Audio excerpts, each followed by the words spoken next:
Johnny Reno, a young mecha pilot, unexpectedly became the acting captain of a battered starship during a harrowing interstellar war. With remarkable courage and wisdom, he not only led the surviving crew to safety but also miraculously navigated the crumbling Aphrodite across light years back to the cradle of human civilization. Boom! In the pitch-black expanse of space, ripples of light spread out like waves. A dilapidated starship leaped from the void, creating an invisible ripple stretching 1 billion kilometers in the vacuum. The vessel looked as if it had been salvaged from a cosmic junkyard, torn apart and haphazardly reassembled, missing many critical components. Its hull, pockmarked with countless craters from enemy fire, silently testified to the fierce battles it had endured. Yet, despite its dire condition, this decrepit starship had somehow completed a faster-than-light jump. When the ship's AI, Laura, announced in her electronic voice, "Jump complete," the command deck erupted in cheers. "We did it. We're home. We made it back alive." The control room crew celebrated, as if trying to dispel months of accumulated fear and despair. "Well done, Captain," a crew member suddenly shouted. Instantly, all eyes turned to the young officer seated in the captain's chair. Johnny Reno, a man in his early 20s with thick blonde hair and striking features, looked a bit shy in the face of such heartfelt gratitude and admiration. "We're not there yet," he said softly, seemingly uncomfortable with the attention. After completing the jump, the Aphrodite still needed 3 days of regular flight to reach its destination. During these 3 days, the crew finally relaxed and fell into deep, much-needed sleep. Some of them, having gone too long without proper rest, never woke up again, having traded their lives for this arduous return journey. After a rare good night's sleep, Johnny got up and walked to the viewport. He gazed at the steadily enlarging blue water world and took a deep breath. "We're finally going home," he murmured to himself. Only in moments like this could he afford to express such sentiments. In front of others, he had to maintain the cautious, unyielding facade of a commander. Earth, the origin of humanity. Although he had seen countless images of Earth, Johnny was still awestruck by its beauty when he saw it with his own eyes. Only here could he witness real grasslands, mountains, horses, and clouds, unlike the artificial constructs that filled the colonized planets. Unfortunately, with humanity's population exceeding 500 billion, Earth had been designated a special zone, closed to new immigrants and reserved for those who had made extraordinary contributions to the new Federation. Johnny thought that perhaps, after completing this mission, he might get to enjoy some precious time on Earth as well. 3 days later, the Aphrodite finally entered Earth's orbit and docked at Spaceport 12. 26 massive mechanical arms extended like octopus tentacles, clamping onto the ship and securing it. "Docking complete," Laura's voice announced again. Applause echoed through the command deck, though the excitement was noticeably less than before, as the exhaustion from the long journey began to set in. Just then, Communications Officer Daniel Braid spoke up. "Incoming communication request from Earth." Johnny took a deep breath, knowing this would be their first challenge upon returning home. "Patch it through," he replied steadily. As the communication connected, a holographic image of a middle-aged officer appeared in the command deck. The officer's expression was haughty, and he wasted no time. "Jerome, you need to explain why you haven't answered my calls and the status of the mission." However, when he saw the young face in the captain's chair, his tone abruptly halted, replaced by an incredulous stare. "Who are you? Where is Jerome?" Johnny suppressed his inner turmoil and calmly replied, "Captain Jerome was killed in action 60 Earth days ago, Colonel Crisp." Although Crisp didn't recognize him, Johnny was all too familiar with the colonel. Sean Crisp, the deputy commander of Earth's fleet, was a notoriously arrogant and unpleasant man. Ironically, it was Crisp who had assigned the Aphrodite's doomed mission. Crisp's face turned pale. "What about the first officer? Where are the other command officers?" His voice was filled with unease and suspicion. "They're all dead." Johnny's response was short but laden with the weight of unspoken grief. A flicker of terror crossed Crisp's eyes, quickly replaced by disbelief. "And you? Who are you?" "Captain Johnny Reno, commander of the Mecha Squadron's 2nd Unit, acting captain of the Aphrodite." Johnny stood tall, a hint of pride in his voice. Crisp was stunned. "You, a mecha pilot, took command of a starship? That's insane." His voice dripped with sarcasm and disdain. Johnny remained unflustered. "Actually, it's not. According to the Federal Star Defense Act, if all commanding officers on a starship are killed, the highest-ranking officer present automatically assumes the role of acting captain.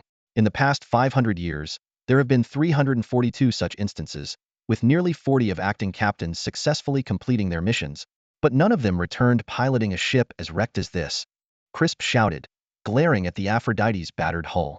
Even without a detailed damage report, he could tell the ship was in dire straits just by looking at it.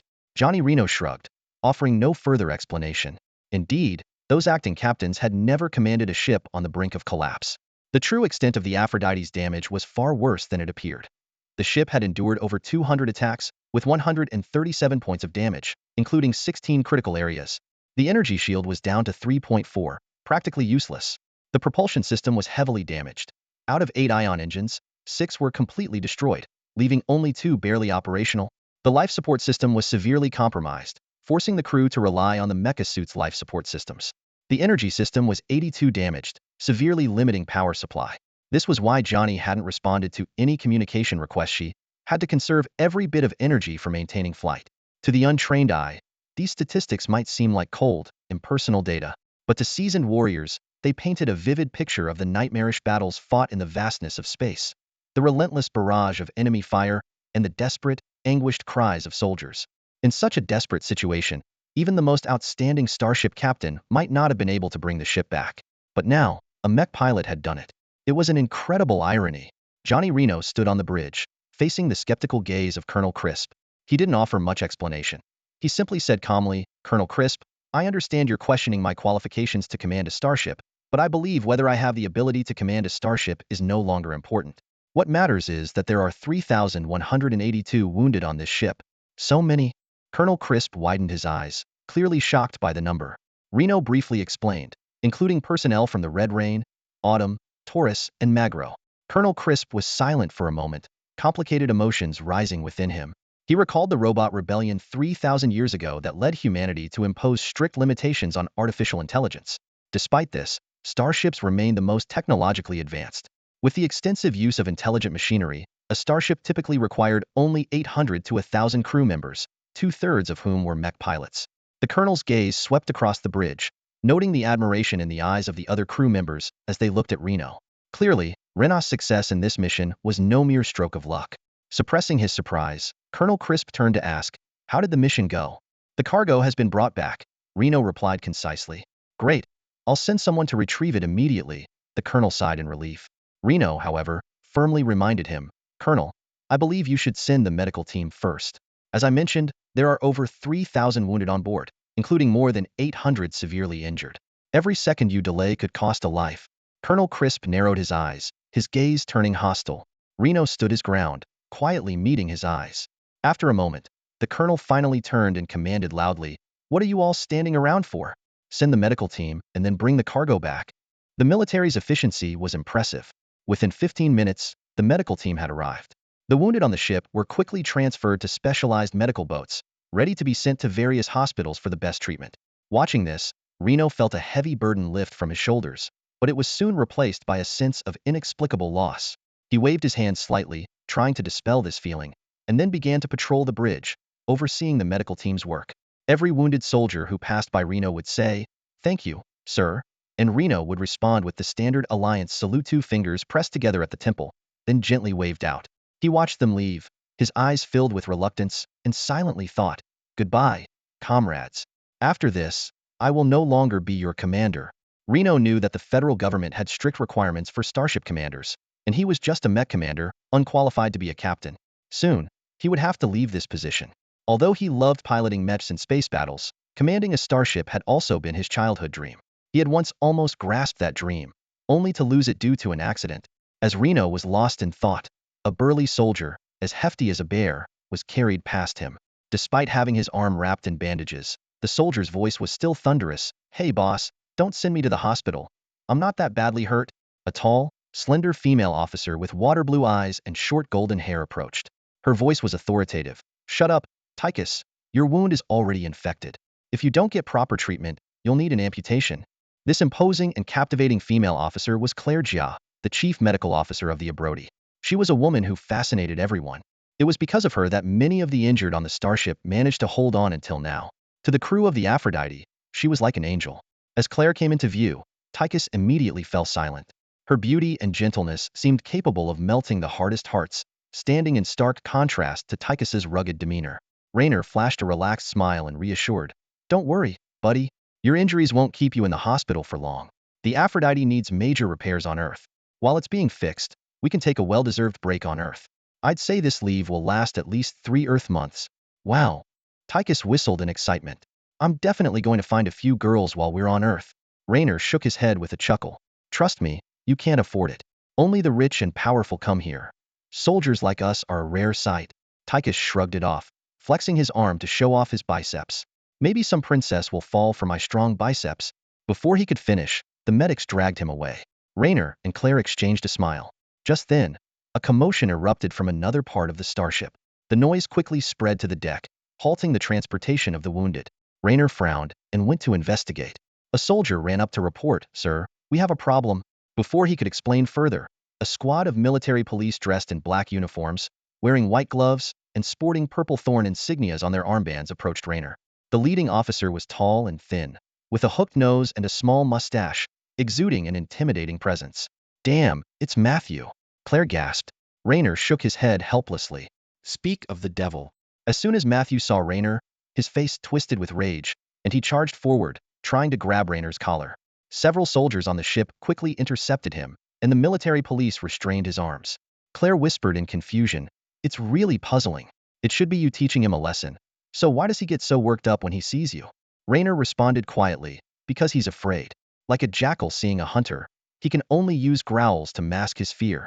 Matthew took 3 deep breaths, struggling to calm himself. He walked up to Raynor and, with a sarcastic tone, said, "Well, look who it is. Isn't it the famous genius from Alpha Academy, Johnny Raynor? The genius who got expelled." "Ah." The soldiers behind him also burst into mocking laughter.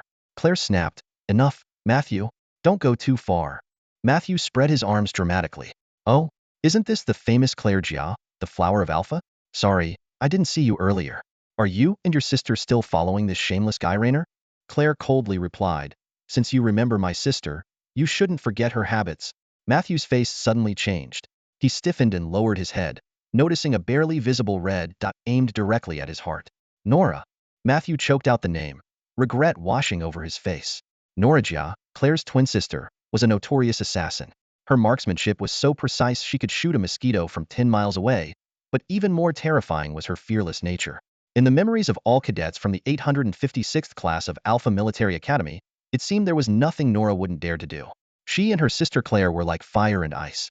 Claire was gentle and caring, almost angelic, while Nora was the embodiment of death. When Nora aimed her gun at her own chest, she would not hesitate. Reno knew this well and stepped forward decisively, using his body to block the deadly path to Matthew's heart. "Matthew," Reno said calmly, "I don't think you came aboard my ship to experience the thrill of being targeted by a laser sight. How about we discuss business?"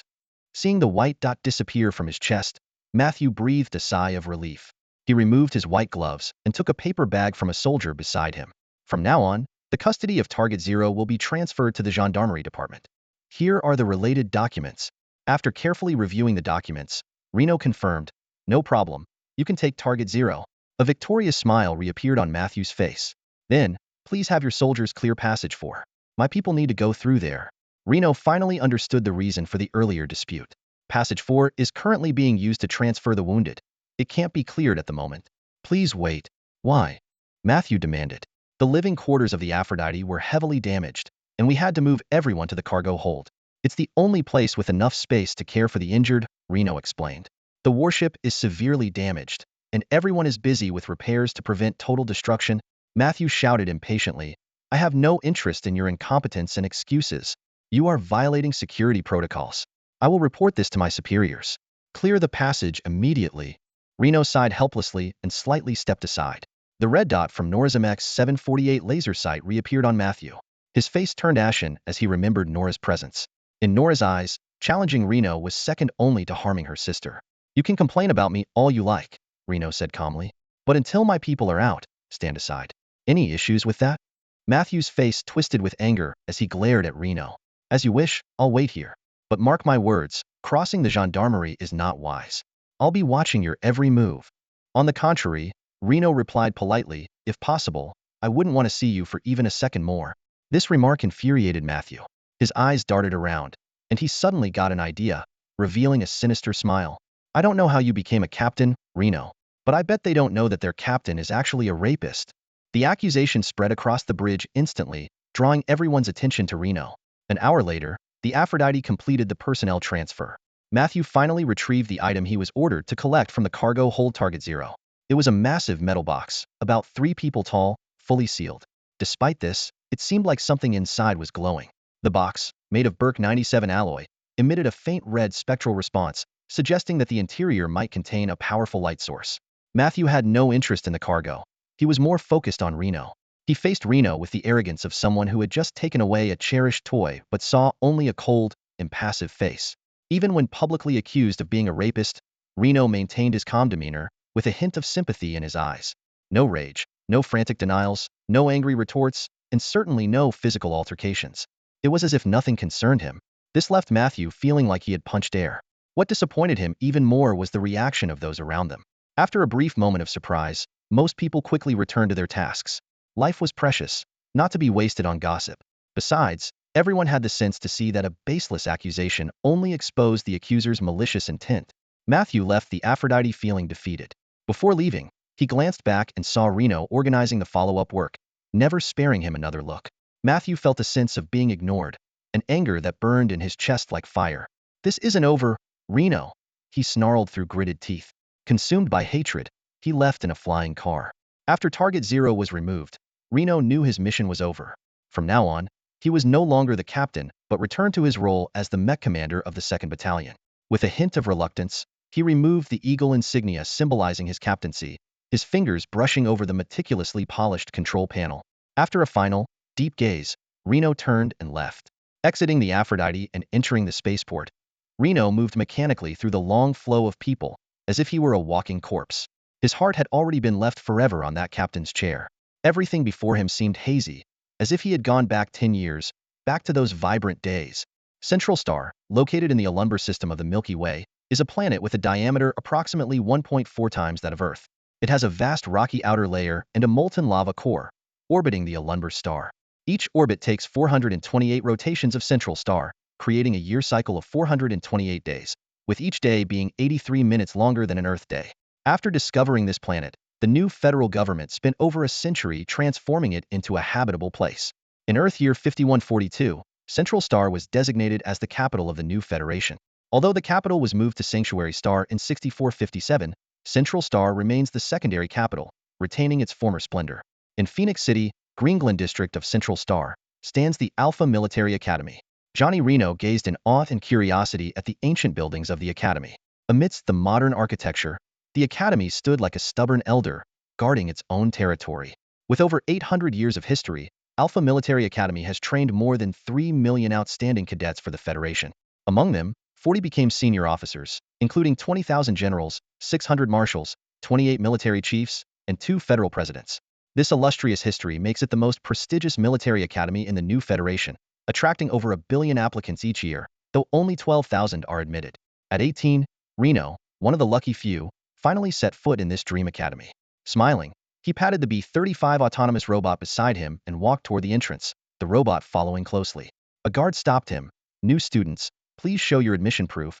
Reno handed over his proof and asked, "Could you tell me how to get to the fleet department?"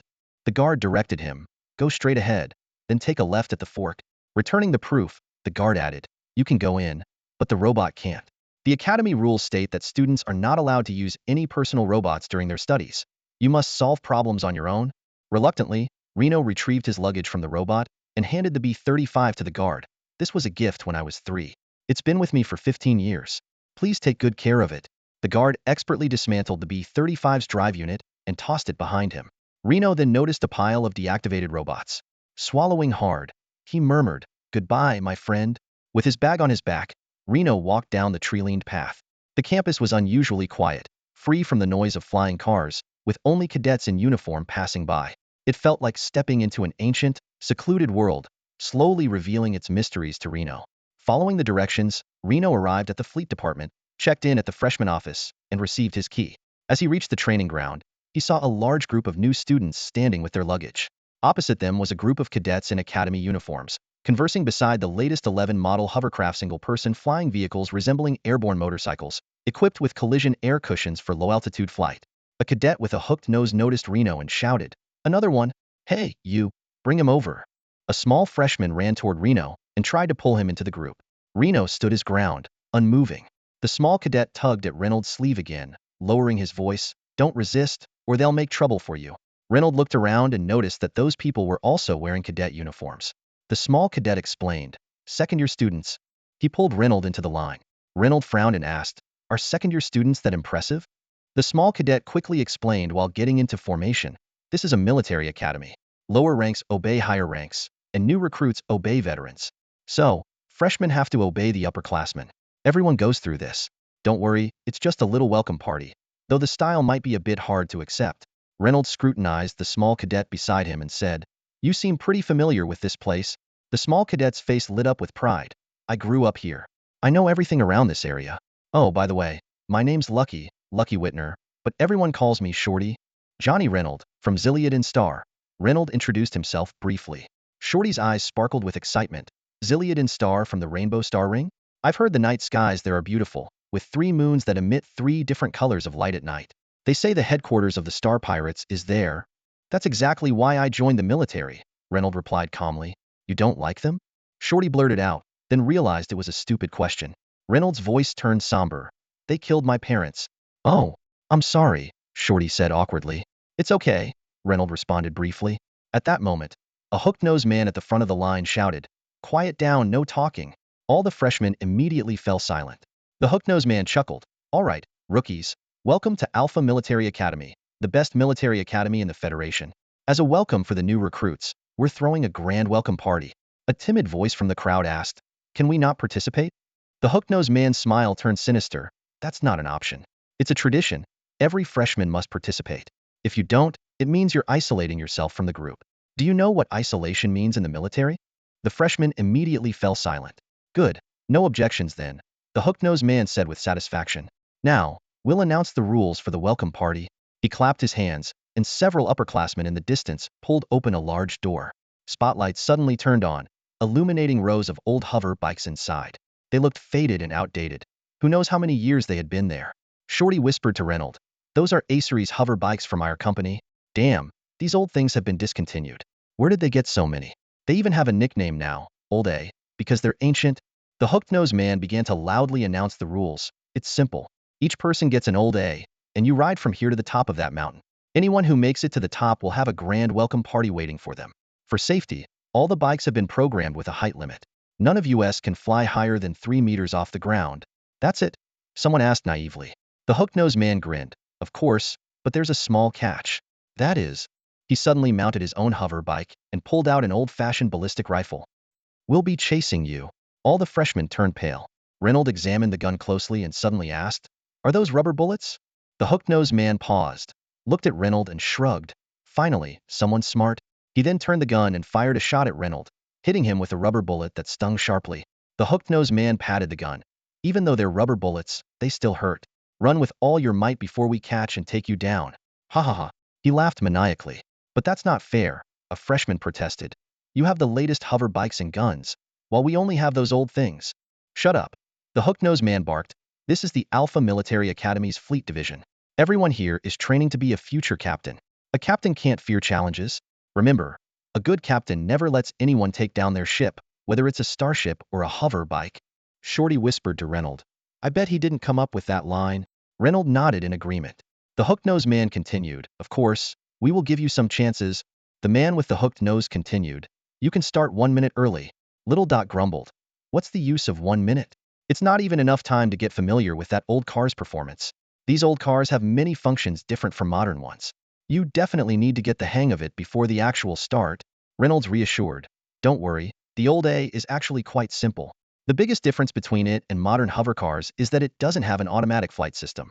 It's all manual. The red button on the left stick is the start button, but you have to press it 3 times, not just once. The stop button isn't on your hand but at your feet. Little Dot asked in surprise, have you driven this kind of car before? Reynolds replied calmly, kids without parents are usually poorer. The man with the hooked nose laughed heartily for a while before stopping. He said, don't worry, we do this every year. It's very safe. So what are you waiting for? Hurry up. Countdown starts now. 1. All the freshmen cursed in unison, realizing the countdown didn't start when they got in the car. They quickly turned and rushed towards the garage. The man with the hooked nose pointed his gun at the sky and pulled the trigger, sending a burst of rubber bullets into the air. He shouted wildly, move it, run, jump, cheer. This is Alpha Military Academy. Remember my name, Speed Matthews Olliefield. I will make you crawl like worms. Amid the roar of the hover cars, Little Dot's vehicle had already started. Thanks to Reynolds' reminder, he didn't waste any time on the startup. Now, he had a chance to be among the first to take off and maybe even reach the top of the mountain, becoming the pride of all freshmen. "Let's go, Reynolds," Little Dot shouted. But when he turned around, he was stunned. Reynolds was running to the other students, loudly reminding them, "Press the red button 3 times, that's the start button. The brake is at your feet." With Reynolds' guidance, more and more hover cars roared to life and sped out of the garage. "Reynolds, what are you doing?" Little Dot yelled. "We could have been in the lead." Reynolds looked back at him, shook his head and said, "They are not competitors. They are our classmates, our future comrades." Little Dot paused for a moment, then turned and shouted to the others, "Hurry up, press the red button 3 times. Remember the brake is at your feet." More hover cars raced out of the garage. When almost everyone was out, Reynolds climbed onto the last A-Series vehicle. This car was obviously the most dilapidated, even missing its rearview mirror, but he didn't mind. After starting the old A, he nodded at Little Dot, and the two of them sped out of the garage together. By this time, the minute was almost up. Seeing all the freshmen rush out of the garage, Matthews and the other senior students had looks of disbelief. Last year, a third of their freshmen had fallen just in the garage. This year's freshmen seemed particularly impressive. Eagerly, Matthews shouted, "Time's up, everyone get in." Although there were still 5 seconds left, he couldn't contain himself. As Matthews shouted, Reynolds and Little had already burst out of the garage. Hearing Matthews' call, Reynolds looked back and saw the senior students getting into their cars. His eyes suddenly gleamed, and he sharply turned his vehicle towards the seniors. "Damn it, Reynolds, what are you doing?" Little Dot shouted in terror. Reynolds' sudden move left everyone dumbfounded. The hover car, spewing white vapor, roared towards the seniors like a giant rubber bullet.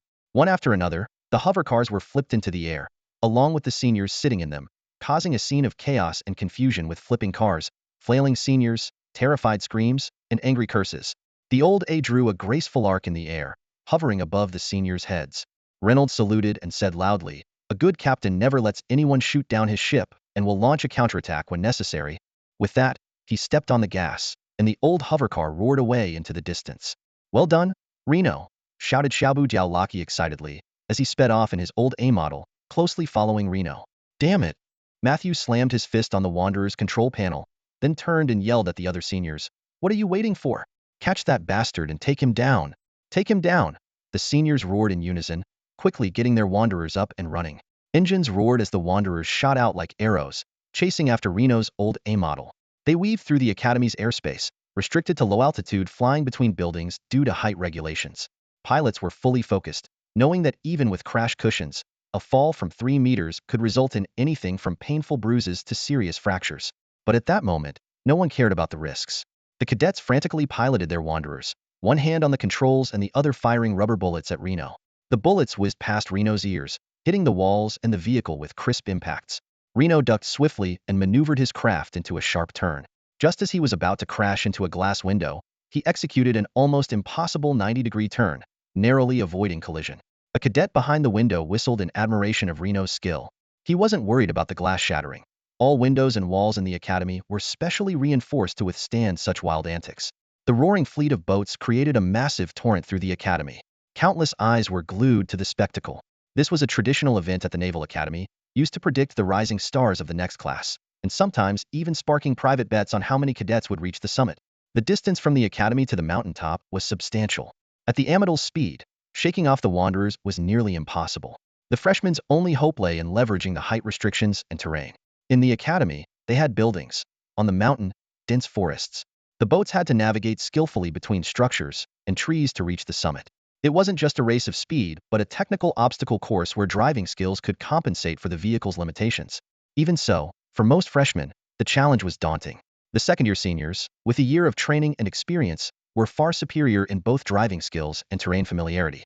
Historical records showed that most freshmen couldn't avoid being taken down. However, this year seemed different. Reno glanced back to see the roaring fleet close behind, relentlessly pursuing him. Clearly, his actions had enraged everyone. The seniors had abandoned other targets to focus all their firepower on him. With a slight smirk, he twisted his wrist, and the Amidal's engine roared louder.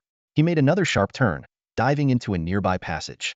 Rubber bullets whizzed past him, striking the windows with resounding thuds.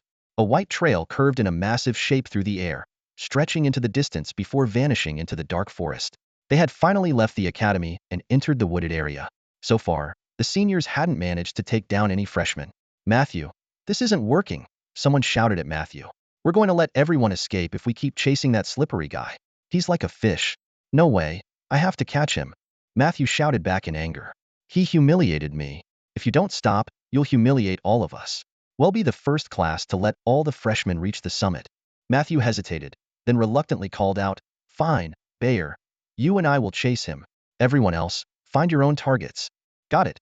The seniors responded in unison. The once concentrated group dispersed immediately, each senior locking onto a freshman, turning the forest into a thrilling battleground. Rubber bullets whizzed through the trees and leaves, creating a scene reminiscent of a real combat zone. This was precisely the atmosphere the Academy wanted its cadets to experience. From their first day at the Academy, they needed to understand the challenges their future held. If they can't handle this atmosphere, it's better for everyone if they drop out now. Bang! A rubber bullet struck a freshman squarely in the back. The sharp pain caused his hands to tremble involuntarily, and he instantly lost control of the vehicle. The aircraft veered wildly to the side, crashing heavily into a nearby tree. The collision airbags deployed just in time, shielding the freshman from serious harm. However, the impact from the fall still left him groaning in pain. Got one! An upperclassman shouted triumphantly, his voice dripping with the thrill of victory. But his glee was short-lived. A speedboat suddenly barreled in from the side, slamming into him with brutal force. The unexpected hit sent both him and his boat sprawling to the ground. I've got one too, Reno said calmly, hovering in midair. He turned to the fallen freshman and asked, Can you get up? Yeah, I think so, the freshman replied, his voice strained with pain. Then get up and keep flying, Reno commanded. What? The freshman looked confused. But I've been shot down. The rules don't say you can't get back up after being shot down, Reno explained, pointing to the overturned walker. Besides, there's a better one right here. He flashed an encouraging smile at the freshman before speeding off on his old A. Matthew and Bayer followed closely behind. Matthew was fuming. This jerk had the nerve to mess around even while being chased. It was the ultimate insult. I won't let you get away with this, he growled through gritted teeth. Noticing a freshman below, who was about to help the fallen walker, Matthew made a cruel decision. A sinister smile spread across his face as he lowered his flying height, the engine roaring ominously. In the next instant, he ruthlessly aimed to crash into the freshman. The brutal collision sent the freshman flying. Although the airbag softened the blow, the sheer force still knocked him out, leaving him sprawled on the ground. Seeing this, Reno cursed angrily. You bastard! He got caught up because of you. Kid! Matthew screamed, consumed by rage. The constant taunting from Reno was driving him to the brink, making him lose all sense of reason. All he wanted now was to catch Reno, drag him off the old A, and teach him a lesson with the gun in his hand, making him understand the cost of arrogance. Matthew chased after Reno with a frenzied determination. Reno, noticing this, deliberately slowed down. He skillfully dodged the bullets using the terrain. As Matthew and Bayer got closer, Reno suddenly grabbed a nearby tree branch. The branch bent under Reno's force, and as he let go, it snapped back, hitting the approaching Bayer. Though not powerful, the unexpected strike startled Bayer. He lost control momentarily and crashed into a tree. Bayer! Matthew shouted, glancing at his partner, but deciding to continue pursuing Reno.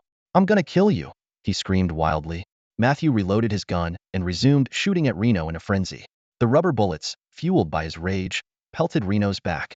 Reno's body shuddered, and the old A grazed a tree before crashing into the bushes. Reno tumbled off, landing in the thick grass. Now I've got you, Matthew laughed maniacally, swooping down. Just as the old A entered the bushes, Reno sprang up, grabbing a tree branch and kicking Matthew squarely in the chest. The swift, powerful kick knocked Matthew off his speedboat. Reno landed on the ground, stomped on Matthew, and snatched his gun. Matthew was about to speak when Reno struck him hard with the gun's butt. Reno coldly aimed the gun at Matthew and said, You shouldn't have done that. I don't need your lecture. Matthew roared in anger. Reno pressed the gun to Matthew's face, his voice icy. Are you sure about that? Matthew hesitated, then threatened. You won't dare. My father's a general. Reno nodded sarcastically. Thanks for explaining why someone as incompetent as you became their leader. But I don't care. With that, he pulled the trigger, emptying the remaining bullets into Matthew's face. Reno tossed the gun aside and lifted his old A. Despite the crash, it was still functional. Old things have their perks, durable and reliable, Reno muttered to himself, a satisfied glint in his eye. Mounting his old steed, Reno sped along the path. This time, the journey was smooth and untroubled. When he reached the summit, the sight before him left him utterly astonished. The mountaintop had been transformed into a massive venue, where a grand welcome party was in full swing. A towering stage stood above the crowd, with a long table encircling the entire summit, draped in pristine white cloth and laden with an array of fruits, fine wines, and various delicacies. In the center of the venue was a spacious dance floor, where handsome male students and radiant female students were laughing and dancing merrily. Reno's attention was drawn to a 3D holographic screen above the stage. This high-tech screen could display everything below from any angle and split the view into countless small windows. As Reno stepped onto the stage, the screen's images suddenly shifted, and every split screen showed his likeness, as if countless Renos were standing atop the mountain. A high-pitched, excited voice echoed through the air. "Look, our king has arrived." Instantly, the entire venue erupted in deafening cheers. Reno noticed that everyone's eyes were fixed on him, and they all raised their glasses in a toast to him. Still bewildered, Reno hadn't had time to understand what was happening when a student quickly approached him and asked, "What's your name?" "Johnny Reno," he replied honestly. The student immediately turned around and announced loudly through an amplifier, "His name is Reno. Reno. Reno.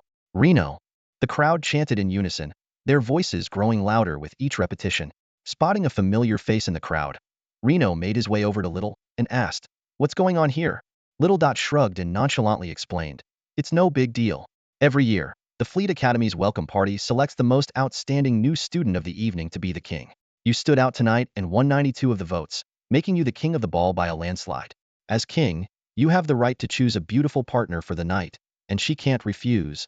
With a mischievous grin, Little Dot added, "Make the most of it." Reno finally understood. Looking around, he noticed countless female students casting flirtatious glances his way. As female students, they weren't required to participate in the speedboat race but had to accept the king's choice. "What if I don't choose?" Reno asked quietly. Little Dot spread his hands, his expression serious. "That would mean alienating yourself from the group, distancing yourself from everyone. You know what that means in the military, right?" "Damn it." Reno sighed in resignation and began scanning the crowd. The young women waved at him, and some even made bold, suggestive gestures. Just then, Reno's eyes were drawn to a girl with long, pale golden hair. Her gaze was clear and pure, neither encouraging nor rejecting, but accompanied by a gentle smile. This composed and serene smile struck a chord in Reno's heart. He approached the girl and politely introduced himself. "Hi, I'm Johnny Reno." "I know," the girl replied softly. "You said so earlier." Reno blushed instantly, awkwardly scratching his head, and stammered, "May I ask you to be my dance partner tonight?" I mean, if you don't want to, that's okay. I can." "I'd love to." The girl interrupted him briskly. Reno was momentarily stunned, and seeing this, the girl stepped forward to support him and said gently, "Claire, my name is Claire Marshall. I admire what you did tonight. You're the first new student in 10 years at Alpha Academy to help all the students leave." "Thank you," Reno replied, and together, they walked to the center of the venue. "Claire." He chose Claire, a student suddenly shouted. Immediately, the venue was filled with whistles and cheers. Reno, still puzzled, whispered, "It seems I've chosen quite an extraordinary girl. I thought you were a new student." Claire smiled and explained, "I am a new student, but all the seniors here know me." "Why?" Reno asked. With a sweet smile, Claire softly replied, "Because my grandfather is the dean of the military academy." He opened his eyes. The sky outside was still dark. Reno sat up in bed, threw on his robe, and stepped barefoot onto the cold floor, slowly making his way to the balcony. He slid open the glass door, letting the cool night breeze brush against his face, carrying a hint of refreshing greenery. Reno gripped the railing with both hands and gazed into the distance. A clear, small lake lay quietly under the moonlight, its surface shimmering as if sprinkled with silver dust. The trees by the lakeside swayed gently in the breeze, their rustling adding a touch of life to the tranquil night. This serene and peaceful scene was the result of the new federal government's policies. They had significantly reduced industrial zones, lowered population density, and transformed bustling cities into such earthly paradises. Nighttime on Earth had once again become calm and picturesque. After completing his mission, Reno was assigned to the San Juan Mountain Military Sanatorium for rest, as the Abrodi needed extensive repairs. While waiting for either a new assignment or the ship's repair, he was to enjoy a period of leisure here. However, Reno, accustomed to the chaos of war, found it hard to sleep. This tranquility made him uneasy, like the calm before a storm. His thoughts spread out like ripples on the lake's surface. Memories surged back like a tide.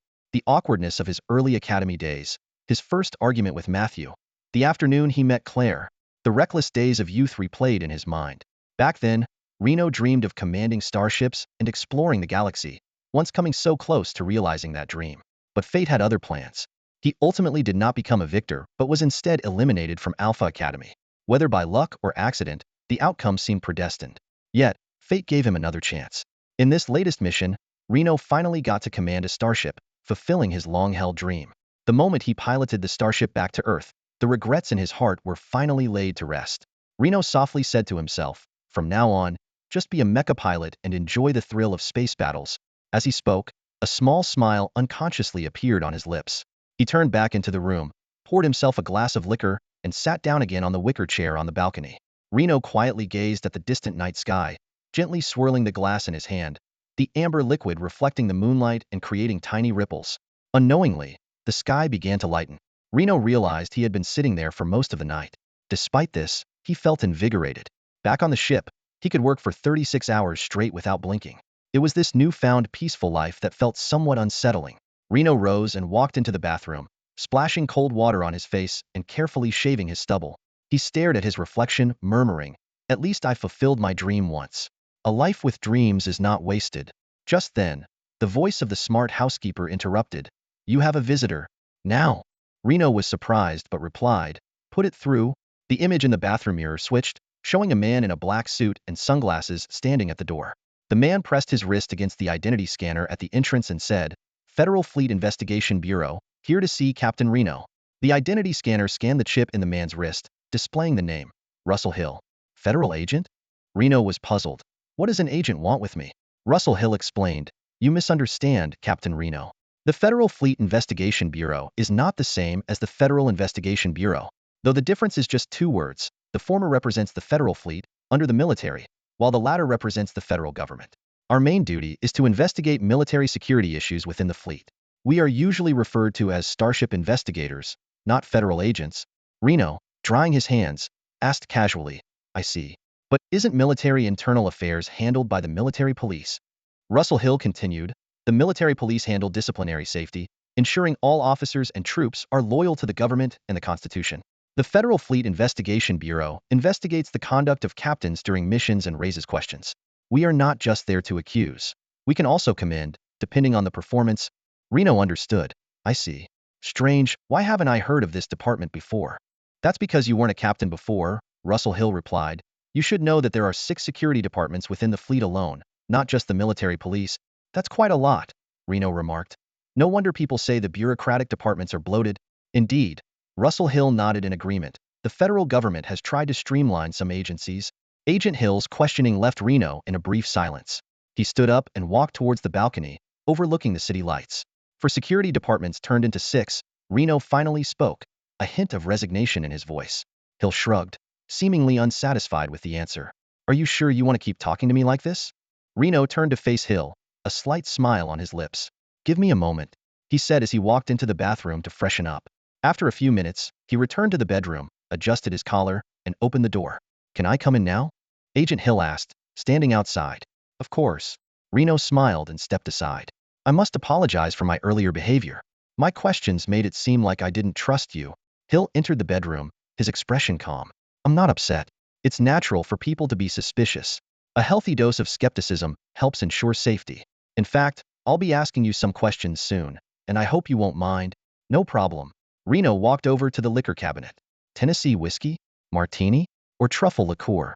Hill had already found a seat and pulled out a pocket watch-like device. "Thanks, but I need to stay sharp while working." He activated the portable holographic recorder, casting a beam of light in front of him. Noticing Hill's professional demeanor, Reno remarked, "That's a good habit." He settled on the balcony. "So, what do you want to ask me?" Hill brought up the files and began his formal questioning. "Let's start with your military background. Before I came here, I reviewed your personal records. I see you were drafted 3 years ago, and before that, you were a mechanic?" Reno nodded in confirmation. "Belgard Mechanics, a mech technician, mostly repairing security mechs for private companies, occasionally doing some modifications, though not always legally. But I guess fleet investigators don't handle that." "Starfleet investigators," Hill corrected, continuing with what he knew. "After enlisting, you initially served as an infantryman. Due to your outstanding performance during a 3-month special training, you were appointed as the new recruits team leader and led them to excellent results in the Bergier simulated defense exercise. Shortly afterward, due to your exceptional piloting skills, you were recommended to become a mech pilot in the fleet, serving on the Abroti. During this time, Your performance was rated as excellent. 6 months later, your mech squad lost its leader in a battle against the Zerg, and you took over as the squad leader. A year later, the battalion commander of your mech battalion was killed in action, and you became the second battalion commander. Reno's expression grew serious. Those were two brutal battles. Hill shrugged, continuing, perhaps. I must admit, you're a very diligent and capable individual. Rising from an ordinary soldier to this position in just 3 years is no small feat. It certainly speaks to both your abilities and your luck. Luck? Reno seemed puzzled. Hill elaborated on his analysis. Isn't it? In the Federal Fleet, each promotion has a minimum time in service requirement, and you've almost always hit that mark.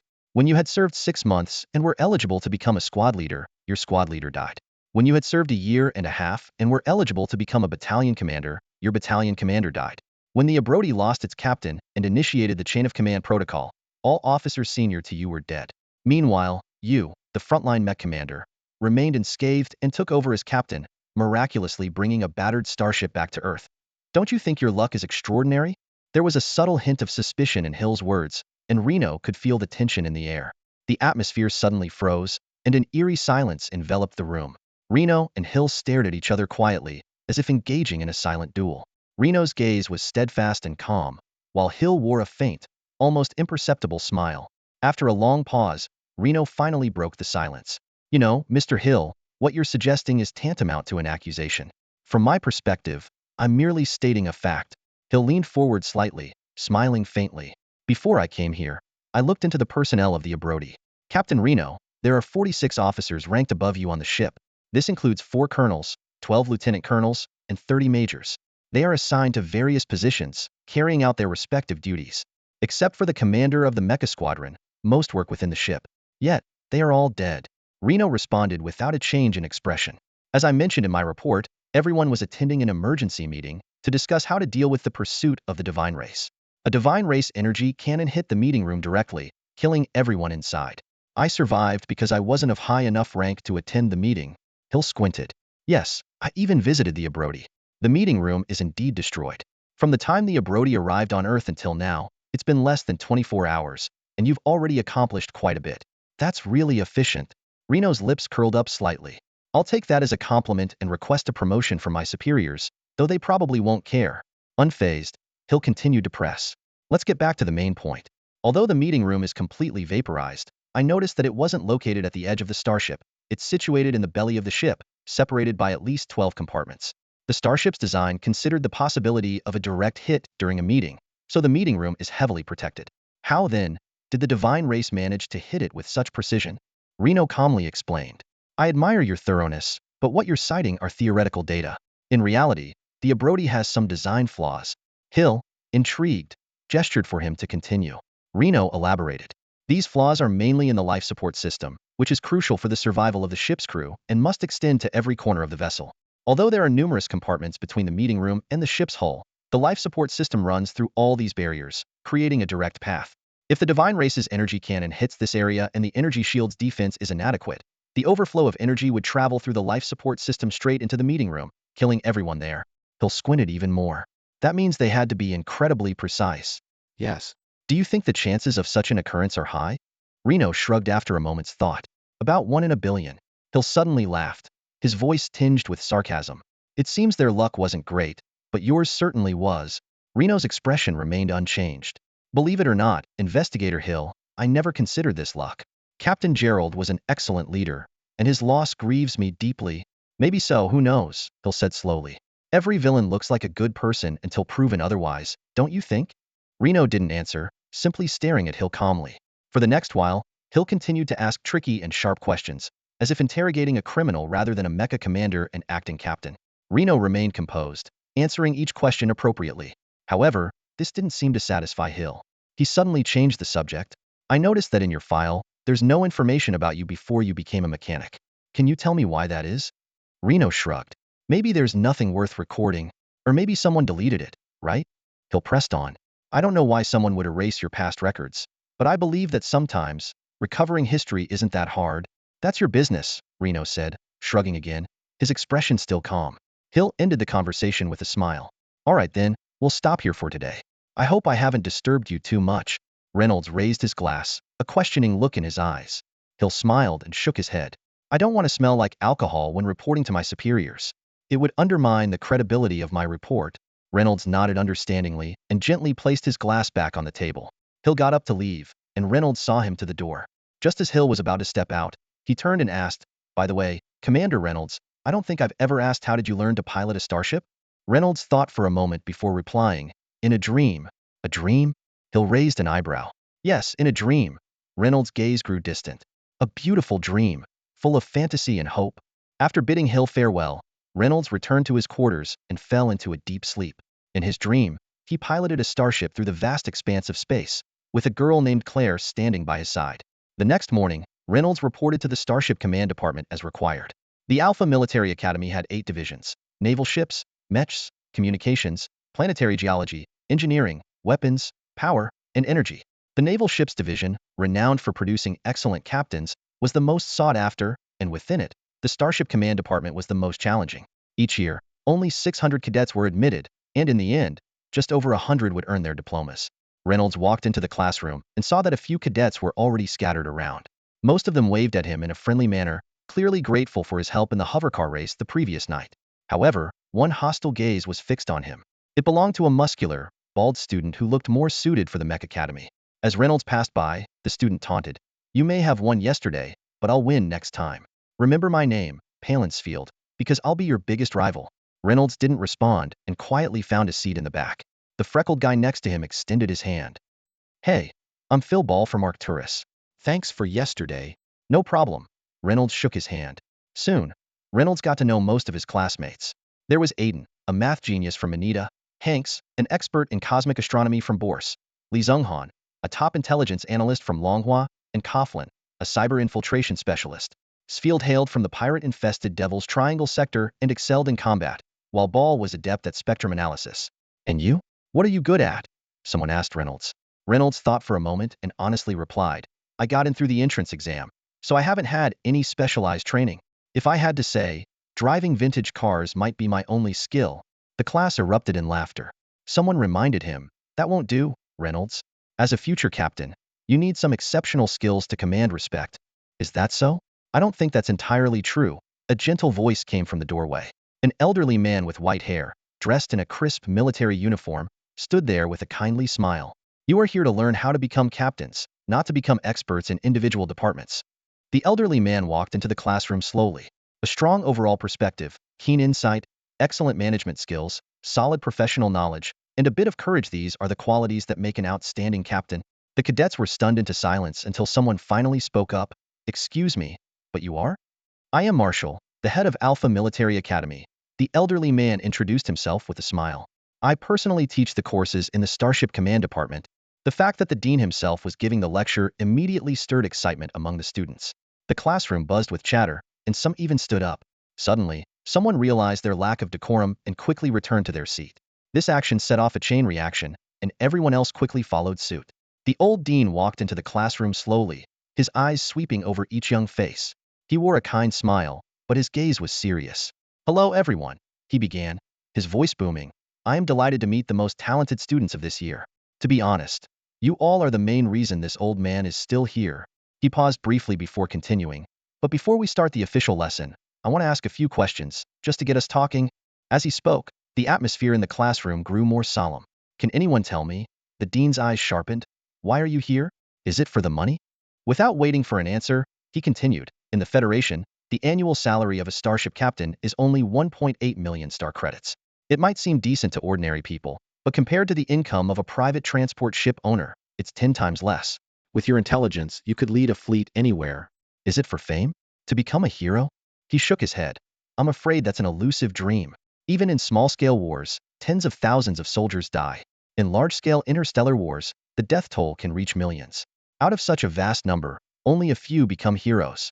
People's memory is limited. Typically, no more than 3 heroes are remembered from a war. You are more likely to become martyrs than heroes." The dean's words plunged the classroom into silence. He continued, "So, is it for power?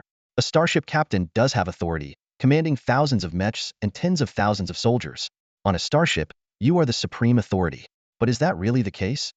His voice grew somber. "A starship is the property of the Federation, and so are you. You are all war machines born for victory. Anyone who thinks becoming a captain makes them a big shot is gravely mistaken.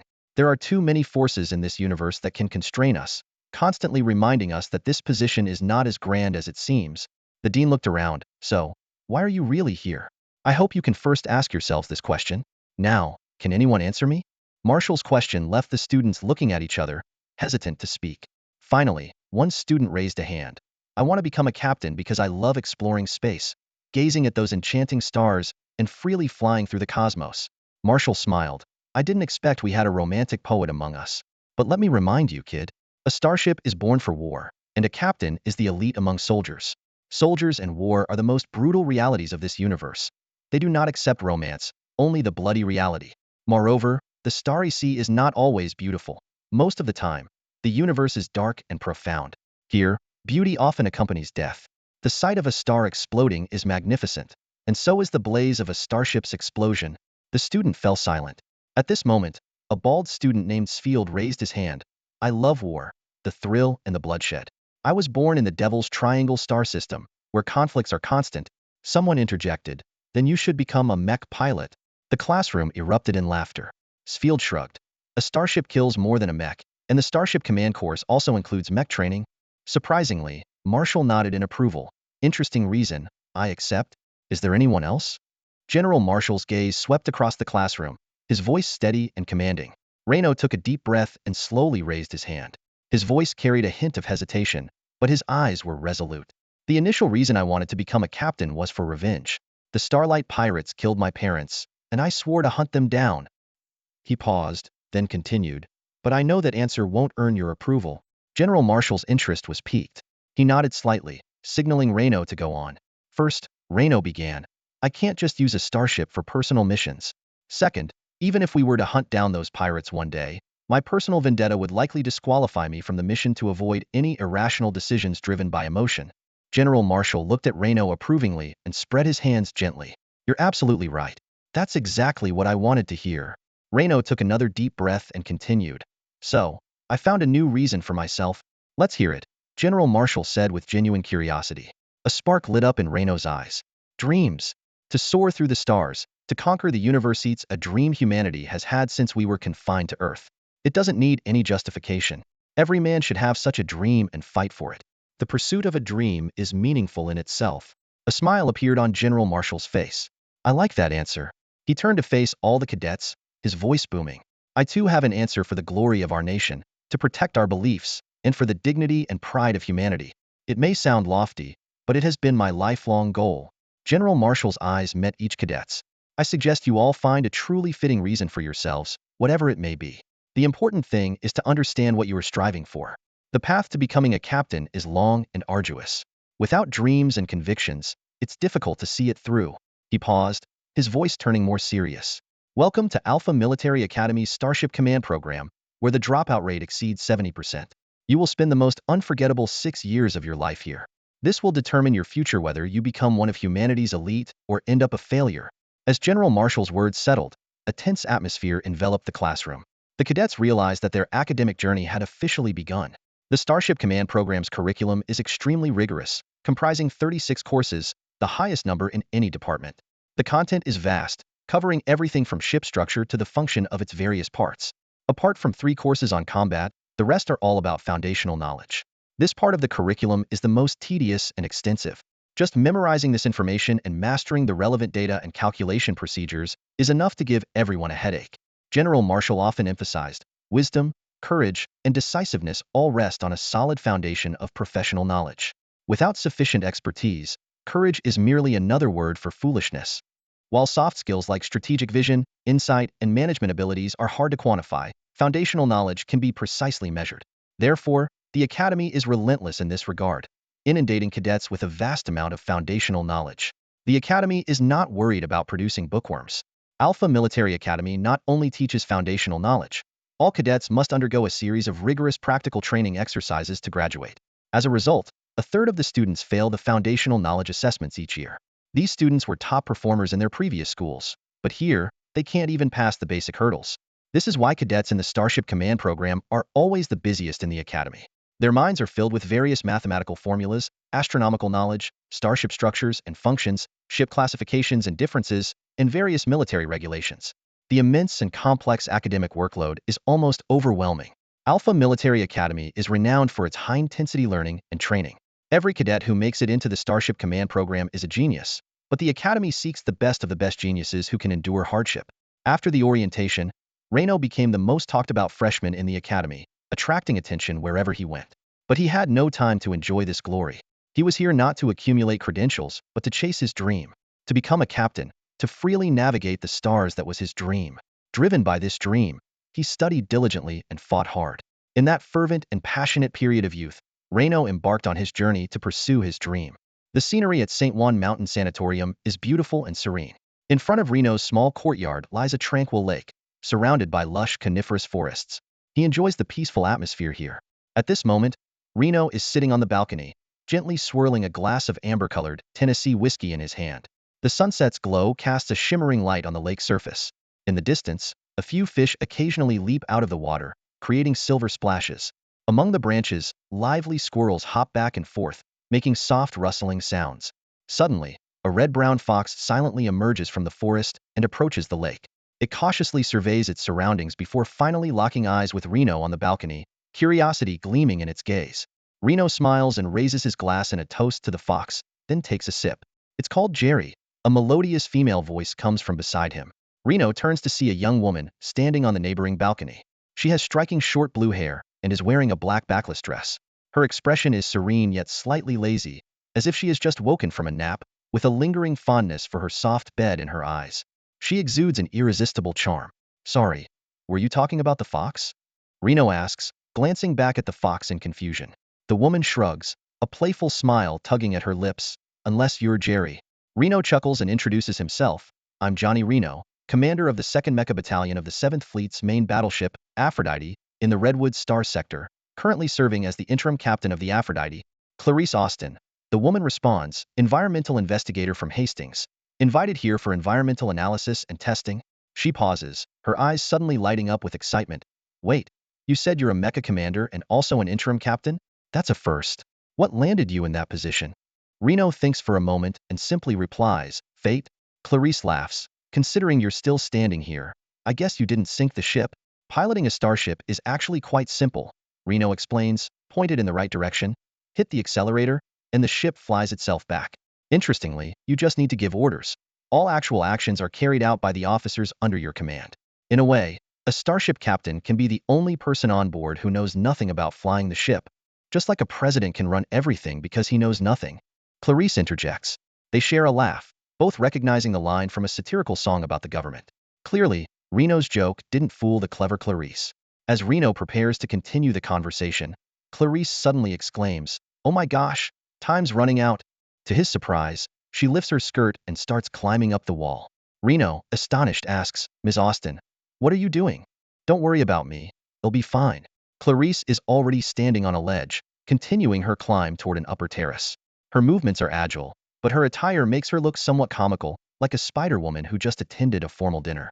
Reno mutters a curse under his breath and presses a button on his wristwatch. A black liquid sprays out, quickly covering his entire body, forming a tight-fitting black suit that looks like high-tech nightwear. Without hesitation, Reno leaps off the balcony.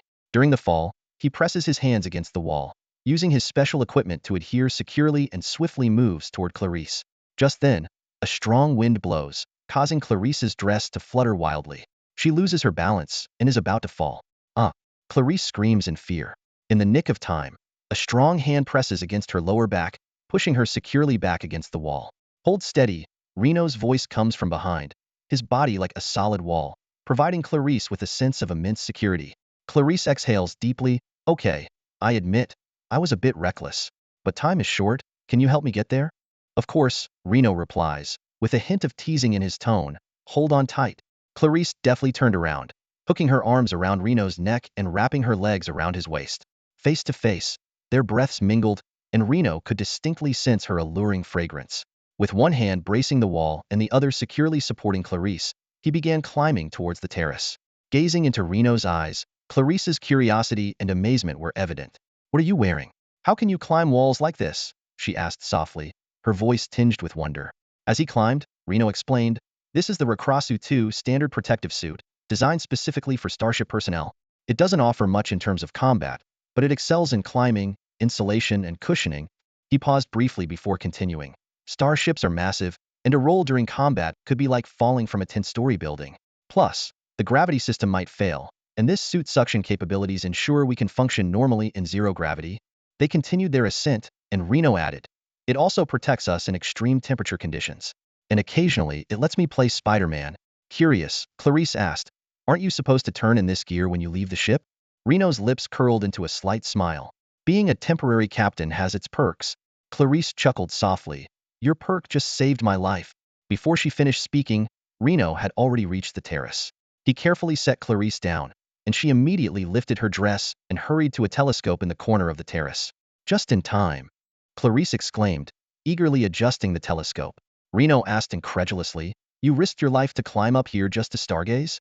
"No, to see the patrol ship," Clarice replied, her focus still on the telescope. "The Lakrazov ground patrol ship starts its low-altitude patrol at this time every day. When it takes off, all its lights are on. This is the only time we can see it through the clouds." Reno pondered for a moment. "Do you have a friend on that ship?" Clarice responded softly, her eyes never leaving the telescope. "My husband." The days of waiting are always tedious. Reno found himself stuck with nothing to do, trapped in the San Juan Mountain Sanatorium. The overhaul of the Aphrodite would take a long time, and the military separation policy kept him away from his soldiers. He was left with only two other officers from the Aphrodite: Alec Daviel, the gunnery chief, and IBI Faulkner, the ship's scientist. Daviel, nicknamed Corkscrew, earned his name for his pinpoint accuracy with the ship's cannons. Each shot was like uncorking a bottle of red wine. With enemy ships gushing crimson, he would carry an old-fashioned hunting rifle up the mountains every day, occasionally bringing back pheasants to share with Reno. Faulkner, on the other hand, was a typical homebody, nicknamed Woodpecker. This moniker came from the day he incessantly tapped on a piece of wood from the planet Arabia with an experimental hammer, producing a rhythmic knocking sound. After arriving at the sanatorium, he developed a keen interest in Earth's native plants and buried himself in his research. With nothing else to do, Reno turned to video games to pass the time. Clarice would occasionally visit to chat and ask about life on the ship. Once, she brought some wine, leading to a night of unintentional inebriation, but it went no further. Claire was stationed 800 kilometers away and called Reno every day. To Reno's relief, Mr. Russell Hill hadn't shown up for several days. Today, Reno decided to go for a drink. He drove his flying car and arrived at the center of New Darwin City in 10 minutes. He made his way to the Black Rose bar at the end of Cantina Street, a charming place converted from an old train carriage. As he pushed open the door, the rich scent of gardenia wine greeted him. The bar was peaceful and quiet, with a few patrons sipping their drinks while a soothing piano melody floated in the air. A beautiful little blue sprite less than a meter tall with wings flew up to Reno and gracefully bowed. "Welcome back, Mr. Reno. Miranda is delighted to serve you again." "I'm glad to see you too, dear Miranda," Reno said, gently stroking the antennae on her head, a gesture the blue sprites adored. In the vast universe, life extends far beyond just humans. Since humanity first encountered extraterrestrial plankton in 4988, over 2,000 years have passed, and humans have discovered more than 4 million alien species.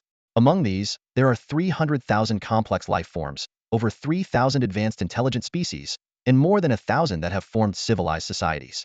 By convention, advanced non-human intelligent life forms add species after the name of their planet for distinction. For example, Blue Sprite humans refers to humans who have migrated to Blue Sprite, while Blue Sprite species represents the native advanced intelligent life forms that have developed a societal structure on Blue Sprite. Typically, a planet hosts only one such life form. Despite this long history of exploration, humanity has yet to discover any intelligent species with a civilization surpassing its own. This reality has led to all discovered intelligent species ultimately becoming vassals of humanity. Of course, this doesn't mean humans will never encounter superior life forms. In fact, they already have. The landlings are one such example. Their physiological structure is remarkably similar to humans, and they can even speak human languages directly without the need for any vocal apparatus. At the Black Rose Bar, a small landling named Melior was joyfully flitting about.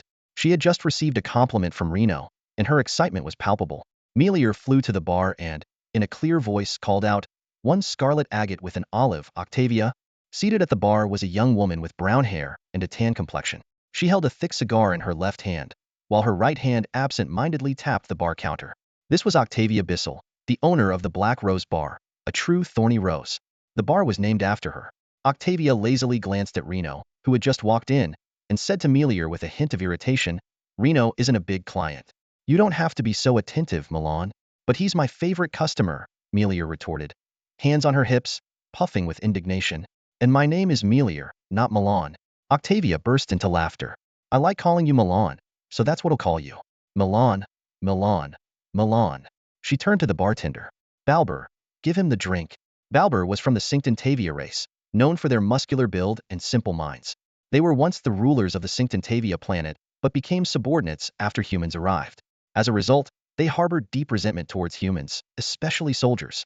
The green-skinned, bald bartender glared viciously at Reno as he expertly poured the drink, muttering curses in a strange accent. Here you go, you damn son of a turtle. May the sink god pour this stuff into your rear and make your body bloom with the same color.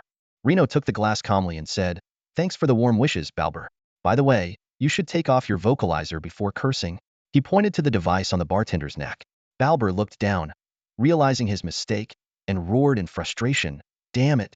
The surrounding patrons burst into laughter. Someone teased, hey Balber, that's the 12th time this month you've forgotten to take that thing off.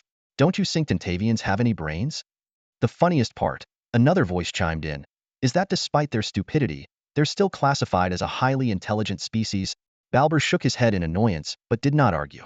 Despite their hot tempers, the Cinctantavians had one redeeming quality. They were quick to admit their mistakes, though they seldom learned from them. Reno, holding his drink, found a seat by the window. Unlike most people who came for women and indulgence, Reno drank simply for the enjoyment of the beverage itself. He preferred to sit quietly in a corner, observing the vibrant lights outside through the window, watching the flying cars streak across the sky, and seeing the various races mingling on the streets. The strong drink brought a slight dizziness to his mind, almost elevating his spirit. This made Reno seem particularly quiet while drinking, like a shy young man. Suddenly, a rough voice shattered the tranquility. Hey look, a chick just walked in. Reno looked up to see a bald, burly man speaking. He was heavily built, covered in black hair, with tattoos adorning his chest and arms. But Reno knew these were just for show. The real danger lay in his left-hand metallic prosthetic that could crush a human skull with one blow. Despite its realistic appearance, Reno noticed its stiffness, indicating it was a cheap model. At this moment, the bald man was waving his prosthetic hand, laughing arrogantly, as if the whole world was under his control. Reynolds shook his head and ignored him. But the bald man was clearly very drunk, staggering towards Reynolds. He plopped down opposite Reynolds, reeking of alcohol and shouting, hey buddy, you know what? You drink like a woman. Maybe you're actually a girl in disguise. Come on, take off your pants and let us see. His words sparked a burst of laughter. Reynolds glanced around and saw that the bald man wasn't alone. In the direction he had come from, a group of thugs were watching intently, their eyes filled with malice. One of them even had the audacity to whistle and shout, hey, beautiful. At that moment, a cold female voice cut in. Pock, you better not mess with him. It was Octavia Bissell, the formidable Black Rose. She elegantly swirled the drink in her glass, speaking in a haughty yet somewhat indifferent tone. He's not someone you want to mess with. Reynolds frowned. Octavia's words seemed like an attempt to defuse the situation, but were actually laced with provocation. This damned woman. Was she really willing to do anything for money? There's an unwritten rule in Earth's bars. Patrons can fight as they wish, as long as they pay for the damages. Charging exorbitant fees to cover broken furniture has become a significant source of extra income for bars. People jokingly call this the pirate bar code. Bar owners aren't worried about driving away customers because when all bars do the same, patrons have no choice. Besides, Earth's bargoers are always a steady stream, never lacking fresh blood. Realizing Octavia's malicious intent, Reynolds planned to slip away quietly. But it was too late. Pock, the bald man, widened his drunken eyes at Octavia's words. He gruffly asked, what are you saying, Octavia, darling? Octavia Bissell explained slowly. I said you don't want to mess with him because he's a soldier. A Federation soldier, and you're no match for him. A Federation soldier? Pock was initially stunned, then burst into laughter. A bunch of losers. They got their butts kicked by the divine race, losing 3 million soldiers in one battle. Even a pig could fight better than them. Reynolds, who had been about to stand up and leave, suddenly paused at these words. Never insult a soldier. You don't understand their spirit. The famous quote from former Federal Commander Bessie Wolf echoed in Rayner's mind. Rayner was about to stand up, but suddenly froze. He half-crouched like a poised leopard, his cold eyes fixed on Bach. His gaze was chilling, devoid of warmth, a sign only those who knew Rayner well could recognize as his true anger. When Rayner's fury ignited, he didn't become a roaring lion but a venomous snake, ready to strike at any moment. Despite his anger, Rayner decided to give Bach one last chance. He spoke in a low voice. Take back what you said and apologize to the federal soldiers. I might consider letting you go. Apologize? Bach, the bald man, sneered. Sorry, isn't in my vocabulary. He seemed quite pleased with his witty retort, laughing more brazenly. He then shouted louder. Listen up, you loser. You federal soldiers are nothing but a bunch of useless fools, only fit to be slaughtered by the gods on the battlefield. Raynor's expression darkened as he prepared to make a move. Suddenly, a burly figure dashed from the side. This shadow, like a moving mountain, swiftly passed Raynor and headed straight for Bach. With a resounding crash, Bach's body was flung like a ragdoll, creating a graceful arc in the air before smashing onto a table. Drinks splashed everywhere, and the sound of breaking glass filled the room. Showtime. Time to settle the score, Octavia whistled. The four-armed Synctavia quickly readied to take notes, mumbling. This is my favorite part. Humans fighting humans. Raynor looked in surprise at the man who had suddenly appeared beside him. He was a stocky man with a thick beard, wearing a worn-out chain leather jacket, resembling a warrior from a primitive world. Though not tall, his build was exceptionally sturdy, exuding an unshakable solidity. Standing there, he seemed like an immovable concrete pillar. His nickname, Fortress, was indeed fitting. Stark, Raynor exclaimed. The bearded man's face broke into a simple smile. Hey, Commander. Jeff Stark, a mech soldier from the Abrodi, was one of Raynor's direct subordinates and one of the few survivors from the Abrodi. After leaving the Abrodi, Raynor had lost contact with his subordinates, never expecting to reunite here. Never thought I'd see you here, Raynor said, patting Stark's shoulder. Before he could finish, Bach, now supported by his companions, got up and charged at Stark, head first. Stark didn't budge, looking down at the struggling Bach with a grin. You're not moving me? With that, he casually grabbed Bach's shoulder and effortlessly flung him away again. Looks like you've gotten stronger, Raynor remarked. Being unmoved by a full-force tackle from a giant wasn't something just anyone could do. Stark scratched his head sheepishly. Maybe it's because I've been eating more lately. Earth food is pretty good. Raynor was about to say more when a cry of attack rang out, and Bach's comrades rushed forward. Raynor shook his head in exasperation. Seems like we always have to fight first before talking. He grabbed a bottle and smashed it over the head of the nearest attacker. The bottle shattered, and red liquid flowed down the man's head as he collapsed.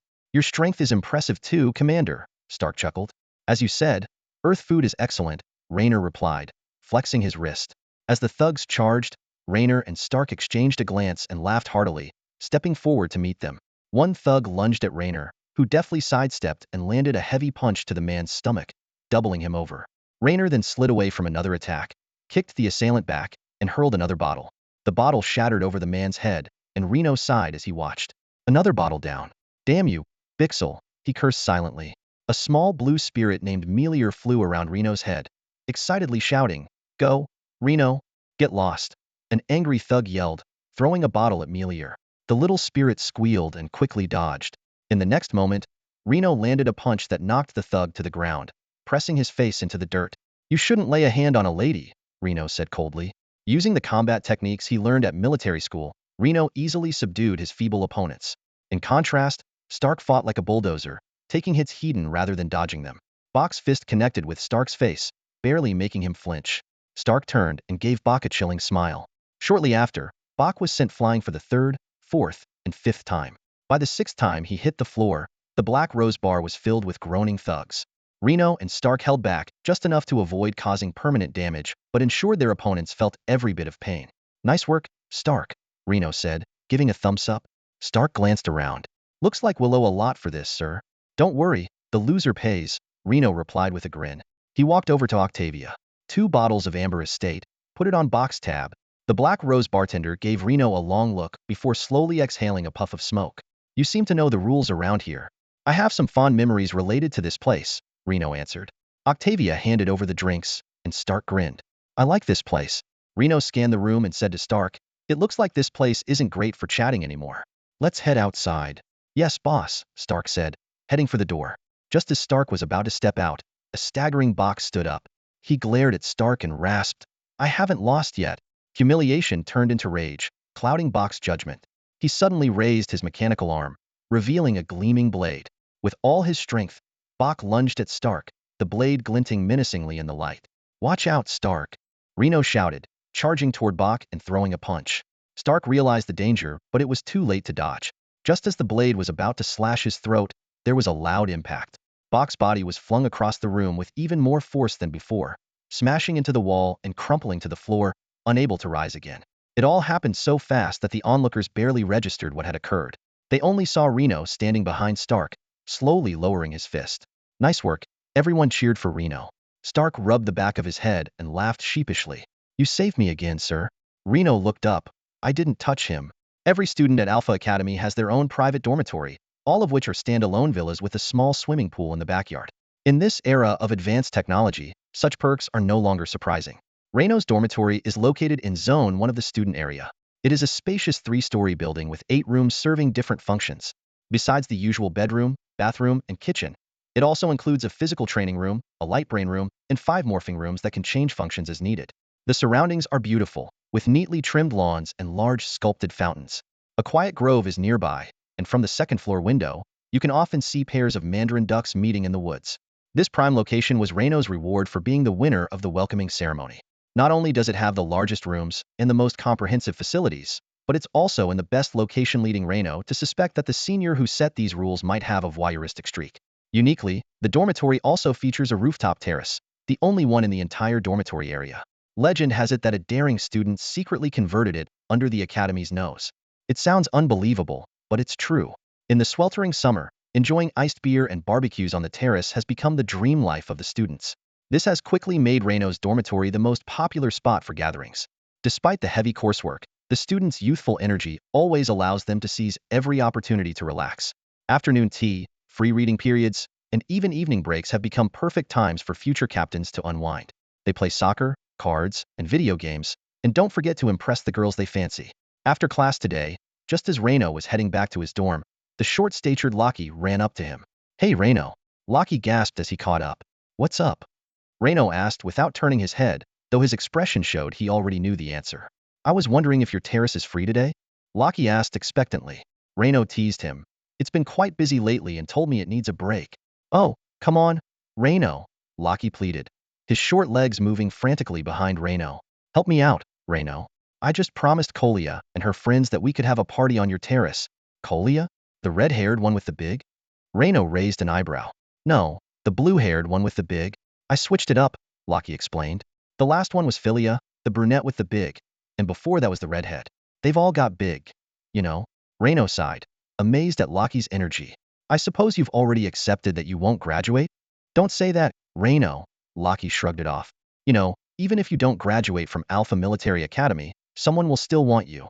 So, you have accepted that you won't graduate, Reno sighed again.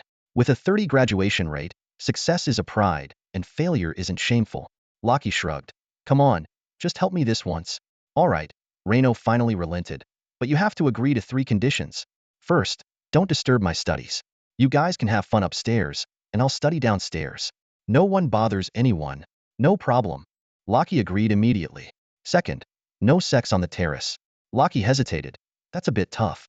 I mean, that's kind of why we want to go there.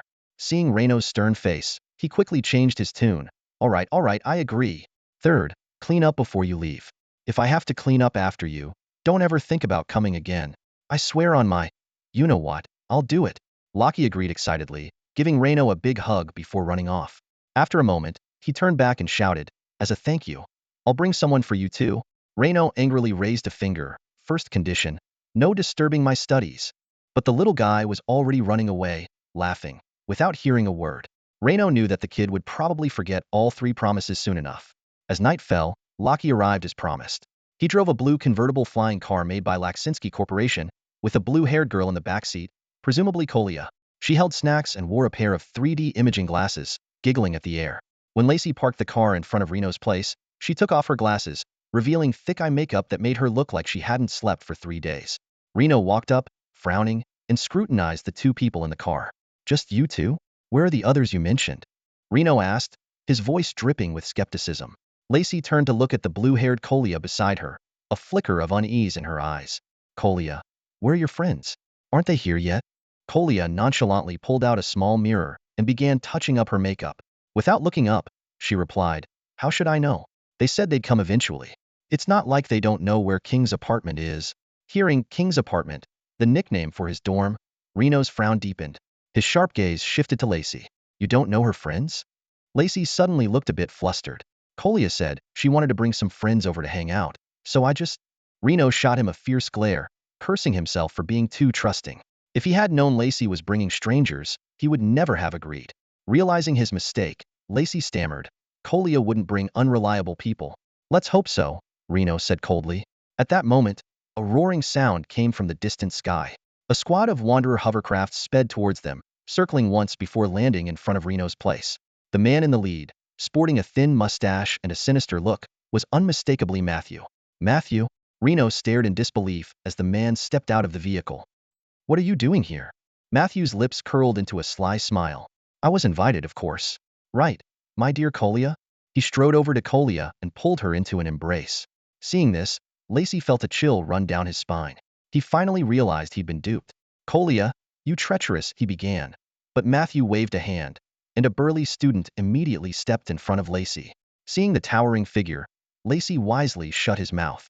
Matthew then leisurely approached Reno. Hey, we meet again. Reno sneered. That should be my line. What? Your face healed already. Matthew's face turned beet red. The memory of Reno shooting him and turning his face into a swollen mess still made him seethe with rage. He snorted. The wounds may have healed, but the pain remains. Johnny Reno, thanks to you, I've become the laughingstock of the whole academy. So today, I've come to see just how grand this king's apartment, which you got at my expense, really is. With that, he shoved Reno aside and led the way into the dorm. The other students followed closely behind. You can't go in there, Lacey shouted, his voice filled with panic. Shut up. We were invited to a party. Even if you complain to the discipline committee, it won't matter. One student sneered as he entered the dorm. Lacey watched helplessly as a group of second-year students streamed in, feeling utterly hopeless. He could already imagine what would happen next. They would wreak havoc in Reno's room under the guise of a party, and Reno wouldn't be able to accuse them because they were technically invited guests. No, you can't do this. The party is cancelled. You're not welcome here, leave now. Lacey shouted as he rushed inside, ignoring the burly student's threat. Matthew pretended not to hear. What? I can't hear you. He turned on the sound system, and deafening music filled the room. He laughed. Relax, it's just a party. Indeed, it was just a party. The students began dancing wildly in the room. Some raided Reno's fridge for food. Others jumped onto Reno's couch and bed, stomping and writhing. Standing in the center of the chaos, Matthew shouted, Dance, party, and revel. My friends, the night has just begun. The music was deafening, and the lights were dazzling. Matthew and his crew were wreaking havoc in Reno's room, knocking over furniture and scattering items everywhere. It was on the verge of becoming a complete mess. Locke stood at the doorway, his face flushed red, shouting at Matthew with all his might, Get out! Get out! You're not welcome here. Matthew lounged lazily on the sofa, waving dismissively. Hey, you're not the owner here. What right do you have to kick us out? Besides, it's pretty rude to throw out invited guests. He paused, a mocking smile playing on his lips. But I'm a generous man. I won't hold it against you. With a snap of Matthew's fingers, a burly student stepped forward, grabbed Locke like he was a rag doll, and marched him over to the swimming pool. Before Locke could react, he was thrown into the water with a heavy splash. As he surfaced, someone pushed him back under. Laughter erupted around them, and someone shouted, Don't take it to heart, it's just a joke. Yes, a joke. In this so-called party, all the outrageous behavior was excused as jokes. They ate, drank, smashed, and grabbed, all under the guise of a regular gathering. If you didn't look closely, you might not notice anything wrong. Reno stood aside, a slight smile on his lips. Interesting. A second-year student assigned to watch him was taken aback. What did you say? Reno's reaction was unexpected. They had anticipated anger, but he simply made a casual remark. This left all their prepared countermeasures useless. Reno slowly walked towards the pool. Everyone thought he was going to save Locke and prepared to stop him. However, Reno calmly said, If this continues, you're going to drown him. Are you sure you want to do that? Everyone froze, exchanged glances, and then released Locke. Locke surfaced, coughing violently.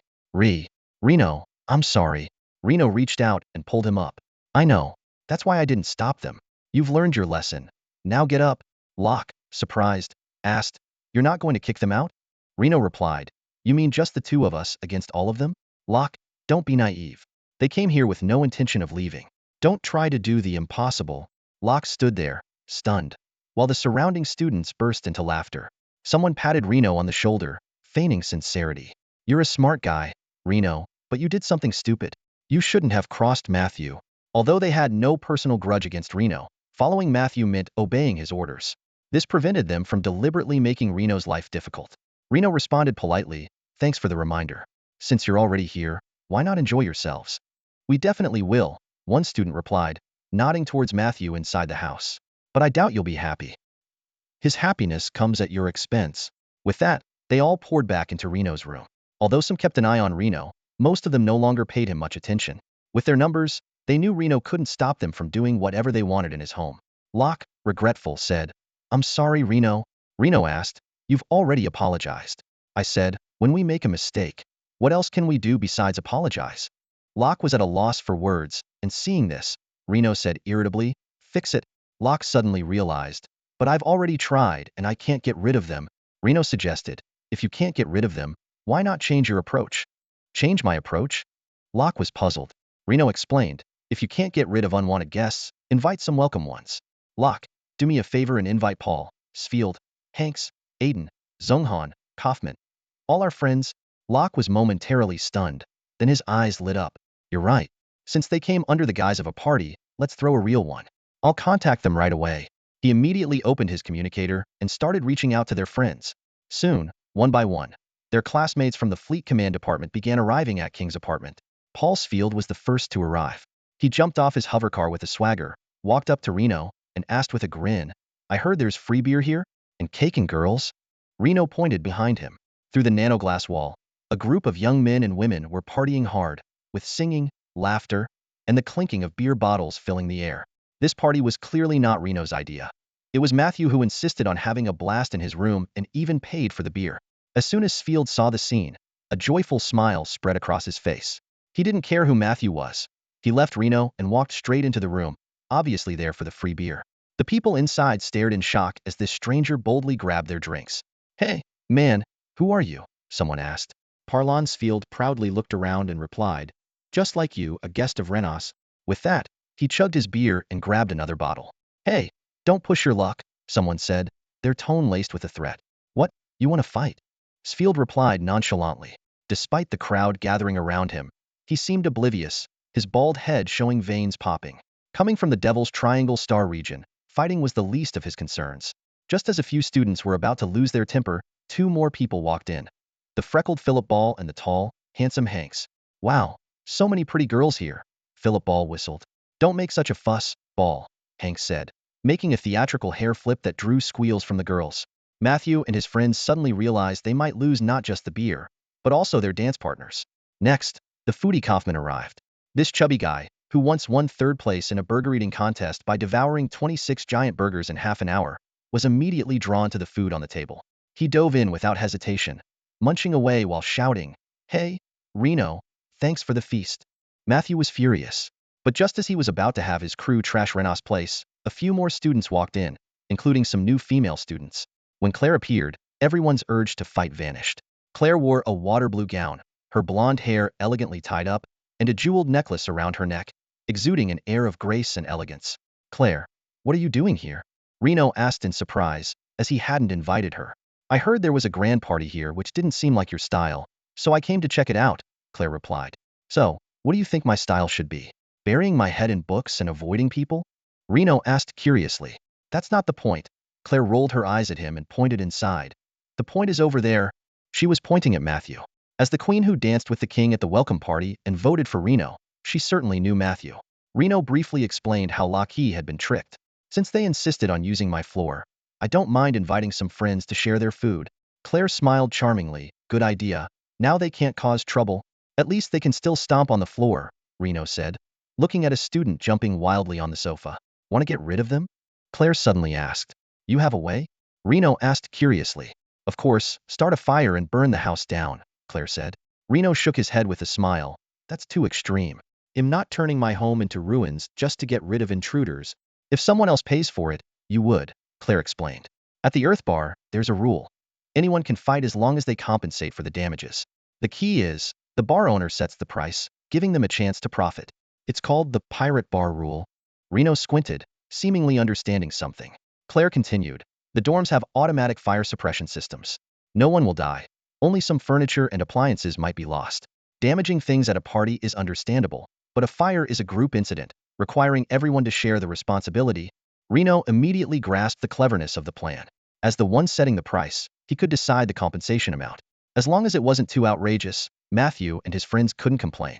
As for Ball and the others, they could be reimbursed privately. Claire, you're the smartest girl I've ever met, Reno praised. I've just grown up here and know the academy rules. My grandpa always said that wisdom is about using the rules. You can't talk about wisdom without understanding the rules, Claire said modestly. Well said, Reno clapped. So, how do you plan to start the fire? There are cameras everywhere in the academy. They limit Matthew, but they also limit you. Claire reminded him, as you said, it's just a fire. Ever heard of a hobby called cigars? You smoke cigars? Reno blinked. I smoke, Matthew, Claire replied.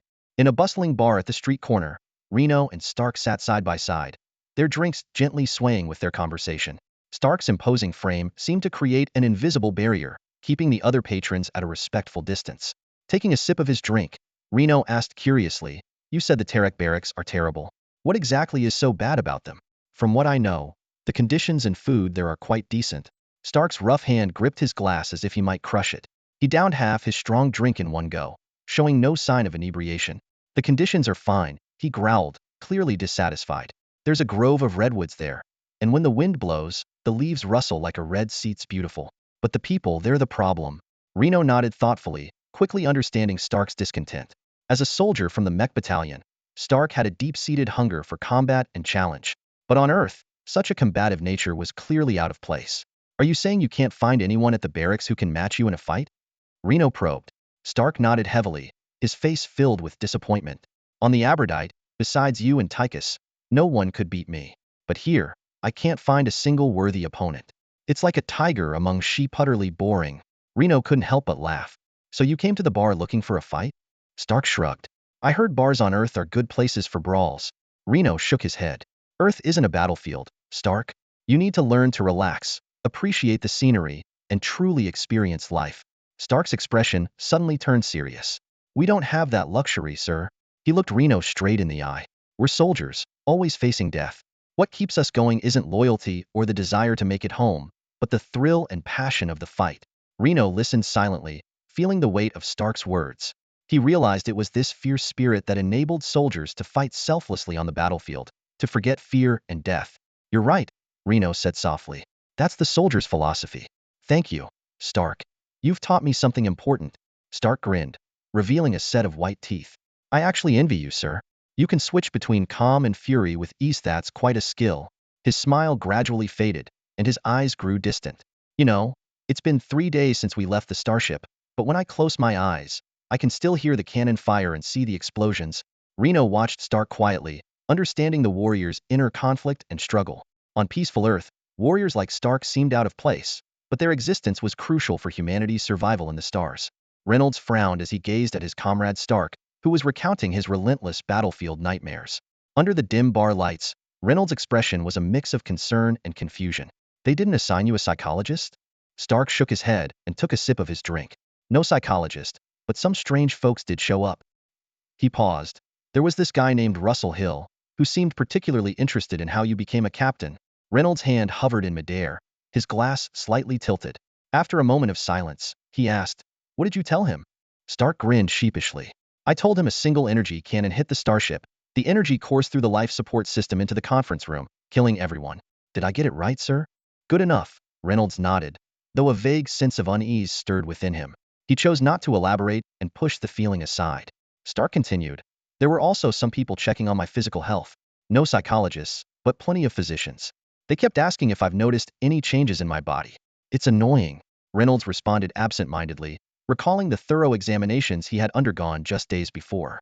Suddenly, Stark seemed to remember something and leaned in. Sir, you said you didn't encounter that bald guy named Bach. So how did you manage to knock him out? Reynolds chuckled wryly. Maybe he fled out of fear, or it was my imagination, or perhaps someone skilled helped from the shadows, but Stark was persistent. Have you considered other possibilities? Like suddenly acquiring some kind of superpower? Seeing Reynolds shake his head with a smile, Stark lowered his voice. I've heard the Federation has been secretly researching superhuman soldiers. Reynolds was about to dismiss the idea when he thought of the divine beings. Discovered over 2 centuries ago in the celestial cluster, this intelligent species surpassed humans in both technology and biological evolution. Each individual possessed immense abilities, initially mistaken for gods. Unfortunately, humanity couldn't coexist peacefully with the divine beings. War erupted almost immediately upon contact, with humans initially suffering severe losses due to their ignorance of the enemy. The most devastating was the Battle of Lumbra, where humanity lost 5,000 starships and over 3 million soldiers.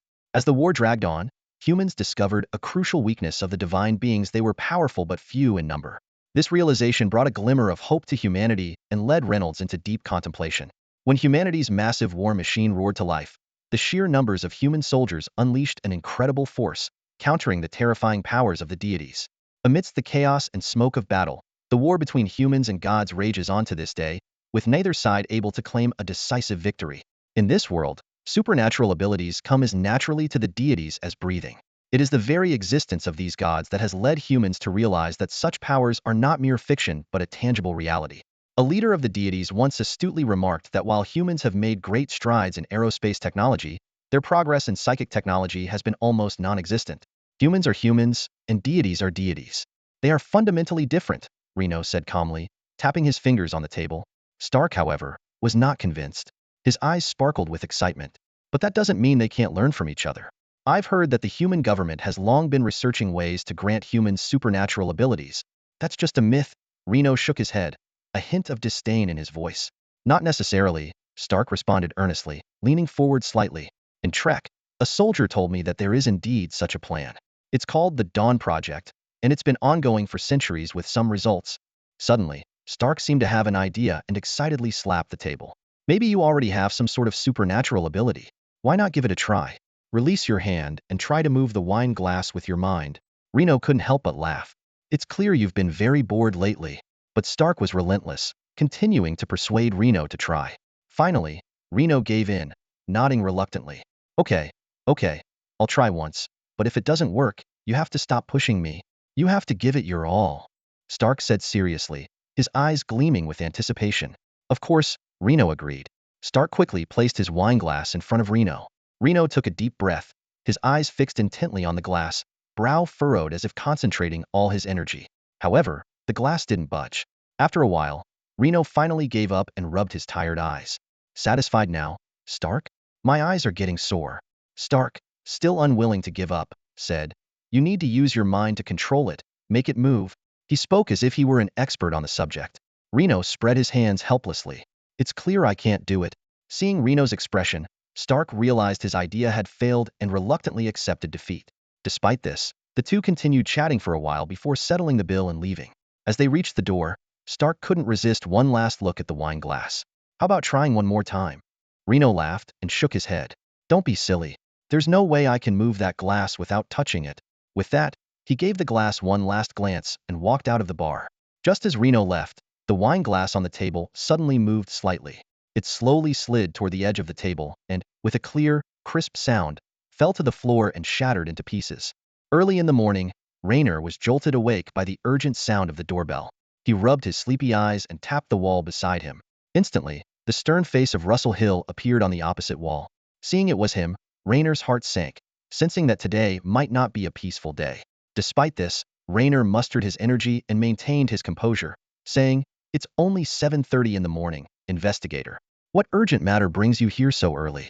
Russell Hill's expression remained unchanged as he replied directly, It's an invitation, Captain Rayner.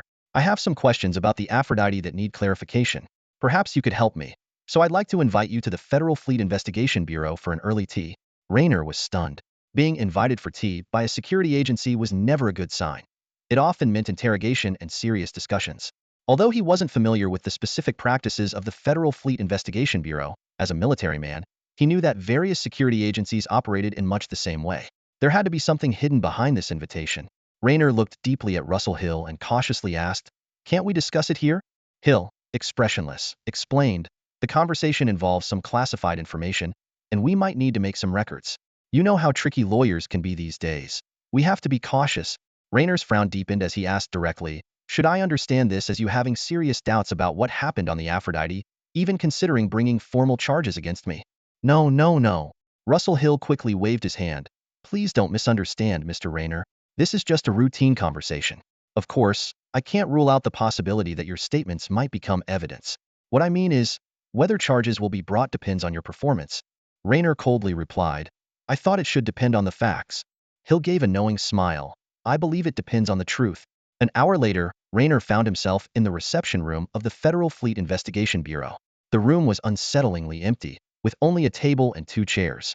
The stark white walls made the space feel eerie. Rayner sat facing the door, while Russell Hill sat opposite him. Beside Hill was a young female investigator with a sweet face and glasses.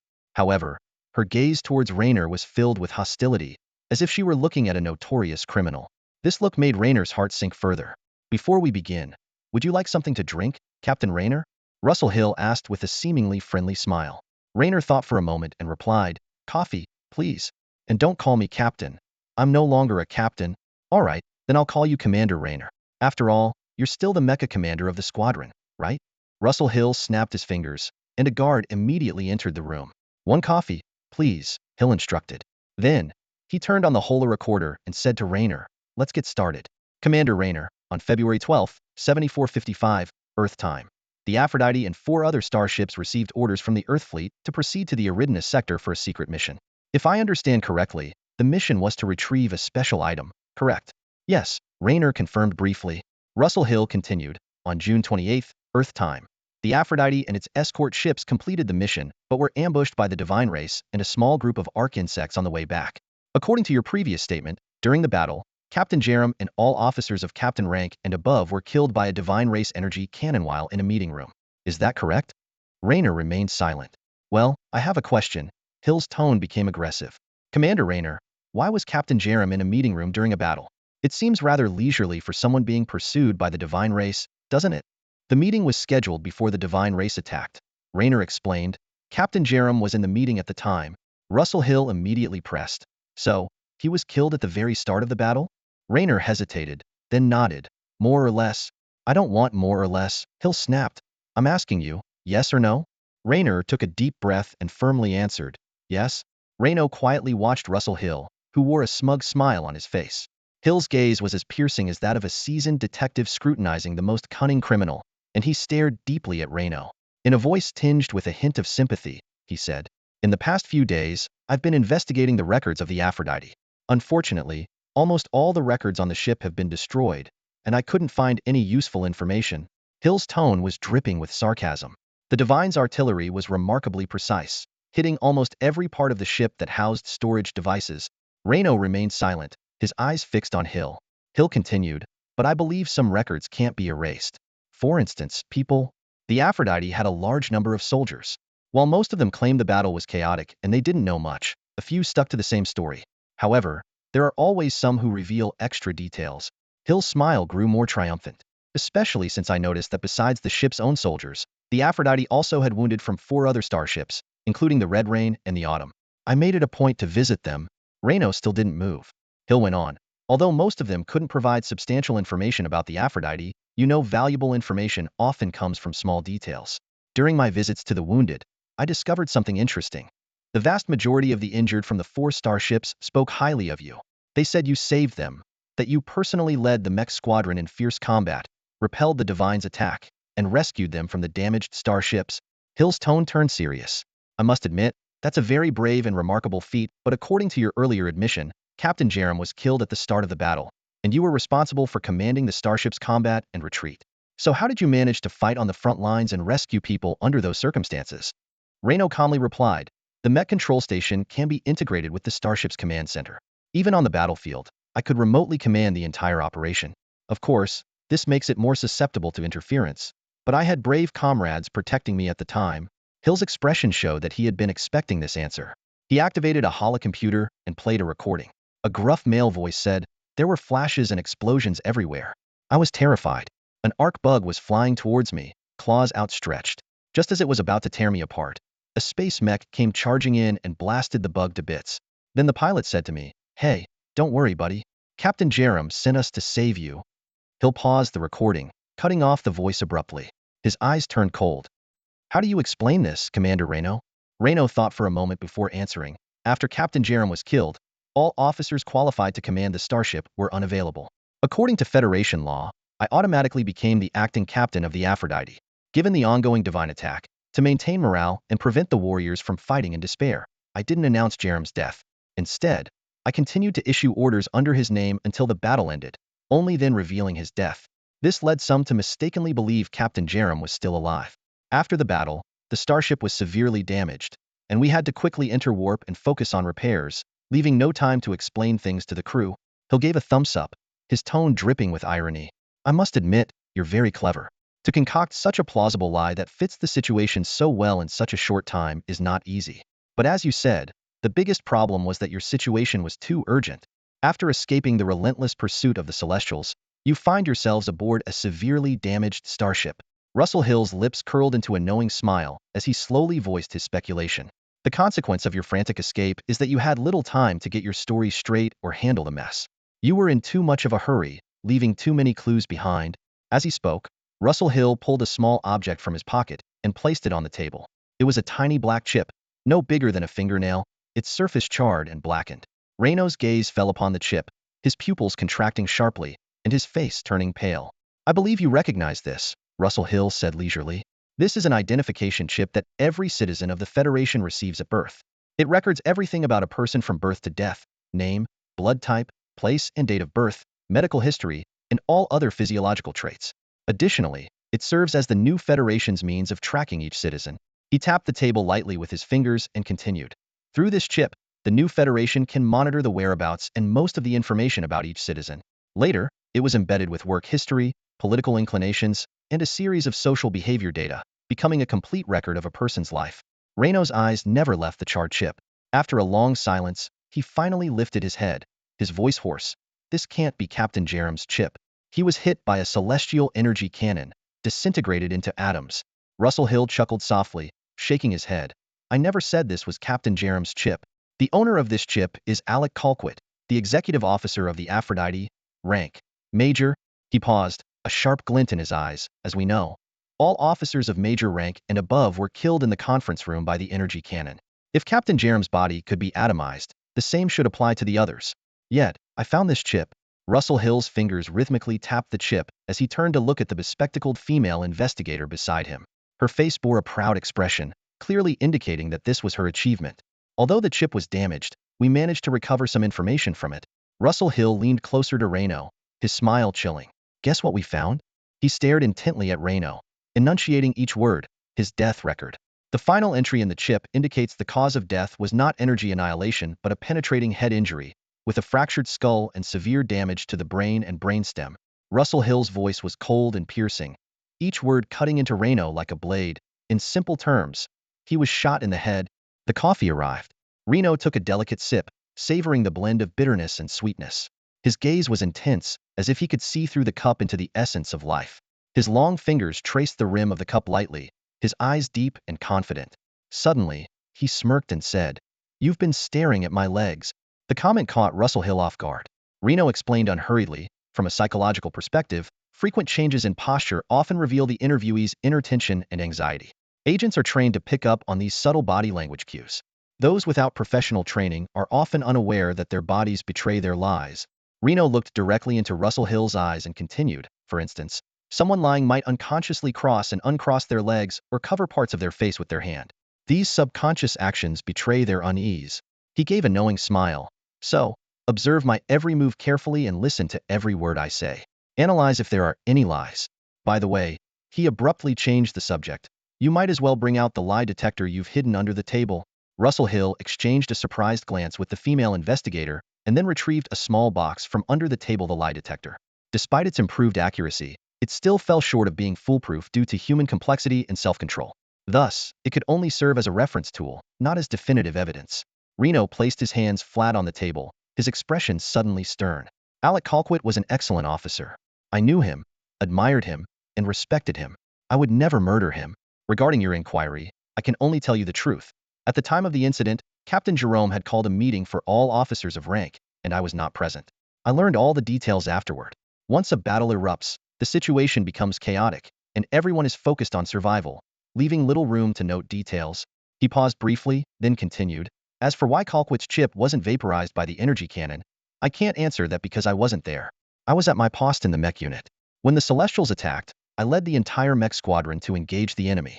It wasn't until the tragic news arrived that I realized I had become the new captain of the Aphrodite. In such circumstances, Misunderstandings are inevitable. After a moment of contemplation, Reno added, the death of Officer Colquitt is indeed shocking. But I refuse to believe that such a significant event occurred on the Aphrodite without my knowledge. Allow me to suggest a possibility. Perhaps Officer Colquitt wasn't shot, but was instead struck by a piece of machinery during the celestial attack, which happened to pierce his head. As you mentioned, the chip data indicates head trauma with skull fractures and severe brain and brainstem damage. It does not explicitly state a bullet to the head. Russell Hill's face turned ashen, looking extremely displeased. Reno gave him no time to recover, pressing further, even if we assume he was murdered, what makes you think it has anything to do with me? Just because I became the beneficiary after the officers' deaths? His expression grew more serious. On this point, I must correct your perception. I am not a beneficiary. I have taken on a heavy burden, like carrying a mountain that could crush a person.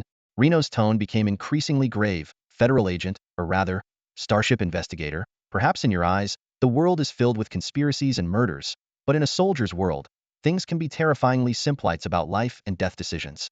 You don't understand that battle. You can never comprehend its brutality and peril. Imagine the roar of cannon fire whizzing past you, and colossal starships exploding in the distance. An energy cannon capable of shattering planets roared through the cosmos, stretching across millions of kilometers. Raynor's voice echoed in the small interrogation room, his eyes glinting with the remnants of battle. Explosions and debris were everywhere. The interstellar battlefield was like a vast ocean. In such chaos, do you think I had the mind to plot against my own superior? That would be suicidal. Raynor suddenly stood up, planting his hands firmly on the table, glaring at the investigator opposite him. You don't understand what losing a commander means. Chaos, disarray, leaderless factions fighting on their own, it all leads to death. His voice rose sharply, filled with long-suppressed anger. After a few deep breaths, he forced himself to calm down, slowly sitting back in his chair, his voice sinking to a low tone. After Captain Jerem's death, I tried to keep the news under wraps, but the truth eventually got out. The soldiers started to doubt me, questioning my leadership. Those were days filled with distrust, open defiance, and near mutiny. Raynor's gaze grew distant, as if he were reliving those dark memories. So, this is no blessing. I'm not the beneficiary. If anything, I'm the real victim. Russell Hill leaned back abruptly, staring at Raynor with a serious expression. After a moment of contemplation, he said, I must admit, I overlooked that. At that moment, the silent female investigator finally spoke, her voice dripping with arrogance. But is it possible that you didn't realize it at the time? Maybe you had long coveted the captain's position, like a dream you were willing to do anything to achieve. Only after getting it did you find out it wasn't what you imagined. Her eyes gleamed with a sense of impending victory. Besides, how do we know your suffering is real? Maybe it wasn't that difficult, or even if it was, perhaps you enjoyed it. Her presumptuous statement did not earn Russell Hill's approval. On the contrary, he shot her a reproachful glance. In an interrogation, assuming the suspect's guilt is the worst mistake, leading to bias and human rights violations. For this reason, Russell Hill had not directly accused Raynor of murdering his superior. He had been probing for inconsistencies in Raynor's story, hoping to catch him in a lie. If they could prove Raynor was lying, the investigation would gain the upper hand. However, the female investigator's reckless comment gave Raynor an opportunity. The entire conversation was being recorded, and her words could easily be used against them. Sure enough, Raynor turned to the female investigator, a look of pity in his eyes. To him, she was just a small fry eager to catch a criminal and prove herself, but missing the essence of the matter. She wanted to prove Raynor was guilty, not seek the truth. Raynor pondered for a moment, then calmly responded, Investigator Hill, I've already answered your questions. You can doubt Captain Cockett's cause of death, and you can think I'm lying. But if you want to prove more, you need more evidence. Russell Hill shrugged and was about to speak when a knock on the door interrupted him. A guard entered, reporting, a lawyer is here for Raynor. Russell Hill's body tensed as he whipped around to face Raynor. You called a lawyer? Johnny Raynor, this isn't a police station. Don't think you can use civilian rights tricks against me. Raynor responded calmly, don't get worked up, Investigator Hill. I'm not planning to use a lawyer to fight your investigation. Look, I've been sitting here, answering all your questions. As a soldier and a former acting captain, it's my duty to cooperate. The lawyer is just to ensure no one abuses their power. As long as you don't detain me without sufficient evidence, you can continue your questioning. I assure you, the lawyer won't cause you any trouble. Russell Hill took a sharp breath. You know the rules well. Raynor gave a slight smile. A friend of mine once said, wisdom is built on understanding the rules. I know the rules too. Even if the lawyer arrives, I still have the right to interrogate you for up to 48 hours. Russell Hill said coldly, standing up. He turned to the female investigator beside him. You stay here. I'll go meet the lawyer. With that, he strode out of the interrogation room. The room was left with just Reno and the female investigator. The air was thick with tension. The female investigator maintained a haughty stance, her gaze sharp as a knife, piercing directly at Reno, as if scrutinizing a vile criminal. Her lips trembled slightly as she spoke with disdain. Reno pondered for a moment before turning his gaze to the female investigator. His eyes brazenly lingered on her chest. The summer heat had led her to wear relatively light clothing, and the curves beneath her black silk blouse caught Reno's attention. The outline of her ample chest was clearly visible, and Reno's gaze roved freely over it. Soon, the female investigator noticed Reno's stare. Her cheeks flushed instantly, and she glared at him angrily before turning away, trying to avoid his gaze. However, Reno's eyes followed her relentlessly, roaming over her body. Perhaps it was psychological, but the female investigator felt a strange sensation, as if something invisible was lightly brushing over her skin, causing an indescribable itch. This feeling made her even more furious. She cursed the arrogant, lustful murderer in her mind, who dared to look at her with such lecherous eyes. Reno's gaze grew even more intense, as if trying to burn through her clothes. The female investigator felt an irresistible urge and a tingling sensation sweep through her body, causing her to sway slightly. This scene did not escape Reno's notice, and the smile on his face grew wider. Suddenly, Reno spoke. All chest, no brains. His words hit the female investigator's pride like a hammer. She trembled with anger, and at that moment, a strange, soft heat spread up her back, as if an invisible hand was caressing her body. The sensation extended to her bra, and suddenly, with a sharp snap, her bra burst open. Ah! The female investigator screamed. You bastard! She turned around and punched Reno hard in the face. Reno's head snapped back, and blood spurted from his nose. He lost his balance and fell heavily to the ground. The alarm blared throughout the interrogation area. When Russell Hill rushed back with the lawyer, the scene before him made his heart sink. Reno lay on the floor, face covered in blood, while the female investigator stood nearby, looking flustered. Hill exclaimed, My God, what have you done? In the reception hall of the Bureau of Investigation, Reno sat up straight. After applying a quick healing spray, the wound on his nose had stopped bleeding. A man of about 60 approached, dressed in a black suit with gold-rimmed glasses. He was Reno's lawyer, Mr. Kong Shier. Standing beside Reno, Kong Shier succinctly reported the situation. I've reviewed the records. Although you said some inappropriate things, you did not act disrespectfully towards the lady. Her bra strap snapped on its own, unrelated to you. I have filed a complaint against the Bureau for using coercive interrogation tactics. However, since they are part of the military, this matter might not go far. At most, they'll probably offer a token verbal apology, some compensation, and a promise not to bother you again. Reno stood up and sincerely said, That's already very good. I know you've done your best. Thank you very much, Mr. Kong Shier. Kong Shier smiled and replied, Don't mention it. You're the smartest suspect I've ever met. If it weren't for this incident, I wouldn't have gotten you out so easily. If you ever have any more trouble, feel free to come to me. I'll give you a 20% discount. After shaking hands, Kong Shier offered to escort Reno out. They chatted as they walked towards the Bureau's entrance. Just a few steps outside, someone suddenly rushed out of the Bureau, shouting, Johnny Reno. Reno turned around to see Russell Hill standing behind him, glaring intensely. Hill spoke slowly and deliberately, This isn't over. I will keep digging. If you are the killer, I will never let you go. Reno shrugged and calmly replied, Suit yourself. Then he turned and left. After parting ways with his lawyer, Reno decided to walk back to the sanatorium. Although the journey spanned much of the city, he wanted to use the time to clear his thoughts and enjoy the scenery along the way. Reno's mind was in turmoil. Only he knew what had truly transpired during the confrontation with the female investigator. He had indeed been trying to provoke her. When he saw the faint outline of the strap on her back, a thought flashed through his mind. It would be great if he could snap that strap. In that instant, Reno felt an indescribable power. It was as if his thoughts had gained a tangible quality, his consciousness a tactile sense. His mind seemed to touch the real world, bringing an incredibly vivid sensation. As his gaze lingered on the investigator's back, Reno could even feel the warmth and smoothness of her skin. His consciousness seemed to roam over her back, causing her to squirm uncomfortably, providing even more realistic feedback. Despite his shock, Reno did not forget his goal. He focused his attention on the delicate strap, imagining pulling it apart. Under the influence of that invisible force, the strap began to stretch, deform, and finally snap. At the moment the strap broke, an image flashed in Reno's mind. A teacup falling from a table.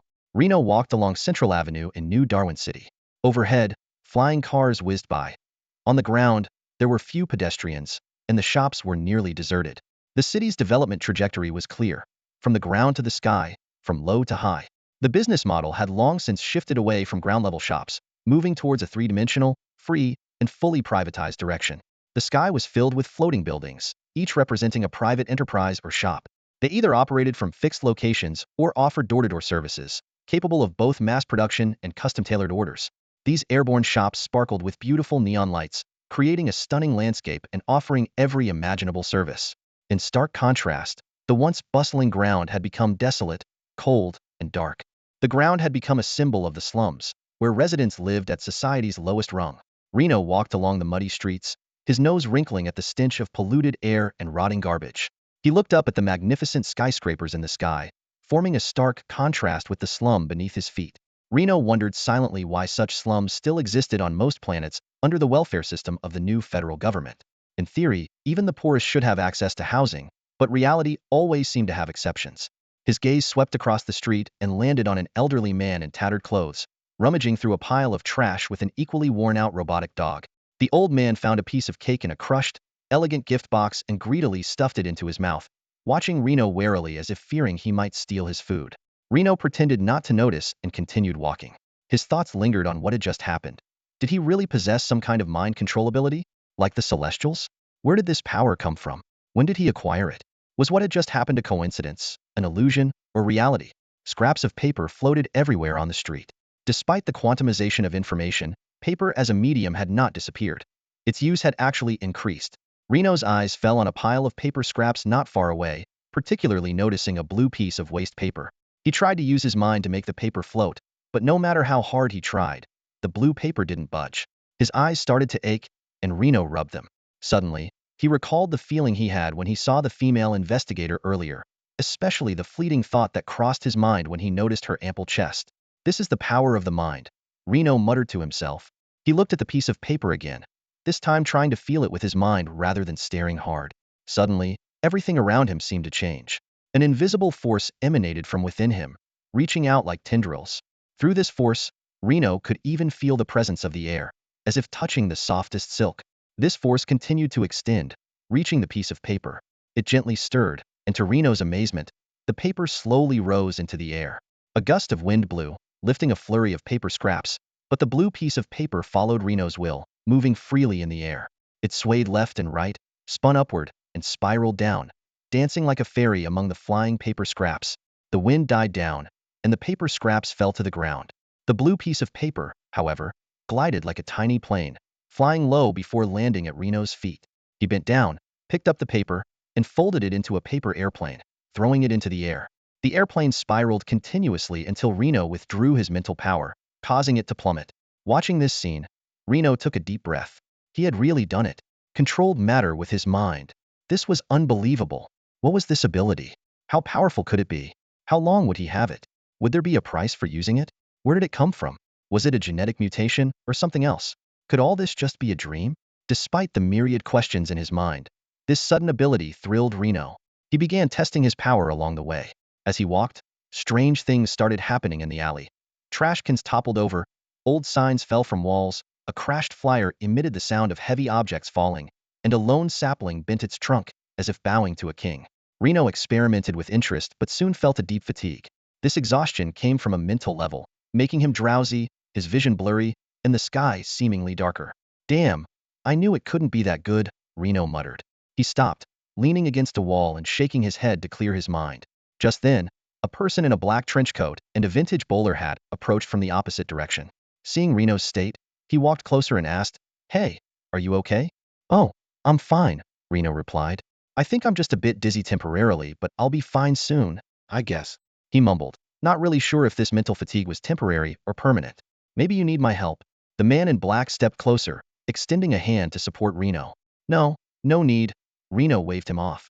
But as he waved, the man in black suddenly struck, punching him in the stomach. Wailing sirens pierced the tranquil night sky, jolting the sleeping cadets awake. Johnny Reno's eyes snapped open as if electrified, and he swiftly sat up. In a flurry of motion, he donned his academy uniform and dashed out of the dormitory, heading straight for the field. In the center of the field stood a one-eyed, limping instructor, loudly blowing his whistle. His fierce demeanor set him apart from the majority of instructors Reno had encountered, resembling more a battle-hardened veteran. The instructor had a limp, a blind eye covered by an eye patch, and the scars of a bygone era when medical technology wasn't advanced enough to regenerate cells. Such injuries typically indicated a lack of immediate medical care and prolonged suffering, lasting at least 3 months, leading to permanent damage. As the whistle echoed through the air, cadets quickly flooded the field, resembling a startled herd of rabbits. Moments later, the limping instructor stopped blowing his whistle and shouted, "Time's up. Anyone not in formation now is late and will lose a point." The tardy cadets groaned in dismay. At Alpha Academy, points were a critical measure of a cadet's performance. Each freshman started with 100 standard points, which fluctuated based on their actions. The minimum was 0, with no upper limit. Failing exams or exhausting points would lead to expulsion, while maintaining or exceeding 100 points indicated excellent performance and would be noted in their graduation evaluations, serving as a crucial assessment for their future. The instructor then yelled, "Improper attire, lose 1 point." Cadets who had hurriedly dressed and were now disheveled sighed in frustration. "Noisy behavior, lose 1 point." His voice rang out again. The field fell silent instantly.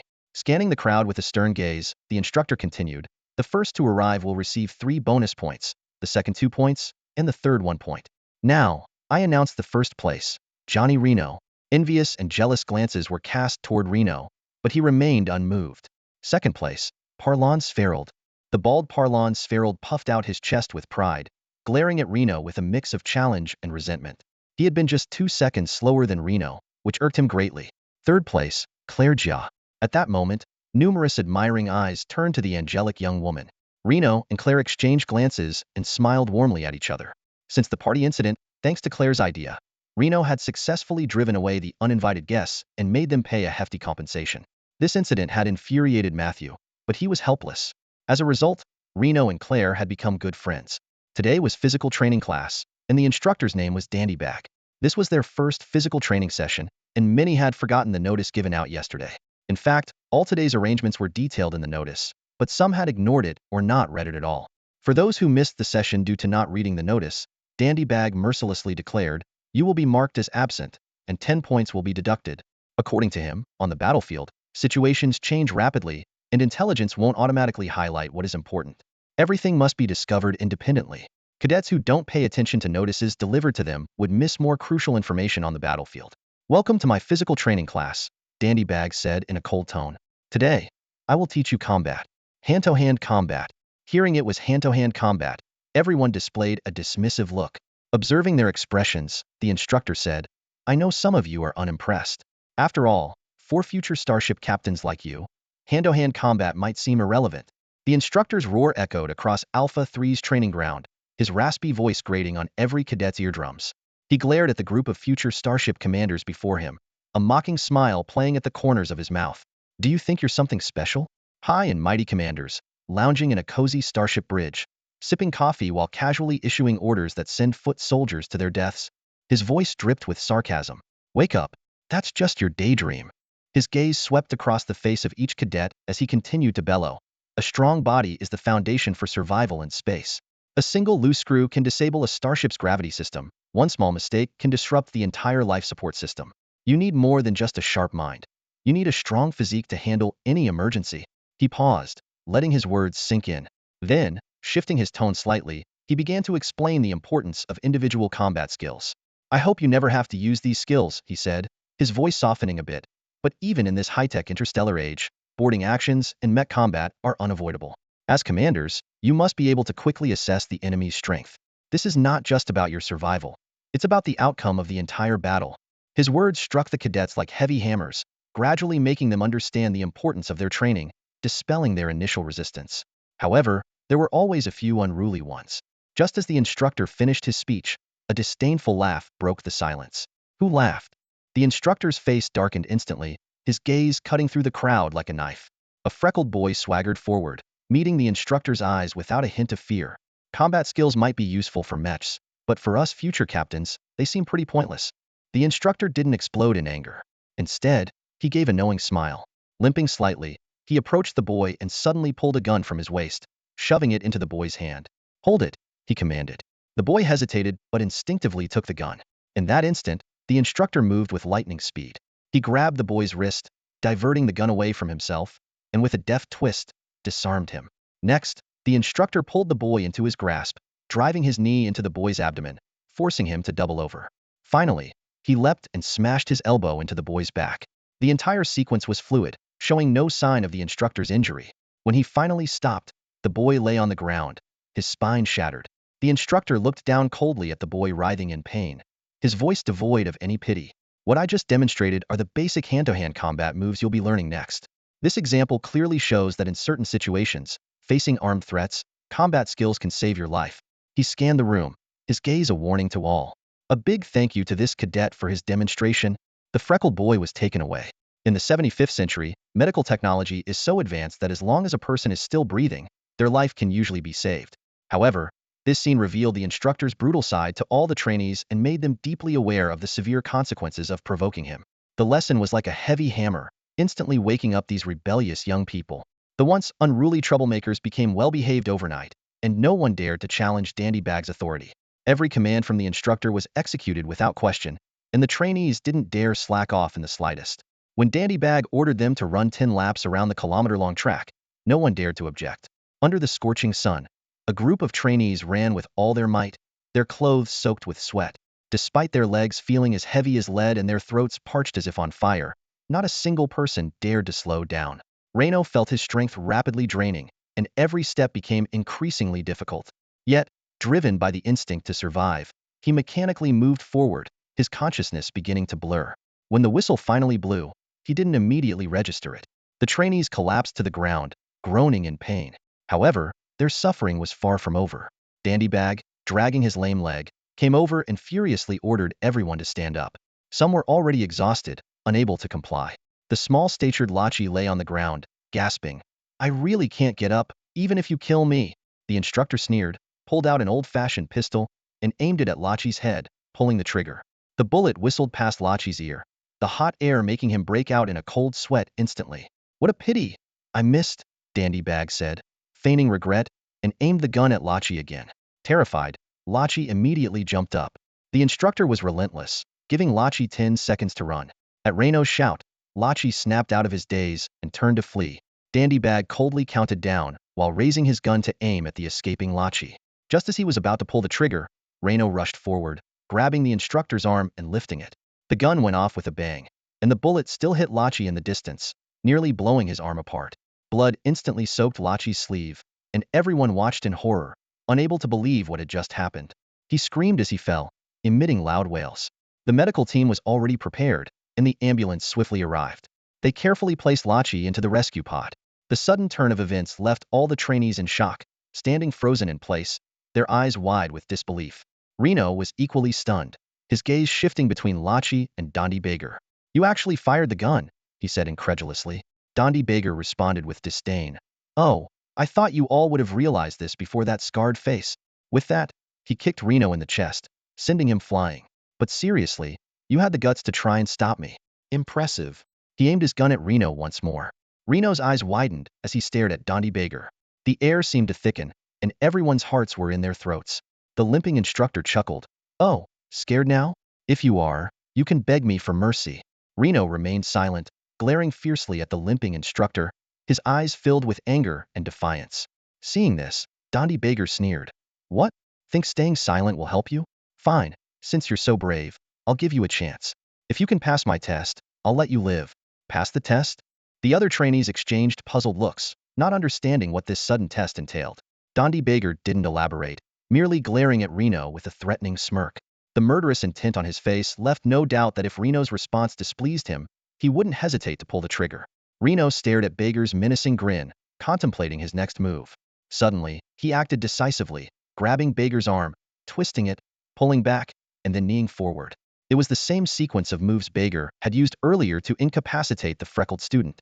However, it was Reno's first time attempting these moves, and he hadn't fully grasped the techniques.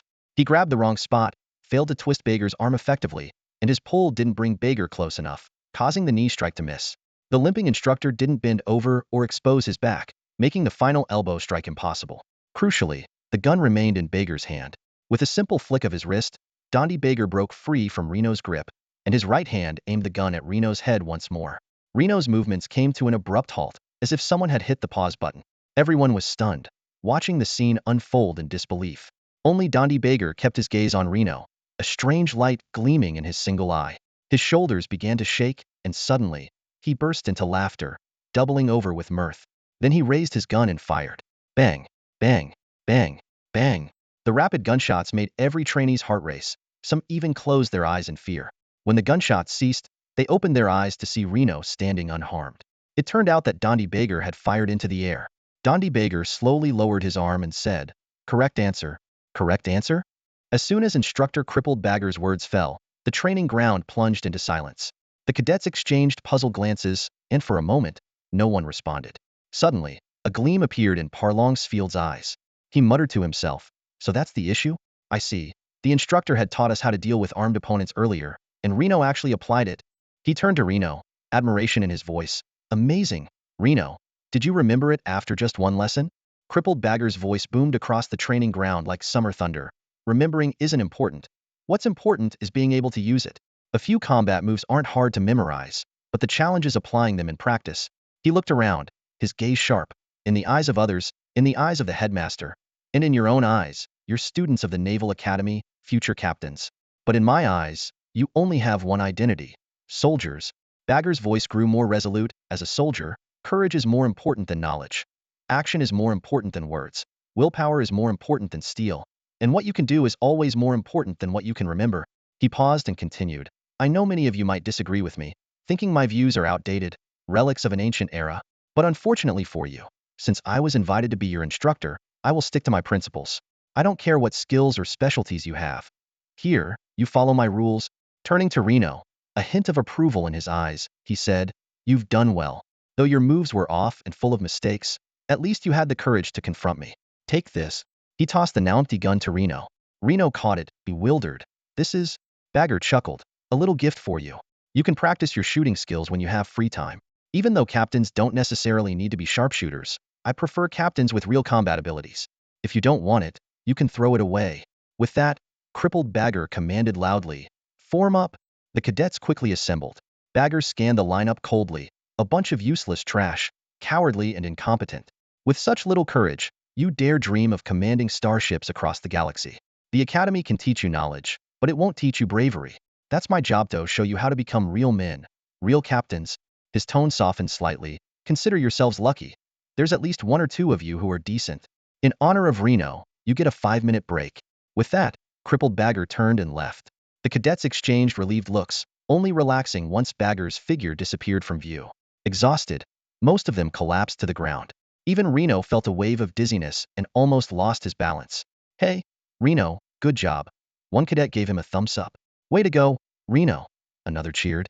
Soon, the training ground echoed with cheers, making Reno a bit embarrassed. Looking back, Reno saw Claire standing nearby, smiling at him. His heart stirred, and he walked over to her, asking quietly, "Did you know about all this?" Claire nodded. "Yes, he was specially invited by my grandfather." "The headmaster personally invited him?" Reno was surprised. If Marshal General himself extended the invitation, this crippled instructor must be something special. Claire leaned against a tree and began to tell Bagger's story. "Did you notice his injuries? They were sustained on the battleground of gods." Bagger wasn't a special forces soldier. He was just an ordinary member of the Mecha Brigade.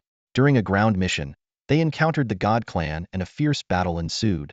Her voice became somber. That battle ended in a human victory, but the Mecha team suffered heavy losses, with only 68 soldiers surviving.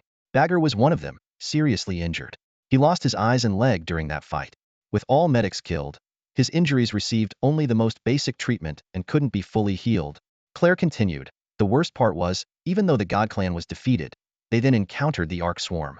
With their communications equipment damaged, they couldn't contact the fleet, so Bagger had to keep fighting despite his injuries. That battle lasted 2 years. Hiss. Reno gasped, staring at Claire in shock. He couldn't fathom how just 68 people had fought the Zerg in the wastelands for 2 years and managed to survive. Even more astonishing, they had completed their mission. And then what happened? Reno asked eagerly. Claire drifted into memory, speaking slowly. The human army eventually found them, but by then, only 3 were left. Even so, they accomplished their mission. These people were true heroes. Reno felt a deep respect but also a profound confusion. Strange, why have I never heard of them? Because they were never publicized, Claire shrugged. Don't ask me why, I don't know either. After they returned, Bag and the other 2 quickly retired. One committed suicide 6 months later, Another went insane and was sent to a mental institution on Blue Star. Only Bag remained somewhat stable, but he was on the brink of collapse. Thankfully, my grandfather found him and invited him to Alpha Academy as a physical training instructor. Since then, Bag has gradually improved. Reno suddenly understood. I get it. He doesn't want to kill us. He wants to save us. Only someone who has been through hell knows that strictness is the greatest form of kindness. This conversation gave Reno a new perspective on the limping instructor, even a measure of respect. Suddenly, he thought of a question. Claire, do you know how powerful the celestial tribe really is? Claire shook her head. I can't answer that. All I know is that they possess incredible abilities, capable of things ordinary people can't even imagine. Abilities, Reno murmured to himself. At that moment, a deep voice came from behind them. It's not abilities. They turned to see Dandy Bag, his single eye gleaming, walking toward them. He continued. It's the power of the mind. What's the difference? Reno asked, puzzled. Bag explained. Abilities transcend reality and are hard to understand. The power of the mind can be explained, understood, and is a tangible force, a replicable force. It is science, not myth. Seeing Reno still confused, Bag grinned. I don't fully understand it either. These are things a celestial told me. That celestial is dead now, returned to dust with the light of his mind. Reno fell silent. Bag glanced at him and suddenly shouted, everyone, gather up, prepare for drills. Don't think you can slack off. The enemy won't let up just because you're tired. Learn to stay alert and fight when you're exhausted. It's the key to your survival. Before he finished speaking, Bag had already punched Reno in the stomach. Caught off guard, Reno doubled over in pain. Bang! A fierce punch struck Reno squarely in the abdomen. The attacker was brimming with confidence, delivering the blow with unexpected force and precision, clearly intending to knock his target down. But just as the punch was thrown, Reno made his move. He swiftly stepped back and, with lightning speed, his right hand shot out, grabbing the assailant's wrist with pinpoint accuracy. How is this possible? The man in black exclaimed in shock. Reno held the man's wrist firmly, his grip steady and powerful. His eyes were sharp and unwavering as he stared down his opponent, coldly asking, what are you trying to do? The man in black sneered but didn't answer. Instead, he retaliated by kicking fiercely at Reno. Reno released his grip and countered with a kick of his own. This was the essence of military combat technique, simple, practical, and deadly. Both kicks landed simultaneously, forcing each man back a few steps. Clutching his chest, the man in black launched another attack. He charged forward, his fist aimed directly at Reno's face. Reno sidestepped and retaliated with a punch to the man's face. The man in black dodged just in time, narrowly avoiding the blow. He followed up with an elbow strike to Reno's chest, which Reno blocked with a downward press of his hand. Their arms clashed, and both raised their knees at the same moment, colliding with a painful thud that drew pained grunts from both. Just as they were about to break apart, Reno's left hand darted out, grabbing two of the man's fingers and twisting them sharply. A loud crack echoed as the fingers broke. The man in black cried out in pain, his vision momentarily blacking out. Seizing this fleeting opportunity, Reno delivered a sweeping kick. Though the move was powerful, it was somewhat slow to execute. Under normal circumstances, Reno wouldn't use it easily, as an experienced opponent could counter it before it landed. However, the man in black, slowed by the pain, gave Reno ample time to complete the strike. The sweeping kick landed with tremendous force. As Reno's leg connected with the man's chest, the sound of ribs breaking was audible. The man in black flew backward like a broken kite, crashing heavily to the ground, struggling to get back up. Military combat techniques, Reno scoffed, striding purposefully towards the fallen man, his voice demanding, who sent you? The man in black groaned on the ground, muttering incoherently, do you think you've won?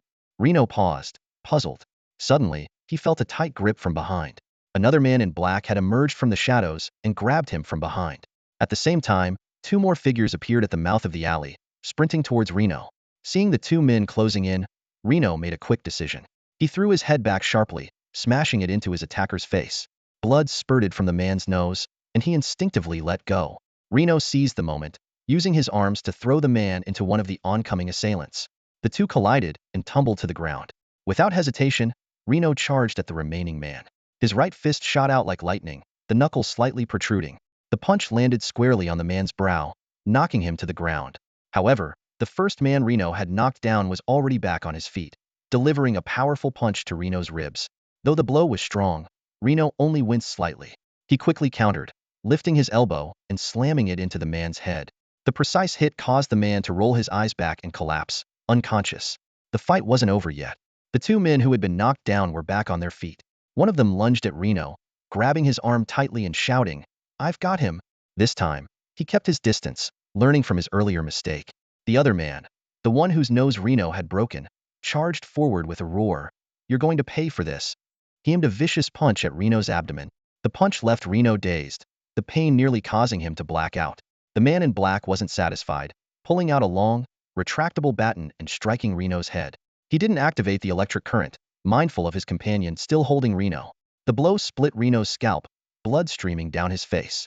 Laughing triumphantly, the man continued to rain blows on Reno with the baton. "Stop it, Ted. We need to take him back." The last man Reno had knocked out was back on his feet, helping his unconscious comrade up and shouting at the one wielding the baton. "I know, buddy, but this guy is a real handful," Ted said impatiently, wiping the sweat from his forehead. "Look at us, 4 against 1, and he still managed to take one of us down. Maybe more than one," Reno suddenly interjected, his voice tinged with a cold edge. "What?" Ted turned around in shock, a hint of confusion in his eyes. In that split second, Reno seized the opportunity, swiftly kicking Ted in the groin. "Arg!" Ted let out an agonizing scream, his face contorting in pain as he instinctively clutched his injured area, curling up into a ball. The sight made the other 2 men in black involuntarily gasp and take a half-step back. "Crushed," Reno said coldly, a sarcastic smile playing at the corner of his mouth. "You bastard!" the man called Buddy roared, throwing aside his unconscious comrade and lunging at Reno. At the same time, the man holding Reno tightened his grip, choking him to prevent any movement. "I'll kill you," Buddy bellowed, his fist raised high. "Before that, watch your head," Reno said softly, a sly glint in his eyes. Buddy reflexively looked up, only to see a flower pot falling straight towards him. A flying flower shop had just passed overhead, and for some reason, a pot that had been securely fastened suddenly came loose, prompting the shop owner to shout in frustration, "Oh, damn it, my century plant!" Thud. The flower pot hit Buddy square on the head with a dull sound. His movements halted instantly, his eyes rolled back, and he collapsed to the ground. "Oh no." The last man in black stood there, stunned, his grip loosening unconsciously. Reno seized the chance, whipping his head around to face him, a cold smile forming on his lips. The man in black felt a chill run down his spine, instinctively swallowing hard. "I've got you," the man in black bluffed, his voice trembling. "Maybe," Reno chuckled lightly, suddenly using his legs to push off forcefully, slamming his back into the man's chest. Realizing the danger, the man quickly shoved Reno away, reaching for a stunned baton at his waist. With a flick of his finger, the baton crackled with bright electric sparks. "Die, you bastard," the man growled through gritted teeth, thrusting the baton towards Reno's chest. Reno's eyes locked onto the baton, a strange light flashing in them. Suddenly, as if it had a mind of its own, the baton jerked upwards, pointing at the man himself before flying out of his hand. Zap! The baton struck the man accurately, a wave of electricity coursing over his body. "Wah! What's happening?" The man stuttered, his body trembling uncontrollably. His legs gave way, and he collapsed to his knees, losing consciousness. Reno finally exhaled in relief, leaning against the wall to catch his breath. He touched his forehead, his hand coming away bloody. His ribs ached fiercely. He knew they might be broken. "Damn it!" Reno cursed under his breath. Fighting through the pain, he walked over to Ted and grabbed the man he had kicked. "Who sent you?" Reno demanded, his eyes glinting dangerously. Ted suddenly laughed, despite the pain still etched on his face. "Want to know? Then come with us. I'll ask one more time." Reno's voice was low and menacing. "Who sent you? And why are you after me?" Ted leaned in close to Reno's ear, whispering, "Johnny Reno, you can't escape." Bang! Reno slammed Ted's head into the ground, the back of his skull hitting the floor hard. Ted's eyes rolled back, and he lost consciousness. A fresh wave of pain surged from his ribs, making Reno's vision swim. He gritted his teeth, forcing himself to stay conscious as he searched the men in black. Soon, he found a black box, a tracking device capable of injecting an invisible tracker into a target for remote monitoring. To cancel the tracking, a command could dissolve the tracker inside the target without leaving a trace. Reno pocketed the tracking device, using the wall for support as he painstakingly left the scene. Meanwhile, at the San Juan Mountain Sanatorium, Clarice Austin had just finished her bath and was walking out of the bathroom wrapped in a robe. Her hair was still damp, water droplets falling from the tips. As she passed through her room, a breeze blew in. Clarice turned and noticed the window was open. She walked over to close it, murmuring to herself in confusion, "Strange, I thought I shut this." A terrifying thought suddenly crossed her mind, her pupils dilating in fear. She spun around, only to see a dark figure rushing towards her. Bang! Clarice was slammed against the wall, caught off guard. Before she could scream, a large hand clamped over her mouth.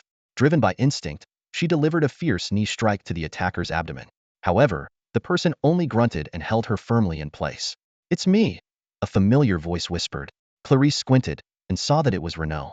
Her terrified eyes filled with confusion, and her initial panic started to subside. "I can let you go, but please don't scream, okay?" Renaud said softly, a hint of pleading in his voice. Clarice blinked rapidly to show her agreement. Renaud slowly released her, but she immediately pushed him away with all her strength, angrily demanding, "What are you doing in my room? Just because you saved me once doesn't mean you can do whatever you want." "Oh my God." Before she could finish her sentence, she saw Renaud collapse to the ground in pain. Concerned, she rushed to support him. "What's wrong?" she asked urgently. "I think one of my ribs might be cracked," Renaud replied with difficulty. His face was covered in superficial injuries, but it was the blow to his ribs that left him struggling to breathe. "I'll take you to the infirmary," Clarice said, starting to move. "No." Renaud grabbed her arm firmly. "I can't go." Clarice stared at him in shock, pressing. "What on earth is going on?" Renaud shook his head. "I don't know. I was attacked on my way back. I managed to escape, but this isn't over." He staggered to the window and motioned for Clarice to come over. "Look over there." Renaud pointed outside. Clarice followed his direction and saw a figure dressed in black standing under a tree, seemingly casual but with eyes fixed on Renaud's room. Clarice's face paled, and she quickly pulled her head back. "Oh my God. What is happening?" "I told you. I don't know," Renaud said, shaking his head in pain. "Then why are they after you? Did you do something illegal?" Clarice pressed, gesturing unconsciously, causing her robe to slip and reveal more than intended. She yelped and hastily tightened her robe. Renaud respectfully turned his head away, pretending he saw nothing. "I'm the mech commander and acting captain, Austin. Do you think I'd commit a crime? Who knows? Maybe you're smuggling contraband using your position. There was someone caught doing that last month," Clarice half-joked. Renaud sighed and explained. "If that were the case, the police would be after me, not a covert capture like this. The illegal ones are those people, not me, right?" Clarice realized. "Then you should call the police." Renaud shook his head, explaining, "The people after me are using military combat techniques. They're highly trained, definitely not ordinary. The police won't be able to handle this." He fell into deep thought, unable to fathom who would be targeting him. Could it be Russell Hill? But that didn't make sense. Hill had the authority to detain him openly within the investigation bureau. So who could it be? Renaud had no answers. After pondering for a moment, he said, "I need your help, Austin." "What do you need me to do?" Clarice asked, a bit nervous. "Don't worry, it's nothing major. I need you to get me some medical supplies and a bottle of bone regeneration serum." Clarice finally understood. She nodded. "All right, wait here. I'll be right back." She hurriedly went to her bedroom to change, and then quickly left. Renaud's eyes followed her until he confirmed she was heading towards the infirmary. Only then did he relax and sit down. 20 minutes later, Clarice returned with the medical supplies Renaud needed. After treating himself, Renaud felt the pain lessen significantly and sighed in relief. "Thank you, Austin. I think we're even now." Clarice responded, "If that's all, I hope you'll leave my room." Actually, there's one more thing I need your help with," Renaud said, looking a bit embarrassed. Clarice was on the verge of exasperation. She looked at Renaud with eyes full of despair. Renaud, resigned, said, "Don't worry, it's still just a small favor. I need to use your terminal. Mine might be monitored and tracked, so I can't use it right now." In the 73rd century, personal service terminals have replaced telephones, becoming essential for every citizen. These portable micro-light brains, worn like wristwatches, not only function as communication devices but are also directly linked to identity chips. Your identity number is your communication number, and it remains unchanged for life. The new federal government has used this to strengthen its control over citizens, sparking multiple waves of protest. Although devices capable of circumventing surveillance and changing numbers have appeared on the market, the lack of oversight has made people wary of those who use such equipment. Under government crackdowns, these alternatives have ultimately failed to become widespread. Clarice raised her left hand and activated the personal terminal on her wrist. After entering her password, she turned the screen towards Renaud. "Who are you looking for?" she asked. Renaud replied, "Alec Daviel and IBI Faulkner, officers of the Aberdite. They live with me in this sanatorium." He provided their identity numbers. Clarice quickly entered the numbers, then shook her head moments later. "No answer." Renaud asked in surprise, "Both of them?" Clarice shrugged. "Maybe they didn't bring their terminals." Renaud shook his head in denial. "That's impossible. They're active-duty military personnel, and federal regulations require them to carry their communication devices at all times when not on official leave. to ensure they can be deployed to the battlefield at any moment. One person occasionally breaking this rule might be possible, but two at the same time is highly unlikely. Clarice joked. Maybe they're off having a tryst together. Renaud ignored the inappropriate joke, his expression turning serious. Clarice, search the nearby area using their identity information. That requires their authorization, Clarice reminded him. I have it, Renaud said firmly. Clarice looked at him in surprise. I thought you were just the acting captain? Respected acting captain, Renaud corrected. Clarice rolled her eyes and began the search. Renaud thought, if the corkscrew and the woodpecker were nearby but unable to receive messages because they didn't have their terminals, the search should show their locations. However, the results were disappointing. Clarice said, they're not here. Can you expand the search range? They sometimes go to the nearby mountains, Renaud requested. The search range is already extended to a 10-kilometer radius, Clarice responded. Renaud's heart sank. Clarice observed his expression and thoughtfully asked, they're not targeting just you, are they? Renaud shook his head. He didn't know who was after them or who their targets were. But there was a way to find out contact more people. He picked up Clarice's personal terminal and dialed a number.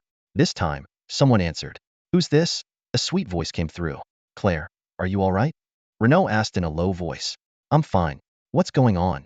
Claire asked, puzzled. Renaud hesitated for a moment before answering. Nothing. I just wanted to see how you're doing. I mean, is everything okay on your end? Any safety concerns or strange people around? Claire replied humorously. Come on. I live in a barracks. It's so secure that even a fly needs clearance to get in. Trust me, there's nothing strange here. Hearing this, Renaud felt a sense of relief but still cautioned. That's good to hear. Just be careful and stay safe. If you're that worried, why don't you come see me yourself?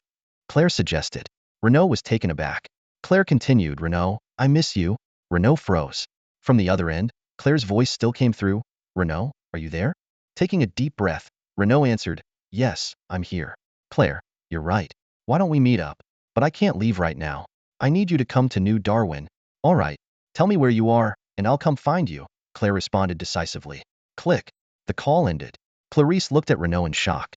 What's wrong? Renaud's face was ashen. Claire would never say she misses me, let alone come see me alone. That wasn't Claire. On the other end, a man in a fedora and trench coat slowly lowered the receiver. He looked up, and beneath his dark sunglasses, his eyes glowed red. A raspy electronic voice sounded, he knows. Renaud anxiously tried to contact the soldiers aboard the Abrodi, but every attempt ended in failure. As the number of missing personnel grew, his mood darkened, and anxiety washed over him like a tidal wave. He quickly switched communication channels, trying to reach both injured and uninjured comrades, but received no response. Damn it! After yet another failed attempt, Renaud couldn't contain his fury any longer. He jumped up and pounded the wall with a clenched fist. Those bastards! They've taken all my comrades, some of whom are injured. Clarice was startled by Renaud's sudden outburst. At that moment, he seemed like a raging beast, his eyes burning with intense anger. Even more terrifying, Clarice felt an invisible force emanating from Renaud, as if it was drawing her in. Suddenly, a strange whirlwind began to form in the room, converging on Renaud from all directions and creating an invisible vortex.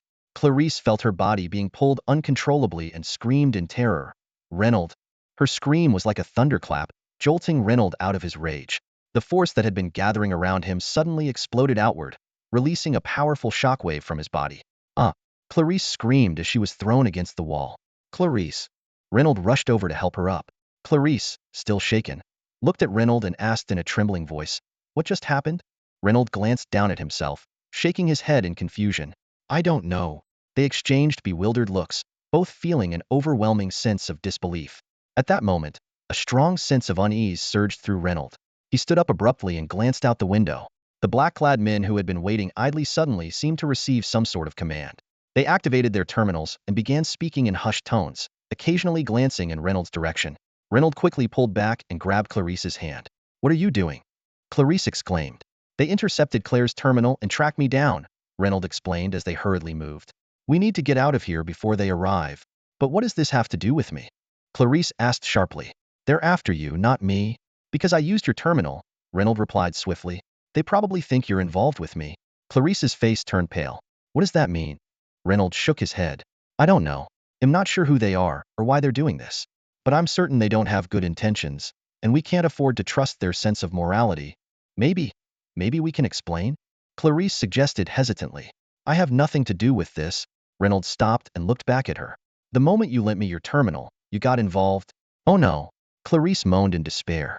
I'm sorry for dragging you into this mess, but you need to face reality now, Reynolds said as he opened the door and peeked downstairs. He saw several black-clad figures already on the stairway. They're here, Reynolds whispered, pulling Clarice in the opposite direction. Suddenly, Clarice broke free from Reynolds' grip and ran back into the room. Damn it, what are you doing? Reynolds chased after her and saw her hurriedly grabbing a bag and some clothes. I need a change of clothes, she said, pointing to her bathrobe. I can't run around in a bathrobe. Reynolds rolled his eyes in exasperation. Women. With time running out, Reynolds grabbed Clarice again, and they rushed out of the room. They reached an iron door at the end of the hallway. Reynolds pushed hard, but the door didn't budge. Clarice quickly explained. This is an internal passage for the sanatorium. Only staff can use it. It's locked, and you can't open it without the code. Maybe I can try, Reynolds said, focusing intently on the lock as he began to turn the dial, trying to mentally probe its mechanism. Watching him, Clarice sighed. You don't know the code. There's no way you can open it. With a click, the door opened. Clarice froze, as Renaud had already pushed the door ajar and gestured for her to enter. Terrified, Clarice stepped into the room, her eyes darting around cautiously. How did you do it? She whispered, barely able to hide her shock. Luck, Renaud replied curtly, quickly shutting the door and grabbing Clarice's wrist to lead her forward. Meanwhile, several figures dressed in black silently approached the door to Clarice's room. One of them held a peculiar device, its antenna-like extensions rotating until the needle fixed on the door. It's here, the person confirmed in a low voice. The words acted like an unspoken command, prompting all the black-clad figures to draw their weapons and aim at the door. One of them stepped forward, attaching a circular device to the door and quickly inputting a series of numbers before stepping back. The ring flashed a few times and then exploded, blowing the entire alloy door open without damaging the surrounding area. The black-clad figures filed in, swiftly searching the room. Damn it, he's not here, the leader cursed. They were just here. They can't have gone far. Release the ants. One subordinate pulled several silver metal spheres from his pocket. As they hit the ground, the spheres transformed, sprouting 8 thin legs and round heads, with 2 long antennae twitching constantly. They quickly locked onto the scent and scurried towards the end of the hallway, following Renaud's trail. They went this way, the leader shouted. Blow the door open. We can't. It's made of titanium alloy. Regular explosives won't do it, one subordinate responded. Damn it, the leader swore. Why would a sanatorium have such doors? Because this is a military sanatorium. They reinforce everything, even the toilet seats are made of alloy. Another black-clad figure interjected inappropriately, only to receive a hard punch to the face from the leader. Hope they reinforced your teeth too, idiot, the leader said coldly. Get this door open.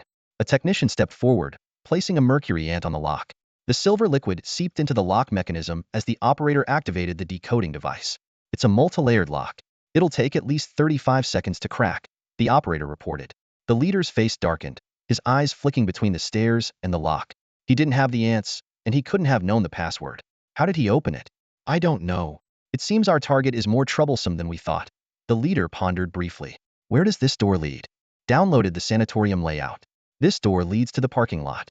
The leader's face changed abruptly. To the parking lot.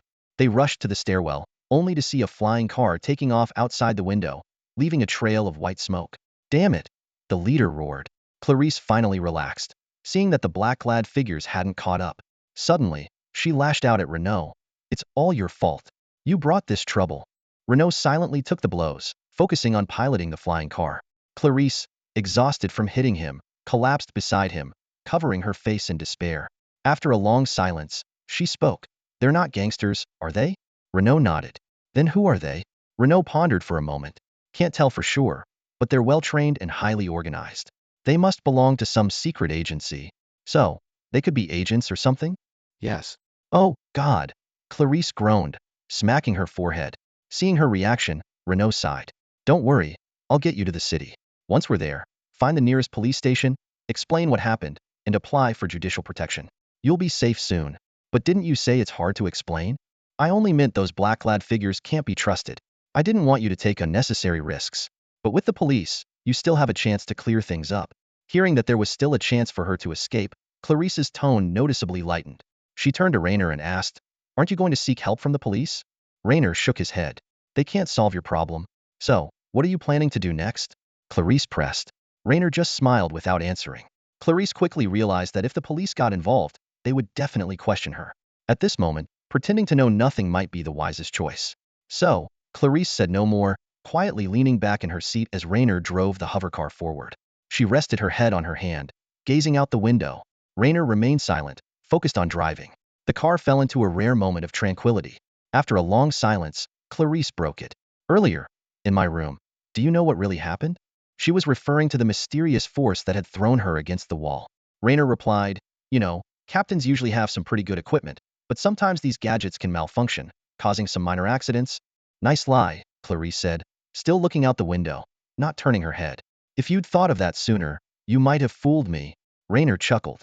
I'll be quicker next time. Clarice's lips curled into a small smile as she asked, is that girl named Claire your girlfriend? Raynor thought for a moment. Sort of. Then why doesn't she say she misses you, or come to see you alone? Raynor remained silent.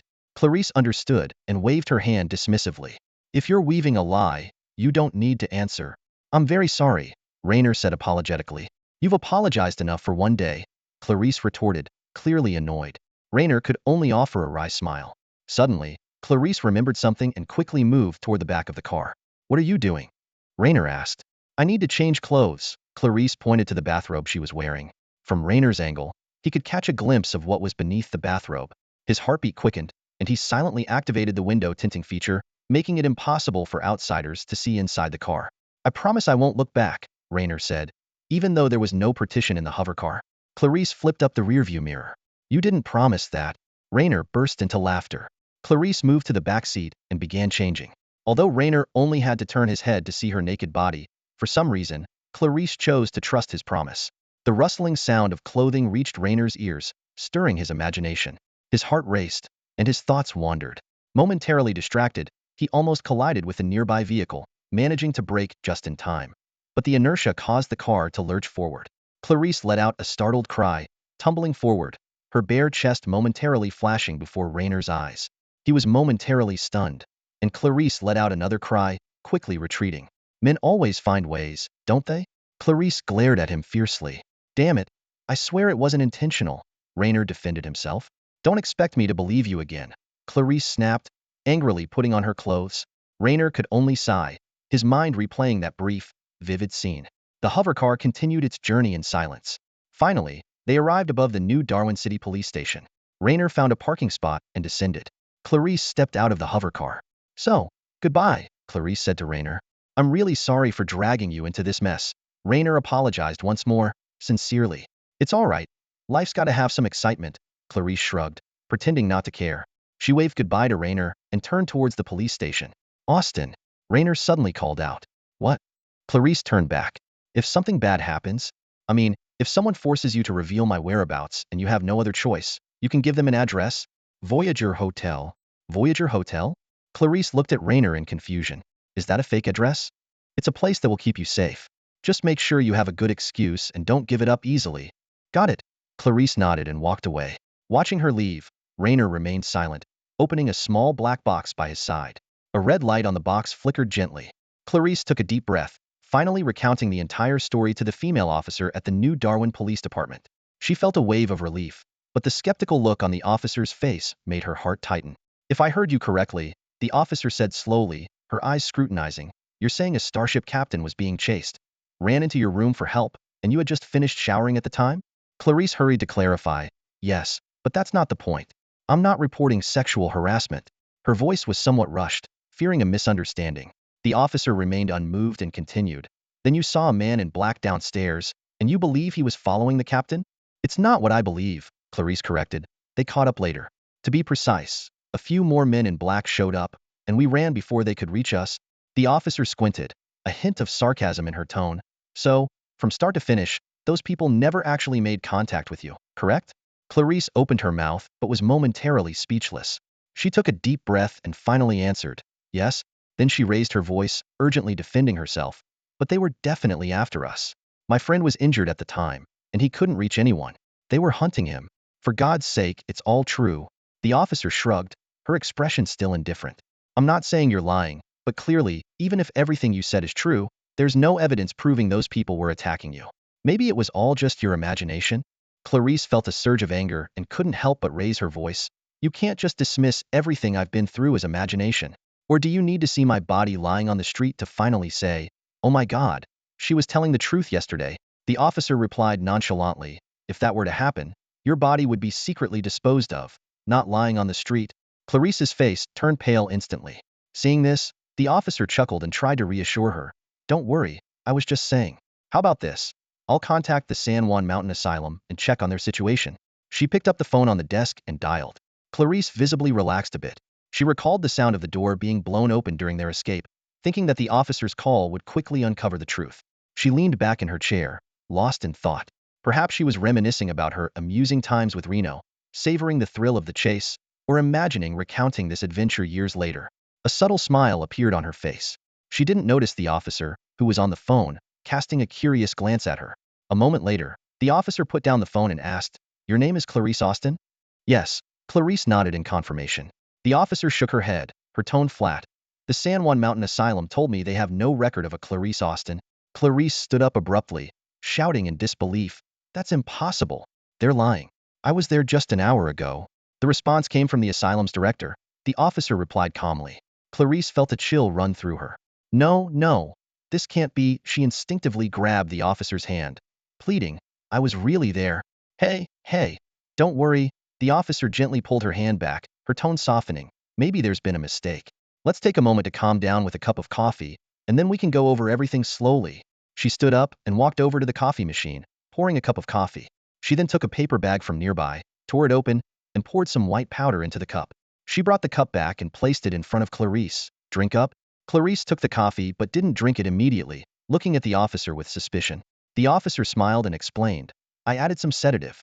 It will help calm your nerves." Clarice nodded and cautiously took a few sips. Setting the cup down, she asked, "Where would you like me to start?" "How about you start with how you met Johnny Reno?" the officer suggested. Clarice nodded and was about to speak when she suddenly remembered something and looked at the officer with suspicion.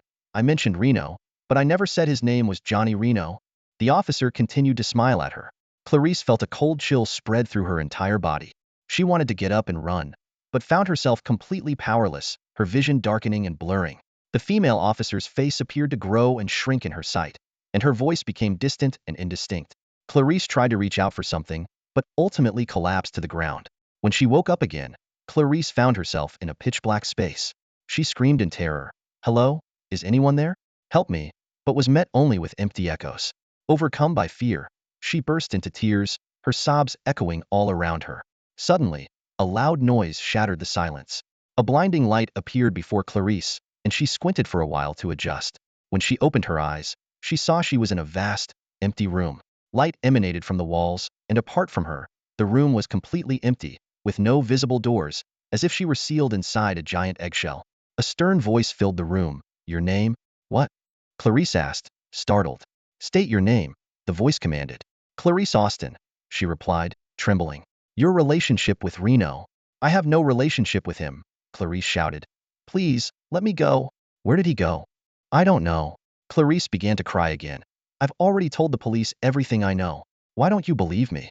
Did he ever mention where he might go?" Clarice shook her head. Meanwhile, in another room, several people were watching a screen. Leading them was a middle-aged man with a small mustache. Behind him stood two trenchcoat individuals and four men in black suits. Several operators in black sat in front of the screen, one speaking into a microphone and another monitoring a graph. When Clarice shook her head, the graph showed slight fluctuations. The man monitoring the graph immediately said, "There's a spike." "She's lying." The man with the microphone shouted, "You're lying. Tell us, where did he go?" The booming voice echoed through the room, scaring Clarice into curling up and trembling. "Answer the question." The godlike demand hammered into her mind. Unable to bear it any longer, Clarice shouted, "I'll tell you. The Voyage Hotel. He might go there, but I'm not sure." Watching the graph, the man in black said, "This time, she's not lying." The mustached man grabbed the microphone. "What else do you know?" "Nothing. That's all I know." Clarice shook her head repeatedly. "How did you open that door?" "What?" Clarice was confused. "The door. The one at the sanatorium." Clarice shook her head. "I don't know. I really don't know. I was just following him. He left me at the police station and then he left." No matter how the mustached man pressed her, Clarice could not provide any more information. He put down the microphone and said to those around him, "Send the tactical team to the Voyage Hotel and bring him back." The men in black nodded in agreement. The mustached man turned to the trenchcoat individuals behind him. "We're going too." Someone pointed to Clarice and asked, "What about her, sir?" "Bring her along. She can be used as bait." the mustached man said coldly. The Voyage Hotel stands prominently in the heart of New Darwin City, starkly contrasting with the surrounding modern architecture. This unique hotel is a repurposed old starship, the Voyager, retaining its rich aerospace style. Stepping into the hotel feels like traveling back to the era of interstellar exploration, with the silhouettes of crew members bustling and bravely fighting in the ship vividly appearing before your eyes. The starship's cabins have been cleverly converted into various guest rooms, each with its own distinctive charm. To maintain its flight capabilities, the engine section has been preserved, but the weapon systems and other crucial components have been removed. In their place are luxurious carpets and exquisite murals, with the renovation costs alone being enormous. The hotel's reception hall is located on the starship side, originally the site of an internal particle cannon turret. After removing the energy and control systems, it has been transformed into a spacious and bright welcoming area. Engraved on the front wall of the hotel is the illustrious history of the Voyager. This distinguished third-generation Galaxy-class starship was produced in 5852 and has a history spanning 1,600 years. Under the leadership of its first captain, David Porter, the Voyager discovered a resource planet on its maiden voyage. Subsequently, it found 17 valuable planets, including 6 resource planets, 2 habitable planets, and 3 alien species. Throughout its over 1,000 years of cosmic travel, the Voyager has faced countless dangers, disasters, and battles, surviving 3 near-death experiences, earning its legendary status. 200 years ago, the Golden Palm Group acquired the starship and converted it into the current hotel. The hotel's entrance is marked by a massive particle cannon, which is particularly striking. The barrel, resembling a bottomless black hole, seems capable of swallowing everything. The sliding track beneath the cannon remains intact, evoking images of the cannon sliding out and aiming into the distance during wartime. Energy gathering, particles accelerating, and finally unleashing a cataclysmic fury, creating a vast firestorm and meteor shower in the distance. Below the cannon's base, 2 receptionists in light attire stand behind a sleek, silver-white desk, welcoming each guest with professional smiles. "Welcome to the Voyage Hotel. How may I assist you?" one receptionist asked as 2 men in black approached the service desk. "Is there a guest named Johnny Reno here?" one of the men in black inquired. "Please wait a moment." After checking the credentials, the receptionist's expression turned serious. She made a gesture, and a 3-dimensional holographic screen appeared in front of her. A few taps later, Reno's photo appeared on the screen. "There is indeed a Mr. Johnny Reno who has booked a room here. Is this the person you are looking for?" the receptionist asked. "That's him," one of the men in black confirmed, his face changing slightly as if recalling an unpleasant memory. This was Ted, the man whose testicles had been crushed by Reno's kick. "Has he checked in?" the other man in black asked. "Not yet. I am his friend. Could you tell me his room number?" 4622, sir." The 2 men stepped back and nodded toward the outside. More men in black began discreetly entering the hotel, seemingly casual but effectively securing all key access points. Clarice then arrived, accompanied by a middle-aged man with a mustache, 2 men in trench coats wearing sunglasses, and 7 or 8 men in black. This group escorted Clarice to the room booked by Reno. At the door of room 4622, a man in black stepped forward and placed a small device on the door. The device flickered with a faint light and cracked the hotel's advanced security system in just 7 seconds. Once the door was open, a man in a trench coat was the first to step into the room. As Clarice walked down the hallway, 2 red lights flickered faintly behind the sunglasses. She followed a group of men dressed in black until they reached the end of the room. The man in the trench coat turned and said, "He's not here." Clarice couldn't hold back her frustration. "Of course, he's not here. The reception in the lobby already told us," she snapped. The middle-aged man with the mustache remained unfazed and ordered decisively, "Connect to the system and initiate surveillance." One of the men in black immediately got to work, taking out an advanced computer from a briefcase. This was the latest model from the Federation, boasting superior computing power that hackers dreamed of. As the screen lit up, data streamed across it. The man's fingers danced over the keyboard, and within seconds, he announced, "We're connected." As soon as Renault enters the room, we'll know instantly. In this highly advanced era, monitoring someone no longer required traditional cameras. Once you controlled the room system, everything was under your command. The mustached man continued. "Erase all traces and clear out." Everyone began to leave methodically, one of the men in black meticulously wiping away any potential evidence they might have left behind. Watching these highly trained professionals, Clarice felt a deep sense of despair. Whether Renault showed up or not, there seemed to be no chance against such a group. Just then, a commotion erupted outside. The mustached man frowned and asked, "What's going on out there?" A man in black quickly returned to report, "Nothing major. Just a hotel cleaner who saw us and got spooked. He said we were trespassing." "Idiots!" the mustached man cursed, striding out of the room. At the doorway, a bearded cleaner was waving his arms frantically, shouting, "You can't just barge into hotel rooms like this. It's illegal. You're infringing on Golden Palm Group's rights. I'm calling the police. You'll all go to jail." The middle-aged man lunged forward, grabbing the cleaner by the throat and pinning him against the wall. He quickly flashed a badge in the cleaner's face and barked, "Shut up, you fool. Look closely. We're secret police. If you cause any trouble, I'll arrest you first." The name secret police was enough to strike fear into anyone. Unlike the military police or the Federal Bureau of Investigation, the secret police were a covert organization not affiliated with the military. They reported directly to the federal government, tasked with internal arrests, often targeting high-profile individuals, but seldom the military. Being targeted by the secret police was never good news. With their high authority, they often abused their power for corruption, extortion, and illegal arrests. To most people, the secret police were a plague, and many would rather face divine beings than them. At this moment, the bearded cleaner looked at the badge in the mustached man's hand, trembling with fear. "Now, get out of here!" the mustached man roared. The cleaner scurried away in a panic. As he watched the cleaner run off, the mustached man was about to turn around when he sensed something was off. He looked down and realized he was holding several strands of beard. Examining them closely, his pupils dilated. He spun around and shouted, "Hey, you!" The cleaner turned at the sound but kept walking. He looked back at them, then suddenly tore off the fake beard. Revealing a handsome facete was Renault. Renault smiled slightly and mouthed something. Though they couldn't hear him, it was easy to read his lips. "I know who you are." He then disappeared down a side corridor. "Damn it!" the mustached man yelled. He turned to his men and shouted, "What are you waiting for? Go get him." All the men in black immediately rushed in the direction Renault had disappeared. By the time they reached the intersection, Renault was long gone. There were too many paths, and no one knew which one he had taken. The mustached man became calm and said in a low voice, "Since he's here, he's not getting away. Keller, take over the hotel system. I want to make sure he stays on your screen." He then raised his wrist communicator and said, "Attention, everyone. The target has appeared. Secure all exits. We can't let him escape this time." "Understood, sir," answered Keller, the man who had previously taken over the room's system. He took out the advanced computer again and began hacking into the hotel's entire system. His fingers flew over the keyboard, and data streamed across the screen. "Soon," Keller exclaimed. "Success." Instantly, numerous screens displaying real-time footage of the hotel's interior popped up on the computer. Keller quickly input Renault's image data, and within moments, the system matched it. A screen popped up, showing Renault hurriedly walking down a hotel corridor. "Got him!"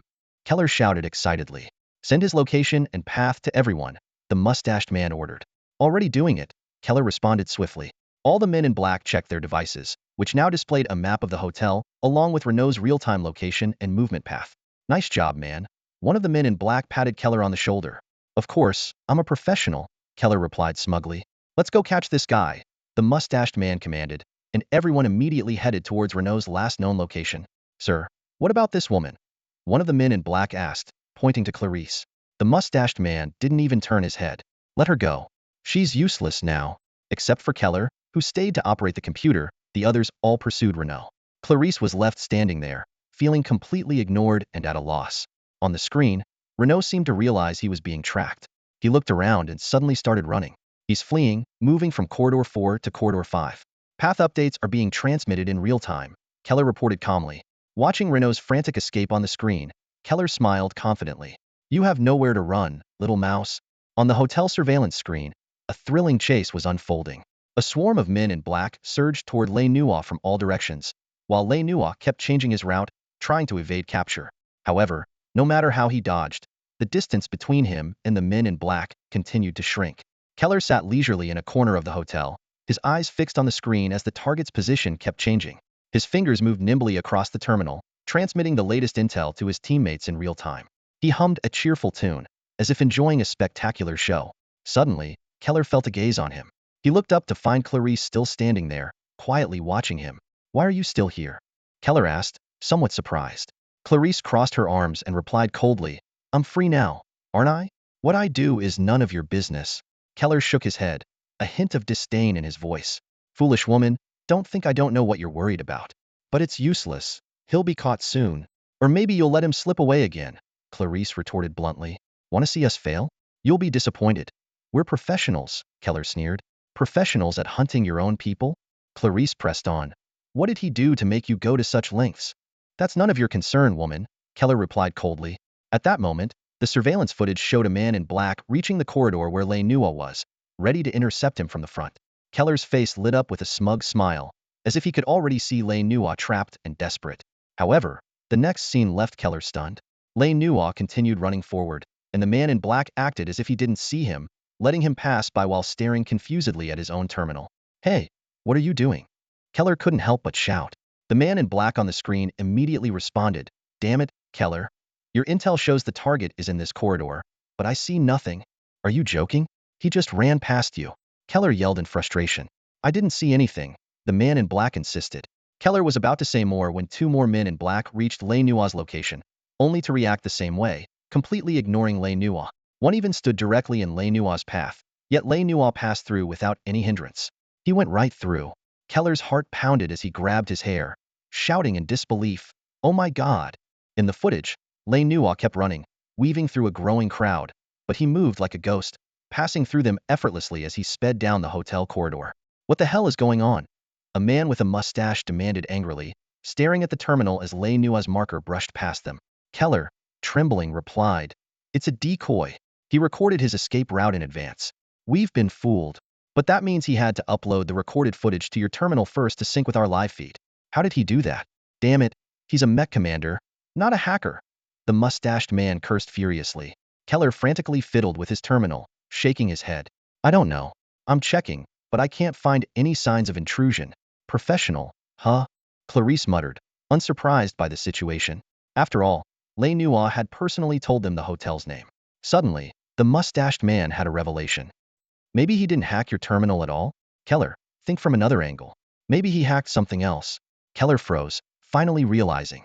"Oh my God, he hacked the hotel system. He input the footage into the hotel system from the start, so when I hacked in, all the data got uploaded to my terminal. I never suspected the data itself could be a trap. I hacked myself." All the men in black groaned in frustration, slapping their foreheads. "That cunning bastard!" the mustached man shouted. "Clear the data and find his real location. We have people at the exits. He shouldn't be able to leave." "Yes, I'm clearing it now." Keller's fingers flew over the keyboard, purging the false data. The image matching system rebooted, scanning everyone in the hotel for a match with Lei Nua. As the progress bar moved, Lei Nua's face reappeared on the terminal screen, gradually zooming in. "Match found," Keller shouted excitedly. "Locating now." Watching the screen's image sharpen, Keller urged, "Hurry up, faster." At that moment, he didn't notice that Clarice was moving backward. Keller was fully focused on the screen, the image gradually becoming clearer. He exclaimed excitedly, "I see him. He's still in the hotel, running down the hallway. Not sure exactly where, but there are two people ahead, a man and a woman. That's..." Suddenly, Keller's words were cut off, and he stared at the screen in shock. He turned around, only to catch a glimpse of a shadow. Bam! A heavy punch landed on his face, and Keller collapsed silently. Reno swiftly grabbed the light brain device.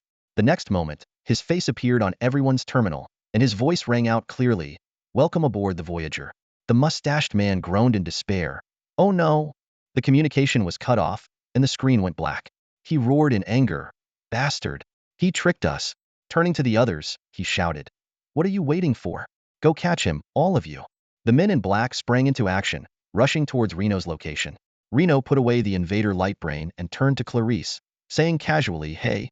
Clarice walked over with a smile. "I knew you'd come." Reno frowned and asked, "I didn't know you'd stay here." "Damn it, they told you to leave. Why didn't you go?" Clarice replied calmly, "Because I wanted to see what you were up to." "Don't tell me you came just to steal a light brain." "You've got some nerve," Reno said irritably, grabbing Clarice's hand and running. "Let's get out of here. They're catching up." Clarice noticed Reno's direction was off and shouted, "That's not the way to the exit." Reno didn't look back. "We're not going to the exit." "What?" Clarice looked at Reno in surprise. Reno didn't explain, continuing down a corridor and pushing open a door. He had secured another room near 4266. Inside, there were various makeup items, including wigs and sunglasses. After closing the door, Reno quickly got to work. He applied a fake mustache, sprayed his hair with dye, and put on a trench coat. In no time, he transformed into a black-haired, middle-aged man with a mustache, completely unrecognizable from his previous appearance. "This is for you." Reno handed Clarice a wig, false eyelashes, and other items. Clarice glanced at Reno without asking why he had prepared a set for her as well. She silently took the items and started to disguise herself. Perhaps he had planned everything from the beginning. Reno continued to monitor the situation outside through the invader light brain. The men in black were still searching, but they couldn't easily enter other guest rooms, which significantly increased the difficulty of their search. However, seeing this, Reno frowned. What's wrong? Clarice asked as she quickly applied her makeup.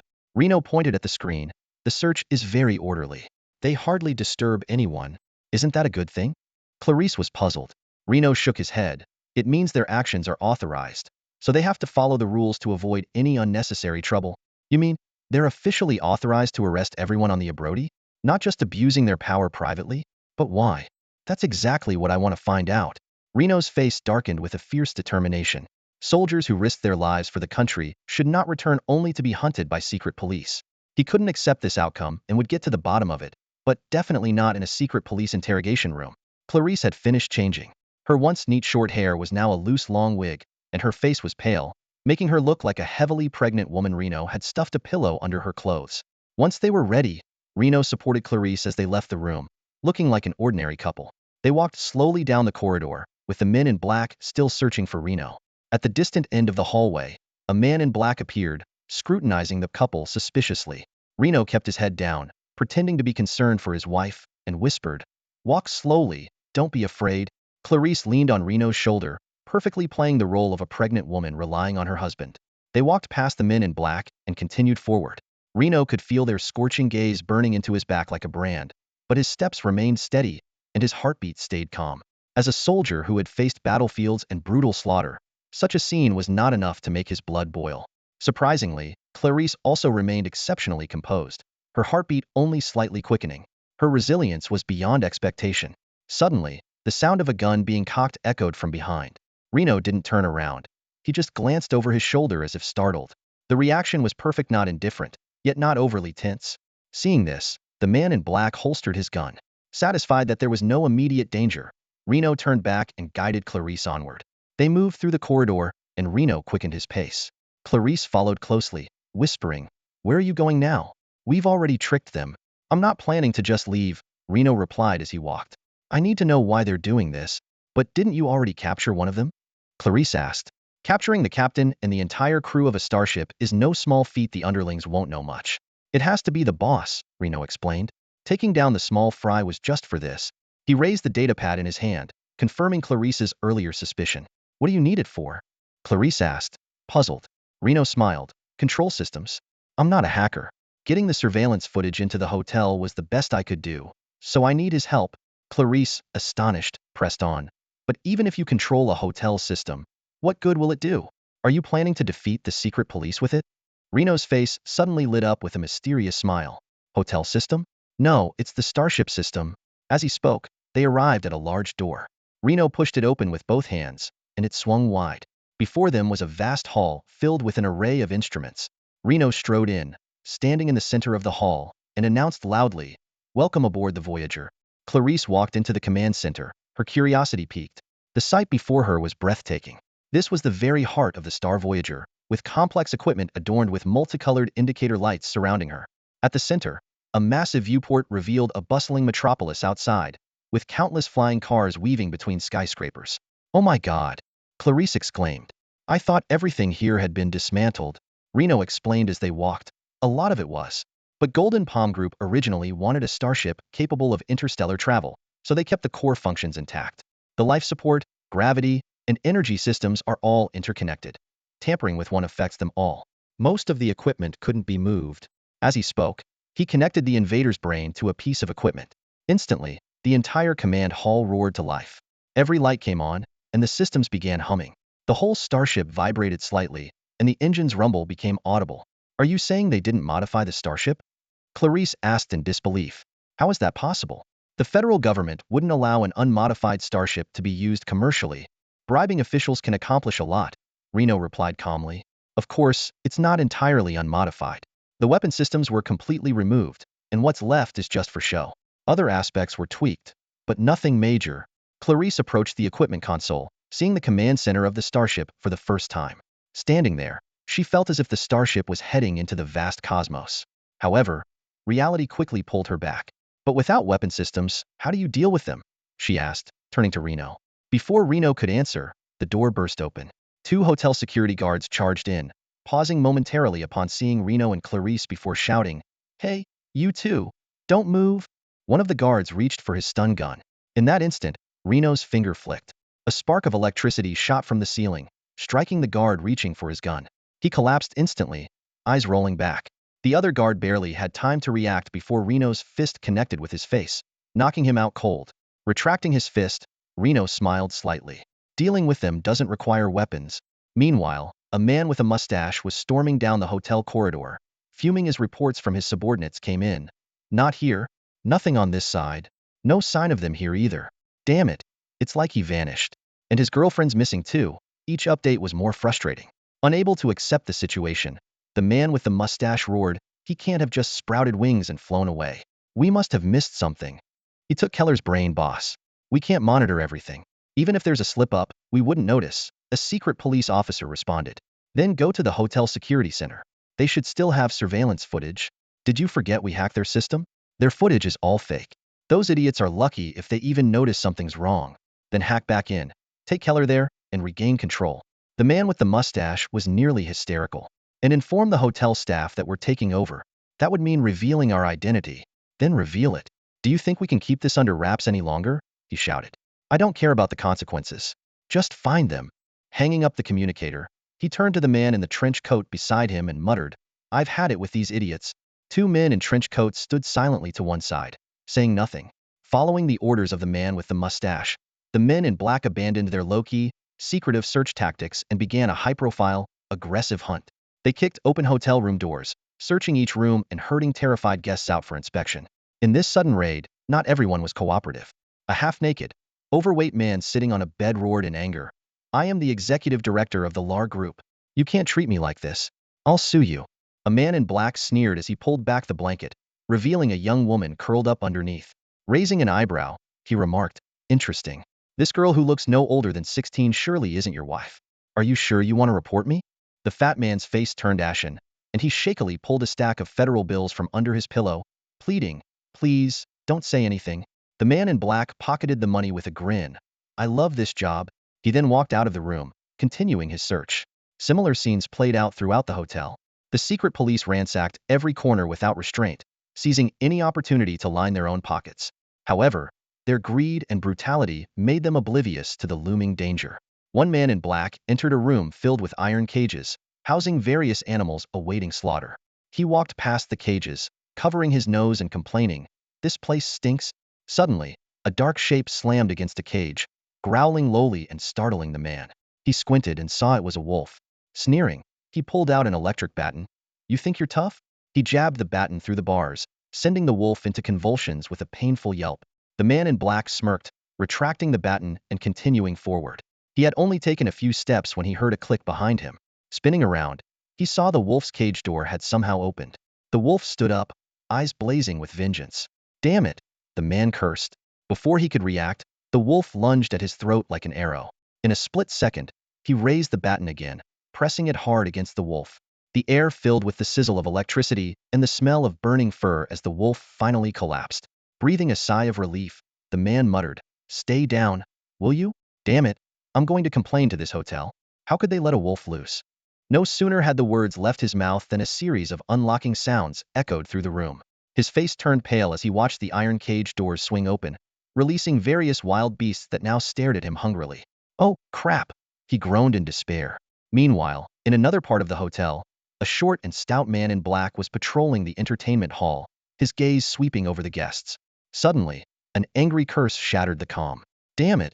A blond young man playing electronic golf slammed the machine in frustration, having just missed a crucial shot. Noticing the man in black stare, he flipped him off. "What are you looking at, idiot?"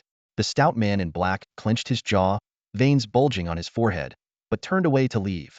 Just then, a loud bang sounded behind him. He turned sharply to see a white ball flying at high speed, striking him squarely in the face. He grunted and fell heavily to the ground. The blond young man turned pale with fear, hurriedly explaining, "Oh my God, why are you all looking at me? It wasn't me. The stupid machine did it on its own." Meanwhile, two other men in black were descending in a freight elevator, heading into the unknown dangers that awaited them below. The man in black standing at the front, Mike, clutched a wrench and occasionally struck the heavy metal wall beside him. Each hit sent a resonant hum echoing through the narrow space. Following closely behind, Mills frowned and finally couldn't help but speak up. Mike, can you stop that? It won't help us find Reno. It'll just alert him. Without turning around, Mike replied calmly, I want him to know we're here, Mills. Why? Mills asked, puzzled. Mike stopped what he was doing and turned to face his partner. Don't you get it? Reno isn't someone to be taken lightly. Think about Ted and the others. 4 of them went after him, and they all ended up dead. Ted even got his balls crushed. It's just the 2 of us. Running into him would be a disaster. There was a barely perceptible hint of fear in Mike's voice. This isn't some grand mission worth dying for. I'm 80 years old, and in 20 years, I can retire. I just want to do my job, stay safe, and make it to retirement. Mills scoffed. Come on. He's just a captain. How scary can he be? Mike shook his head. No, you don't understand. He paused. Do you know why they send us to capture him? Actually, I do know a bit. Mike's words were cut off by a sudden loud bang as the elevator jolted and then came to a stop. Both men froze. Mills, panic-stricken, asked, what just happened? The elevator seems to have stopped. Mike stepped forward and pushed at the elevator doors, but they didn't budge. Damn it. Mills rushed to the doors, shoving them with all his might. The fear of being trapped made him lose control, and he began kicking and pounding on the doors, yelling, move, damn it. How could the elevator break down now? Mike suddenly fell silent, his gaze fixed on a corner above the elevator. This might not be a malfunction. What? Mills turned to look at Mike and followed his line of sight to a small camera pointed directly at them. In this old-fashioned elevator, the starship hadn't used holographic technology. Oh no. Mills finally realized what was happening and let out a groan of despair. At that moment, Reno's deep voice echoed through the elevator. What do you know? In the command center, Raynor stared intently at the screen displaying Mike's pale face. His voice was calm but firm. What do you know? Mike swallowed hard, trying to stay composed. Raynor, surrender immediately. I promise we won't harm you. Raynor shook his head, a flicker of disappointment in his eyes. That's not the answer I wanted. I'm only giving you 3 chances, and you've already wasted one. Now, I'll ask again. If you don't understand my question, I can make it clearer. Why did you capture me? The old man in black, Mike, looked grim and spoke harshly. You can't threaten me, Raynor. You can't do anything to me. Raynor's voice turned icy, carrying a hint of danger. My finger is on a button. Press it, and the elevator's brake will release, sending this metal box plummeting. I think you know what that means. He paused before continuing, now, for the 3rd time. Why did you capture me? Mike stared at the camera with a defiant grin. You don't have the guts to kill me. Wrong answer. Raynor sighed and pressed the button gently. The elevator first shook violently, then suddenly dropped. Both men in black screamed in terror. Just before the elevator hit the bottom, a piercing screech of brakes filled the air, and it came to a halt, the display showing it had stopped at the 5th basement level. Before they could catch their breath, the elevator began to ascend slowly. Raynor's voice came through again, laced with sarcasm. Mike, your name is Mike, right? Congratulations, you won this round. I'm not someone who kills easily. I hesitated at the last moment, but as a soldier, such hesitation is a lack of courage. So, I plan to correct this mistake. Fortunately, we have another chance, maybe even more. No. Mills, terrified by the free fall, pleaded with a trembling voice. Stop this, Mike. Tell him the truth, you damned fool. If this keeps up, we'll either be smashed to death or scared to death. My heart's about to jump out of my chest. Mike's face turned ashen, and he finally relented. All right, I'll talk. Raynor, I know you're wondering why the secret police suddenly came for you, but it's not just you. I know, it's about all the survivors of the Aphrodite. Raynor responded calmly. Mike looked surprised. So, you already know that. As for why, it's simple. There have been some issues with the people on the Aphrodite. What kind of issues? I'm not sure about the specifics, but I've heard that the people on that ship started experiencing some strange phenomena. Raynor's heart skipped a beat. Strange phenomena? What kind of phenomena? Mike shot back. That's for you to answer, Raynor. Have you noticed anything unusual about yourself lately? Raynor's eyes gleamed with a strange light. What do you know? Mike shook his head. I don't know anything, Raynor. I just know that events are never isolated. Many things may seem unrelated on the surface, but they are intricately connected. They influence each other. If you want clearer answers, you need to find someone with more authority. Who's the highest authority? The guy with the mustache? Who is he? What's his name? His name is Nate Blade, Deputy Director of the Earth Bureau of Secret Police. Raynor's voice dripped with sarcasm. A deputy director personally leading a team to capture me. I feel truly honored. Mike sighed. I've told you everything I can. I've said things I shouldn't have, and maybe I won't live to see my retirement. But Rainer, before you do anything, understand that everyone here is just following orders. He sat down, resigned to his fate. Rainer was silent for a long time before finally speaking. I've always understood that, which is why you're still alive. Don't worry, Mike. You'll live to see your retirement. Mike was taken aback, then nodded gratefully. Thank you. You're welcome. Stay in the elevator and don't come out, Rainer said, pressing a button to send the elevator slowly descending. Clarice, standing nearby, looked at Rainer in confusion. What were you talking about? I didn't understand a word. Rainer replied briefly, nothing important. Reynolds answered coolly, a complicated emotion flashing in his eyes. What I thought was a secret was never really a secret. Some people may have figured out my issues long before I did. Clarice listened, increasingly puzzled, her brow furrowed. She took a deep breath, suppressing her confusion, knowing now was not the time to get sidetracked. So what do we do next? She asked urgently. Reynolds' lips curled into a cold smile. Next? We continue to hunt down that leader. Old Mac knows too little. I need more intel. As he spoke, his fingers pressed heavily on a key on the control panel. Inside the Voyager starship, the mustachioed Chief Brad was still searching around. Suddenly, the entire hotel shook violently as if an invisible giant hand had upended it. The massive tremor sent everyone reeling, some even falling to the ground. What the hell is going on? Someone shouted in terror.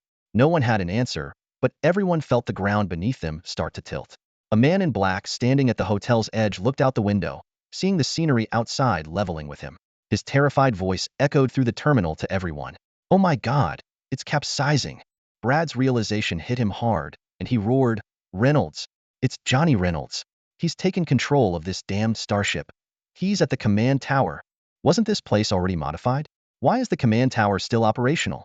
A man in black couldn't help but shout.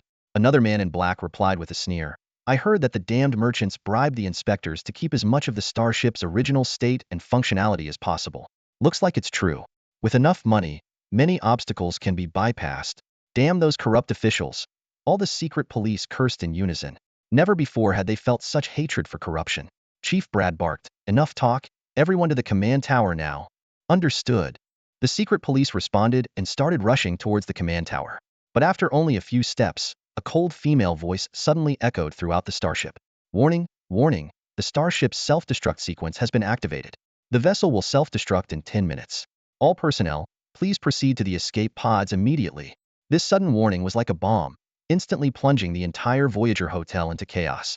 Everyone panicked and ran around frantically. They didn't know where the escape pods were, but since the place had been converted into a hotel, it had its own parking lot. The crowd surged towards the parking lot, creating a scene of utter chaos. The secret police were also caught in a dilemma. Faced with the potential self-destruction, they didn't know whether to advance or retreat. Fear and hesitation were written on every face. Brad struggled to maintain some semblance of calm. He shouted, don't believe him, it's Reynolds' lie. This starship has been modified. It can't possibly still have any weapon systems. This reassurance calmed the crowd slightly, but one man in black suddenly suggested, Sir, could Reynolds have brought his own weapons on board? Brad was momentarily speechless. Another man in black added, and the inspectors were bribed, weren't they? No one can be sure if the Golden Palm Group didn't leave some crazy contingency plan. Even though the self-destruct warning was likely fake, the mere possibility was enough to make everyone hesitate. Some people had already started moving towards the escape pods or the parking area. Brad remained resolute. No, I won't believe it. He strode towards the command tower. However, after just a few steps, there was a loud bang, and the door in front of him slammed shut. Open the door. Brad turned and ordered the trenchcoat men behind him. One of the two trenchcoat men stepped forward, approaching the door. He removed his sunglasses, and his eyes emitted two blinding red beams. It turned out this trenchcoat man was a robot. The robot's face appeared on the command center's large screen, and Reynolds' expression darkened. TX Series 35 Infiltrator Robot. Damn it. Wasn't this series discontinued? The response came as the infiltrator's laser beams hit the door, starting to melt the alloy. The beams carved out a precisely measured circle, and then the infiltrator punched the circle's center. With a deafening crash, a large piece of alloy flew out, and the infiltrator slipped through the hole. Brad was about to follow when the ship suddenly shook violently and began to roll again. This time, instead of capsizing, it stood upright. Caught off guard, Brad felt the ground vanish beneath him and began to fall into what had become a bottomless abyss. No! Brad screamed in despair. At the last moment, the other infiltrator, who hadn't yet entered, sprang into action. Flames burst from its feet as it flew downwards, grabbing Brad just before he hit the bottom. Without this intervention, Brad would have broken his legs if not worse. Breathing a sigh of relief, Brad panted, "Take me up, number 2, to rendezvous with number 1. Before he could finish, a series of booming sounds echoed as one door after another started closing. "No, Reynolds, you bastard!" Brad roared in fury as he watched the doors slam shut. Then Brad felt a jolt beneath him. The starship had reverted from its upright position and began to roll again, tossing Brad in a different direction. The previously closed doors suddenly opened, only to slam shut again as Brad passed through. With the repeated jostling, Brad completely lost his sense of direction and had no idea where he was. After completing this series of maneuvers, Reynolds removed the invasive AI module and headed for the door. "Where are you going?" Clarice hurried after him. Without looking back, Reynolds replied, "To meet our dear chief." Bang! Brad hit the ground hard, landing on his backside with a thud.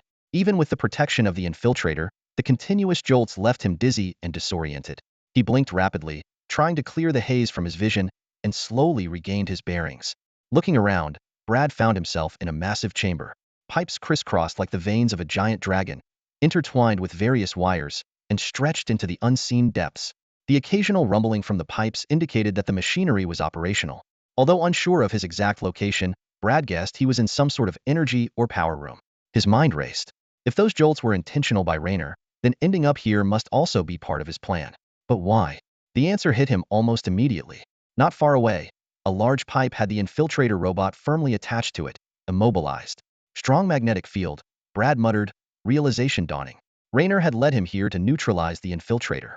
If that was the case, Brad took a deep breath and shouted, "Rayner, come out! Rayner, get out here!" His voice echoed through the vast chamber, but no one responded. "Rayner!" He continued to call out from the ground, "I know you're here. Show yourself." Clang! The silence was shattered by the sound of a door opening behind him. Steady footsteps approached, each step pounding like a hammer against Brad's heart. He struggled to turn his head and saw a pair of military boots first.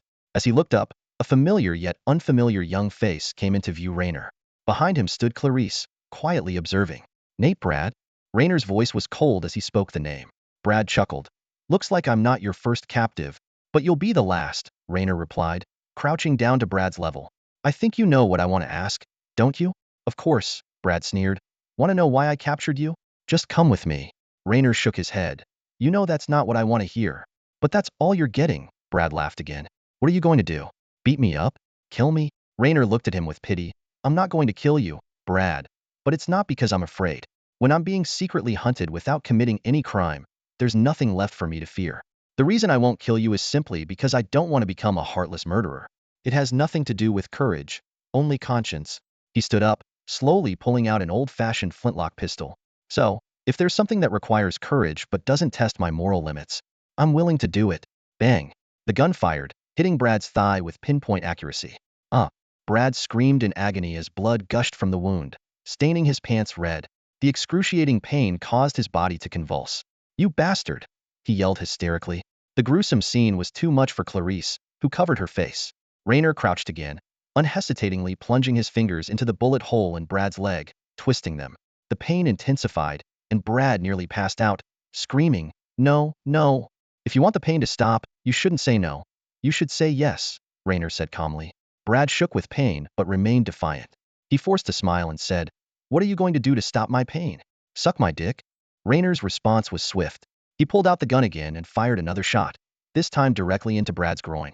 "Too bad, you don't have a dick for me to suck anymore," Rayner remarked flatly, dragging Brad to the side. "You have 2 gunshot wounds, and you're bleeding out. If you don't get treatment within 20 minutes, you'll die from blood loss, and not even a medical pod can save you then." Reynolds dragged Brad to a hatch and let him down, a cold glint in his eyes. He spoke slowly, his voice tinged with amusement. "Here's an interesting question. If I place you near the escape pod and give you a chance to crawl inside, but you can't make it due to your injuries, would your death be my fault?" Brad lifted his head with difficulty and looked around. Sure enough, they were in the medical bay, with a row of escape pods neatly lined up not far away. Reynolds casually took a seat and watched coldly. Gritting his teeth, Brad began crawling towards the escape pod. His broken leg made it impossible to stand, so he had to drag himself using his arms. A trail of blood marked his path. Finally, he reached the pod. Struggling to sit up, he extended his hand towards the hatch, using all his strength to pull himself up. Inch by inch, he was about to make it. Bang! Another gunshot rang out. Brad screamed and fell back to the floor. He looked back to see his other leg had been shot. He roared in fury, "Johnny Reynold! You bastard!" Reynold walked over coldly. "I never said I wouldn't shoot again. I just wanted to see how much you cling to life." He aimed the gun at Brad's head. "It seems you really want to live. A man so afraid of death doesn't deserve to act tough. You can keep betting I won't kill you, but either way, it's your life on the line." Brad met Reynolds' icy gaze and finally showed fear. Trembling, he began to speak. "All right, I'll talk. It's a secret mission. The secret police headquarters ordered us to capture every survivor of the Abrodi." Reynolds impatiently interrupted. "All your missions are secret." "Who gave the order? The federal government? The High Council?" "Neither," Brad replied. "It was the New Energy Development Committee." "The New Energy Development Committee? What the hell is that?" Reynolds frowned. Brad explained. "It's one of the 382 committees under the High Council, backed by the Federal Academy of Sciences." Reynolds' expression darkened. The Federal Academy of Sciences, the research hub of the new Federation, a name he knew all too well. Brad continued, "On the surface, the New Energy Development Committee is responsible for new energy research and management, but in reality, they're running a superpower development project." "Superpower development project?" Reynolds' pupils contracted. "Yes," Brad weakly answered. "They call it Project Dawn." Reynolds took a deep breath. Old Mac was right. Nothing exists in isolation, and everything is interconnected. Clarice couldn't hold back any longer and asked, "What does this have to do with Reynolds?" Brad didn't answer directly but stared at Reynolds. "My men reported some interesting things about your escape, like the baton that flew at you by itself, and the flower pot that fell from above. By the way, how did you open that door?" He laughed harshly. Clarice looked at Reynolds in shock. Reynolds remained silent for a long time before he finally spoke hoarsely. "How did they know? Or is this all connected to them? Where are they?" Brad shook his head. "I don't know how they know, and I don't know where they are. If you want more precise answers, you'll have to find those science maniacs. Of course, if you put down your weapon, I guarantee you'll meet them very soon. What happens next, who can say?" Clarice finally realized something. "If I'm not mistaken, he's saying you have superpowers, and that's why they're after you." Before she could finish, a whistling sound came from behind. A figure rushed at Reynolds, punching him away. It was the stalker one, finally breaking through the hatch to reach them. Finally, Brad laughed. He had revealed the truth earlier just to buy time. Reynolds crashed into the wall and fell. The impact from the nearly one-ton robot nearly shattered him. He lay motionless on the ground, seemingly unconscious. The stalker one strode forward, grabbing Reynolds with one hand and lifting him. Its electronic eyes flashed red, emitting a harsh electronic voice. "Scan confirmed. Target Johnny Reynold. Capture successful." Suddenly, Reynolds lifted his head and stared at the stalker. "Capture successful? What's a robot's definition of capture successful? Incapacitated? Does this count as incapacitated?" As soon as he finished speaking, the stalker one was struck as if by an invisible force, flying and crashing into the opposite wall. Reynolds landed back on the ground, his eyes crackling with lightning. "Does this count?" With a wave of his hand, the stalker flew again, smashing into another wall with even greater force. Then, Reynolds extended his right hand, and the stalker seemed to be squeezed by an invisible force. Its metal body began to deform, emitting a screeching sound.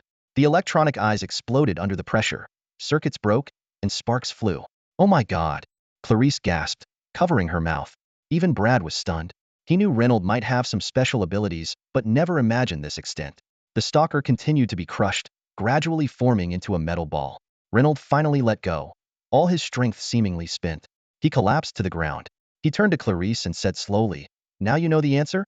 Clarice stood frozen, staring in shock at the scene before her. After a moment, she snapped out of her daze and hurried over to Reno, carefully helping him up. Reno weakly lifted his head, forcing a faint smile. "I thought you'd be too scared and run away."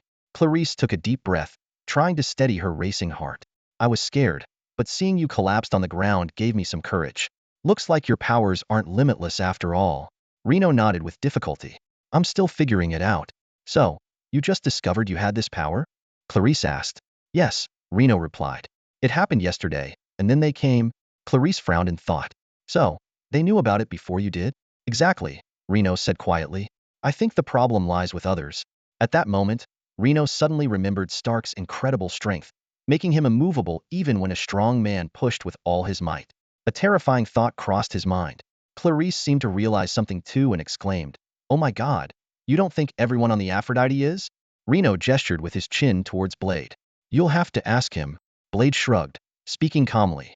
"Not everyone can awaken their powers like you, Reno. But it's true that everyone on the Aphrodite has the potential for mutation. That's why we were ordered to capture everyone. During the capture, we did encounter some with superpowers. Powers like mine? Reno asked urgently. No, all kinds of powers, some strong, some weak, Blade answered. But despite that, we captured them. Only a few managed to escape. A glimmer of hope appeared in Reno's eyes. You mean there are others like me who escaped your capture? Blade sneered. They'll be caught eventually. Superpowers aren't your safety net. Reno was infuriated by this response. He kicked Blade hard. I didn't ask that. Who escaped? Blade cried out in pain. I don't know. We operated in teams. I only know about my team. There were others who failed too. You can investigate yourself. Clarice suddenly spoke up. Wait a minute, there's something I don't understand. If Reno got his powers for some reason, why did the other crew members on the Aphrodite get theirs too? Reno thought for a moment and then said slowly, there's only one explanation. The emergence of these powers isn't a coincidence. There must be a source, and that source is on the Aphrodite. That's why this is happening. Suddenly, a realization struck Reno, and he exclaimed, oh, damn it. Target Zero. Target Zero? What's that? Clarice asked, puzzled. Reno shook his head. I don't know. It was the mission of the Aphrodite's voyage. We lost 4 starships and thousands of brave soldiers for it. Only Captain Jerem and a few others knew what it was. It was brought on board by Captain Jerem himself, Clarice said softly. But Captain Jerem is dead. Yes, Reno said heavily. The old captain was dead, and he had no idea what Target Zero was. But it was clear that the powerful radiation source in that box caused changes in all the crew members of the Aphrodite, which led to this secret capture operation. Clarice shook her head in confusion. I don't get it. If the Federation Academy already has Target Zero, why are they capturing you? Blade, groaning in pain, answered. Because it's no longer working. What did you say? Reno asked in surprise. Blade continued. Don't ask me why it stopped working. I don't know.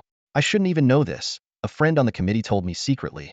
Anyway, the thing suddenly became useless, and some of the wounded soldiers showed extraordinary abilities. Reno suddenly understood. So that's why you started capturing us? Clarice interjected. But if the Federation Academy wants to study your powers, why not invite you instead of capturing you? Not all research is dangerous. Some can be harmless and safe. This time, Reno answered himself. He took a deep breath, his tone grave. Maybe because this plan has been going on for centuries. What are you saying? Clarice looked at Reno, waiting for him to explain this shocking statement further. Reynolds' voice was low and heavy. The Dawn Project has been around for centuries. I always thought it was just a myth. But if people have been searching for answers for that long without success, those responsible for the research might get tired of so-called safe methods and become reckless. Clarice's face turned pale as she trembled and asked, Oh my God, you mean? Reynolds' expression darkened as he continued. Given that it's secret research, it won't be anything friendly. Those damned bastards, my soldiers and I fight for our country, and they use us as test subjects. He kicked Brad in a fit of rage. Brad screamed in pain. Damn it, Reynolds. I've told you everything. If you don't put me in the escape pod now, I'm really going to die. Reynolds grabbed Brad by the collar, gritting his teeth. Maybe I should just let you die here. At that moment, the ship suddenly shook violently. Clarice lost her balance and fell into Reynolds' arms. What's happening? She exclaimed. An attack. Reynolds quickly responded, pulling out the intruder's device. The screen showed a swarm of flying police cars surrounding the starship. The recent attack had come from one of the police cars, prompting a scolding from their commander.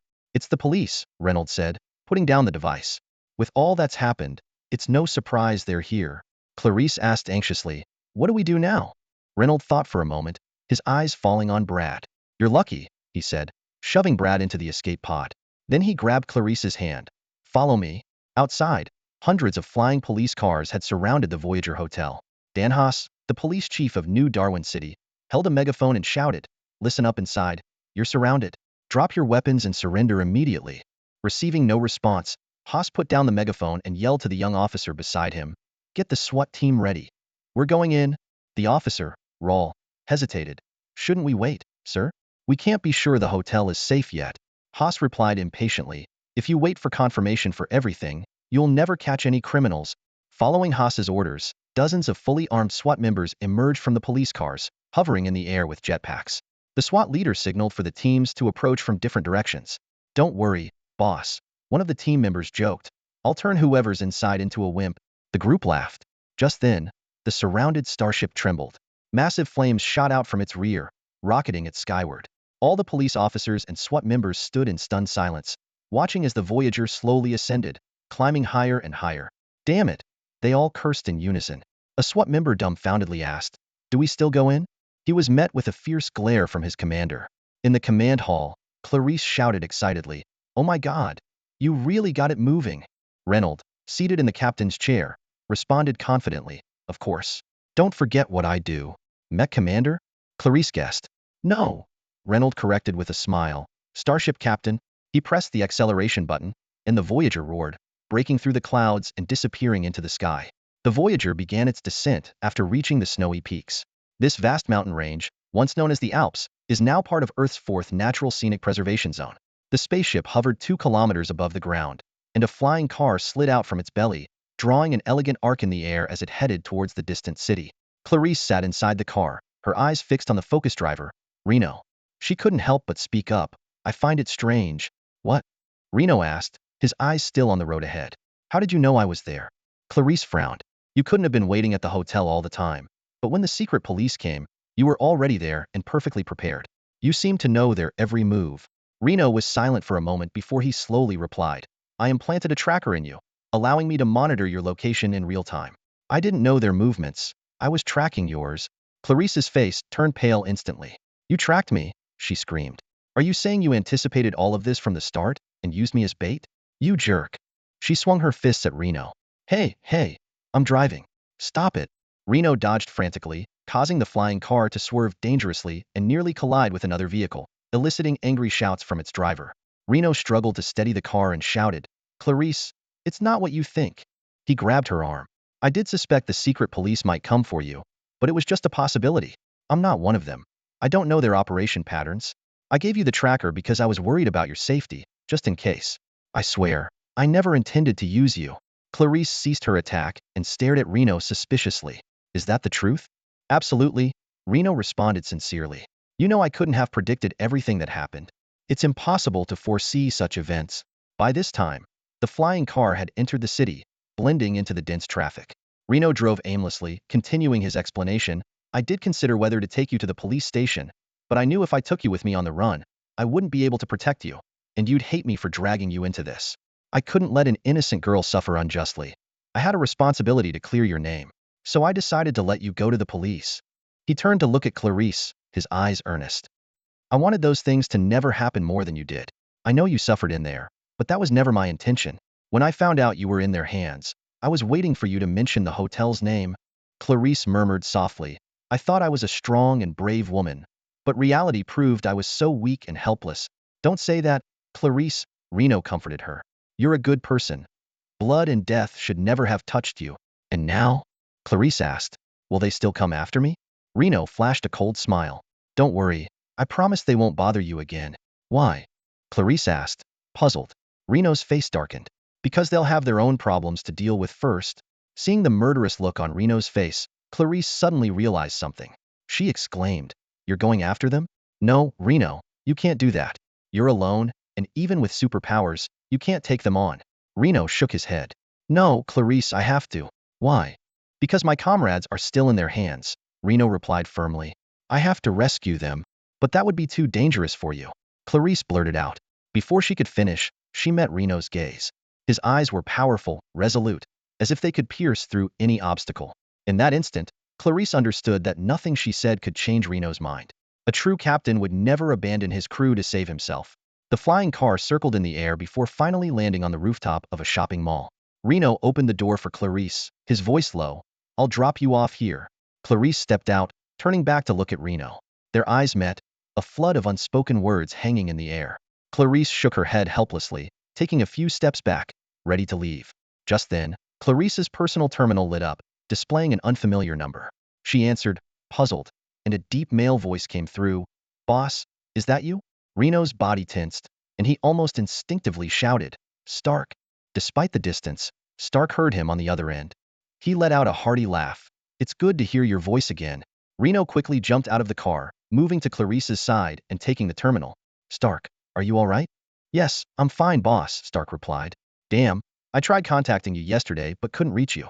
I had too much to drink and passed out, only just now realizing someone had tried to get in touch. Damn it, I thought something had happened to you." Reno sighed in relief, then asked, "But how did you know this number was me?" "It was Jia who guessed it." "Nora?" Hearing the name, Reno's body tensed again, momentarily stunned before asking, "Is she with you? Is she okay?" Stark briefly explained how Nora had been chased by men in black, how Claire had been captured, and how Nora had met him while escaping. Reno immediately demanded, "Let me speak to Nora." Stark chuckled. "Hey, boss, you're still as cautious as ever. You know Nora won't speak to you unknown."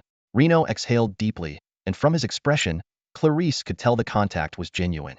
Reno continued to ask Stark about the details of his encounter with the men in black, to which Stark casually replied that he had thought they were just ordinary robbers. This response reassured Reno that Stark was not a disguised infiltrator. Robots could mimic intelligence, but couldn't perfectly replicate human personality traits. "Are you still in New Darwin City?" Reno asked. "Yes, but Nora said the terminal might be monitored, so she didn't want me to give a specific location," Stark replied. "She wants you to go to the Sleepless Paradise. We'll be waiting for you there." Hearing the Sleepless Paradise, Reno paused, a glimmer of nostalgia in his eyes. After a moment, a knowing smile spread across his face. "Got it. Stay in touch." Stark hung up. Reno put down the terminal and turned to Clarice. Her face was lit up with a joyous smile. "Looks like I won't be leaving just yet." Ever since Dondi Bage arrived, the cadets in the Starship Command Division have found an additional burden on their shoulders. Instructor Bage's physical training regimen is extremely rigorous, leaving cadets stumbling to class in exhaustion after each session. They are forced to learn how to think, memorize, and compute while utterly drained. As Bage often reminds them, on the battlefield, the enemy won't give you time to think just because you're tired. Instructor Bage's training methods are modeled after battlefield conditions. Except for preventing fatalities, he seems willing to try anything. Within just a month of the semester starting, 7 cadets had suffered fractures and were sent to the medical bay. However, after just one day, these cadets were back on their feet, ready to endure more of Bage's torment. The cadets' resentment towards him grew daily, and they privately dubbed him the Madman. When this nickname reached Bage's ears, he didn't say much. Instead, he took the cadets on a tour of the dissection room, calling it an opportunity for the little brats to see real corpses. This experience left a profound impression on the cadets, with Reno finding it hard to eat for the next 2 days. However, the instructor was unfazed. He believed that his training was far from cruel, merely strict. He warned the cadets that once they entered the real military, they would experience what hellish training truly meant. At that time, Reno and his classmates scoffed at this idea. As top students of the military academy, they believed that upon graduation, they would start directly as military advisors, with some even hoping to pilot starships, bypassing the grueling tasks of new recruits. As Parlancefield said, even the worst students from Alpha Academy wouldn't end up in a new recruit camp. Reno was particularly confident. He excelled in physical training, and although he wasn't as strong as Parlancefield, his exceptional reflexes made up for it. His quick reaction time and skill ensured that he consistently ranked in the top 10 in physical training. Since enrolling, Reno had always been a prodigy at the academy. He shone brightly at the welcome ceremony and consistently ranked at the top in all subjects. While he wasn't always the best in single courses, he was in the top 10 in almost every class. When all course scores were combined, his overall performance was unmatched. Finally, the first major exam at Alpha Academy arrived. The cadets gave it their all. Even the usually indifferent students focused and studied diligently. When the results were announced, Reno emerged victorious with an astounding total score of 3,124 points. He not only broke the long-standing psychological barrier of 3,000 points, but also exceeded it by over 100 points. At Alpha Academy, scoring over 3,000 points was a significant milestone, and Reno's achievement made him a standout. Even the usually arrogant Parlancefield had to admit defeat, hoarsely saying, "All right, kid, you've earned my respect." Earning Field's respect was no small feat, but Reno had done it. To celebrate the cadets' successful completion of the exam and the upcoming 64-day break, the Academy held a grand ball in the hall that evening. The cadets dressed in their finest attire and danced gracefully. Reno, however, stood alone in a corner of the hall, holding a glass of wine, observing the dancers with a detached air. Just then, a familiar voice came from behind him. "Not a fan of dancing?" He turned to see Claire Gia. She was wearing a floor-length sky-blue floral dress, with a sparkling diamond necklace around her snow-white neck, adorned with a large red ruby. Her golden hair was elegantly pinned up, and she wore a sweet smile. Reno smiled back. "Just haven't found the right partner." "Well, isn't that a coincidence?" Claire said softly as she walked up to Reno. "I haven't either." "In that case, shall we?" Reno extended his hand, and Claire gracefully placed hers in his. Just then, a song ended, and a new melody began. Hand in hand, Reno and Claire stepped into the dance floor. Someone witnessed the scene, a flicker of jealousy in his eyes. He muttered under his breath, "I've asked Jia to dance more than 10 times, and she never agreed. Yet, She went straight to Reno without him even asking. Someone nearby chimed in. It's not surprising. Exceptional women always end up with exceptional men. Whether you like it or not, Reno is the top student this term. It's only natural for Claire to like him. It would be strange if she didn't. He's just lucky. Another voice interjected with a hint of disdain. But luck runs out eventually. At that moment, Matthew appeared among the crowd. He stared at Reno and Claire in the dance floor, his eyes filled with envy and anger. Someone noticed his unusual demeanor and warned, "You can't do anything to them, Matthew. Just wait and see." Matthew scoffed before turning and walking away. In the center of the dance floor, Reno and Claire were still lost in the dance. Reno held Claire's slender waist gently, as if cradling a delicate flower. Although Reno's dancing skills were not impressive, Claire's seamless cooperation made up for it. She could even subtly guide Reno, helping him become more familiar with the steps. As the music played on, Claire asked, "The holidays are coming up soon. Do you have any plans?" Reno replied, "I'm planning to find a job nearby. Maybe do some part-time work." Claire was well aware of Reno's situation. His parents had passed away, and he was living on government aid and scholarships. She continued, "What kind of work? I was also thinking of finding something to do during the break. Maybe we could work together." Reno understood the implication. Their mutual affection was clear, but their heavy coursework had hindered the development of their relationship. A pleasant holiday might help bridge that gap. Reno gladly accepted Claire's suggestion. "I've been looking, but finding a suitable part-time job isn't easy.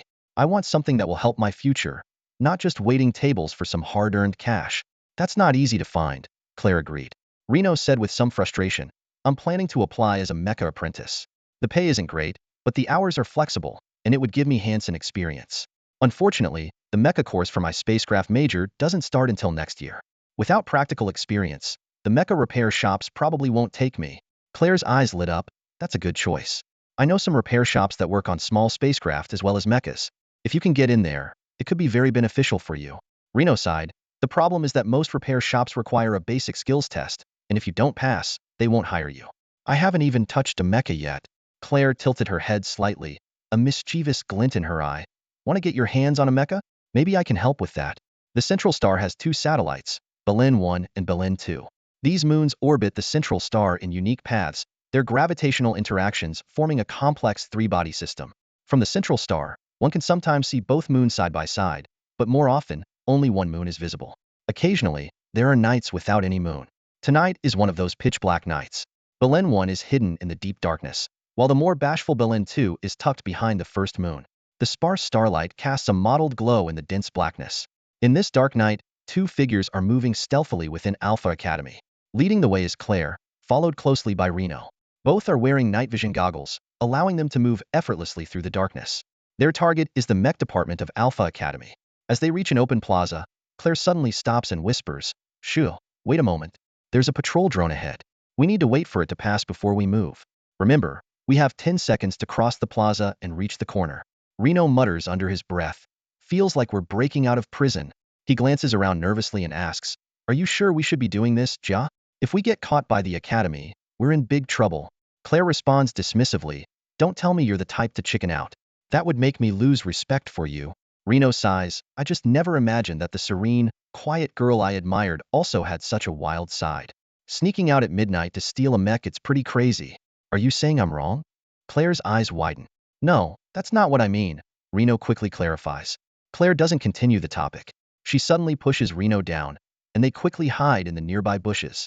A patrol drone flies by slowly, circles the area, and then moves off in another direction. Claire is entirely focused on the patrol drone, not noticing that she's pinning Reno down. Reno stares at her in a daze, her golden hair gently swaying in the breeze, a few strands brushing against his nose, causing a ticklish sensation. The faint fragrance from her body drifts over, and Reno can't help but take a deep breath. He can even feel the softness of Claire's body, which starts to elicit a physical reaction. Fortunately, before the situation becomes more awkward, Claire rolls off and stands up. She pulls Reno up and whispers, "It's gone. Run." The two of them dash out of the bushes and sprint across the plaza. They make it to the opposite corner and hide in the shadows before the patrol drone returns. Leaning against the wall, Claire gasps for breath. "That was close. We almost got caught. We owe this to Instructor Bag." Reno, also breathless, says, "Damn.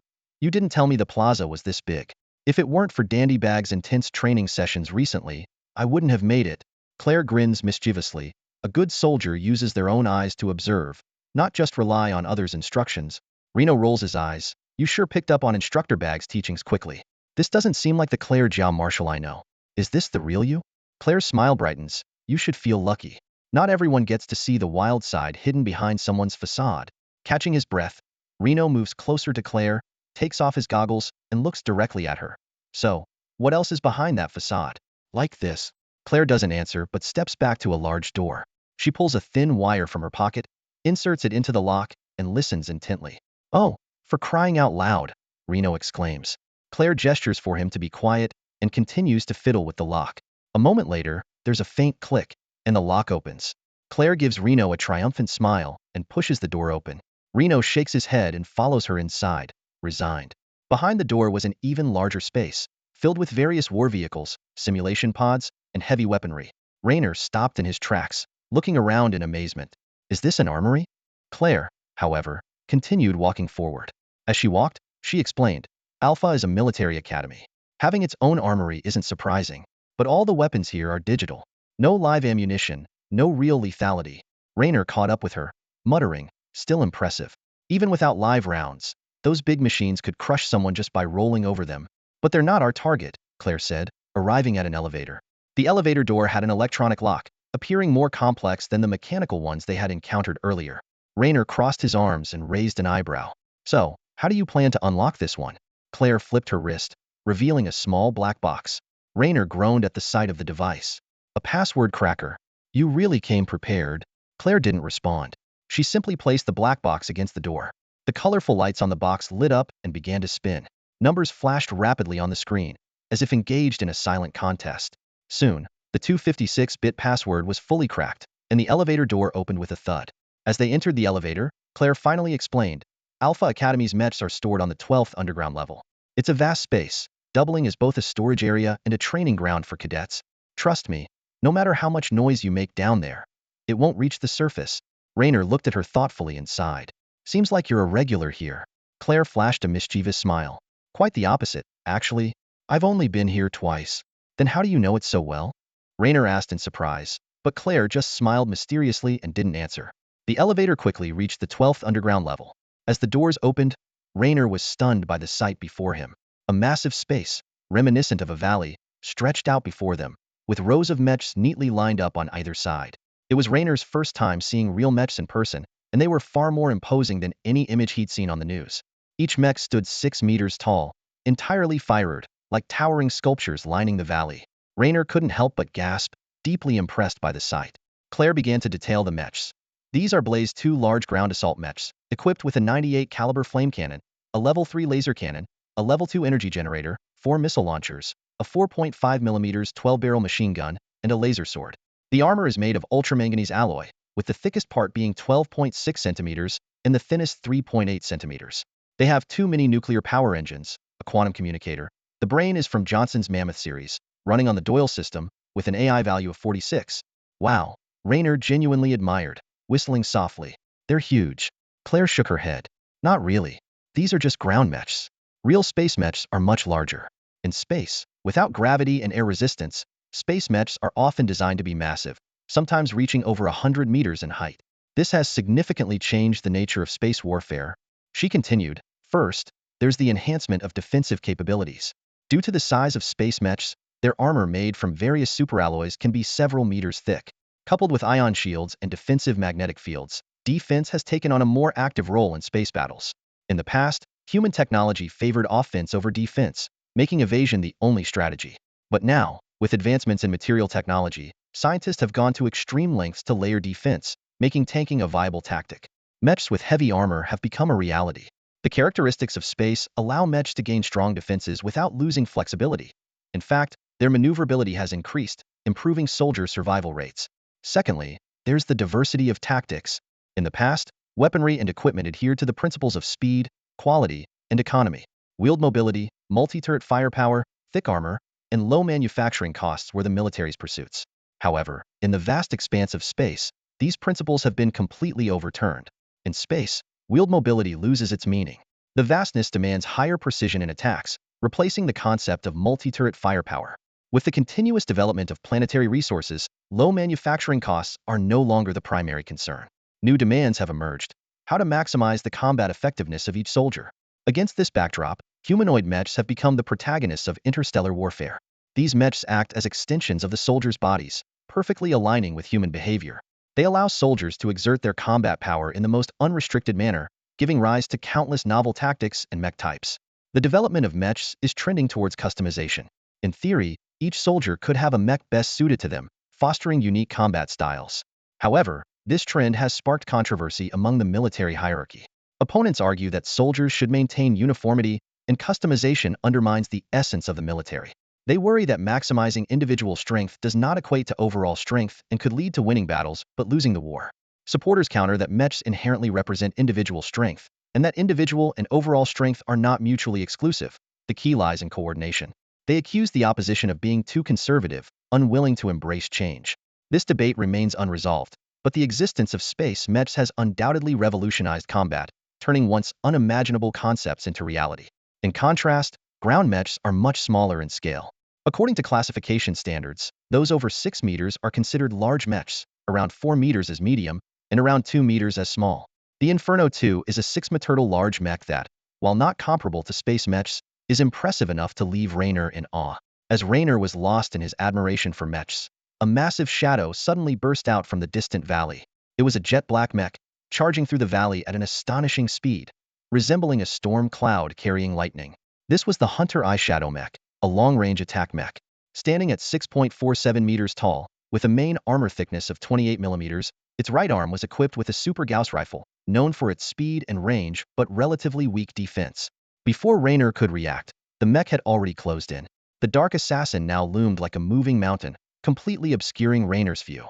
The Shadow mech's left arm lifted high, revealing 12 black gun barrels that began to rotate with a thunderous roar, almost tearing Raynor's eardrums apart.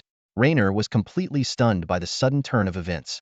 The 12-barrel cannon before him seemed like black holes ready to devour him. A hoarse, angry female voice boomed through the area. "Who are you? Why are you here? What's your relationship with my sister? Speak, or he'll kill you." Before the words had even finished, the mech's left fist smashed into the ground beside Raynor. The earth shook violently, rippling outwards like waves. The intense tremor turned the ground as soft as a spring, catching Reno off guard and flinging him into the air, nearly colliding with the barrel of the black mech. At that critical moment, Claire's voice pierced through the air. "No, Nora, don't. He's Reno, my classmate." The black mech paused slightly, and the cannon slowly retracted. A cold female voice emanated from within the mech. "Did you bring him here?" Claire responded irritably. "Nora, cut the nonsense. How else could he get in here without me? And you can see I'm standing right next to him." The mech fully retracted its cannon, crossing its mechanical arms in a defensive stance. "That doesn't necessarily mean anything. He could have taken you hostage." Claire rolled her eyes in exasperation. "No, Nora. If Reno were really holding me hostage, your actions just now would have provoked him and gotten me killed. You know he's not. You just instinctively hate any guy who gets close to me and want to intimidate them." The mech froze for a moment before finally coming to a halt. Then, the chest panel slowly opened, and a girl in a sleek silver bodysuit leaped out. Reno picked himself up off the ground, glancing between the girl and Claire. "Is she your sister?" "Identical twin," Claire replied. "Her name is Nora Ja Marshall. She was born 3 minutes before me." "Doesn't really look like it," Reno muttered under his breath. Indeed, while Nora and Claire shared some similarities, their differences were striking. Nora had a sharp, short black haircut, and her bodysuit accentuated her lean, athletic build. Her nose was more pronounced, and her eyes carried a hint of coldness. Unlike Claire's approachable demeanor, Nora radiated an aura that screamed, "Keep your distance." Claire smiled. "Sometimes I wonder if the hospital mixed us up, because the difference is so big." Nora agilely jumped down from the over 6-meter mech, her movements fluid and graceful. She first hopped onto the mech's arm, swung down to its leg, and then slid down smoothly. Finally, she flipped elegantly in midair, landing on one knee with perfect poise. "Wow," Reno couldn't help but exclaim. Despite his lingering fear, he had to admit the series of actions was executed beautifully. He pointed at the mech, curious. "I thought, this thing should have an elevator? I don't like using it." "It's too slow," Nora replied, standing up and walking towards Reno with the grace and pride of a cat. She stopped in front of him, scrutinizing him with cold, assessing eyes. "Claire's classmate? Reno? I think I've heard that name before."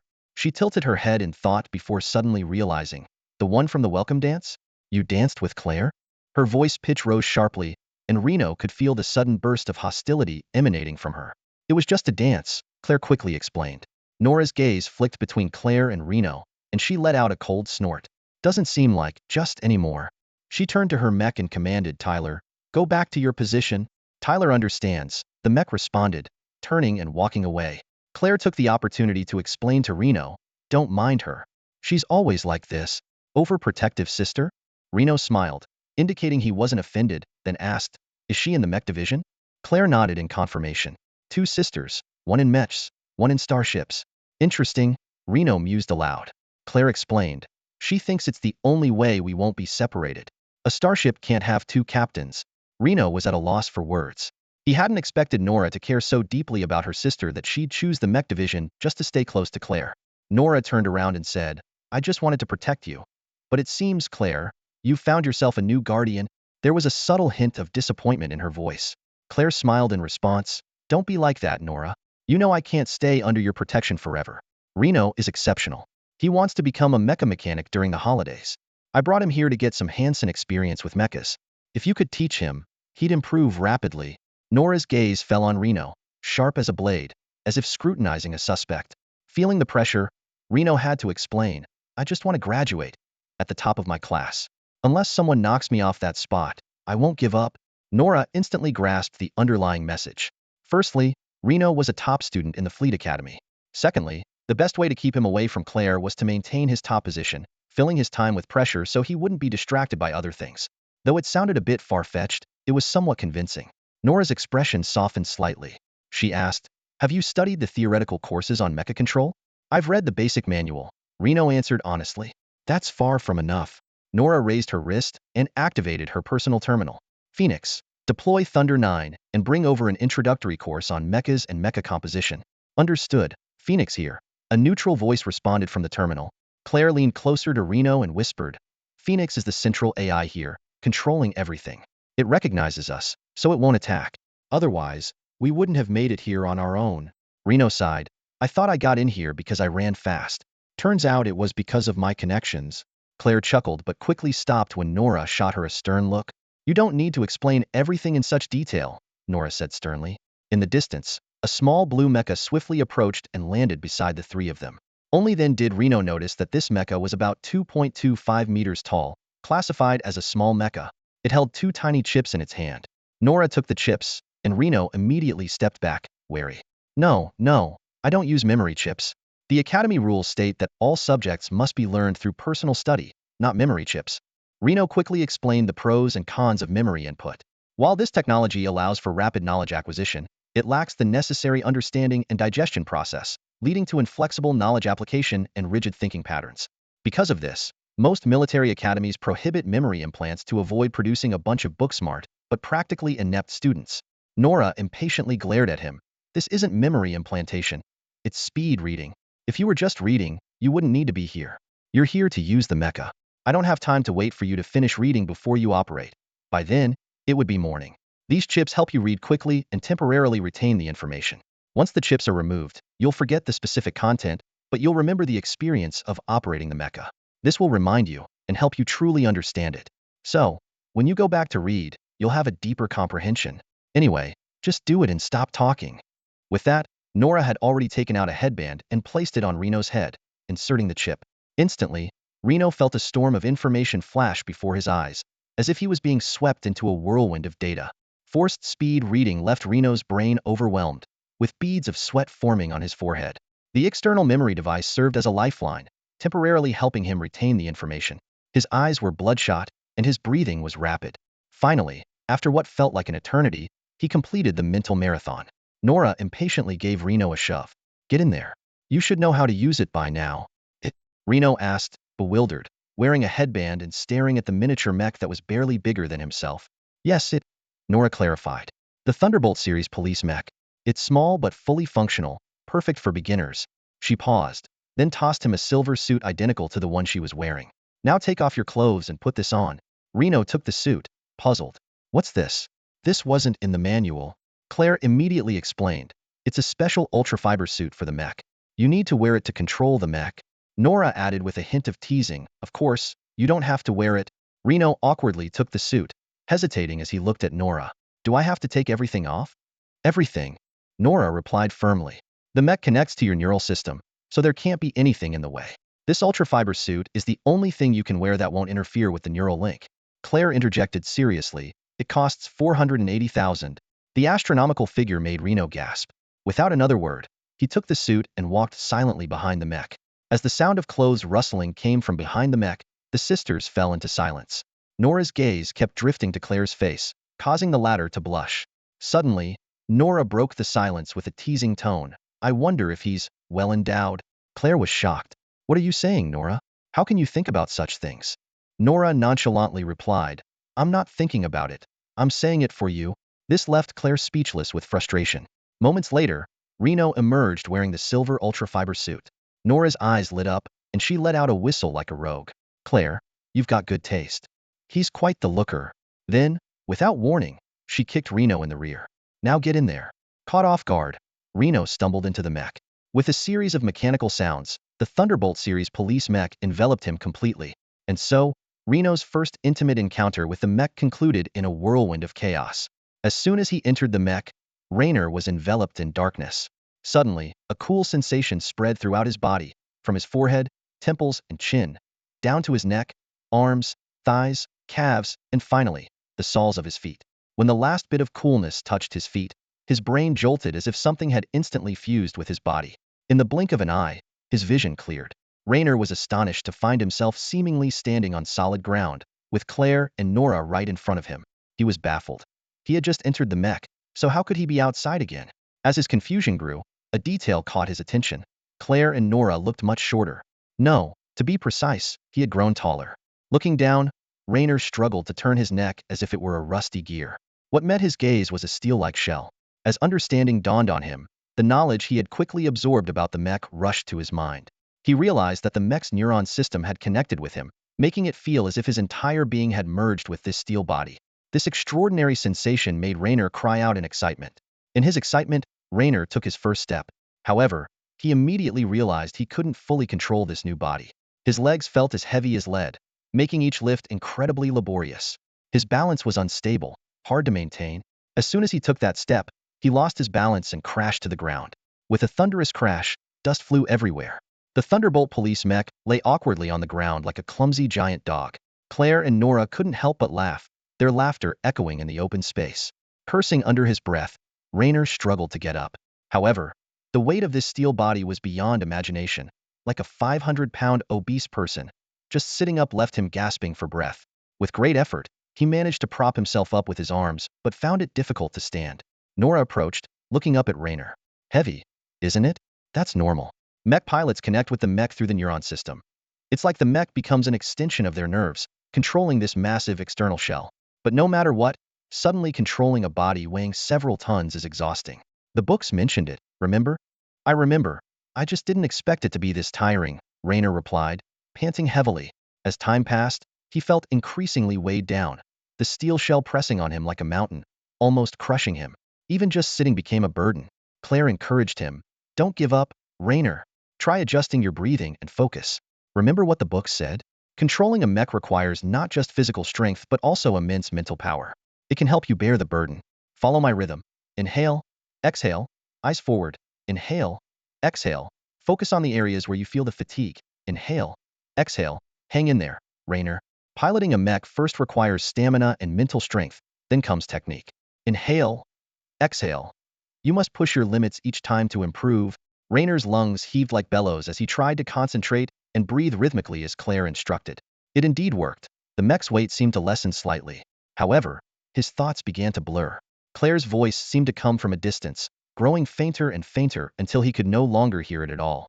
Raynor's eyes rolled back, and he lost consciousness. When Raynor woke up again, he found himself lying in a life support pod. As soon as he tried to sit up, a severe headache struck. Ah, he cried out, clutching his head as if needles were piercing his brain, the pain nearly causing him to pass out again. His cries brought Claire and Nora rushing over. Nora held a report in her hand and walked briskly towards Reno. Her eyes scanned the report quickly before she looked up at Reno and began to speak. Unconscious for 14 minutes, nitrogen levels in the blood have dropped, blood pressure is normal, heart rate is elevated, brief arrest in the right ventricle, muscle mass at 32%, water content. She paused, then continued, cell activity level is 6. mental strength is 7. Overall, physical condition is passable, mental strength is average. Reno frowned, clearly dissatisfied with the results. Noticing his reaction, Nora elaborated. Cell activity level is a comprehensive summary of a human bodis condition, represented by a simple numeric value. The same goes for mental strength.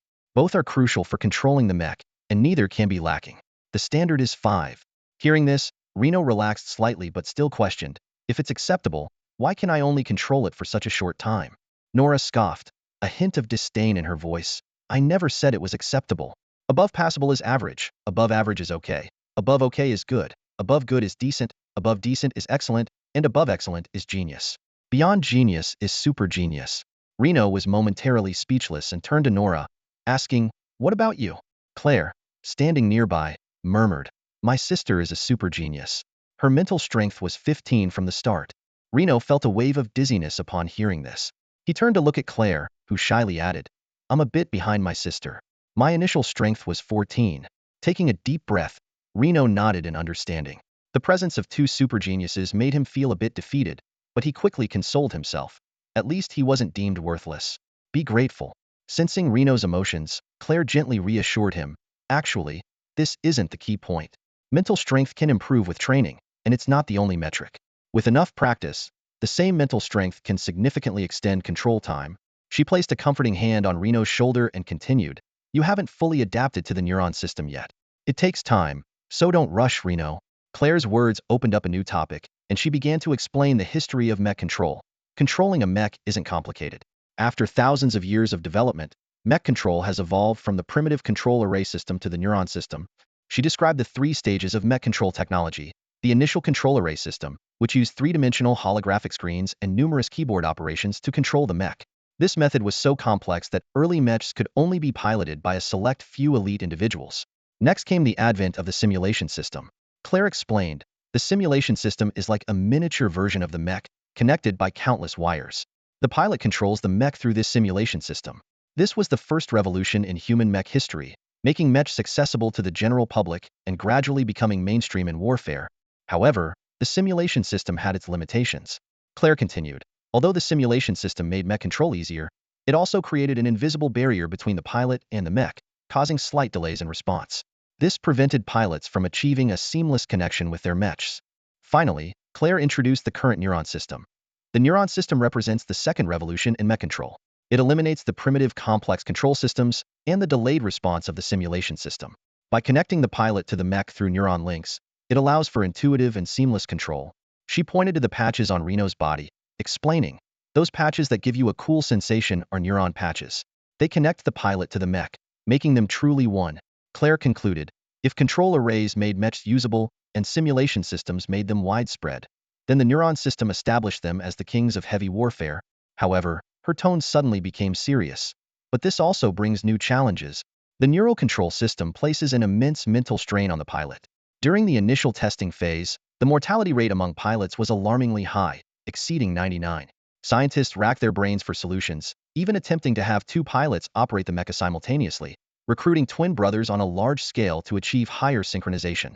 However, this approach hindered the widespread adoption of mechas, preventing them from replacing the then-existing simulation systems. After centuries of relentless efforts, the neural system gradually improved. As the strain on pilots decreased, this system eventually replaced the simulation systems, becoming the new mainstream technology. Nevertheless, mechas do not rely solely on neural control. As extensions of the human body, they are also equipped with traditional control consoles. These consoles primarily manage the mecha's weaponry, which is the core purpose of their existence and cannot be directly controlled through the neural system. This dual control mechanism has made operating mechas more complex and diverse. Pilots need to undergo rigorous training to enhance their physical fitness and mental fortitude, improving their ability to maneuver the mechas. They must also become proficient in using the control consoles. Today, the neural system has evolved to its 7th generation.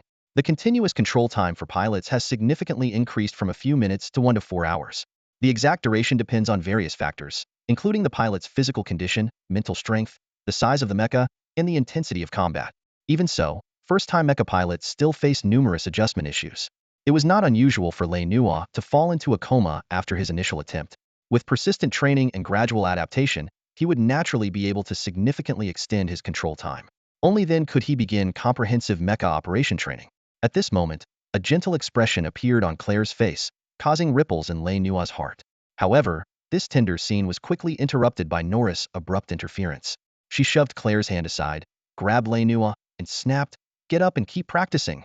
If you can't last even 10 minutes, there's no point in continuing the training. If you want results, you have to be prepared to endure hardship." Instinctively, Lei Nua glanced at Claire, who gave him an encouraging nod, her eyes full of trust. Lei Nua sighed, thinking, "Another dandy bagger, huh?" Nora's training methods were simple and brutal, yet surprisingly effective. Through repeated attempts and bouts of unconsciousness, Reno gradually adapted to the mecha. From then on, every night, he would head to the 12th underground level of the Mecha Academy, fully immersing himself in the study of mecha operation. When he was full of energy, Reno focused on practicing mecha piloting. When he was exhausted, he buried his nose in books on mecha operation theory. Occasionally, he would look up to observe Nora's training. Without a doubt, Nora was the most dedicated student Reno had ever seen. She poured almost all her energy into the mecha. Whenever she recovered her strength, she would immediately resume training, piloting her shadow mecha like a black lightning bolt through the valleys, never stopping. More often, Nora would choose a dark environment, merging herself with the mecha, standing motionless, with only the long barrel of her right arm aiming at the outside world. Even when she left the mecha, she would hold a hunter-eye sniper rifle taller than herself, quietly sitting in the dark, occasionally practicing shooting techniques. No one could guess her thoughts, and Reno had never even seen her true face above ground. Despite this, Nora was extremely serious and strict in her teaching of Reno. Under her rigorous guidance, Reno's progress was astonishing, and he quickly grasped the basics of mecha operation. Although there was still a long way to go before becoming a true mecha pilot, this progress was enough for him to enter the mech repair shop as an apprentice. Now, Reno could fluently explain the basic operating principles and methods of mechas and had even mastered some basic maintenance and repair skills. However, Nora didn't seem satisfied with Reno's progress. As a true mecha genius, she made Reno deeply aware of the gap in their abilities.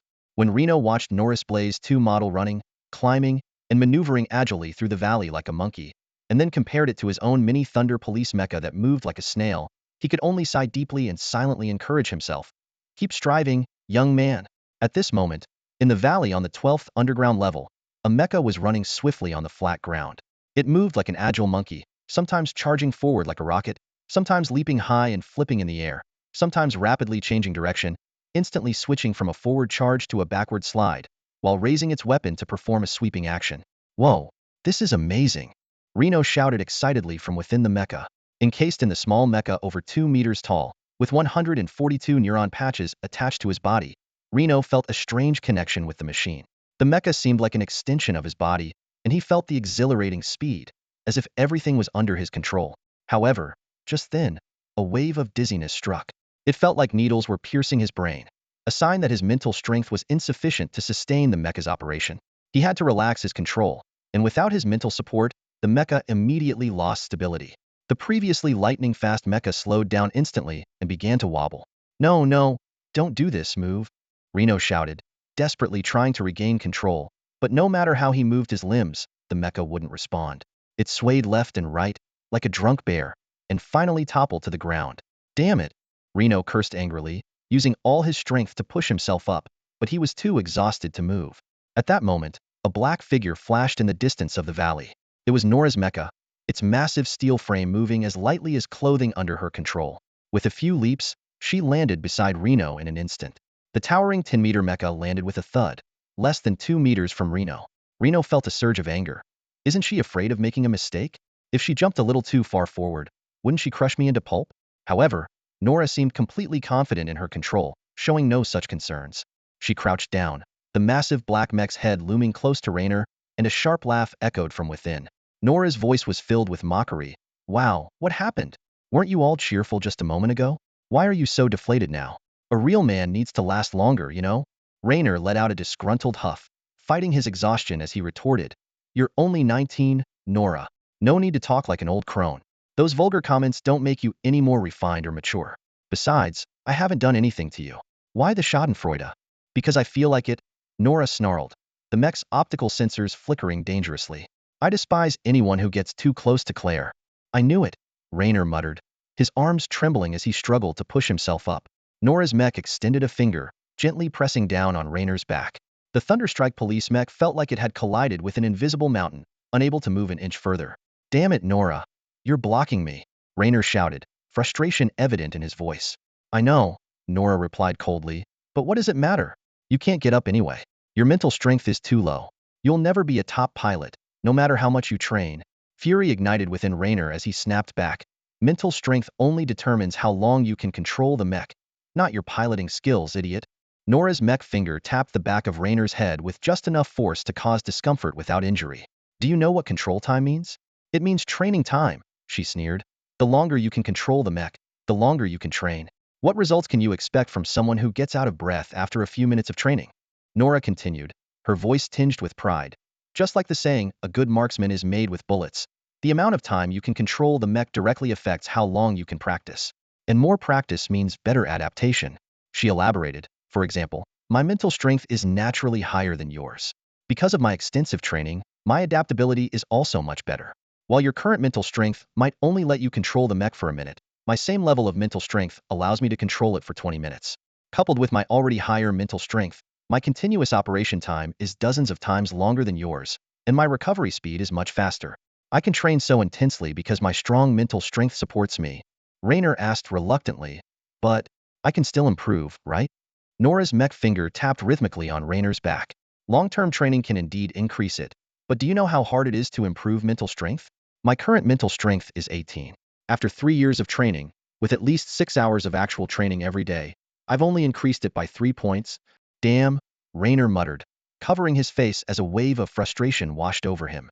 His current daily training time was less than an hour. Nora went on, and those were the easiest 3 points to gain. It gets harder as you go. Mental strength growth isn't infinite. It's like human stamina has a limit, though it varies for everyone. A super genius like me might have a limit of 30, while yours might be just 10. Nora let out a triumphant laugh. So, you're destined never to be an excellent mech pilot. You should stick to being a captain.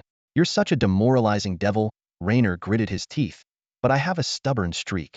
I won't give up until the very end, and even then, I won't quit. Before he finished speaking, Raynor suddenly pushed himself up, standing on his feet. He swung his left fist, aiming for the face of Nora's mech. Taken aback, Nora hadn't expected Raynor to stand and attack. She couldn't react in time, and took a punch to the faceplate of her mech. The massive black mech staggered backward, and Raynor charged forward, shoulder first, shouting, it's not just mental strength that controls the mech, but also the body and will. With a resounding crash, the Thunderstrike mech and the Hunter Type I separated. Raynor's smaller mech was flung into the air like a toy, tumbling to the ground. This time, he couldn't get back up. The Hunter Type I didn't press the attack. It stood still, its pilot, Nora, watching Raynor intently. Her gaze was sharp and focused. She murmured to herself, control isn't just about mental strength, but also body and will. I can see why Claire likes you. Her voice suddenly became resolute. In that case, let's train properly. With that, the black mech grabbed the Thunderstrike mech and hurled it into the distance. Thus began the brutal training regimen. Every day, Raynor was put through the ringer in his Thunderstrike mech by Nora, leaving him half dead. Both his mental and physical limits were repeatedly pushed to the extreme. According to Nora, only by constantly pushing one's body and mind to their limits could one truly improve. The gradual approach wasn't suitable for mech pilots. Raynor wanted to explain that he didn't intend to become a professional mech pilot and was only learning to fulfill his duties as a ship commander. But Nora wasn't interested in listening. She treated him like a new toy, relentlessly torturing him until he truly understood what it meant to be pushed to the brink. The intensity of the training was so terrifying that Raynor feared the night, dreading the thought of facing the next day's torment. Fortunately, after the exams, the academy had no immediate courses, and everyone was in a pre-holiday lull. This allowed Raynor to recover during the day. Even if he slept like a dead dog, nobody cared. The grueling training paid off with rapid progress. In just a few days, Raynor had become fairly proficient in operating the mech. Today, Reno is still training. A thunder mech is running and jumping through the valley, its movements agile and varied. Short sprints, sudden stops and turns, rapid spins, and even aerial flips. The mech maneuvers swiftly through the valley, showcasing dazzling skills. Compared to last time, Reno's endurance has noticeably improved, but after more than 20 minutes of high-intensity training, he is utterly exhausted. Reno collapses to his knees, gasping for breath. Usually, at this point, Nora would be yelling at him to continue training, but today she is uncharacteristically quiet. Reno looks up to find Nora sitting alone on a small hill nearby, her black mech kneeling beside her. Several beer cans are laid out before her, and she drinks one after another, her gaze unfocused. Sensing something unusual, Reno exits his mech and walks over to her. You don't seem to be in a good mood today, he says softly. Nora gives him a bleary-eyed glance and lazily replies, Go away. Keep training. Don't bother me. Reno shakes his head and sits down next to her, picking up a can of beer and taking a swig. Nora's eyes widen, and she pouts like a child who has lost her favorite candy, trying to snatch the can back. That's my beer. The two go back and forth, but Nora can't reclaim the can for quite a while. Reno laughs, Hey, you're the boss inside the mech, but outside, I'm not afraid of you. He shakes the beer can in his hand, and Nora, wobbling, tries to grab it, but ends up falling over. Unexpectedly, Nora doesn't get up but starts to sob uncontrollably. This is the first time Reno has seen the strong, cold, and proud Nora so vulnerable. He is stunned and asks, What's wrong with you? Nora cries for a while before lifting her head. You want to know why? It's simple, finish the beer, and I'll tell you. Reno nods in agreement and begins to drink the remaining beer. Despite his good tolerance, drinking so much at once leaves him a bit tipsy. Once all the cans are empty, Reno grins and slurs, all gone. Now, will you tell me? Nora lazily acknowledges and lies down, leaning against the shadows cast by the trees. In a comfortable tone, she says, I have a condition. What condition? Reno tries to stay alert. Perils syndrome, Nora says, her face expressionless as she looks at the sky. It's a rare disease, roughly one case per decade across the Federation. It shows no symptoms most of the time, but when it flares up, strange symptoms appear. What kind of symptoms? It varies from person to person. For me, it's extreme photophobia. I can only hide in deep darkness, Nora explains. That's why I like the mech. It lets me stay in the dark. A look of fear crosses Nora's face. You never know when it will strike. When it does, you feel like there's an endless light around you, as if it's going to swallow you whole. It's terrifying. Every time, I feel like I'm going to lose my mind. Until one day, I discovered something called mechs, and I finally found my safe haven. Nora sat in the cramped cockpit of the mech, surrounded by darkness that felt like a protective cocoon. She softly explained to Reno, when you shut off the external view and sit in this dark, confined space, you feel safe. Reno nodded thoughtfully, but you can't hide in the mech all the time, so you train day and night. The mech training here is underground because only here, when your condition flares up, you can protect yourself by turning off all the lights immediately. Yes, Nora gently stroked the control panel of the mech. My grandfather built this specifically for me. But as I grew older, the episodes became more predictable. They occur roughly every 6,936 Earth hours. Reno frowned. What kind of pattern is that? Nora shook her head. I don't know. Even with the pattern, I'm still used to hiding in the dark. Piloting the mech, carrying a sniper rifle, targeting from afar, pulling the trigger. She smiled slightly. It feels good. Whenever I'm in the dark, it feels like home. Unlike Claire. Claire? Reno was surprised. Does she also? Yes, she has the same condition, but the opposite symptoms, Nora explained. When her condition flares up, she's terrified of the dark. Damn, Reno muttered. His slightly tipsy mind struggled to focus. No wonder Claire rarely comes here. He noticed Nora's expression was unusual and asked, Are you upset because you're about to have an episode? Yes, Nora replied softly. By my calculations, it should be tomorrow. On that day, I'll stay here and go nowhere. Claire will stay in a well-lit room. We always have episodes at the same time, and they last a day. We've never seen each other during an episode. I see, Reno mused. Nora continued, her voice tinged with a barely detectable sadness. When we were kids, during an episode, our parents would take turns staying with us. But they died in the Battle of Lac-Murdo. Since then, we've never had anyone with us. Her voice grew quieter. I still remember, when my mother was with me, she would hold me and sing. In that long night, it was the only light in my life. Even Reno, slightly inebriated, was stunned by her words. Nora suddenly looked up, her eyes shining with a strange light. I heard some planets experience eternal night and day due to their rotation and revolution differences. Earth is like that. The poles have periods of continuous daylight and darkness. You can go anywhere without being confined to a lonely room, without worrying about light sources. I mean, faint light doesn't bother me much. Really? Reno smiled. Wouldn't that be your sleepless paradise? Sleepless paradise? Nora looked up, laughing more happily than ever before. Yeah, Johnny Reno, if we ever get the chance to go to Earth, will you go with me to that sleepless paradise? Sure, I'll definitely go with you. Reno agreed, then added apologetically, but tomorrow? Nora understood and said softly, tomorrow, you should stay with Claire. After all these years, she finally has someone to replace our father and stay with her through the endless day. She paused, a mischievous glint in her eye. But before that, you have to help me finish all the beer. Reno smiled wryly. We're out of beer. Who says? Nora snapped her fingers.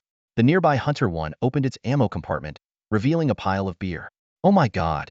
Reno slapped his forehead in exasperation. Despite that, he and Nora drank all the beer together. Reno couldn't remember how much he drank that day, only that both he and Nora drank until they were senseless. The alcohol dulled their reason, removed their barriers, and brought them closer. That night, Reno and Nora fell asleep in each other's arms, limbs entwined. They did nothing but sleep together. When Reno woke up, he saw Claire's face, filled with sorrow and despair. The city that never sleeps, a miraculous metropolis standing atop the Arctic ice cap. In the year 3285, the rampant expansion of human civilization finally pushed Earth to its limits. Temperatures soared, polar ice caps melted on a massive scale, and colossal waves engulfed much of the planet. Humanity lost its home but did not perish. With their advanced colonization capabilities, they thrived on other planets and soon returned to Earth. Much like they had terraformed other barren worlds, humans reshaped the face of Earth. 12 colossal energy pumps, each stretching 38 kilometers, were installed at the poles, penetrating deep into the Earth's core. Their immense power quickly stabilized the polar climate. Humans moved mountains, filled seas, and tamed the elements, transforming Earth into a paradise like never before. With ambitious determination, humanity declared that Earth would be their eternal mother planet, reserved solely for tourism and recuperation, with a ban on any polluting heavy industries. This decision received unanimous support from all of humanity. For 1,000 years later, although the 12 energy pumps have been upgraded multiple times, they still play a crucial role in regulating the climate. The number of personnel working around the pump stations grew from an initial 342 to 1,400. Soon, the area became a famous tourist destination. Visitors came to experience the biting cold, admire the dazzling auroras, endure the long polar nights, and reminisce about the ancient ice fields. As the population grew, prosperity followed, giving rise to the city that never sleeps. During the Arctic's 6-month-long polar night, the city that never sleeps shone like the only beacon in the darkness, illuminating the entire sky. However, even the most bustling metropolis has corners where the light cannot reach. Surrounding the city is a vast, frigid ice field spanning 150,000 square kilometers. 48 towering icebergs form a natural barrier around the city. These icebergs not only shield the city from the biting Arctic winds, creating a relatively warm environment, but also help regulate the continental climate. The extreme cold of -40 degrees deters most people, and few linger on these icebergs. Yet, amid this intense cold, a figure dressed in a silver ultrafiber suit sat atop one of the icebergs. This was Nora, with 2 large crates of beer in front of her. The ultrafiber suit glimmered faintly in the weak moonlight. Despite the suit's lack of insulation due to its superconductive properties for neural connections, the biting wind seemed to have no effect on Nora. Not far behind Nora stood a man named Stark. He, too, wore only a single layer of clothing, emitting a peculiar red glow. This glow, though only covering a radius of about 3 meters around him, radiated an extraordinary warmth, causing the ice to slowly melt wherever it reached. Some things are just simpler in thought, Nora said abruptly, seemingly out of nowhere. Stark remained silent, knowing Nora had more to say. Nora continued, I once thought that in the land of eternal night, people would get used to living in the darkness, talking to each other, groping around a sleepless paradise. But I was too naive. Look at this city that never sleeps. There's no real sleepless paradise here. She shook her head and tossed an empty beer can down the iceberg. The can clattered against the ice, eventually falling to the base, rolling a few times before slowly dissolving into a puddle of water. These beer cans, made from eco-friendly materials, automatically decompose after their contents are consumed, leaving no waste behind. Nora opened another bottle of beer and continued, a dream is just a dream. If a dream is unreasonable, the moment it comes true is also the moment it shatters. Don't you think so, Stark? Stark scratched his head in mild frustration and replied, You and Raynor always talk in circles. I can't understand a thing. However, despite everything, I can at least understand one thing. The dream you mentioned isn't just about this so-called sleepless paradise. Nora sighed, a hint of helplessness flashing in her eyes. You always understand things you don't need to, Stark. Stark raised an eyebrow, his face showing curiosity. What I'm more concerned about is how you're so sure Reno can find this place. You said sleepless paradise refers to the land of eternal night, but you didn't specify it was the Arctic. Okay, I know the Arctic is the only place with eternal night now, but you didn't say it was Nocturne City. Alright, I also know Nocturne City is the only major city in the Arctic, but you didn't say you weren't in the city? Stark's rambling drew a slight twitch to the corner of Nora's mouth. Her slightly hoarse voice sounded again. Reno knows I won't be in the city. I came here to seek the darkness, and what if he doesn't remember? Stark pressed on. Nora's gaze turned resolute. Then he wouldn't be Reno. Stark fell silent. Although he didn't know what exactly had happened between Nora, Claire, and Reno, he understood that some things were better left unasked. All right, he finally said. I hope you're right. It turned out, Nora was indeed right. An hour later, the lights of a hovercar appeared at the edge of the ice field. The vehicle didn't enter Nocturne City but circled around it, navigating the ice peaks in search. The lights scanned the smooth ice, reflecting a pure, unblemished glow. Nora watched from a distance, unmoving and silent. When the hovercar had scanned the sixth ice peak, Stark couldn't hold back any longer. The red light from his body began to intensify, like a dim lamp in the eternal night. The hovercar immediately changed direction, heading straight towards them. Nora glanced back at him, and Stark shrugged. I didn't call him.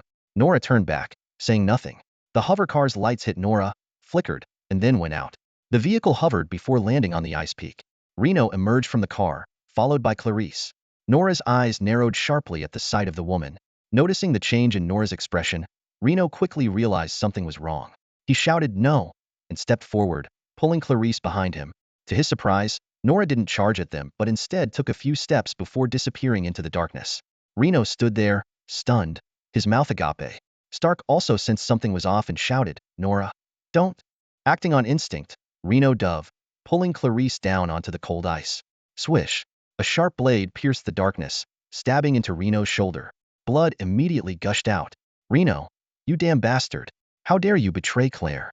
Nora's figure appeared in the darkness, holding a shard of ice that somehow exuded wisps of dark energy.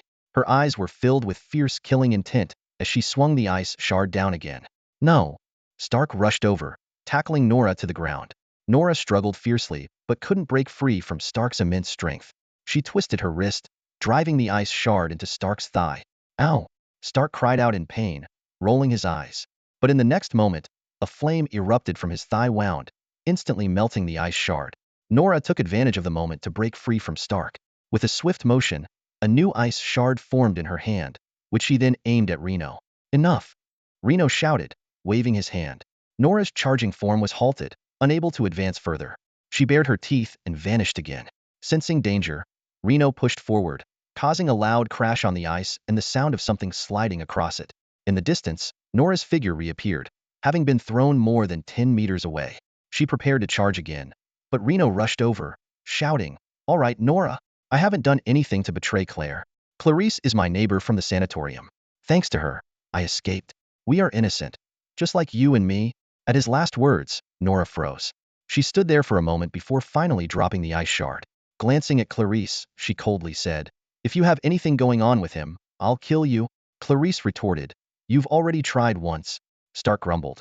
All right, can we stop with the jealousy and focus on what's happening to each of us? Oh, and it seems we've already gotten a taste of each other's abilities? This time, he seemed to be the one who understood the situation. In a small inn within the bustling city that never sleeps, Reno, Clarice, Nora, and Stark had gathered. Reno stood by the coffee machine, expertly operating it. He placed cups in the machine and poured in coffee beans. With a soft hum, the machine soon produced aromatic coffee. Reno carried 4 cups to the table and handed them out one by one. Yours, and yours, Stark, he said efficiently. Stark accepted his cup with a smile. Thanks, boss.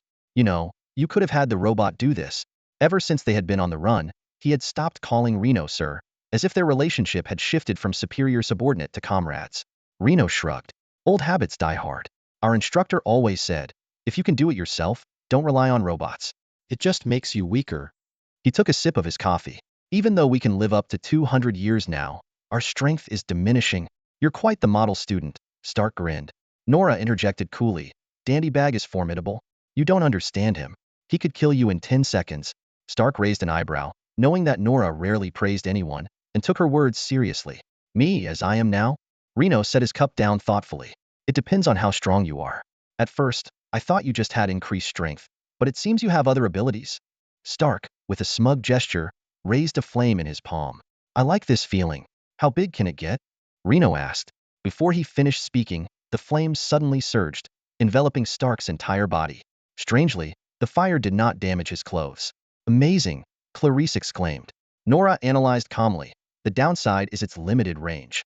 Stark can control the flame, even deciding whether it harms someone, but he can't project it to attack. Clarice was astonished. You mean he can't throw fireballs? His flames can only burn himself? That sounds pretty useless, except for starting a campfire. It depends on how you use it. Reno mused, turning to Stark. How long can you maintain it? Stark extinguished the flame and smiled. It depends on the energy output. Nora and I tested it. When fully released, the flame's temperature can reach 1,800 degrees, with an effective range of 3 meters, but it only lasts about 10 seconds. If I just slightly raise the surrounding temperature, it can last much longer. We waited 6 hours for you on the ice peak. 30 seconds, Reno suddenly said. What? Stark was puzzled. Nora explained. He means Dandybag would need 30 seconds to kill you. But I think 20 seconds would suffice. Maybe 25 at most. Stark's face darkened.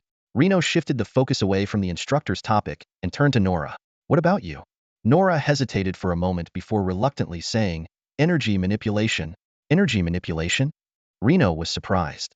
I thought it was invisibility. Nora shook her head and explained, no, it's the control of energy, including thermal and light energy. So I can create ice spikes and also become invisible.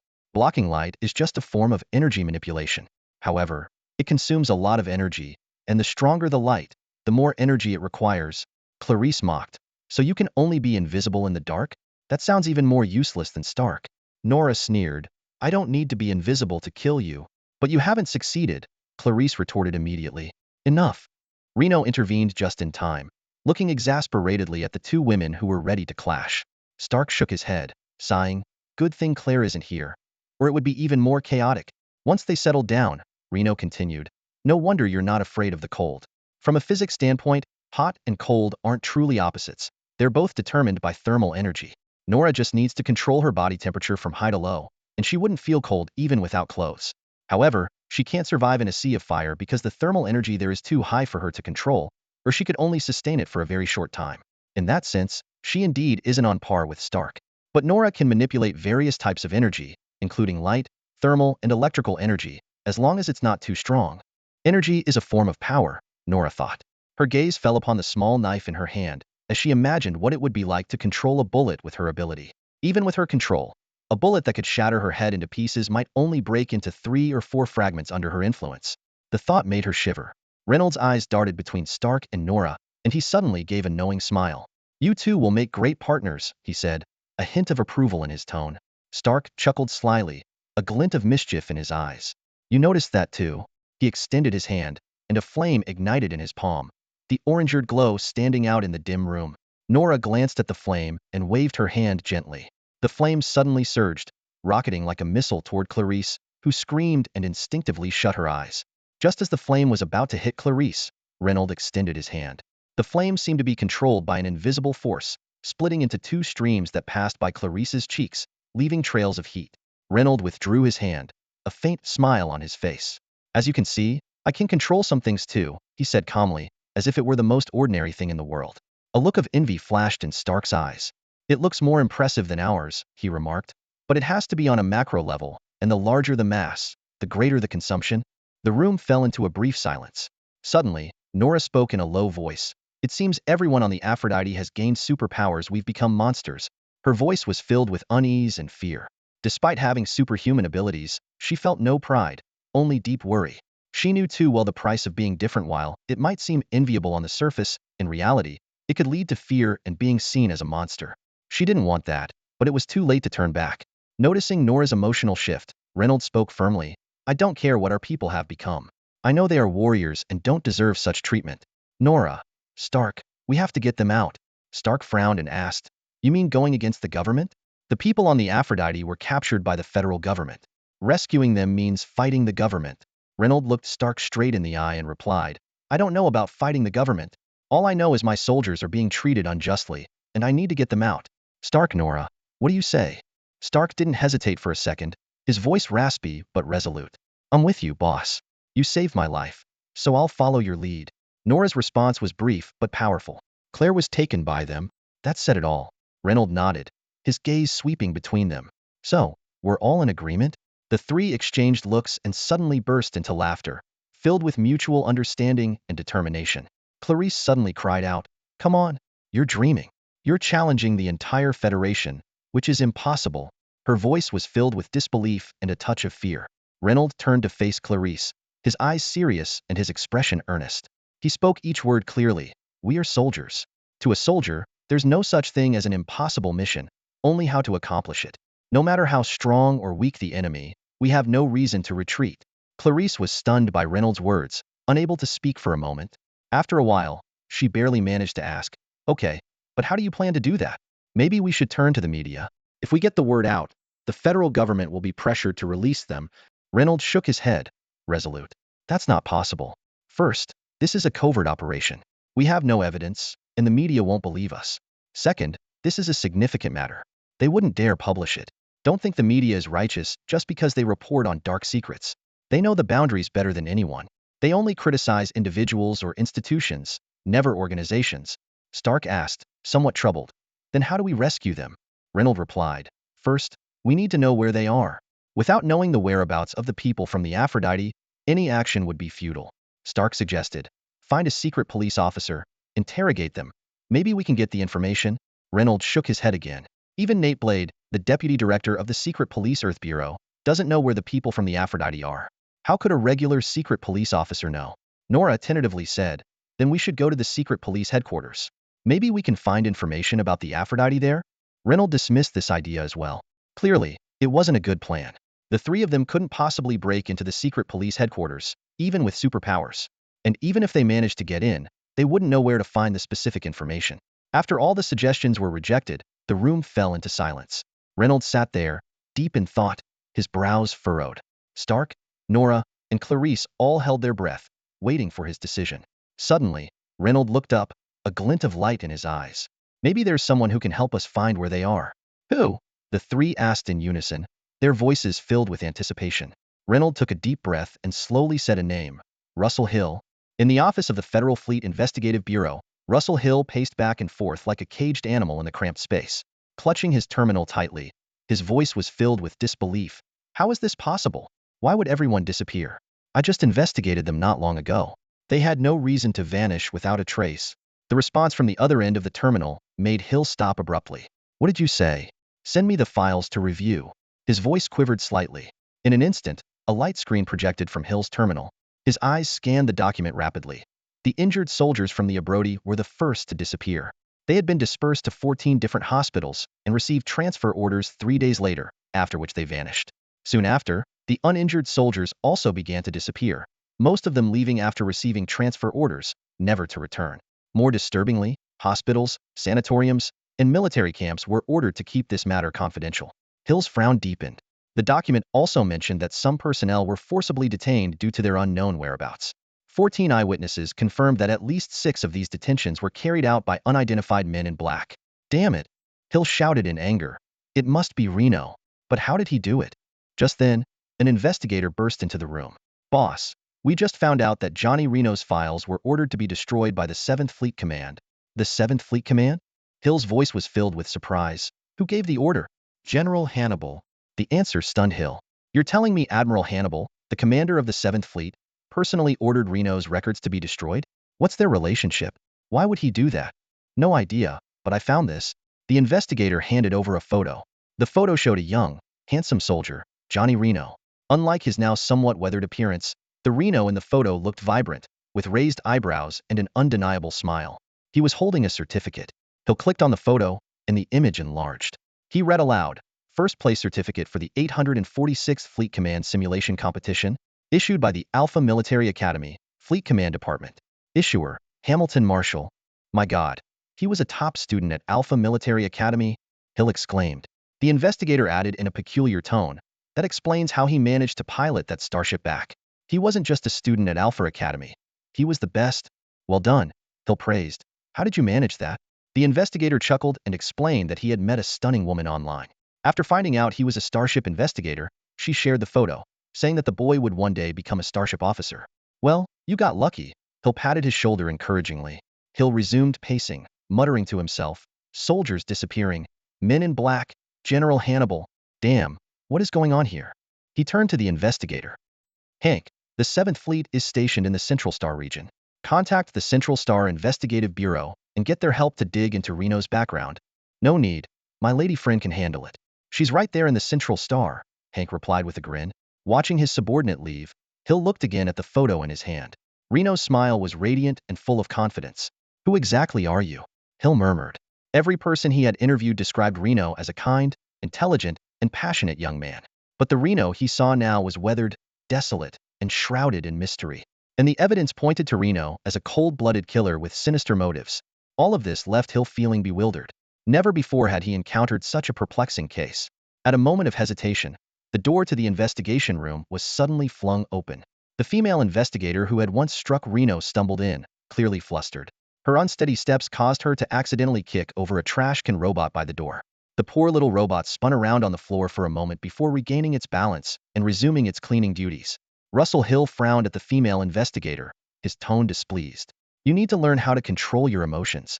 Panting heavily, the female investigator said urgently, "It's Reno. He's on the phone." "What?" Hill stood up abruptly, the chair screeching against the floor. He strode towards the projection wall, inadvertently kicking over the robot that had just managed to get back up. On the projection wall appeared the face of Johnny Reno. He was lounging in a chair, surrounded by a stark white backdrop that revealed no details of his surroundings. The entire scene was eerily silent, without even the faintest background noise. Upon seeing Hill, Reno flashed a fake smile. "Hello, Investigator Hill. It's a pleasure to see you again. I must admit, I didn't expect you to reach out to me." Hill took a step closer, his voice cold and hard. "What do you want?" Reno leaned back casually in his chair. "Oh, nothing much. Just wanted to let you know that I've booked a ticket to leave Earth from the spaceport. I'll be departing soon. Considering your investigation seems incomplete, I thought I'd reach out to see if there's anything else you need from me." His smile was taunting, silently mocking. "I'm the killer, and there's nothing you can do about it." Leaving Earth. The word struck a nerve in Hill. He snapped.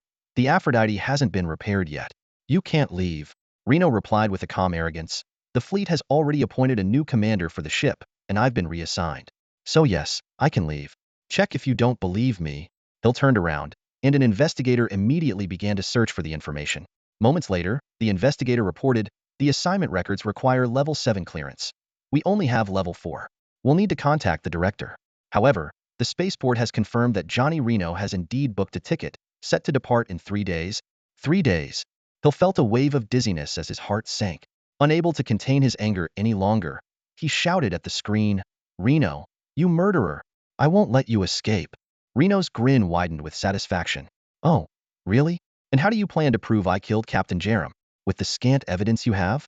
You don't even have a single witness." Hill, feeling a glimmer of hope, asked urgently, "How do you know those people are missing? How do you know that?" Reno chuckled disdainfully. "Don't get so worked up, Investigator Hill. Knowing such things doesn't require a conspiracy. Don't you go online? Well then, goodbye, Investigator." With that, he waved his hand and cut the communication. Online. Hill was puzzled. What does he mean by that? He turned and commanded, "Check the internet for any relevant information." The entire investigation team sprang into action, quickly scanning through various online sources. Soon, an investigator exclaimed, "Take a look at this." Hill gestured, and a beam of light flew to his side, expanding into a screen. It was a video, shot using primitive imaging technology, meaning it couldn't be altered. The footage showed a dimly lit room, where a woman's severed head lay on the floor, eerily devoid of blood, with the neck stump heavily coated in lime. Her wide-open eyes were filled with disbelief, as if silently questioning, "Why you? That's Norajia."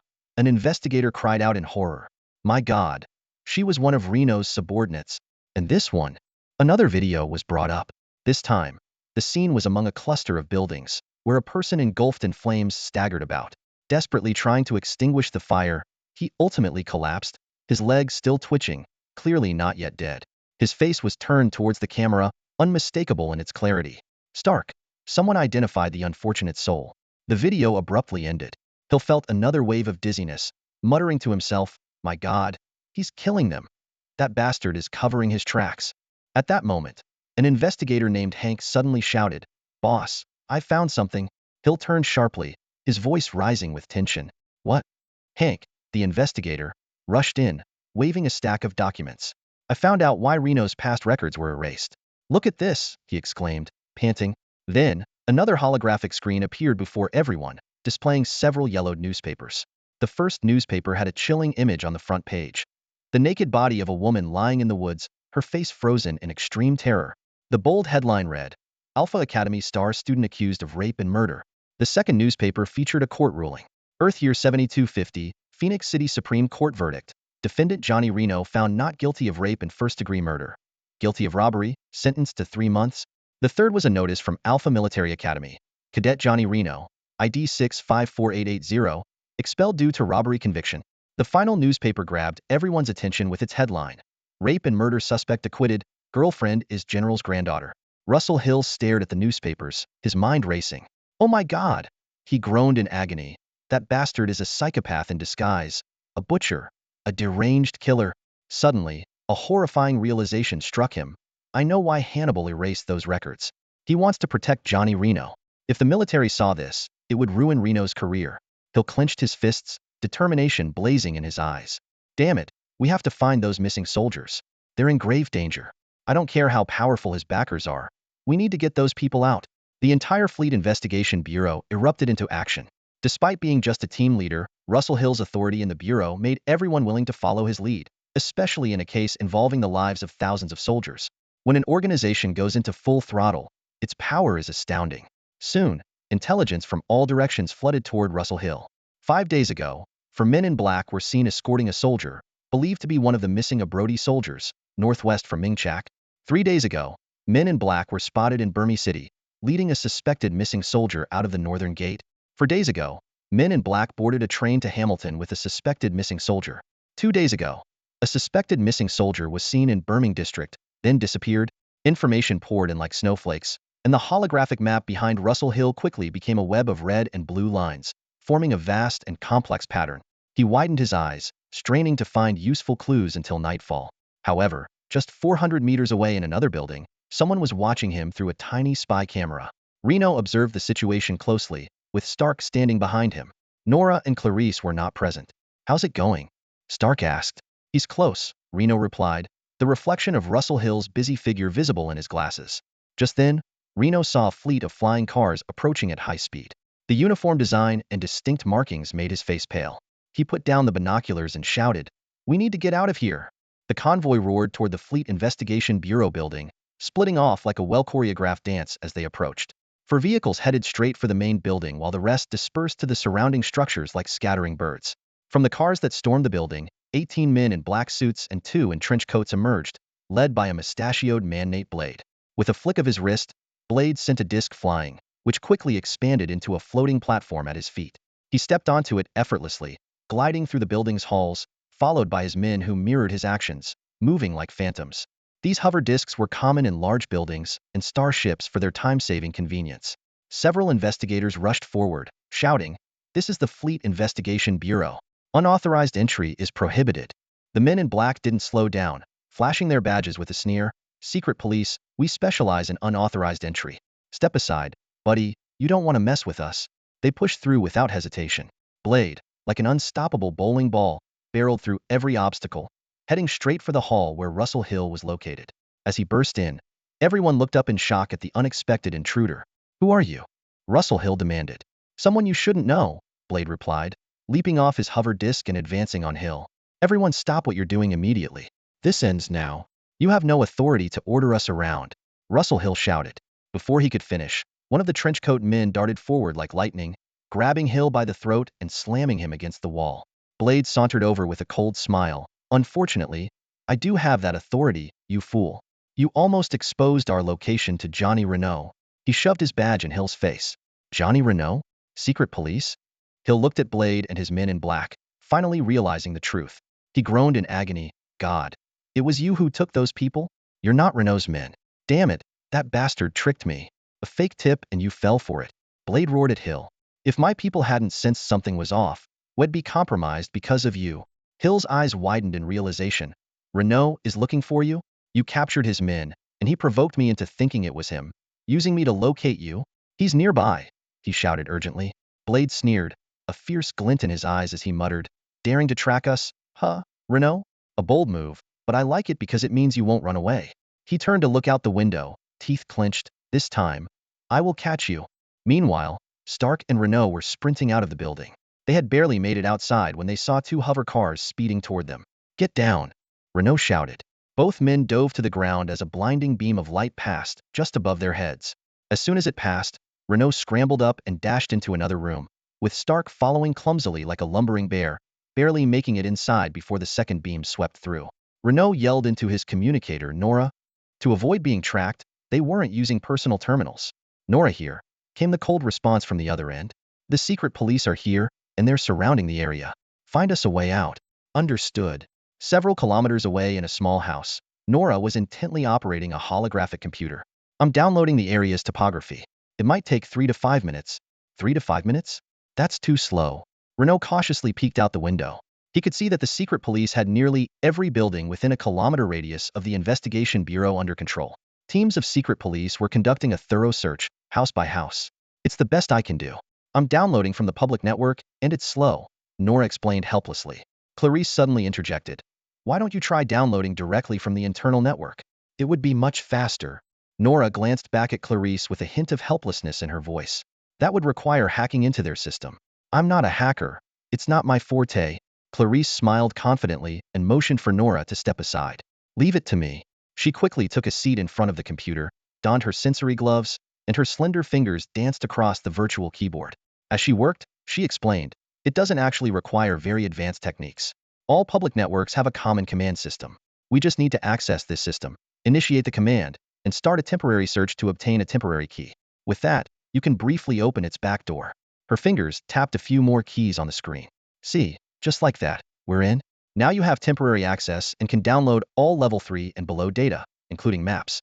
As she spoke, a torrent of data flashed across the screen, and a temporary map was downloaded in an instant. Clarice clicked on the icon of the building where Renault was located and asked, tell me your exact location. Room 4205, Renault replied tersely. Clarice quickly analyzed, that's a corridor room with floor-to-ceiling windows on both sides. Once you enter the corridor, you'll be exposed. Renault's tone was grave. Exactly. The secret police have already locked down all open areas. The moment we step out, we'll be spotted. These guys move fast. Clarice muttered to herself. The main entrance is out of the question. She swiftly operated the system and brought up a 3D model of the building. Renault, there's an air duct above you. Can you see it? Renault looked up and confirmed, yes, I see it. Get in there. I'll guide you, Clarice instructed. Grant me access. I need to track your location in real time. Got it. Renault quickly operated his terminal, and a red dot, representing his position, appeared on Clarice's screen. Renault leaped up, grabbed the edge of the air duct, and climbed up nimbly. Stark followed closely behind. Clarice turned to Nora. I need you to monitor outside and report any movements of the secret police. Sync what you see with me in real time. Nora nodded in agreement, picked up her sniper rifle, put on her earpiece, and equipped her right eye with the optical search device. This device was not only a sniper's scope, but could also sync her vision with the computer. Despite their occasional disagreements, both women understood that collaboration was crucial at this moment. Nora climbed onto the roof, set up her sniper rifle, and reported through the scope, they're setting up a blockade. The north side of the building is completely sealed, and they're reinforcing the east and west sides. Copy that. Clarice quickly marked the positions of all the secret police in Nora's field of view. At this moment, Renault arrived at a junction. Turn right, she commanded loudly. Renault adjusted his direction immediately, crawling swiftly through the narrow passage and constantly following Clarice's directions.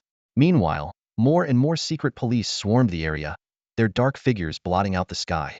Drones nearly sealed off the entire airspace. On the ground, all pedestrians and vehicles were being strictly inspected, and more police were storming into various buildings. You need to move faster, Nora urged urgently. Their numbers are increasing, and they're about to complete the full lockdown. We're trying, Stark panted. But this damn duct is too narrow. Miss Austin, please hurry and find us an exit. You're almost there, Clarice shouted. In 10 meters, you'll see an air vent below you. Renault sped up his crawl and finally reached the vent. He looked down and cursed. Damn it, it's welded shut. The map didn't show that, Clarice said anxiously. Let me handle it. Stark squeezed past from behind. His hand covered the iron mesh of the vent, and flames burst forth instantly. Under the high heat, the mesh turned red-hot quickly. Stark punched it, and the mesh fell away. He agilely flipped down and warned, watch the edges, they're hot. Renault shook his head, slapped his hand against the duct wall, and the hot edges flipped outward.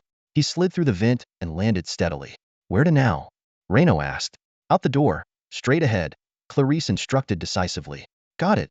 Renault kicked open the door and charged out without hesitation. The sky was swarming with men in black, spreading out to perfect their encirclement. Hovercars zoomed by, their searchlights weaving a vast net in the air. Inside the building, Renault and Stark were sprinting madly, their footsteps echoing through the empty corridors. I'm almost at the door, what do I do next? Renault panted.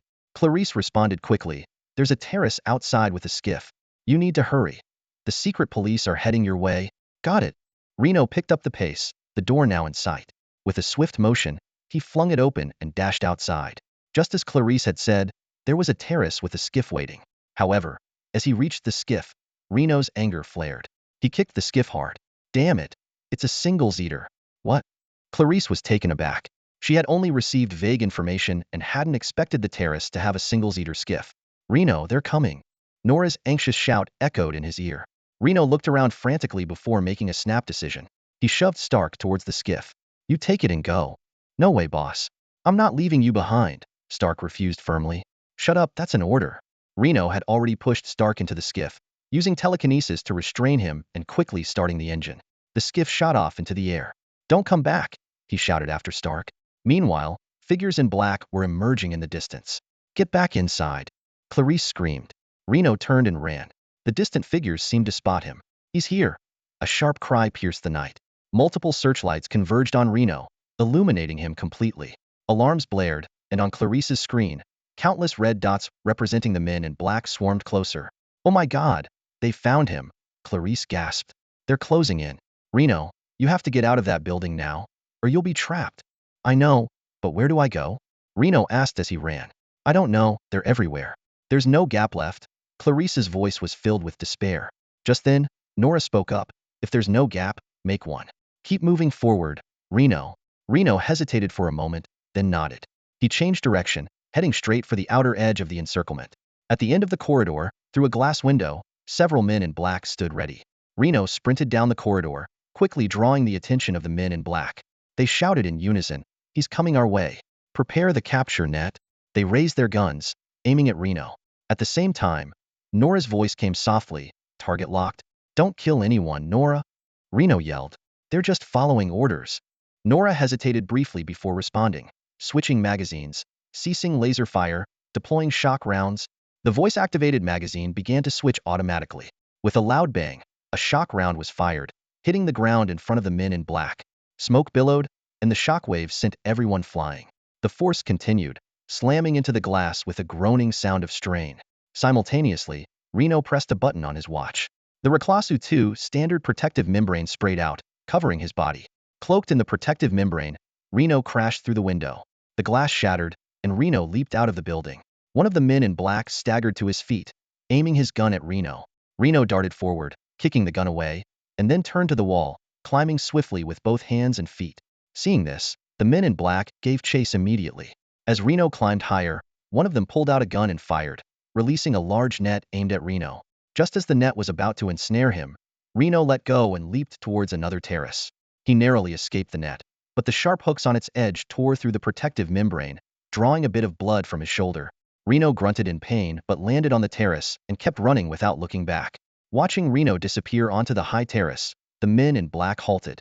One of them took out a terminal and reported, "Target has broken through the blockade and is fleeing north towards Anton Street. Requesting Falcon support." Falcon received. With that command, the night sky was suddenly streaked with over a dozen beams of dazzling light. A squad of hovercars roared in pursuit of Les Nuits. Meanwhile, on the ground, four men disguised as ordinary pedestrians simultaneously tore off their disguises, revealing the cold, metallic faces of infiltrator robots. Their mechanical joints emitted a faint hum as they began to run at an extraordinary speed, following closely behind Les Nuits. "Les Nuits, they're gaining on you." Clarice's voice was filled with urgency. Les Nuits glanced back and saw the pursuers rapidly closing the distance. A man with a mustache sat in one of the hovercars, a sinister smile on his face. "Let's see how you escape now." Les Nuits' steps involuntarily slowed. He whispered softly, "Nora, I'm here." Nora's voice was calm and resolute. "Do you still insist on not killing anyone?" A trace of helplessness flashed in Les Nuits' eyes. He stopped, standing at the edge of a towering rooftop. The pursuers quickly arrived, surrounding him in a fan shape with several hovercars. A large number of men in black poured out of the vehicles, their expressions emotionless as they raised their guns, aiming directly at Les Nuits. There were no shouts, no warnings, just a silent threat hanging in the air. Les Nuits gazed at the men in black and sighed softly. "You know, Nora, sometimes having a choice is more painful than having none." "I know," Nora said. "But you have to face it, you can't back down." "Yes, face it, no backing down." Les Nuits straightened his back, his gaze sweeping over the encroaching crowd before finally settling on the mustached man in the center. He clasped his hands behind his back, a subtle, meaningful smile appearing on his face. You have no idea who you're chasing, do you? Lei Nua's words made the men in black pause. The mustached man sneered. I've seen your abilities, Johnny Lei Nu. If you think you can. Lei Nua interrupted him, shaking his head slowly. That's not what I meant. What? The mustached man was momentarily at a loss for words. Lei Nua's voice turned cold and ominous. I guess you've never witnessed slaughter, true slaughter. So you have no idea who you're up against. Before the words had fully left his mouth, Lei Nua's hands had already emerged from behind his back. The movement triggered alarm bells in the mustached man's mind. Watch out, he shouted. But it was too late. Two silver pistols appeared in Lei Nua's hands. Bang! The deafening gunshot echoed, and a man in black fell to the ground, blood blooming in the night. Lei Nua's movements were fluid and graceful, his pistols spitting fire. Bullets traced arcs in the air, striking each man in black with deadly precision. Screams filled the air, and blood spread across the rooftop. The men in black soon realized their hunting rifles were useless. Some frantically tried to switch weapons, only to be shot down the moment they raised their guns. Suddenly, a blinding beam of light pierced the night, hitting a man's leg and sending him crashing to the ground with a wail of agony. More beams followed, each one targeting the limbs of the men in black, incapacitating them without delivering a fatal blow. Sniper! The men in black shouted in terror. They tried to fight back, but their vision was quickly obscured by a sudden cloud of smoke. Lei Nua moved through the smoke like a fish in water, seemingly unaffected by it. Relying on his keen hearing, he navigated the haze with precision, firing and dodging with ease. His pistols roared rhythmically, his gaze steely and unwavering, as if nothing could shake his resolve. In stark contrast, the men in black's attacks were feeble. Despite their rigorous training, they had never faced such a brutal battlefield. The sudden onslaught threw them into panic, with only a few maintaining their composure to resist. But their resistance was child's play to Lei Nua. Bullets, beams, and electromagnetic waves all whizzed past Lei Nua, never touching him. He moved like a harbinger of doom, calmly reaping lives amidst the chaos. No one could harm him. Even reaching him seemed an impossible dream. The mustached man cowered on the ground, hands over his head, screaming hysterically. All his cunning, strategies, and planning evaporated in that moment, leaving only raw fear and despair. Finally, the gunfire ceased. The smoke gradually cleared, and the mustached man trembled as he lifted his head. The sight before him extinguished any remaining hope. All the hovercars were shattered, and the men in black lay in pools of blood. They weren't dead, but each one was severely injured. Limbs were severed, and some had gunshot wounds to their abdomens. They lay in pools of blood, their agonized cries and screams echoing through the air. Fear spread through their eyes, confusion and puzzlement clouding their minds. They had never imagined that the ones they were pursuing would be such a group warriors who had returned from the real battlefield, seasoned elite soldiers. These soldiers came prepared, unstoppable and invincible. Little Huzi knelt on the ground, tears streaming down his face. Through the smoke, Renault walked slowly, his military boots gleaming coldly in the blood-streaked light. He looked like a demon emerging from hell. Each step he took seemed to tread on the grim face of death. Renault stood before Little Huzi, looking down at the sobbing man. He raised his gun, aiming at Little Huzi's head, but at the last moment, he lowered his weapon. Here's a piece of advice, Renault said coldly. Release everyone on the Abrodi immediately, or this scene will repeat itself. And I can't guarantee no one will die next time. Little Huzi wailed, and the wail of the sirens grew louder as more secret police rushed in. Hey boss. Stark's voice came from behind. He was driving a two-seater hovercraft, looking at the injured scattered all over, and said regretfully, too bad I wasn't here. Renault shook his head. Shooting at humans? There's nothing to regret. Our weapons shouldn't be used against people. He holstered his gun and walked towards Stark. As Renault's figure receded, Little Huzi screamed with all his might. I won't let you go, Renault, I swear. The chaos lasted most of the night. Although he didn't know the exact situation outside, Russell Hill learned two things.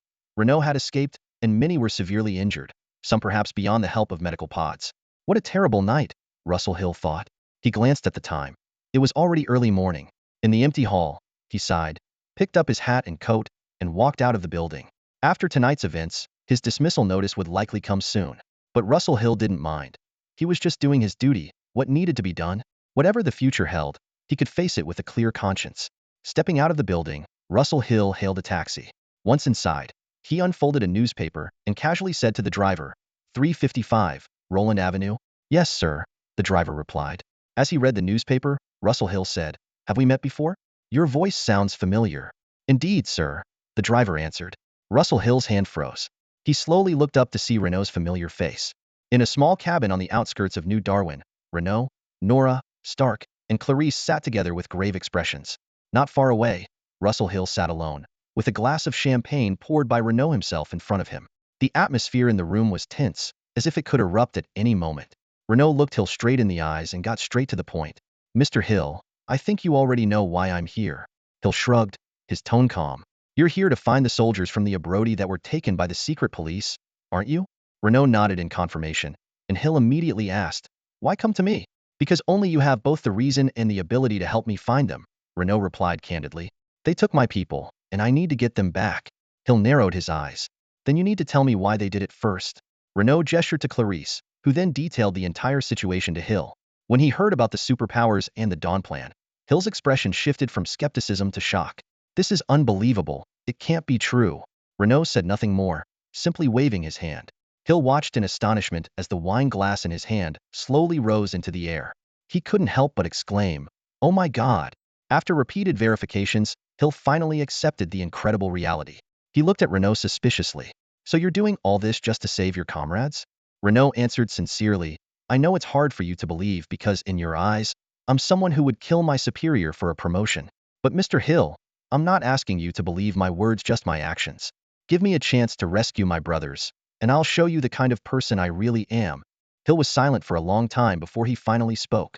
"I don't know who you really are, Johnny Renault, but the evidence I have suggests you are highly suspect in your superior's death. However, the person I've met doesn't seem to be that monstrous. I don't know which version of you is real, but I want the truth about the Abrodi. Is that a condition?" Renault asked softly. "Consider it one." Hill nodded. Renault sank into the sofa, thought for a moment, and agreed. "All right, you help me find the soldiers from the Abrodi, and I'll tell you everything that happened on the ship. Is that a promise?" Hill pressed. "It's a promise," Renault affirmed resolutely. Hill stood up. "Very well, but you have to agree to one more thing." "What is it?" "When you go to rescue them, I want to be there. If you're lying to me or have some other agenda, I'll do everything I can to stop you," Renault countered. "And if I'm not lying?"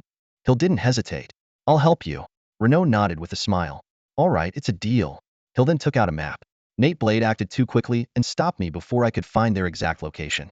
However, based on the clues we have, the soldiers from the Abrodi are likely being held in this area." He pointed to a spot on the map. "Donsnek?"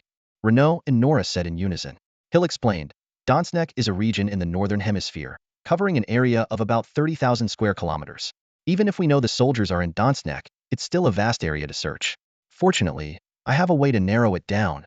He continued, "If what you're saying is true, and the soldiers are being used for experiments, considering they were transported to Donsnek instead of through a shuttle port, the experiments are likely taking place on Earth.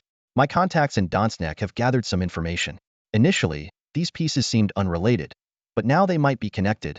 "What information?" Everyone listened intently. "In Ortega, a medical train heads to Donsnek every day.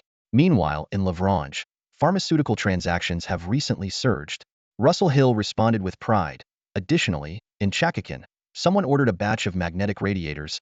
His eyes gleamed with confidence, showcasing his remarkable memory.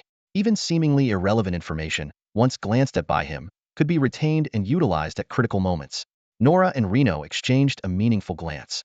Nora frowned and asked, "Where do they lead?"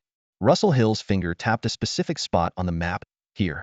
Clarice suddenly exclaimed excitedly, "Nusk! They have the best gene hospital on Earth there. It must be here." Reno slammed his fist onto the map, his eyes sparkling with excitement. "We've finally found where they are." Everyone was thrilled by this breakthrough. However, Stark's voice suddenly interrupted the excitement. "Hold on," he said, frowning. "If I remember correctly, there should be a military camp near Nusk." "What camp?" Reno turned to ask. "The Oakway Infantry Camp," Stark replied, a hint of concern in his eyes. Reno immediately commanded, "Clarice, check the details on this camp." "Got it." Clarice swiftly got to work. She had become the group's proficient hacker. Skillfully accessing the network, she began infiltrating local systems to search for detailed information about the Oakway Infantry Camp. A few minutes later, Clarice reported, as Stark said, "The camp is just north of Nusk City. The Oakway Infantry Regiment, established in 6892, currently has 1,800 heavily armed infantrymen, stationed long-term in the northern outskirts of Nusk City. Check their recent activities," Reno continued, his brows furrowed. Clarice's fingers flew over the keyboard, her eyes scanning the information flashing on the screen. Suddenly, she exclaimed, "I'm looking at..." They recently had an exercise, and a battalion was sent to the western outskirts of the city. Damn, that's exactly where the Edward Jean Hospital is. They've stationed an entire battalion there. Which battalion? Reno asked urgently. Clarice quickly responded while pulling up related information on the holographic screen. The 1st Directly Reinforced Battalion, with a total of 500 men, equipped with 20 combat vehicles, all armed with T-17 laser guns, high-explosive grenades, and rocket launchers. As she spoke, she manipulated the holographic screen, and soon a panoramic view of Edward Hospital appeared in front of everyone. Reno's eyes were immediately drawn to a series of black, circular objects surrounding the image. Although the image wasn't clear, he instantly realized what they were. Manganese titanium alloy fortresses, he said in a low voice, a hint of shock in his tone. Stark was surprised. They even built bunkers. Around Edward Hospital, 16 bunkers formed an impenetrable fortress. From any angle of attack, one would face a dense laser rifle fire net. The presence of these bunkers was not only to defend against external threats, but also to completely seal off the hospital internally. Through satellite images, the group also noticed that the entire Edward Hospital was tightly sealed off with iron fences. Some of the fences even had dark red stains, silently telling of the violent conflicts that had occurred there. Those bastards! Reno gritted his teeth, his fists unconsciously clenching. Nora said firmly, "We have to get them out." Clarice worriedly pointed out, "The problem is how? There are 500 fully armed soldiers guarding this place, and 20 kilometers away, there are 2 more infantry battalions and a reinforced company. With just a few of us, there's no way we can break into the hospital." "No, we have a chance," Reno suddenly said, a glimmer of hope in his eyes. "How?" The others looked at him curiously. Reno explained, "Didn't you notice? This is a light infantry unit, severely lacking in heavy weapons. Do you know what works best against light infantry?" Stark's eyes lit up with excitement. "Mechs?" "Exactly, mechs." Nora got excited too. "With a few mechs, we could tear down this so-called Iron Fortress." Russell Hill asked in surprise, "But where would you get mechs?" This was indeed a tricky problem. Mechs, though powerful, were strictly regulated due to their might. Even the infantry battalions didn't have them, indicating how difficult it was to obtain them. Reno pondered for a moment, then replied, "Actually, there is a place where we can get mechs." He looked back at Nora and Stark. The 3 of them exchanged a smile and simultaneously said the answer, the Aphrodite. Orbiting Earth, the Armenia spaceport is a magnificent structure first built in the year 6852. After numerous renovations, it remains a primary docking station for most starships. Contrary to popular belief, starships are not confined to space travel. In fact, every long-range vessel eventually needs to land on a planet's surface, especially those undeveloped planets that lack dedicated docking facilities. Therefore, starships must be capable of landing in gravitational environments. However, countering gravity requires enormous energy, slows response times during emergencies, accelerates wear and tear due to complex terrain, and makes maintenance extremely inconvenient. These factors make spaceports like Armenia the preferred docking choice whenever possible. In the repair dock of Armenia Spaceport, a colossal starship sits quietly. This is the renowned Aphrodite. Since its arrival, it has been undergoing extensive repairs. The work has been ongoing for nearly 2 months, and the scene is bustling with activity. The entire starship appears as though its outer shell has been stripped away, exposing a maze of components and crisscrossing wires. All internal structures are laid bare, resembling a giant dissected body with its bones and organs on full display. At each critical point, countless spider-like robots scuttle back and forth, following preset programs to identify issues, occasionally emitting dazzling sparks from their welding tools. Numerous mechanical arms wave around the hull, while workers in overalls and helmets focus on areas requiring delicate operations. Various large cranes are busy around the ship, their massive arms moving hefty parts with slow precision. Some workers operate industrial exoskeletons to carry out larger-scale repairs. The entire scene is vibrant with a tense yet orderly atmosphere. "A little higher, yes. Right there. Prepare for docking." Amon Palma shouted from a floating command platform, his ruddy nose particularly noticeable in the sunlight. Suddenly, a young worker in a yellow hard hat shouted from below, "Mr. Palma, someone's here to see you." "What is it?" Palma leaned over and asked. "Some people are here to check on the Aphrodite's repair progress," the young man replied. "Repair progress?" Palma frowned and signaled for the platform to descend to deck level. "I clearly stated in my report that this ship would need at least 3 months to be fixed. That lucky idiot of a captain almost turned it into scrap metal. We're only halfway through. Why are they here for an inspection already?" "It's not an inspection, just a progress check." A young blond man stepped forward, extending his hand. "Mr. Palma, the port's chief engineer?" Palma eyed him warily and did not shake his hand. "And you are?" "Just call me Reno." The young man withdrew his hand, and gestured to his companions. This is Mr. Hill, Miss Austen, Mr. Stark, and Miss Jia. We're military project supervisors. Military project supervisors? Palma looked at them skeptically. Reno signaled to Russell Hill, who stepped forward and handed over some credentials. Palma took them and scrutinized them closely. Starship investigators? That doesn't sound like an engineering role. As long as it involves the military, it's our concern, Reno said impatiently. We've been ordered to check the Aphrodite's repair progress. Sorry, no matter who you are, I haven't received any notification, Palma said firmly, shaking his head. According to the rules, I can't let you in without proper notice. Damn it, Reno cursed, turning to his companions in frustration. I knew those bureaucrats couldn't be relied on. We're already here, and they didn't even send a notice. What now? Do we just stand around until it arrives? Calm down, Reno, Miss Austen said soothingly. Maybe Mr. Palma can make an exception and let us in. I'm not rigid, Palma cut her off. No notification, no entry. Those are the rules. With that, he turned back to the command platform, ignoring the stunned group behind him, and began to ascend once more. Did he just leave? Clarice said in surprise. This wasn't part of our plan. Hill shrugged, his tone laden with disappointment. Clearly, we've run into a stubborn, rigid, and unfeeling guy. He's thrown all our plans into disarray, Stark muttered, his face etched with frustration. I hate this. My acting career is over before it even started. Why are the extras in movies always so easy to fool? Nora turned to Reno, her eyes questioning. What do we do now? Reno casually spread his hands, a slight smile playing on his lips. What else? We go with Plan B. With that, he gave a gentle wave of his hand. At that very moment, chaos erupted at the repair dock of the Aphrodite. First, a robot undergoing repairs suddenly jerked, its welding needle stabbing into a circuit board. This was followed by a loud bang and a shower of sparks.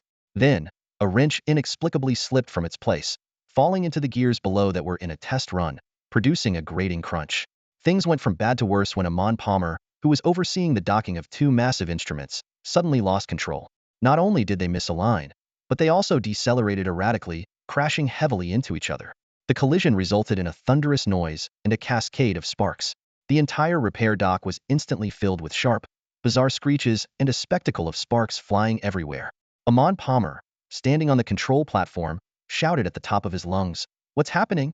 The sudden calamity had clearly caught the chief repair engineer off guard, leaving him momentarily stunned. However, the trouble was just beginning. A turbine engine, which was supposed to be stationary, suddenly began to spin, its massive blades generating a powerful airflow. Although the engine had been dismantled and could no longer produce power, the wind it created was enough to destabilize everyone. One repair worker was swept off his feet, crashing heavily into a steel beam but luckily surviving. More spider robots were flung into the air, clattering down in a chaotic mess. The scene was utter pandemonium. Electric sparks flew wildly, currents surged uncontrollably, and wires seemed to come alive, writhing in every direction. Some robots, their programs disrupted by the electrical interference, wandered aimlessly. Amon Palmer, again, exclaimed in horror. My God, what's going on? He hurriedly lowered the control platform to the ground and was about to rush out when a hand firmly grabbed him. Turning around, he saw Reno. The young man's face remained calm as he spoke. This is why you didn't want me in here, isn't it? The repair project is a complete mess. You have neither the capability nor the conditions to complete the repairs in 3 months. Amon Palmer was livid. What are you talking about? Reno responded coolly. I'm talking about your negligence. You're just a coward afraid of being exposed for your incompetence. I'm amazed you think you can hide your actions from the military. You're spewing nonsense. Palmer's face turned blue with anger. The repair project is going smoothly. Reno pointed at the chaotic scene before them. Then how do you explain this? Amon Palmer was at a loss for words. He couldn't understand why things had suddenly become so chaotic. Finally, he could only grit his teeth and argue. This is just superficial chaos. The core parts of the Aphrodite have already been repaired, and the major components and hidden issues have been addressed. I haven't seen any of that, Reno retorted bluntly. Palmer gritted his teeth and shouted, Jack, take them on board. The young man from earlier ran over. Reno threw a parting shot at Palmer. I'll be sure to report everything I've seen to the higher-ups. Then he followed Jack. As they entered the ship, Jack said, Please follow me. The engine room is this way. But he noticed there was no response behind him. Turning around, he saw the military personnel looking at him with strange expressions. Suddenly, a hand landed on the back of his neck, giving a gentle squeeze, and the young man passed out. Retracting his hand, Reno said calmly, Thanks, but I think I know the layout of this starship better than you. With that, He turned and headed towards the mecha bay. The mecha bay of the Aphrodite was divided into two sections, space combat mechas and ground assault mechas. Since they intended to operate on the ground, they naturally headed to the ground assault mecha bay. Upon reaching the ground assault bay, Stark let out a joyous laugh as he looked at the rows of mechas. "Old buddy, I'm back," Nora quietly reminded him. "Cut the chatter. Find your mecha, insert the chip, and let's get out of here. These damn repairmen messed up the mecha positions." "Got it," the others responded, beginning to weave through the mechas in search of their own. Stark left immediately to find his own mech. Russell Hill, curious, asked, "Why can't they just pick anyone? Why does it have to be the one they've used before?" Clarice explained, "Even if they are the same model, each mech has subtle differences. These details might not matter to a novice, but for a veteran, they could affect performance in battle. That's why each pilot has their own designated mech and doesn't switch, even if the models are identical." Russell Hill looked at her in surprise. "I didn't expect an environmental investigator to know this," Clarice replied proudly. "My husband works on a starship, so I've picked up a few things." Suddenly, she looked around. "Where's Reno? Where did he go?" Russell Hill also looked around but couldn't spot Reno. They searched the area but found no sign of him. Meanwhile, Nora had located her own mech. She nimbly climbed up, opened the outer hatch, and inserted a small control chip into the AI system. She quickly operated her personal terminal, confirmed the connection was complete, and then jumped down from the mech. Stark finished his setup and walked over to Nora. They exchanged a smile, ready to head back. Clarice hurried over to them. "Reno is missing," Nora calmly replied. "He had something to take care of and will be back soon." Nora and Stark exchanged a glance and said in unison, "Let's wait for him here." "Do you know where he went?" Clarice asked urgently. Nora smiled. "I don't know exactly, but I doubt he'd get lost on his own starship." Stark also smiled. "Don't worry, Ms. Austin. The boss is the top dog on this ship. No one can harm him." As if to prove Stark's point, Reno appeared a few minutes later. Clarice, with a mix of anxiety and concern, asked, "Where did you go?" Reno calmly replied, "I needed to use the restroom." The Edward Jean Hospital stands in the western suburbs of Nusk, occupying over 600 acres, resembling an independent kingdom. Tall walls and advanced defense systems isolate it from the outside world, exuding an aura of invincibility. An unidentified bird flapped its wings and flew over the hospital, only to suddenly hit an invisible barrier. A web of light appeared in the sky, and the bird was struck by a high-voltage current, turning into a charred mass that plummeted to the ground. The light web vanished as quickly as it had appeared, leaving no trace. A soldier hidden in a bunker glanced up at the sky, a slight smile curling his lips. "Looks like we have roasted bird for dinner," he said, stepping out of his cover to pick up the unfortunate bird. From the outside, the area around the hospital appeared desolate and barren, save for a small grove of trees. However, only those familiar with the defenses knew that the entire area was filled with concealed surveillance equipment and deadly traps. An invisible electric grid blanketed the space from the ground to the sky, with only the main entrance remaining unaffected. A massive underground bunker lay cleverly hidden, ready to reveal its fangs in times of crisis. The watchtowers at the four corners of the hospital were the only visible defense structures, serving more as a deterrent to potential intruders. 3 kilometers away, on a small hill, Renault put down his binoculars, frowning as he analyzed the situation. "The security is tight," he murmured. "The hospital has tiered defense lines in front to stop a frontal assault. The surrounding open area looks empty, but it's actually filled with spider mines." Renault chuckled disdainfully. "Such a setup is too basic. Any experienced soldier could easily see through it." He put on sensory gloves and quickly marked points on the 3D holographic map behind him. Red dots representing defensive forces soon covered the outline of Edward Hospital, densely packed and alarming. Though the defenses are tight, most of them are conventional, Renault analyzed. They lack heavy weaponry and have weak resistance against mechs. As long as a single mech breaks through, we can overwhelm them. He made a slicing gesture, his right hand cutting through the hospital's entire defense system on the map. "Breaking through is easy," Nora questioned. "But what about the spider mines?" "That's a real problem," Renault admitted. "But I plan to deal with them before the battle starts." "Remember the Battle of Quinnen?" Nora's eyes lit up. "You mean the Lackmer tactic?" "Exactly," Renault smiled. "It fits our situation perfectly, doesn't it?" "It's risky, and we don't have a detonator," Nora said, worried. "A soldier's life is full of risks," Renault replied confidently. "As for the detonator, I've already got it." "All right then," Nora nodded. "I'll cover you. But don't forget another issue." She pointed towards the northern outskirts of Nusk. "The Oakway Infantry Camp?" Renault whispered. Nora explained. "The Oakway Infantry Camp is stationed just north of Nusk, only 20 miles from the hospital. They can respond quickly once alerted." Renault pondered for a moment, marking a point on the map. "Stark, Intercepting the reinforcements is your job. Got it. Stark responded decisively. Nora, you support Stark and me, Renault continued. Understood, Nora replied. Clarice interjected. What's the evacuation plan? Rescuing people is just the beginning. Like a prison break. Once we're out, we'll face relentless pursuit. The new Federation won't let us go easily. We'll split up after the retreat, Renault answered. Blend in locally first, then find a way off Earth. The world is big. We'll find a place to hide. Clarice shook her head immediately. That's too risky. If we scatter 3,000 people, some will definitely fall into the government's hands. Renault spread his hands helplessly. We have no other choice. The Abroti is still under repair, and without a ship, we can't leave Earth. Our only option is to break into smaller groups and board passenger ships as civilians. Clarice thought for a moment, then suddenly said, What if I can find you a ship to leave? You, Renault, Nora, Stark, and Russell Hill looked at her in surprise. Yes, Clarice nodded confidently. This is impossible. Nora immediately shook her head, her brow furrowing. No ship would dare take us. Clarice's lips curled into a slight smile. There is one kind of ship smuggling ships. A mischievous glint appeared in her eyes. Where there's light, there's darkness. No matter the era, illegal activities always exist. It's human nature to break the rules, whether out of necessity or character. It will always be there. She paused, her voice deepening. When you're already in a business that risks your neck, a little more danger doesn't really matter. Renault's eyes lit up as he eagerly asked, You know where to find a smuggling ship? Clarice smiled, a hint of pride in her eyes. Did you forget what my husband does? One of the main tasks of the La Clazaf is anti-smuggling. I've been with him for years, so I know a bit about smuggling ships. I even know who the biggest smugglers on Earth are. She lowered her voice. Give them enough money, and they'll do anything. Her words excited everyone. Renault pressed further. Where are they? North Hudson Port. It's their smuggling base, Clarice replied. I can contact them. Renault and Nora exchanged a glance before Renault asked the crucial question. How are we going to pay for this? We're talking about over 3,000 people. Clarice thought for a moment.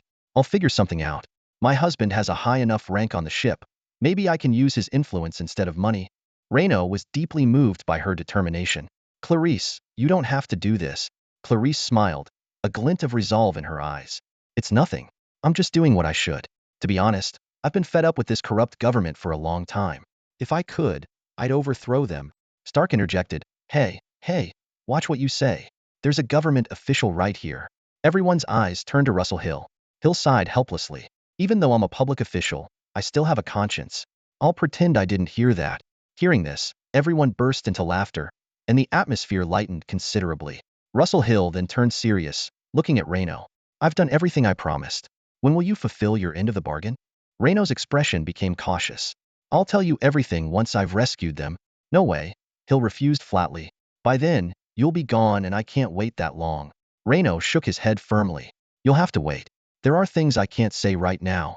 Hill exploded with rage, lunging at Renault. But Renault reacted quickly, turning and landing a punch on Hill's face, knocking him out cold. Looking at Hill on the ground, Renault sighed. Sorry, but I really can't tell you now. He looked up at Stark. Could you do me a favor? Find a hotel and let him sleep it off. Stark shrugged and agreed to the request. With the plan set, everyone went their separate ways. Stark was responsible for the defenses in the northern part of Newscock City and for taking care of Hill. Clarice headed to North Hudson Port to contact the smugglers. Nora stayed on the hillside, where the view of both Edward Hospital and the northern outskirts of the city made it an ideal spot for a sniper to provide long-range support. Soon, only Renault and Nora were left on the hill. An awkward silence hung in the air. Nora sat on a rock, cradling her beloved MX-748 sniper rifle and carefully cleaning its barrel, which gleamed coldly in the sunlight. Renault watched Nora, wanting to speak but unsure of what to say. After much hesitation, he finally cleared his throat and broke the silence. How have you been all these years? Nora ignored him, continuing to focus on her task. Renault sighed and took a few steps closer.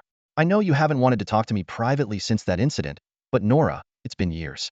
You don't have to keep doing this. His voice carried a hint of pleading. You know, the more you avoid it, the more it shows you can't let it go. Those who have truly moved on can face it head-on. Nora's hands paused. She was silent for a moment before asking coolly, What do you want to know? Just how you've been, Renault replied, his tone tinged with hope. Didn't Claire tell you? Nora countered. Renault smiled bitterly. When I'm with her, we mostly talk about work. I thought you knew that. Nora shook her head. We never talked about you. Her answer stunned Renault momentarily. Nora resumed cleaning her rifle, her voice calm but tinged with coldness. I know what you're thinking, Johnny Reno. Maybe you think you're so charming that you can make two sisters fall for you at the same time, but that's all in the past. She lifted her head, locking eyes with Reno. After you left without a word, you were no longer a problem between us. You can't come back and expect to take over our hearts again, making us waver. You're not even a topic of conversation for us anymore. Damn it. Reno stood up abruptly, his voice filled with emotion. God is my witness, I never thought that way. But that's what you did. Nora snapped, her eyes blazing with anger. You just left, abandoning Claire and me. That was because Reno began to explain but was cut off by Nora. I know why. Nora shouted. You think you're noble? Sacrificing yourself for us? No, we don't appreciate it at all. We could have faced it together, but you chose to handle it alone. You broke Claire's heart. She did so much for you, and that's how you repaid her. Reno was left speechless, staring at Nora in silence. Nora glared back, her eyes filled with complex emotions. Yes, I admit I was shocked to see you again on Aphrodite, Nora continued, her voice trembling slightly. I didn't expect you to re-enlist, let alone be on that starship. But it's all in the past. Claire and I never talked about you. Not even once. Our interactions have been strictly professional. You've left our lives, and we won't let you take control again. Not now, not ever. Reno couldn't help but retort. If that were true, you wouldn't have been so eager to kill Austin when you first saw her. The more you emphasize it, the more it shows you can't let go. You're not as detached as you think, Nora. Nora's hands froze, and she seemed paralyzed. After a long pause, she finally spoke, her voice low and filled with emotion. Reno. Yes? Reno looked at her expectantly. Nora took a deep breath and then spat out. You're a bastard. A deeply unsuccessful conversation left Reno in a state of deep depression. He stood by the window, hands clenched, eyes filled with regret and self-blame. At that moment, he felt utterly foolish. After holding back his thoughts for so long, he finally thought he could talk to Nora under the pressure of the impending battle, but it ended up in a heated argument. Reno let out a heavy sigh, pressing his forehead against the cold glass. The worst part was, they knew everything. There were no misunderstandings, and thus, no room for explanations. He shook his head with a bitter smile and muttered to himself, damn it. Why do the love stories and books always resolve all misunderstandings and heal broken hearts right before the final battle? But for me, things just keep getting worse? Suddenly, a thought flashed through Reno's mind. He lifted his head, his gaze becoming profound. Maybe it's because this isn't the final battle, he whispered. Everything is just beginning. Time flew by, and before he knew it, a day had passed. The sky grew darker, and the view outside the window was shrouded in twilight. Reno anxiously waited until finally, a message from Clarice came through the communicator. It's done. Clarice's voice came through. At 3 a.m., a ship will depart for the planet Alflor. Alflor? Reno asked with a frown. Isn't that a wild region? Yes, Clarice explained. It's beyond the reach of the Federation's influence, a haven for criminals and exiles. It's perfect for you. If you have nowhere else to go, I suggest heading there. You might find a new beginning. Reno pondered for a moment and finally replied. All right, Austin, thank you for your help. You're welcome. I'll be waiting here for you. No problem, Reno answered, then put down the communicator. He turned to Nora and calmly said, our destination is set, the planet Alflor. Nora responded with a blank expression. Got it? Reno took a deep breath and murmured to himself. Well then, it's time to talk to them. He slowly stood up and walked to the nearby hovercar. After starting the vehicle, it flew towards Edward Hospital. Nora watched his departing figure, sighed softly, and raised her sniper rifle, aiming into the distance. The hovercar drew an arc in the night sky and quickly arrived at the hospital entrance. Following the guard signals, Reno landed the vehicle. He leaned out of the car and spoke in a steady voice. I'm Johnny Reno. I need to speak with your commander. The guard clearly recognized the name and was visibly startled. He stared at Reno for a moment before stepping back and nervously reporting on his terminal. Johnny Reno is here. He's right at the entrance. Yes, he's alone. The shrill sound of alarms immediately echoed throughout the hospital. Accompanied by the alarms, a large number of heavily armed soldiers rushed out from the hospital, their guns trained on Reno. In the sky, dozens of jetpack-whipped airborne troops aimed down at him from above. In the distance, turrets began to turn, pointing their barrels towards the main entrance. Reno stood still, unmoving. A group of men in black appeared shortly after, one of whom was a man with a small mustache. Seeing that it was indeed Reno, the mustache man's mouth twitched involuntarily. Reno's calm and resolute face brought back memories of that terrifying sleepless night for the mustache man.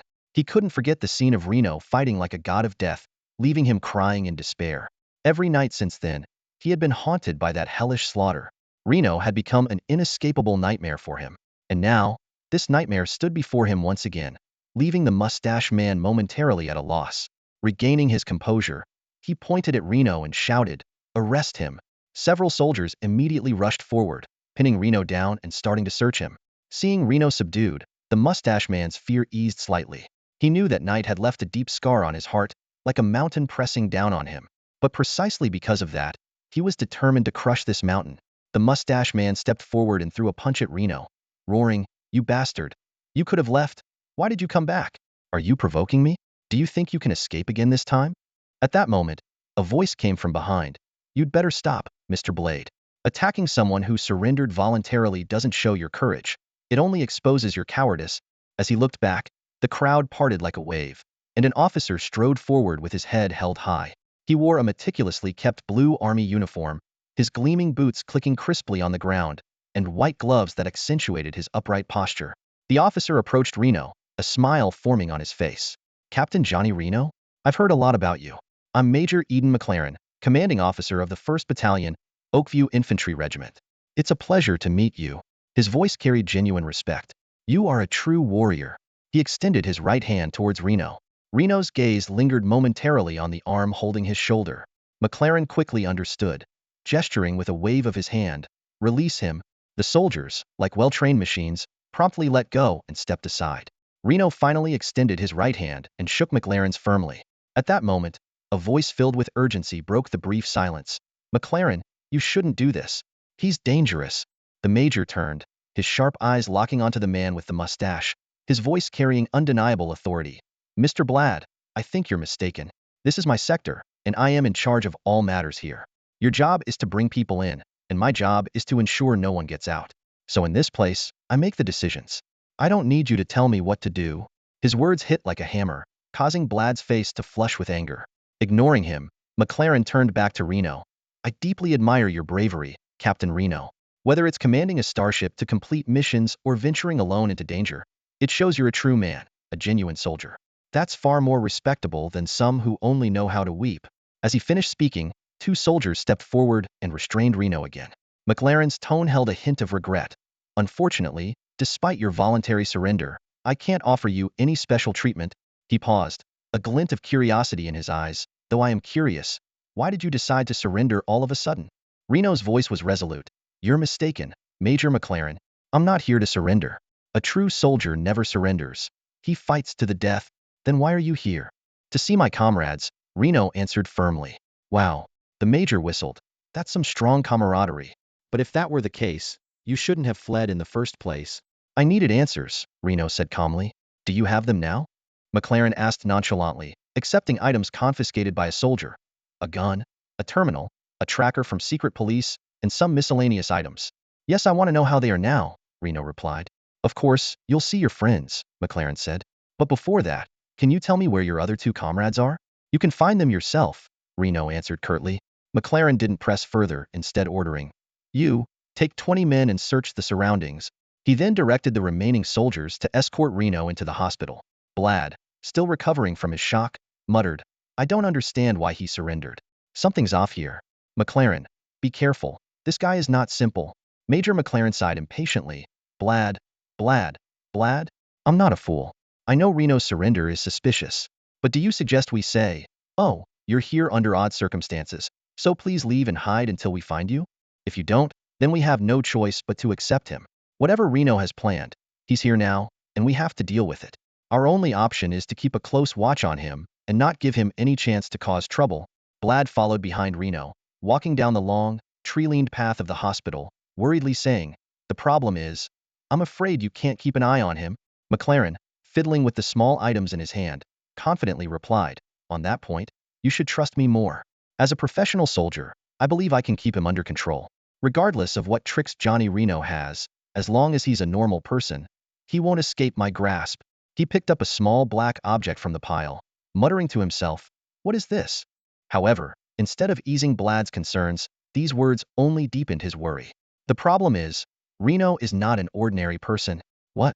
Major McLaren was taken aback. Blad explained, "Every patient in this hospital is not ordinary, Eden. Remember? I told you he has the power of psychic control, though still weak. He could control 3 to 5 guns in a short time. Major McLaren's face changed slightly. He quickly raised his terminal and ordered, "Get Dr. Fisher here, and tell him to bring his special kit quickly." The group continued to move forward and soon arrived at a building. A doctor in a white coat walked out briskly, his eyes lighting up when they landed on Reno, like a predator spotting its prey. Major McLaren approached swiftly. "Did you bring it?" "Of course." The doctor raised a case and carefully took out a syringe.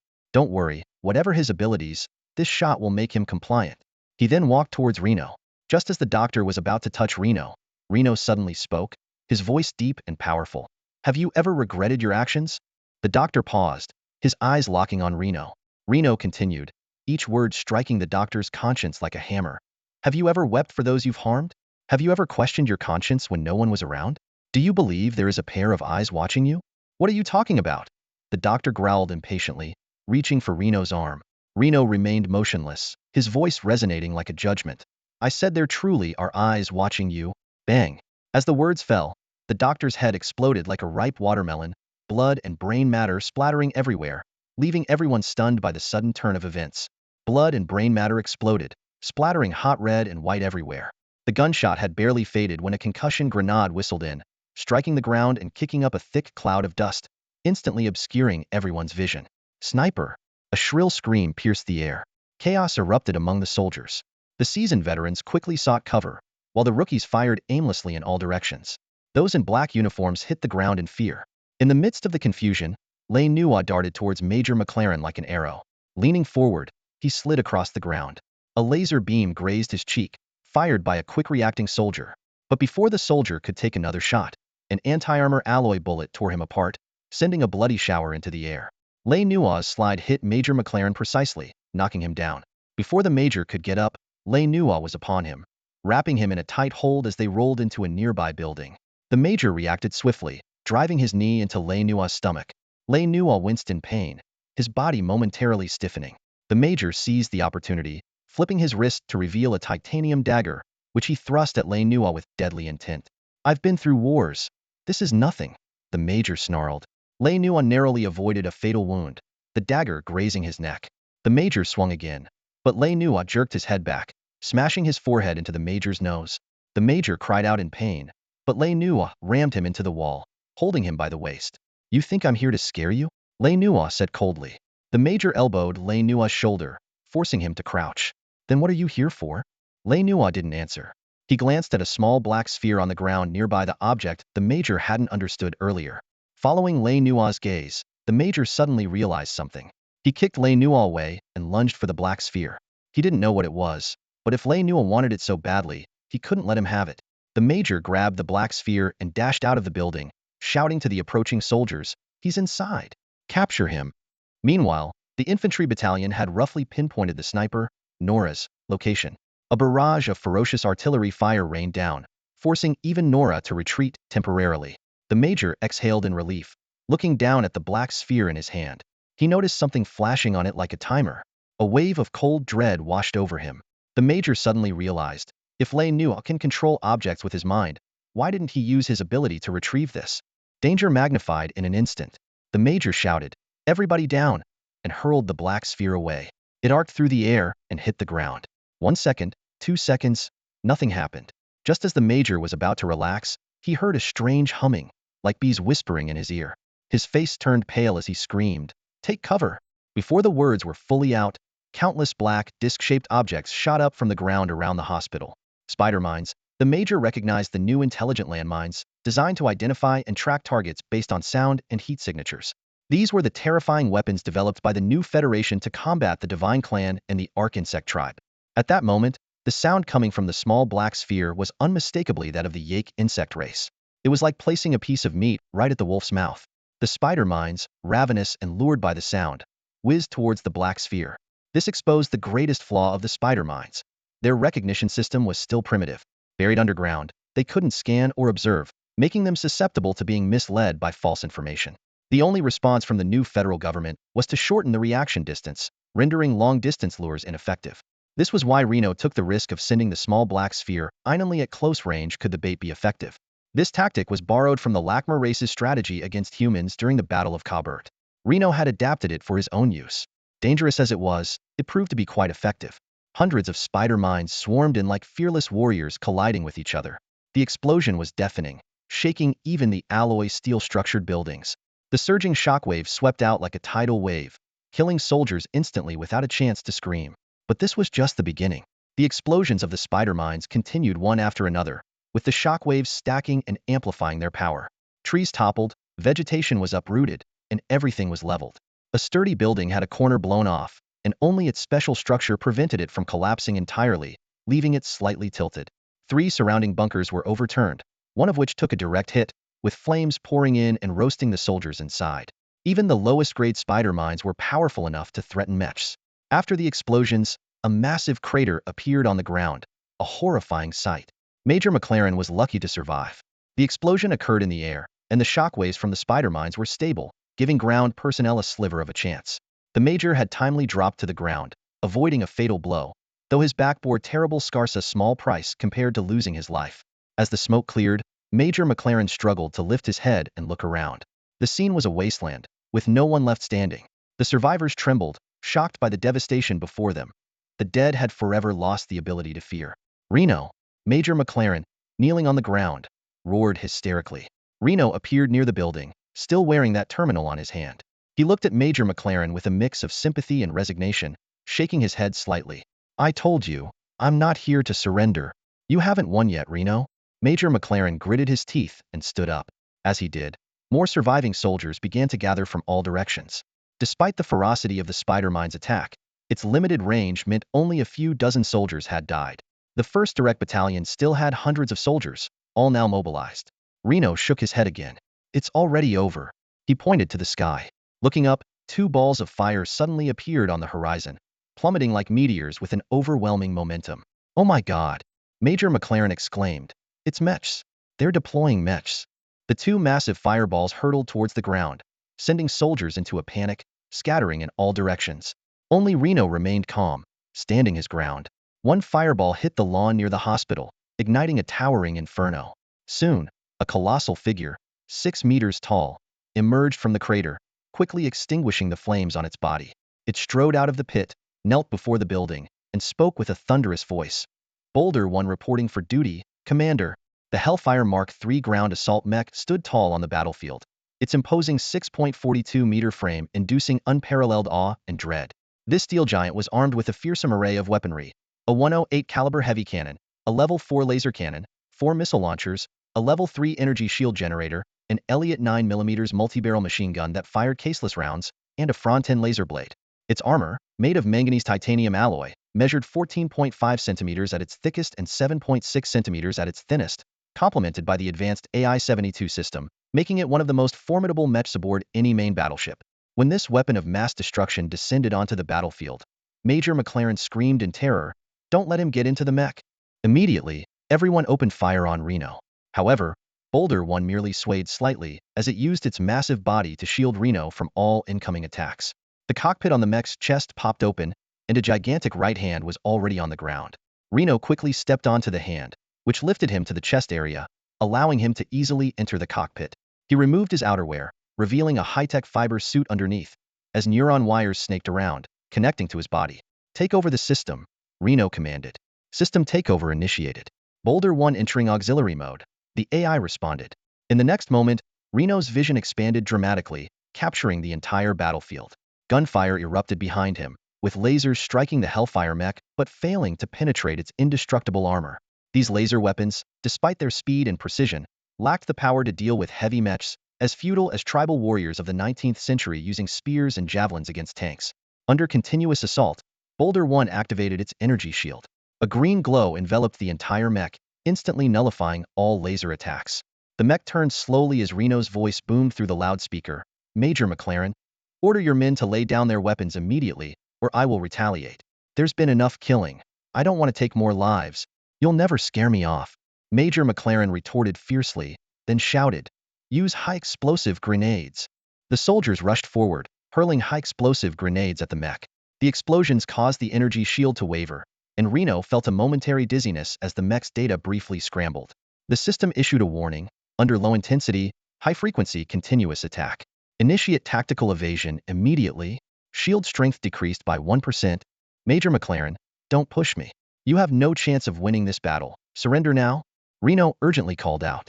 As a soldier, I will never abandon my duty, McLaren shouted back. And I bet you don't have the guts to fire, Reno. Surrender now, and there's still time. Once you pull the trigger, there's no turning back. Reno roared in anger. You stubborn, foolish idiot. You're dragging everyone to their graves with you. McLaren responded proudly. This is the honor of a soldier. With that, he threw several more high-explosive grenades. The system issued another warning. Shield strength decreased by 30% and continuing to drop. Requesting tactical evasion. Requesting tactical evasion. Facing McLaren's obstinacy and the deteriorating situation, Reno was caught in a dire dilemma. Reno's mech stood unmoved, impervious to the soldiers' attacks that rained down like a storm. The battlefield was shrouded in smoke, obscuring the sky and blurring his vision. Nora's anxious voice crackled in his ear. Reno, what's wrong? Why aren't you attacking? This is no time for mercy.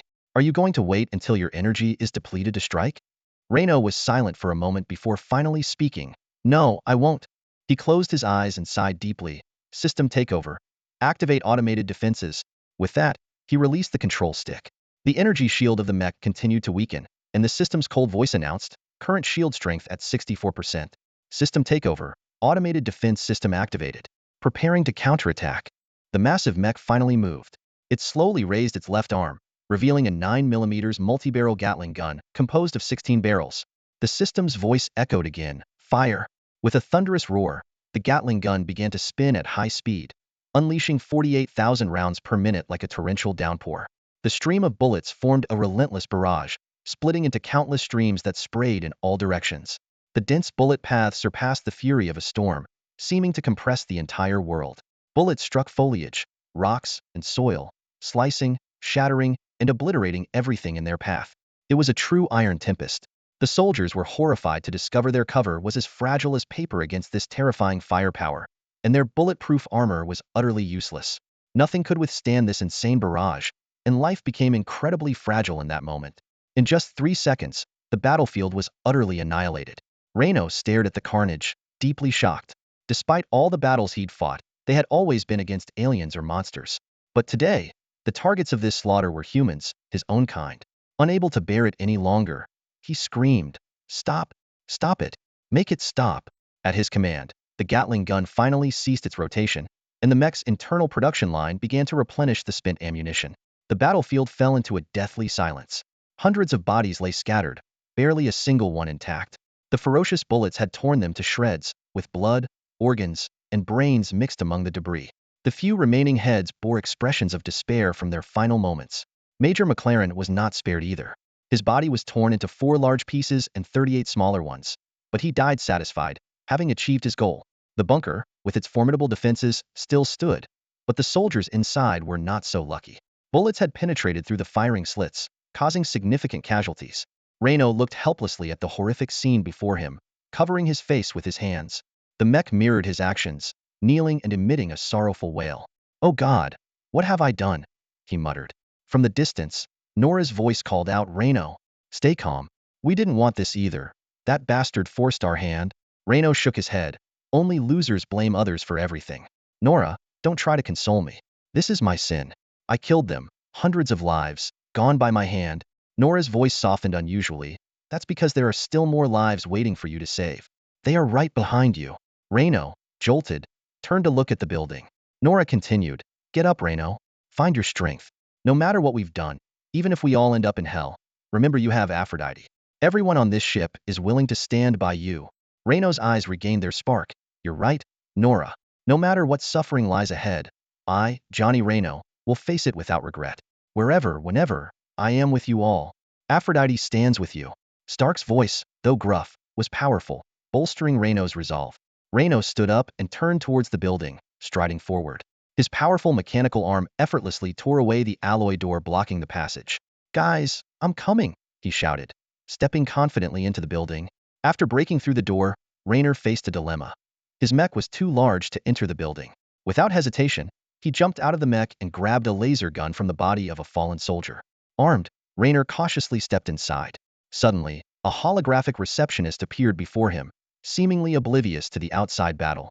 A pleasant electronic voice announced, Welcome to Edward Jean Hospital. Founded by Dr. Edward in 7158, Our hospital specializes in genetic research and medical treatment. We offer services such as genetic enhancement, anti-aging, disease resistance, and genetic beauty treatments for those seeking aesthetic improvements. Ignoring the introduction, Rayner held his gun ready as he advanced down the hospital corridor. His military boots crunched on the shattered glass, producing an unsettling crackling sound. The inside of the hospital was eerily quiet, in stark contrast to the fierce battle outside. Such loud noises should have alerted anyone inside. Yet there was no sign of life. After a moment of thought, Rayner pulled a small object from his pocket. At first glance, it looked like a simple earring. He gave it a gentle squeeze, and the object seemed to come to life, unfolding into a metallic dragonfly. It buzzed faintly as it flapped its wings. Rayner released the dragonfly, which immediately took to the air. It flew through the floors at an astonishing speed, transmitting real-time information to Rayner's personal terminal. From the ground floor to the top, the dragonfly found no sign of anyone. The entire building was empty, with only some beds and seemingly ordinary medical equipment. During the inspection, Rayner noticed a used water cup on one of the beds. "Analyze the cup," he ordered. The metallic dragonfly quickly flew to the bed, extended a precise metal probe from its mouth, and lightly touched the cup before reporting, "Water temperature is 32 degrees Celsius. Saliva residue detected, confirming recent use." "So, someone was here," Rayner muttered to himself. "Good." He directed the dragonfly to search more thoroughly, but it still found no one. Rayner snorted. "If there's no way up, there must be a way down. Scan the building for internal passages." The metallic dragonfly immediately began emitting invisible scanning waves. Soon, it reported, "Building scan complete. Secret elevator detected in the B12 corridor, leading to an underground space." Rayner headed towards the B12 corridor, with the dragonfly close behind. At an ordinary-looking wall, the dragonfly circled an inconspicuous lion head sculpture before stopping. Rayner stepped forward and forcefully turned the lion's head. With a deep rumbling sound, the wall slowly opened, revealing a hidden elevator. "Intriguing design," Rayner murmured. Did Dr. Edward plan to do something shady from the very start? With this question in mind, he cautiously stepped into the elevator. Inside, there were no floor buttons, just a start switch. For safety, Rayner didn't stand by the door but grabbed a handle on the elevator's ceiling, hanging himself above. The elevator descended about 100 meters before stopping. The doors opened to complete darkness. After ensuring there were no immediate threats, Rayner lightly landed on the floor. He activated his communicator. "Nora, can you hear me?" "Nora here," a female voice responded. "Your signal is weak. I can't pinpoint your location." "Where are you?" "I'm about 120 to 150 meters underground, in some subterranean structure," Rayner explained, activating his signal transmission device. "I'll send you a live feed soon." Nora's voice came through again. "Signal received. You're surrounded by dense rock layers, which are affecting signal strength. Signal protection reduced by 1 level. Encryption may be needed." "No need," Rayner replied firmly. "This is a direct assault, not a covert operation. I'm showing you because we have no intel on this building's underground. Gather data and figure out what's going on. This place doesn't look temporary." "Understood," Nora acknowledged. After ending the call, Rayner carefully advanced. For some reason, he felt something was off about this building. If the people from above had retreated underground, they should have appeared by now, not left it in such eerie silence and darkness. He refrained from using a flashlight, as it would make him an easy target in the dark. If there were any threats lurking, he would be the first to be attacked. Moving slowly and cautiously, Rayner suddenly kicked something. He held his breath, crouched down, and carefully reached out. When his fingers touched a cold object, Rayner's heart raced. It was a human face. Reynolds took a sudden step back, his expression turning peculiar. He reached out again, and the icy touch confirmed his suspicion it was indeed a corpse. His heartbeat quickened, questions swirling in his mind. Why is there a dead body here? Driven by instinct, he quickly found a defensible corner, his back against the wall, eyes scanning the surroundings warily. "Lights on," he whispered. But the darkness remained unbroken. Taking a deep breath, he tried again, requesting smart reception. This time, there was a response. The wall behind him lit up, and a flickering three-dimensional image appeared. The sudden brightness made Reynolds instinctively jump back into the shadows. Squinting, he saw a small boy's hologram, unstable and flickering. "Herbert greets you, sir," the image said in a stuttering voice. "How may I assist you?" Reynolds eyed the unstable boy's image cautiously. "Are you the intelligence system here?" "Yes, sir," the image replied. "Tell me what happened here." Reynolds pressed. The boy's image tilted its head in thought before answering. "There was an attack on the hospital. We were ordered to relocate to the underground secret laboratory." Reynolds frowned and asked, "Is this the underground secret laboratory? What kind of experiments are conducted here?" Insufficient clearance. Access denied. The AI responded coldly. Unwilling to give up, Reynolds continued. If there was a relocation, why is it pitch black here? And why is there no one around? The AI replied. An incident occurred during the transfer. An experimental subject escaped control. What kind of experimental subject? Reynolds asked urgently. Insufficient clearance. Access denied. The AI repeated. Damn it. Reynolds cursed, kicking the wall in frustration. Taking a deep breath to calm himself, he said, turn on the lights here. The AI responded. The energy system is damaged. The remaining power is insufficient to support current operations. Should I activate the backup power system? Activate it, Reynolds ordered decisively. With a dull thud, light flooded the space. Reynolds blinked, adjusting to the sudden brightness as he surveyed the surroundings. He found himself in a vast hall, with a deep corridor extending into the darkness. But the sight before him made him gasp. Bodies in white lab coats covered the floor, densely packed, nearly covering every inch of the ground. Oh my God! Nora's voice exclaimed through the communicator. She had evidently seen the horrific scene through surveillance. What on earth happened here? She asked, her voice trembling. Reynolds suppressed his discomfort, cautiously navigating through the bodies to examine them. He knelt, inspecting a few corpses, and said in a low voice, they're all dead. The time of death isn't long, probably just recently. The cause of death. They were torn apart. He paused, adding, they look like they were just ravaged by a swarm of yak bugs. Mentioning the yak bugs brought to Reynolds' mind humanity's first encounter with these terrifying creatures. It was during the first era of interstellar exploration, one of the most dangerous wars humanity had faced. These bugs, with their immense size, ferocious nature, and incredible adaptability, nearly wiped out an entire human colony before the emergence of the Celestials, the most formidable adversary humanity had encountered before. Although humanity eventually triumphed over the bugs, the war's shadow still loomed over human civilization. The bugs vanished for a long time, only recently resurfacing. Despite their formidable nature, humanity had always viewed them as mindless savages until the appearance of the Celestials made them realize there were higher forms of intelligence. Nora pondered for a moment before saying, the AI mentioned that the escape was due to an experimental subject? I hope it wasn't one of our people. Reynolds chuckled bitterly. You mean someone on the Abrodi ship awakened and transformed into a bugman? Nora didn't laugh. She grew more serious. I don't know how you can joke at a time like this, but even if someone gained bug-like abilities, did they also inherit the bug's appetite? Reynolds pointed to one of the bodies, its abdomen ripped open, organs missing. The remaining traces suggested they had been consumed. Nora fell silent.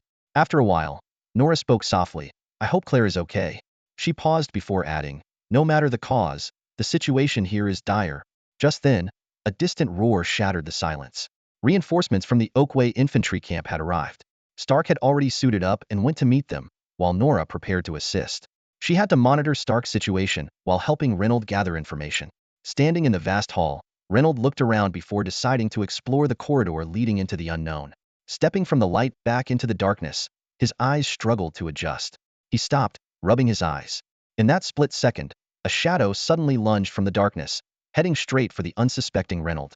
Facing the sudden emergence of a shadowy figure, Reno instinctively raised his laser gun to his chest. A massive force struck the weapon, causing him to lose his balance and be thrown backward. He slammed into the wall, a sharp pain shooting through his back. Glancing down, he saw that the laser gun in his hands had been bent and deformed by the impact. Reno's eyes widened in shock. The T3 nickel alloy used in the laser gun was not only heat-resistant but also incredibly strong. To bend it with a single blow was beyond human capability. Looking up, he saw a menacing, long-haired creature standing before him.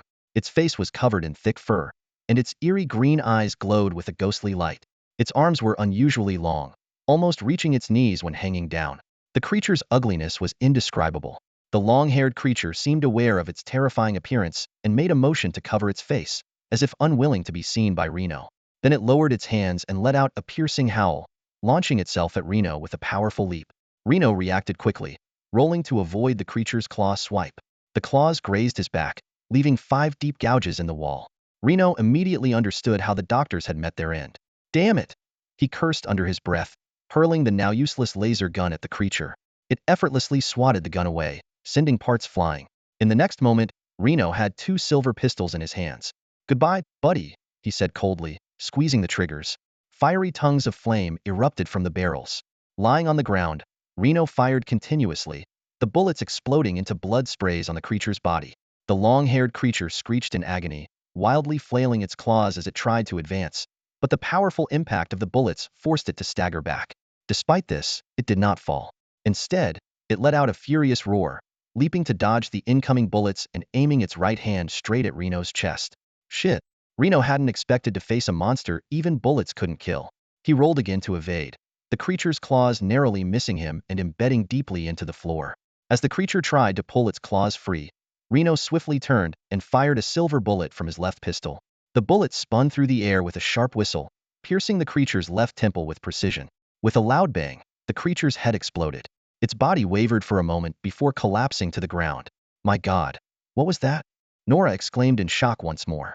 No idea, Reno sighed. I just hope it wasn't someone from the Abrodi. He stood up and walked over to the creature's body, lifting its left wrist to inspect it. Most Starship soldiers had the initials of their ship tattooed on their wrists, a sentimental bond formed from years aboard. While not every soldier did this, it was still a reliable indicator. Reno breathed a sigh of relief. No Starship tattoo on the wrist, so it's probably not one of ours. And judging by its earlier behavior, it didn't seem completely mindless. Yeah, I mean it was human, right? Nora asked, still uncertain. Should be, Reno replied, still shaken. What the hell did those doctors do to him, turning him into this? He glanced at the torn metal wall, shivering at the sheer destructive power of those claws. Are they creating war machines? Reno pondered aloud, suddenly realizing, bioweapons? Damn it. This place is for bioweapon experiments. Let's hope they didn't experiment on any of our people, Nora said, growing anxious. Bioweapon experiments were strictly forbidden, but now it seemed they were being conducted in secret under government direction. This realization left both of them feeling a deep sense of unease. A horrifying thought flashed through Raynor's mind. Someone seemed to be combining biological experiments with tests for superpowers. No wonder they had to resort to a capture operation. This kind of thing couldn't be negotiated. No one would accept it. Rock 1, deploy the microbots for support, Raynor said into his communicator. I might need some help here. He knew the microbots in the mech were primarily for ground search and surveillance. Though their usefulness was limited, they were better than nothing at this moment. After issuing the command, Raynor sprinted down the corridor. He needed to find his comrades quickly. Claire. Tychus. Where are you? He shouted desperately, releasing metallic dragonflies to search. Just then, a faint voice reached him. Help me. Raynor's spirits lifted, and he followed the sound. It came from behind a door at the side of the hallway. He rushed to the door and pushed hard, but it wouldn't budge. The door was made of reinforced alloy. No wonder the furry creature couldn't break through. The marks on the door showed it had tried multiple times. Open the door, Raynor commanded. No, there are monsters outside, came the terrified response from inside. You mean that furry thing? It's dead. Are you talking about Charlie? God bless, is he finally dead? Is that his name? Raynor replied. I didn't know. I forgot to ask before smashing his head. A collective sigh of relief came from behind the door, indicating there were more survivors. A small peephole appeared above the door, and a cautious face peeked out. Seeing only Raynor, the door finally opened. The door was opened by a female doctor with a long ponytail and decorative gold-rimmed glasses. She cautiously watched Raynor as he pushed the door open and entered. Inside were 5 doctors, 3 men and 2 women, one of whom was a dignified elder. There was also a young man in a guard uniform, holding a gun and nervously eyeing Raynor. Are you from the 1st Direct Battalion? I haven't seen you before, the young guard asked warily. Raynor didn't answer, but quickly raised his gun and shot the guard's wrist. With a loud bang, the guard's wrist bone shattered, and the gun fell to the ground. No, Raynor replied curtly and picked up the fallen gun. The room erupted in screams. All right, shut up, ladies and gentlemen, Raynor commanded, sweeping his gun in an arc to silence them. Instantly, everyone fell silent. Even the guard with the fractured wrist stopped moaning. Sorry, I'm not your friend, Raynor said coldly. In fact, I'm the one who drove you into this underground hideout. Johnny Raynor? Are you Johnny Raynor? One of the female doctors suddenly recognized him and stepped forward in astonishment. Did you single-handedly defeat Major McLaren and his entire battalion? Just equipment superiority, nothing special. Raynor replied modestly, then changed his tone. Now, who can tell me where my comrades are? You mean the soldiers from the Aphrodite? The elder suddenly spoke up. Raynor immediately pointed his gun at him. Yes, but you'd better give me a good answer. I don't like killing, but no matter how much I don't want to. The fact is I've killed more people today than I have in all the previous years combined. Do you know what that means? It means I'm in a very bad mood right now. I might just lose it. I mean, after killing 500 people, who cares about killing 6 more? Everyone turned pale with fear. The elder trembled as he said, Don't worry, they are all fine. Where are they? Raynor's voice turned icy. The cryo chamber. You froze them? Rayner's tone was filled with danger. He knew no one liked being frozen. Only those who had experienced long space voyages understood that prolonged sleep felt like a death. Every time you woke up, it was like being reborn. It wasn't for long, the elder quickly explained. There was no other way to handle over 3,000 people. Each of them has superpowers, which could cause all sorts of trouble. This was the best way to manage them. Are you including that hairy one outside? A voice suddenly interrupted. Reno turned sharply towards the speaker, his eyes narrowing. It was an old man, impeccably dressed, with a hint of disdain in his expression. Charlie is a failed experiment, the old man continued, his tone filled with the cold detachment of a scientist. We didn't expect him to escape during the chaos. Failed experiment? Reno's anger flared at the term. He lunged at the old man, delivering a powerful kick to his chest. The force of the blow sent the old man staggering backward, nearly toppling over. You turned a living person into a beast and then called him a failed experiment? Reno demanded through gritted teeth, his fists clenched, ready to strike again. The old man clutched his chest, crying out in pain. It's the animal genes inside him that got out of control. We need stronger genes to suppress such primal instincts. Reno let out a bitter laugh, his voice dripping with sarcasm. So you turned to the people aboard the Abrodi? The old man straightened up, his tone resolute. You acquired powers that shouldn't have been yours. The higher-ups need to understand why, and we need stronger test subjects. It's a dual necessity, one experiment, two needs. But not the needs of the Abrodi, Reno retorted angrily. Did you ever consider what we might think? The old man suddenly raised his voice, shouting passionately, experiments require sacrifices. You're soldiers. Whether you die on the battlefield or in a lab, it's the same. At least dying here has more value. When you die for this cause, you'll be heroes.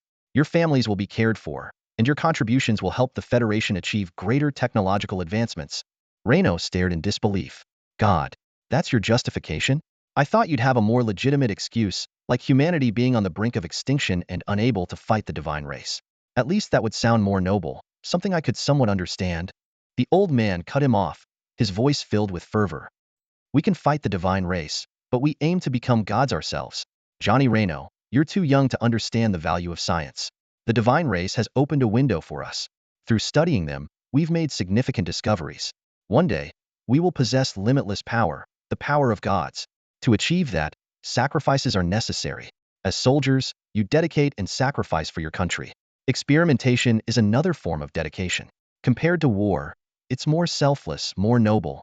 Bang! A gunshot abruptly ended the old man's tirade. Blood splattered the wall behind him. His eyes widened in shock, silently questioning how anyone could dare to kill such a great scientist. He slowly collapsed, life quickly slipping away. Reno lowered his smoking gun and calmly said, "Sorry, but I couldn't listen to another word." The old man collapsed powerlessly in a pool of blood, his life rapidly slipping away. Reno coldly aimed his gun at the two women, his voice icy. "Where's the freezer room?" A black female doctor, trembling, responded, "At the end of the corridor. Please, let us go. We're just following orders." It was all arranged by Dr. Zorant. She pointed to the corpse on the floor. "That's him." Reno glanced at the dead old man. If he were in the medical field, he would have known he had just killed a recipient of the new Federation's highest medical honor. But Reno didn't know, and even if he did, he wouldn't care. He shook his gun slightly and said coldly, "Lead the way." The five of them filed out of the room and into the corridor. The sight of bodies piled high in the hall filled everyone with dread. The blue-haired female doctor glanced at the corpse of a furry creature and whispered, "Poor Charlie, he's finally free." A nearby white male doctor retorted angrily, "That monster killed so many of us, and you still pity him?" "We created the monster," the blue-haired doctor replied. "It's not Charlie's fault. We made him this way." The black female doctor sneered, "Of course you don't blame him. You're friends with him." The bespectacled male doctor interjected, trying to mediate, "Jenny, there's no need to target Sarah like this. Remember, it's because of her that we survived." The black female doctor immediately fell silent. Reno caught the crucial information. "You said it's because of her that you survived?" The bespectacled doctor nervously explained, "Yes, Charlie was Sarah's responsibility. Sarah treated him well. The beastification gene experiment often caused him pain, and Sarah would always comfort him. She's the kindest doctor in the hospital." He continued, "Mr. Reno, I understand you have grievances against us. We've done some terrible things, but we're not devoid of humanity. When circumstances allow, we try to help them." Sarah, a bit embarrassed, said, "Langley, you don't need to say all this. I was just doing my job." But Reno's brow furrowed slightly. "Them? Did you say them?" The bespectacled doctor was taken aback. Yes, why? Are you saying there are more beastified humans in this hospital? Of course. The experiment couldn't have just one subject. Where are the other beastified humans? They're all locked in cages, the bespectacled doctor answered. Don't worry, the cages are made of alloy. They can't escape, but what if someone lets them out? That's impossible. Who would do that? The bespectacled doctor shook his head, then suddenly stopped in his tracks, frozen. Everyone's faces turned ashen. Sarah moaned. Charlie. Oh God, he wouldn't do that. Would he? I guess we'll find out soon enough, Reno said, scanning the surroundings warily. The corridor was eerily silent, but if you listened closely, you could hear a faint rustling sound. Initially indistinct, it gradually grew clearer. The doctors' faces suddenly turned grim as they recalled something. No, no, the bespectacled doctor muttered, sweat beading and rolling down his face. Reno, gripping his gun with both hands, listened intently for the source of the sound. It was close, but no signs of life were visible. He was puzzled, then suddenly looked up at the ceiling vent. Up there, he shouted, firing repeatedly at the vent. Bang, bang, bang. Silver bullets spun into the ductwork. A piercing scream echoed from within. Suddenly, with a loud thud and a cloud of smoke, a figure plummeted from above. It was a gray-black humanoid creature, hairless, its skin slick as if covered in mucus, with webbed fingers. It landed and quickly leaped, dodging Reno's shots, and clung to the ceiling. It bared its teeth at Reno, revealing a crimson maw.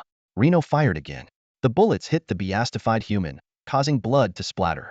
It howled in pain, scurrying a few steps on the ceiling before leaping down, spitting a fiery red tongue at Reno as it descended. Reno rolled to the side, evading the attack. The tongue snapped back and then shot towards the bespectacled doctor. Get down! Reno shouted. The long tongue lashed out like lightning, wrapping around Glass's throat and yanking him upwards with a violent jerk.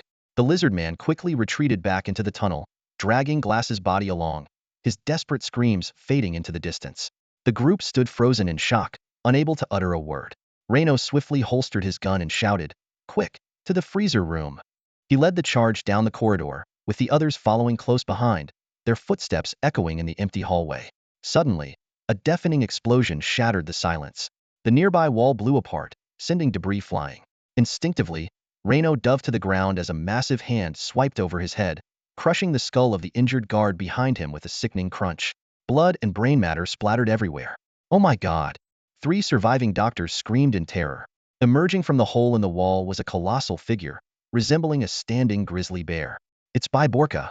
They've implanted him with bear genes. Sarah, the blue-haired doctor, gasped, her voice trembling with fear and disbelief. Run! Reno shouted, firing repeatedly at the monstrous figure. Bullets struck Borka's body, causing him to stagger but not fall. Instead, the creature grew more enraged. Roar! Borka let out a thunderous bellow that reverberated through Reno's eardrums. He stumbled back, falling to the ground, and looked up just in time to see the bearman lifting a heavy metal door, ready to crush him.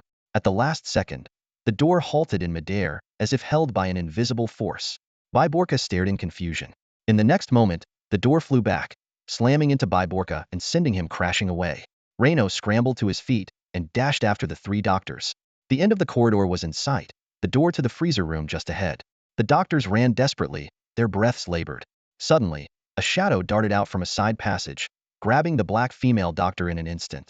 In the blink of an eye, the group was down to 2. Glancing back, they saw a figure crouched over the fallen doctor, viciously tearing into her. It looked up, revealing a wolfish, savage face. Francis! Sarah cried out again. She locked eyes with the werewolf, momentarily forgetting to run. Meanwhile, the other doctor, a white male, reached the door and frantically pounded on it. Thank God it doesn't need a key, he thought. A light scanned him, followed by a low electronic voice. Identity confirmed, Dr. Beirut. Welcome. Hurry up. Beirut shouted hysterically. The door slowly opened, and he slipped inside, slamming it shut behind him. No, Beirut! Sarah screamed in despair as she saw him shut her out. Though she could also open the door, she feared losing her chance if she hesitated. Beirut ignored her cries, leaning against the door with a sigh of relief. Suddenly, a voice whispered in his ear, Dr. Beirut, in such a rush? Were you looking for me? He spun around to find a blood-red woman floating in the air, her demonic wings unfurled, smiling eerily. Stephanie! Oh God! Beirut moaned in hopelessness. In the hallway, Sarah heard a horrific scream from behind the door, which then abruptly stopped, sending a shiver down her spine. Turning around, she saw Francis the werewolf silently standing right behind her. She was paralyzed with despair. However, the werewolf did not attack. Instead, he slowly retreated into the darkness, his glowing green eyes fixed on her as if saying, "I remember you, Miss Sarah." Sarah was stunned. Just then, Reno charged in like a whirlwind, his gun aimed at the werewolf. "Wait, don't shoot," Sarah cried out. "What?" Reno hesitated. In that instant, the werewolf lunged forward. Before Reno could react, the werewolf swatted his gun away with one paw and struck his chest with the other, sending him flying. The werewolf then leaped, jaws wide open, aiming for Reno's throat. "Don't kill him. He's not one of the hospital staff," Sarah shouted. The werewolf froze mid-attack. The next moment, an invisible force yanked him back, throwing him across the room. Reno stood up, eyes locked on the werewolf. At that moment, a sharp whistling pierced his ears like needles. "Ah!" Reno cried out, losing focus. He fell to his knees, unable to control the werewolf any longer. A blood-red figure appeared, the winged woman from the freezer room. Her mouth still smeared with blood. She laughed as she looked at Reno. "Wow, a telekinetic. Are you one of those from the freezer room?" "At least I'm not one of your kind," Reno replied, struggling to stand. He glanced at Sarah and said, "You didn't tell me they could talk." Reno's words seemed to have angered the werewolf. He bared his teeth and let out a low growl. "Hey, kid, don't get cocky. I could have torn you apart and made sure you'd never hear another human word." Unfazed, Reno extended his hand. His gun, as if with a mind of its own, flew back into his grasp. With a gun in each hand, he pointed one at the winged woman and the other at the werewolf. Speaking calmly, "If you talked earlier, maybe we wouldn't have to fight at all." The winged woman softened her expression and explained, "This is a misunderstanding. We thought you were a guard." "So, is the misunderstanding cleared up now?" Reno asked, his gun unwavering. "Not quite," a sinister voice suddenly interjected. From the ventilation duct at the other end of the hallway, a grotesque head emerged. It was the lizard man from earlier. He flicked his long tongue at Reno and let out a chilling laugh. "He killed Charlie and injured me," Reno retorted. "So, we still have to fight?" Before he finished speaking, another gun materialized out of thin air, the one he had previously taken from the guard, pointing steadily at the lizard man. "Nice telekinesis, but how many guns do you have?" A heavy voice boomed from the other end of the hallway. The bearman, Baypole, strode forward, his footsteps causing the ground to tremble. The wounds Reno had inflicted on him were visibly healing, and bullets were being pushed out of his muscles, clattering to the floor. Reno remained undaunted. "More than you think." As he spoke, a rumbling noise echoed from the far end of the hallway. For silver metal wheels rolled in and stopped near the group, unfolding to reveal twin gun barrels pointed at everyone present. They were the search robots Reno had summoned earlier. At the same time, several beastmen appeared in the hallway. Both sides were instantly locked in a tense standoff. "Hey, wait!" Dr. Sarah suddenly shouted, her voice trembling but resolute. "Why can't you all just stop fighting? None of you have any real grudges against each other. It's all just a big misunderstanding." All eyes turned to her. Though scared, Sarah mustered the courage to continue. "Enough people have died already. The hospital is finished, and you're all free now. Why can't you let it go and stop killing each other? Haven't you suffered enough? Why stay here and wait for the Federation to capture you?" Her words seemed to strike a chord with everyone present. The beastmen's gazes toward Reno began to change. The werewolf was silent for a moment before speaking slowly. "Sarah's right. Our enemy is the new Federation, not each other." "But Charlie," the lizard man protested. Baypole cut him off, his voice low and sorrowful. "Let it go. Maybe it's better for Charlie this way. At least he won't have to live as a monster anymore. But we still bear this inhuman torment." Baypole glanced at Reno, then turned and left. The werewolf, Francis, followed, baring his teeth at Reno one last time. "We'll settle this another time." With that, he disappeared down the hallway at an astonishing speed. The last to leave was the winged woman. She gracefully circled in the air and smiled. "Hey, handsome, we owe you one. Without you, we might still be trapped. What's your name?" "Johnny Reno." "Johnny Reno. I'll remember that." She tilted her head and licked a trace of blood from her lips. "I'm Stephanie, part bat, vampire bat. Remember my name. I have a feeling we'll meet again." With a seductive laugh, she spread her black wings and flew away. "Maybe," Reno whispered, watching her leave. He turned to Sarah and simply said, "Thank you." Sarah forced a small smile. "You're welcome." Reno holstered his guns and walked to the door. "Can you open this for me?" "Oh." Sarah snapped out of her daze and quickly stepped forward to open the door. As the door swung open, Dr. Beirut's lifeless body lay sprawled on the ground. His blood had been drained, leaving him looking like a dried-up mummy. a silent testament to the horrors that had occurred here. Stepping over the bodies, Raynor entered a vast hall. The sight before him sent chills down his spine. Rows of cryochambers stood like a massive morgue. His eyes quickly locked onto a control panel not far away. Before he could act, the buttons pressed themselves. A series of mechanical sounds filled the hall as the cryochamber's doors swung open. The thawing process was almost instantaneous, and one by one, figures stumbled out, coughing violently. To Raynor's shock, these were the crew members of the Aberdite. "I'll kill you bastards!" A furious shout echoed through the hall. The powerful roar snapped Raynor to attention. Tychus! Before he could react, a towering figure charged at him like a whirlwind and landed a heavy punch. Raynor, caught completely off guard, felt his nose break as he was sent flying like a ragdoll. Raynor! Oh my god! Tychus, what are you doing? A blonde woman named Claire rushed from the crowd to support Raynor. The hulking man who had punched Raynor shook his head, his voice tinged with regret. "Sorry, I thought you were one of those damn doctors. Just woke up from cryo, brains still foggy. Even without the cryo, your brain's not much better," someone quipped, drawing laughter from the surrounding crowd. "Raynor, you got captured too? That's unfortunate," a voice asked. "Use your brain, idiot," Raynor replied through gritted teeth. "Have you ever seen those doctors release us all at once? The last time we spoke was outside the hospital." "You mean?" Someone suddenly realized. "Oh god, this can't be real. There's an entire camp guarding this place." "It's true," a doctor named Sarah explained as she walked over. "Your commander came to rescue you. Congratulations, you're free." The announcement was met with cheers. "Awesome. I knew the commander would come for us," someone shouted excitedly. "See, I told you the commander would come, and you didn't believe me," another voice said smugly. "But commander," a soldier asked in confusion, "how did you get through all the defenses? There are tons of soldiers outside. One guy tried to escape, and they killed him." "Who?" Raynor demanded. "Ciso," Claire answered softly. "McLaren Ciso?" "Yes." "God, he was only 24. Raynor fumed, punching the ground. "Those bastards. I don't regret killing them one bit." "You mean you took them all out?" a soldier asked in astonishment. "That's right," Raynor replied with a bitter smile. "I took down 500 soldiers, only to get knocked out by Tychus." The crowd burst into laughter. Tychus shrugged sheepishly. "Sorry about that, Commander. You should apologize a few more times. You broke my nose?" Raynor groaned, holding his nose. "Don't worry," Claire said with a smile. She gently moved Raynor's hand aside and placed her right hand on his face. Raynor immediately felt a cool sensation spreading from her palm, and the pain in his nose began to subside rapidly. "This is..."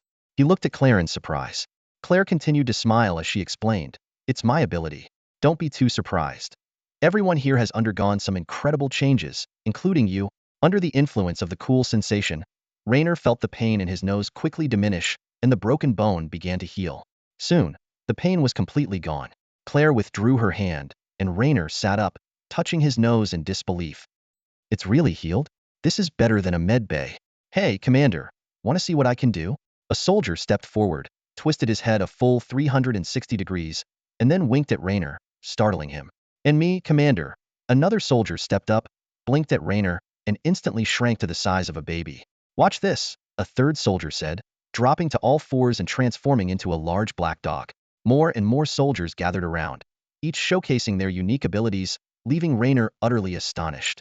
Although Raynor had anticipated that the soldiers aboard the Abrodi might possess various superpowers, he was still taken aback when he witnessed them firsthand. The abilities varied widely. Some seemed useless, like Billy's boneless body or his ability to shrink.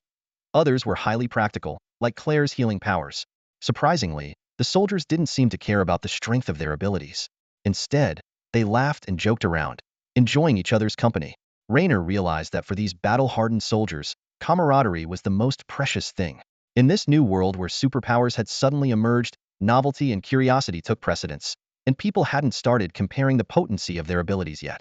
His eyes fell on Tychus, a notorious hothead known for his explosive temper and impressive combat record in the mech squad. "What about you, Tychus? What's your power?" Raynor asked. Tychus grinned. "Shoot me with your gun, sir." Raynor raised an eyebrow and pulled the trigger. The silver bullet spun out of the barrel and hit Tychus, bouncing off him as if it had struck a steel plate. "Wow," Raynor whistled. "Not bad." At that moment, someone asked, "Sir, what's your power? You must have one too, right?" It dawned on everyone that they'd been so busy, showing off their abilities that they hadn't seen Raynor's yet. Raynor smiled slightly. "Tychus, could you do me a favor? I need a target." "Happy to oblige, sir," Tychus replied, standing tall. With a wave of Raynor's hand, Tychus flew like a ragdoll, crashing into a distant power line. The wires snapped, and electricity surged through Tychus's body, causing him to convulse violently. Raynor snapped his fingers, and the broken wires lifted like snake heads, sparking with electricity and aiming at Tychus. Tychus quickly shook his head. Enough, enough. Are you sure? Raynor smiled, glancing at the others. Get him, someone shouted. Get him. Claire echoed loudly. Get him. Everyone else cheered excitedly. Clearly, Tychus had made a lot of enemies lately. Raynor shrugged. For everyone's sake, and for my own nose. With a flick of his finger, the electric snakes emitted a piercing buzz, and a torrent of electricity struck Tychus's body. The excitement and confusion of the reunion finally ceased at Nora's reminder. A serious expression flickered across Reynolds' face. He took a deep breath and turned to Nora. Time is running out, Nora said tersely, her eyes filled with urgency. Got it, Reynolds nodded in response, then raised his voice to address the crowd around him. All right, everyone, quiet down. This isn't over yet. An infantry regiment is on its way here, and Stark and Nora are intercepting them. As soon as he finished speaking, Tychus, like a beast ready to pounce, roared, What are we waiting for? I'm going to take them out. No, Reynolds barked, stopping him. Tychus, hold your horses. I have something to say to everyone. But first, we need to get organized. He scanned the crowd. All officers above lieutenant rank stepped forward. Reynolds quickly called out the names of over 30 officers and began issuing orders methodically. The discipline of the soldiers shone through at this moment. The group of over 3,000 did not descend into chaos, but quickly formed ranks under the leadership of their respective officers. Each 100-strong group formed a larger formation of over 3,000 people. Reynolds stood at the front of the formation, looking at the soldiers. His eyes glistened briefly, but he quickly composed himself. Clearing his throat, he raised his voice. I know how you all feel right now. You must have a lot of questions. Honestly, so do I. Why is this happening? How did it happen? What's going to happen next? What will become of us? I don't have the answers to these questions. The only thing I can tell you is, we have been abandoned by the government. The soldiers watched him in silence, the air thick with tension. Yes, the government has abandoned us. Reynolds continued, his voice filled with anger. For some unknown reason, we gained some special abilities, and because of that, they treated us like lab rats, letting scientists experiment on us. We are soldiers, we risk our lives for the country. And what do we get in return? Abandonment, betrayal, and disgraceful treachery. As Reynolds' words hung in the air, the silence remained, but the fire of anger burned in everyone's eyes. The hardships they had endured had made them acutely aware of their situation. Just as Reynolds said, it was betrayal and abandonment. They did not cry out because they had already come to terms with everything. They had experienced anger, pain, and despair, but they also held on to hope, because they knew Reynolds was still there. As long as their leader was there was hope. Heaven did not disappoint them. Reynolds came. He brought freedom and hope. So at this moment, they stood quietly, listening to every word Reynolds said. Reynolds continued, of course, in the eyes of those bureaucrats, it's not them who betrayed us, but us. It's me. I broke into forbidden territory, killed many soldiers, and rescued prisoners, even though I don't know what crimes you committed. In their eyes, it's me, and you, who betrayed the government. So, we can imagine what will happen next. We will be hunted down. We will become fugitives of the Federation. He paused, looking around to ensure everyone was paying attention. This is what I need to tell you. You think I brought you freedom? No, not exactly. If you follow me out of this basement today, tomorrow you will become criminals of the Federation. We will have no future. On the other hand, if you choose to stay here, one day, maybe after all the experiments are done, if you're still alive, they might let you go. You might face some pain and danger, but there's also a chance for a settled life. Reynolds' voice grew solemn. Yes, that's the reality. My efforts may not bring you peace and happiness. The only thing I can offer you is freedom. The freedom of your body, the freedom of your rights, and the freedom to be hunted. To live like a bird in a cage with a stable life, or like a wolf with a free yet perilous life. The choice is yours. He took a deep breath, his gaze sweeping over every soldier's face. So, which path do you choose? Will you follow me out, or will you stay? The soldiers exchanged glances, their faces showing hesitation and contemplation. Honestly, they hadn't thought much about it before. They just knew they were trapped here, hoping someone would come to rescue them. It wasn't until Reynolds spoke that they realized what freedom would truly mean. A soldier hesitantly raised his hand, his voice trembling with uncertainty. Sir, can we expose what they've done? Even if we escape, we might still have a chance to fight for our rights. Public opinion could be on our side and might force them to back down. Raynor fell silent for a moment, his gaze sweeping over everyone present. His voice was low but firm. I understand your thinking, but things aren't that simple. If I were to leave here, I might do the same. However, we shouldn't get our hopes up too high. He continued, the mastermind behind this is the Federal Academy of Sciences, directly under the federal government. This is a core decision, which means if it gets exposed, a lot of powerful people could fall. Trust me, no one wants to see that happen. They will stop at nothing to prevent it. Raynor's eyes grew sharper. Don't count on the media's conscience. Those calling for justice and morality know better than anyone where the government's line is drawn. If they cross it, the consequences will be dire. And this definitely crosses the line. His tone grew heavy. We have virtually no chance of getting the word out. Even if we put all the evidence online, it would disappear like a pebble in the sea.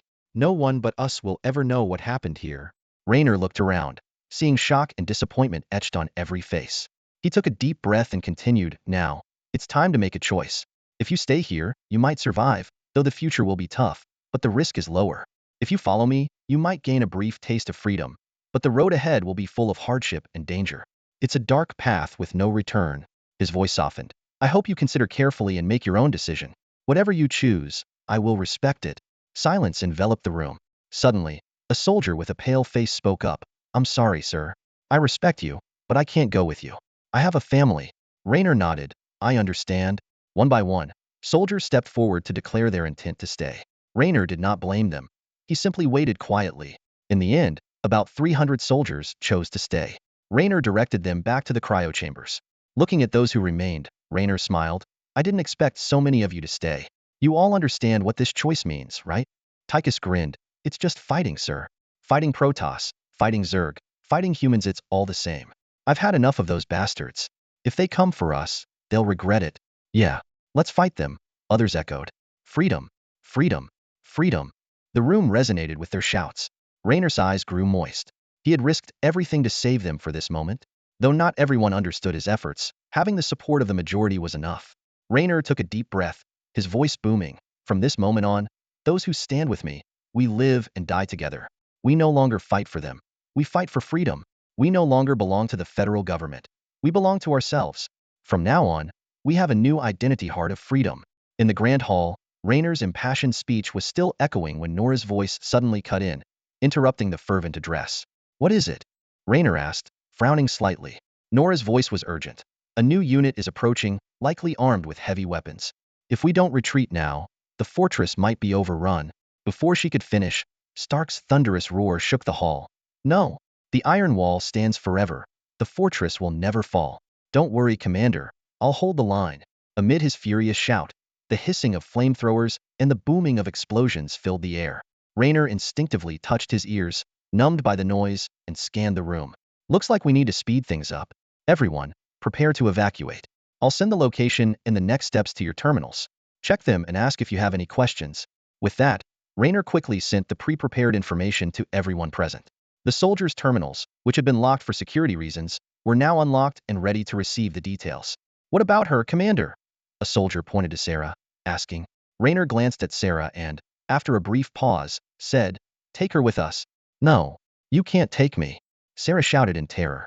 A nearby officer quickly approached, grabbed Sarah by the arm, and began dragging her toward the exit. Sorry, ma'am, but it looks like you're coming with us. Once everyone had reviewed the plan, Raynor asked again, Any questions? The group responded in unison. No questions. Raynor nodded. Then let's move out. He turned and briskly walked towards the exit. Meanwhile, a fierce battle raged on the ground. 2 battalions and a reinforced company of the Oakway Infantry Regiment had set up defensive positions, firing furiously at a red-painted Hellfire II modified mech in the distance. This crimson mech moved like a war god, dominating the battlefield. Compared to Raynor's Mark III mech, the Mark II had replaced its multi-barreled cannon with an ion flamethrower, a weapon capable of turning entire buildings to ash, making it a close combat powerhouse. In interstellar warfare, close combat isn't limited to melee weapons like ion swords. Weapons with a range of less than 100 meters, like the ion flamethrower, also count. This made the Hellfire II a formidable close combat mech, excelling in ground combat. The Oakway Infantry Regiment, being standard light infantry, lacked heavy firepower and was nearly overwhelmed by the mech. Their gunfire was virtually ineffective against the red mech, with only specialized missiles causing limited damage. If it weren't for Raynor's orders to intercept without killing, Stark would have likely annihilated them all. Come on, you cowards, bring it on. Stark roared as he maneuvered through the battlefield, his flamethrowers spewing fire and turning the area into a sea of flames. Suddenly, a Predator missile flew in low, only to be shot down by a laser from afar before it could get close. Hey Nora, that was mine, Stark complained. Give it a rest, buddy. You've modified the Hellfire so much it might as well be fighting with its fists. How are you planning to handle the Predator? Nora teased. Stark laughed heartily. With this. Just then, another Predator missile approached. Stark's Hellfire leaped into the air, and the flamethrower unleashed an unprecedented burst of fire, forming a giant fist that struck the missile and knocked it out of the sky. Good God!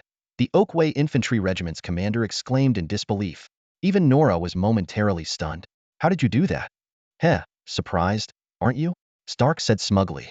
I never thought I could merge my flame control with the flamethrower's fire. Did you see that, Nora? It's amazing. I always said I was born to play with fire, but Mom never believed me. Nora replied wearily. That still doesn't justify burning down the house, Stark. It's not a big deal. The fiery red mech shrugged, sending a burst of blazing flames into the sky, creating a magnificent red cloud. In comparison to this scene, it really isn't, a familiar voice echoed. It was Raynor, leading a large squad of fully armed soldiers out of the hospital, their expressions resolute. Thank goodness you finally made it, Nora exclaimed with joy, her eyes sparkling with hope. Let's hope we're not too late. Raynor responded gravely, quickly assessing the situation around them. Hold for 30 minutes. We need to buy time for the others to evacuate. Stark, can you handle it? Piece of cake. Stark roared, his flamethrower erupting and engulfing a large area of the front line. Meanwhile, more soldiers poured out from various exits of the hospital, swiftly forming combat formations and heading to their designated positions. In the hospital parking lot, vehicles started up one after another, speeding away with evacuees. Move, move, move. Tychus commanded hoarsely from the corner of a building. This was a life-or-death evacuation. They had to leave before the federal reinforcements arrived. Fortunately, the soldiers were well trained, and the retreat proceeded in an orderly manner. Under the guidance of their officers, they quickly located available vehicles and left systematically. Despite the occasional mishap, everything was promptly resolved under the officers' direction. 30 minutes flew by, and most of the soldiers had already evacuated. Raynor glanced at his watch and shouted, Opener! How many are still inside? A tall, lanky officer Alec Davil responded loudly. About 200 more, Raynor. Despite being a captain like Raynor, he willingly followed Raynor's lead. Raynor frowned as he looked towards the distant battlefield. Although Stark was still casually setting fires, and the situation seemed under control, Raynor's intuition told him otherwise. Time is running out. Tell them to speed it up, Raynor ordered. That's a bit tricky, Alec Davil replied. The remaining ones are searching for the data you requested. It turned out that besides the evacuation, Raynor had ordered some soldiers to search the entire hospital for as much information as possible, including data on soldiers, the government, and even the beastly mutants. Stop the search and get out immediately, Raynor commanded decisively. We don't have time. Alec Davil hesitated. Is it really that urgent? Those soldiers can't even breach the fortress defenses. That's not the issue. Raynor pointed towards the distant battlefield. Did you notice the infantry's behavior? They were attacking desperately at first, even knowing it was futile. But now? They've almost stopped, just taking potshots from behind their vehicles. What does that tell you? They've given up? Alec Davil guessed, tentatively. No, it means their reinforcements are almost here, Raynor replied seriously. Alec Davil froze for a second, then cursed. Oh, damn it. He turned and ran towards the hospital building, shouting, Everyone still inside. Get out now. Abandon the search and evacuate immediately. Upon receiving the order, soldiers rushed out of the building. Raynor scanned the crowd but didn't see Claire. He grabbed a soldier running by and asked urgently, Where's Claire? Why isn't she out yet? Claire, the chief medical officer of the starship, had also been assigned to search for hospital data. I don't know, sir, the soldier replied hurriedly as he ran off. Raynor raised his communicator and shouted, Claire, get out now. But there was no response, tightening his chest with worry. Just then, a soldier rushed over to report, Sir, I saw the medical officer in that building over there. She seemed to have found something. Raynor followed the soldier's pointing finger, spotting a nearby building. Without hesitation, he activated his hoverboard and sped towards it. Reno leaped onto the hoverboard and sped forward with determination in his eyes, gripping the control stick tightly. Bottle opener, you handle the retreat. I'm going to find Claire, he said into the communicator, urgency evident in his voice. The hoverboard shot towards the opposite building like an arrow, and Reno activated the locator on his terminal. A red dot quickly appeared on the screen, marking Claire's position. Adjusting his direction, he headed straight for the top floor where the dot was located. Navigating through multiple obstacles, Reno finally reached the target room. He saw Claire engrossed in her work in front of a massive alloy door. Claire, Reno shouted sternly, I ordered you to retreat immediately. Why are you disobeying orders? Without looking up, Claire continued working, her voice unwavering. I know, but I need to finish this first. Reno jumped off the hoverboard and swiftly moved to Claire's side. What's so important? He demanded. Claire gave a brief explanation. A few days ago, I was captured and brought to this hospital. I saw Carew place a box behind this door with my own eyes. Carew. Reno raised an eyebrow. IBI Carew, the director of this hospital, Claire added. Reno was momentarily taken aback. I thought the director of this hospital was Edward. Do you know what he put in there? Claire shook her head. No, but I saw him personally deliver it under Major McLaren's protection. She kicked the safe in frustration. Damn it, I can't open this door. Reno stepped forward. Let me try. He placed his hand on the door, closed his eyes, and seemed to be listening for something. Suddenly, there was a soft click, and the door opened. Claire looked at Reno in astonishment. I've never heard of telekinesis being used like that. Reno smiled calmly. That's because you've never seen real telekinesis. He pushed the door open and quickly scanned the room. 3 boxes were neatly arranged in the center, with a black leather case on top. Claire immediately pointed it out. That's the one. Reno swiftly grabbed the black case and tossed it to Claire, then picked up the other 2 boxes. Since we're here, might as well take everything. They exchanged a knowing smile, their teamwork seamless. Just as they were about to inspect the contents of the boxes, Bottle Opener's urgent voice came through the communicator. Reinforcements. Their reinforcements are here. Get out now. Reno reacted instantly, grabbing Claire's arm. Go, go, go, he shouted as they dashed out the door. The hoverboard unfolded in front of them, and they quickly jumped on, speeding down the building with only the sound of rushing wind left behind. In the distant sky, a formation of at least 50 hummingbird shuttles was gradually approaching. Although these small aircraft could only carry about 20 soldiers each and weren't heavily armed, they were equipped with electromagnetic cannons, a bane for mechs. The electromagnetic pulses they fired could disrupt the mech systems, causing paralysis. Combined with anti-mech infantry cannons, they were capable of destroying a squad of mechs. Stark. Execute Plan B and evacuate immediately. Seeing the approaching fleet of shuttles, Raynor shouted to Stark. Plan B? Stark hesitated. Are you sure? Maybe we can try to take them out with that. No, it's not the time. I'm ordering you to retreat now. Raynor replied firmly. All right, got it. Damn, these guys came fast. Stark responded reluctantly. The previously dominant fiery red mech abruptly turned and sped towards the back of a building. Using the structure for cover, Stark quickly input commands into the control panel and shouted, AI, take over combat operations and execute the disengagement protocol.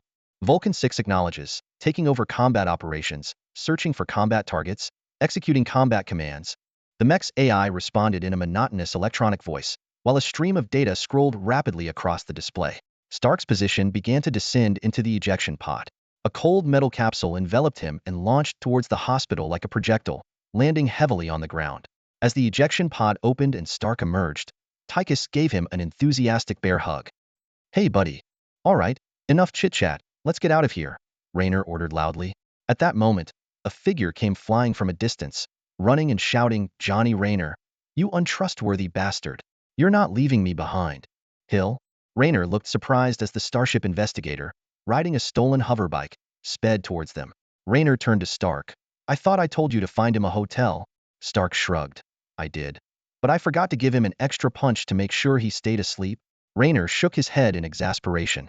Stark was reliable in combat, but not much else. Russell Hill charged in furiously, but before he could get close, Stark knocked him out with a single punch, finally delivering the one he had forgotten. What do we do with him, boss? Stark asked. We can't leave him here. It's too dangerous. Take him with us, Raynor sighed. Stark immediately hoisted Hill into the vehicle. Everyone, get out of here now. With Raynor's final shout, the remaining soldiers boarded the vehicles and sped away. Meanwhile, Vulcan 6 emerged from behind the building, bravely facing the fleet of shuttles. Electromagnetic pulses rained down like hail, continuously striking the mech. The relentless pulses nearly paralyzed Vulcan 6, severely limiting its mobility. This was one of the reasons why mechs, despite having AI, still required human control. Not only did humans distrust AI, but the AI control systems also had numerous vulnerabilities, with electromagnetic pulses being one of them. Under the intense electromagnetic assault, the AI programs began to malfunction. Vulcan 6 fired missiles and sprayed flames erratically. Though the efforts were largely ineffective, they still managed to keep the shuttles at bay temporarily. However, this was merely the mech's last stand. Missile after missile roared in, causing violent explosions and plumes of smoke. The mech staggered and fell, its former might shattered. Boom. A missile struck its leg precisely. The left leg, already battered by the barrage, finally gave way and broke.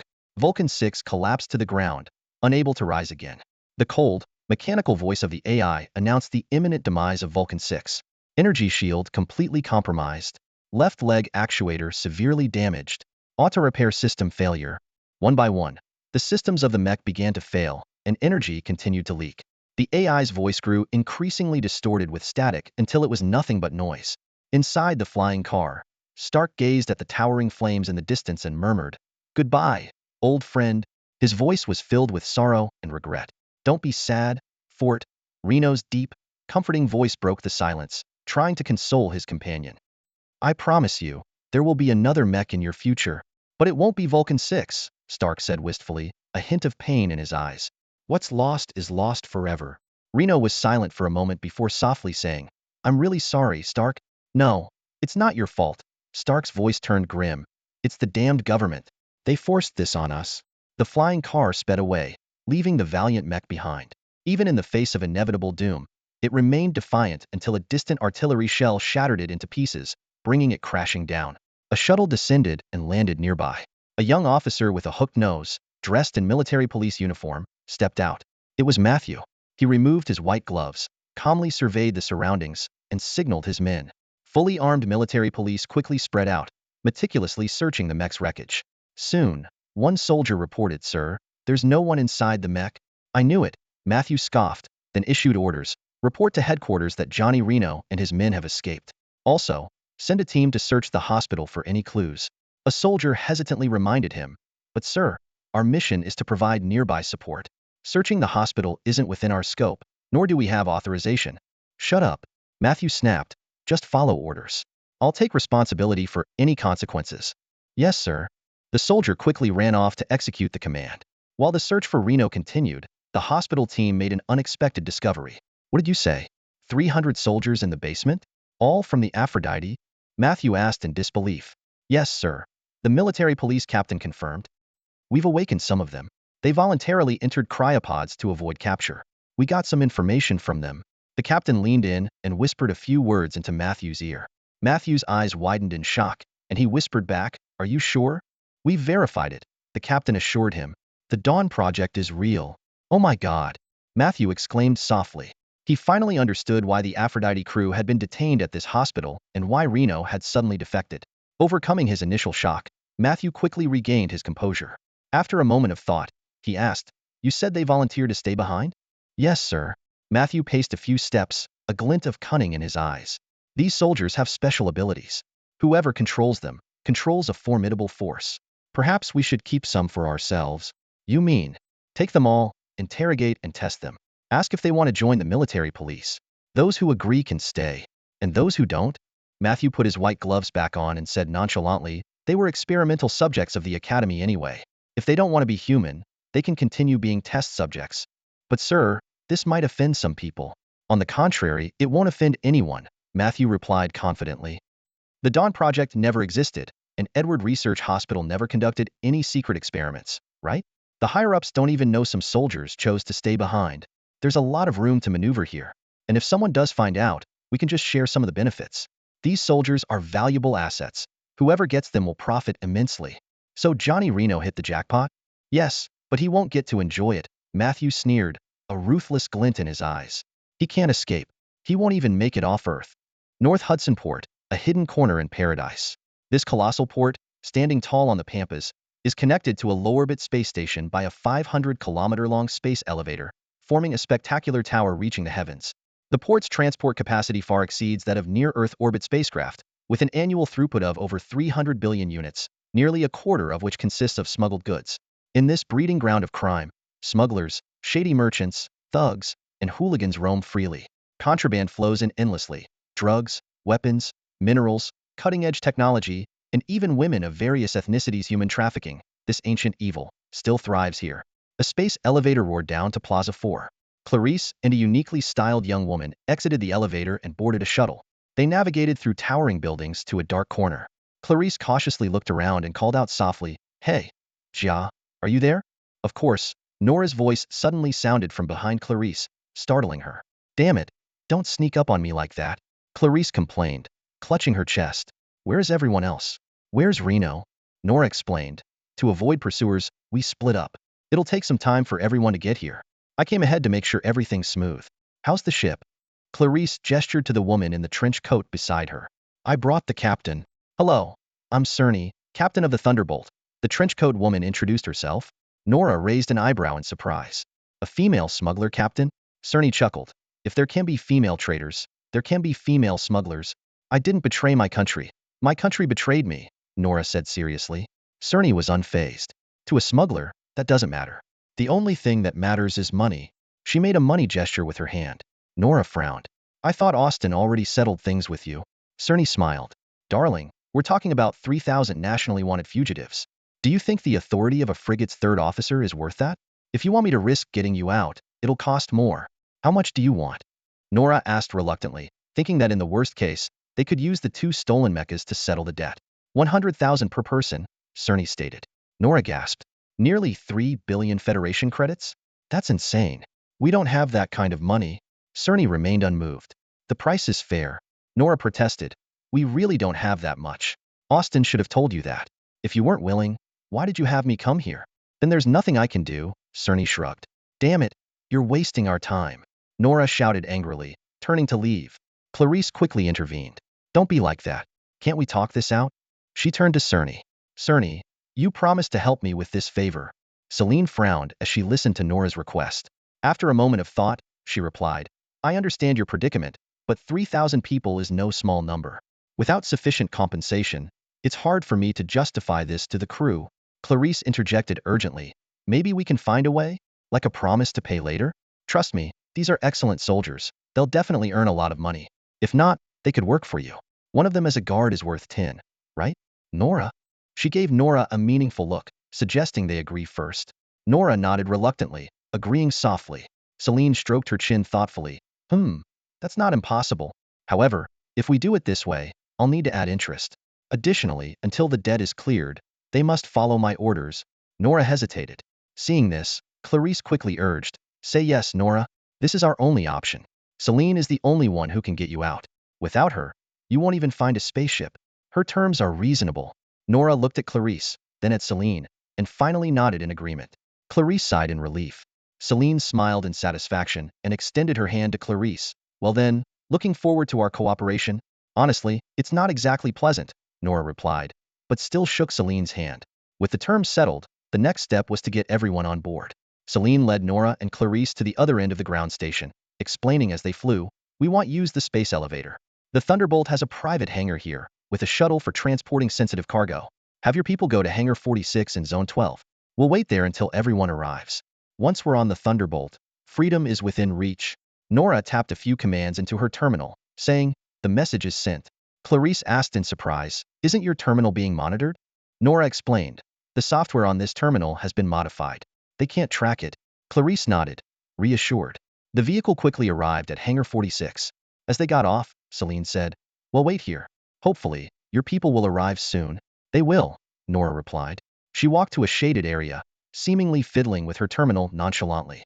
Celine and Clarice stood on the other side. Celine watched Nora, frowning slightly. She whispered to Clarice, I don't know why, but something about that woman feels off.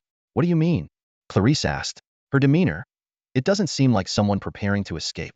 She's too calm, almost unnervingly so, Celine replied. Clarice thought for a moment and shook her head.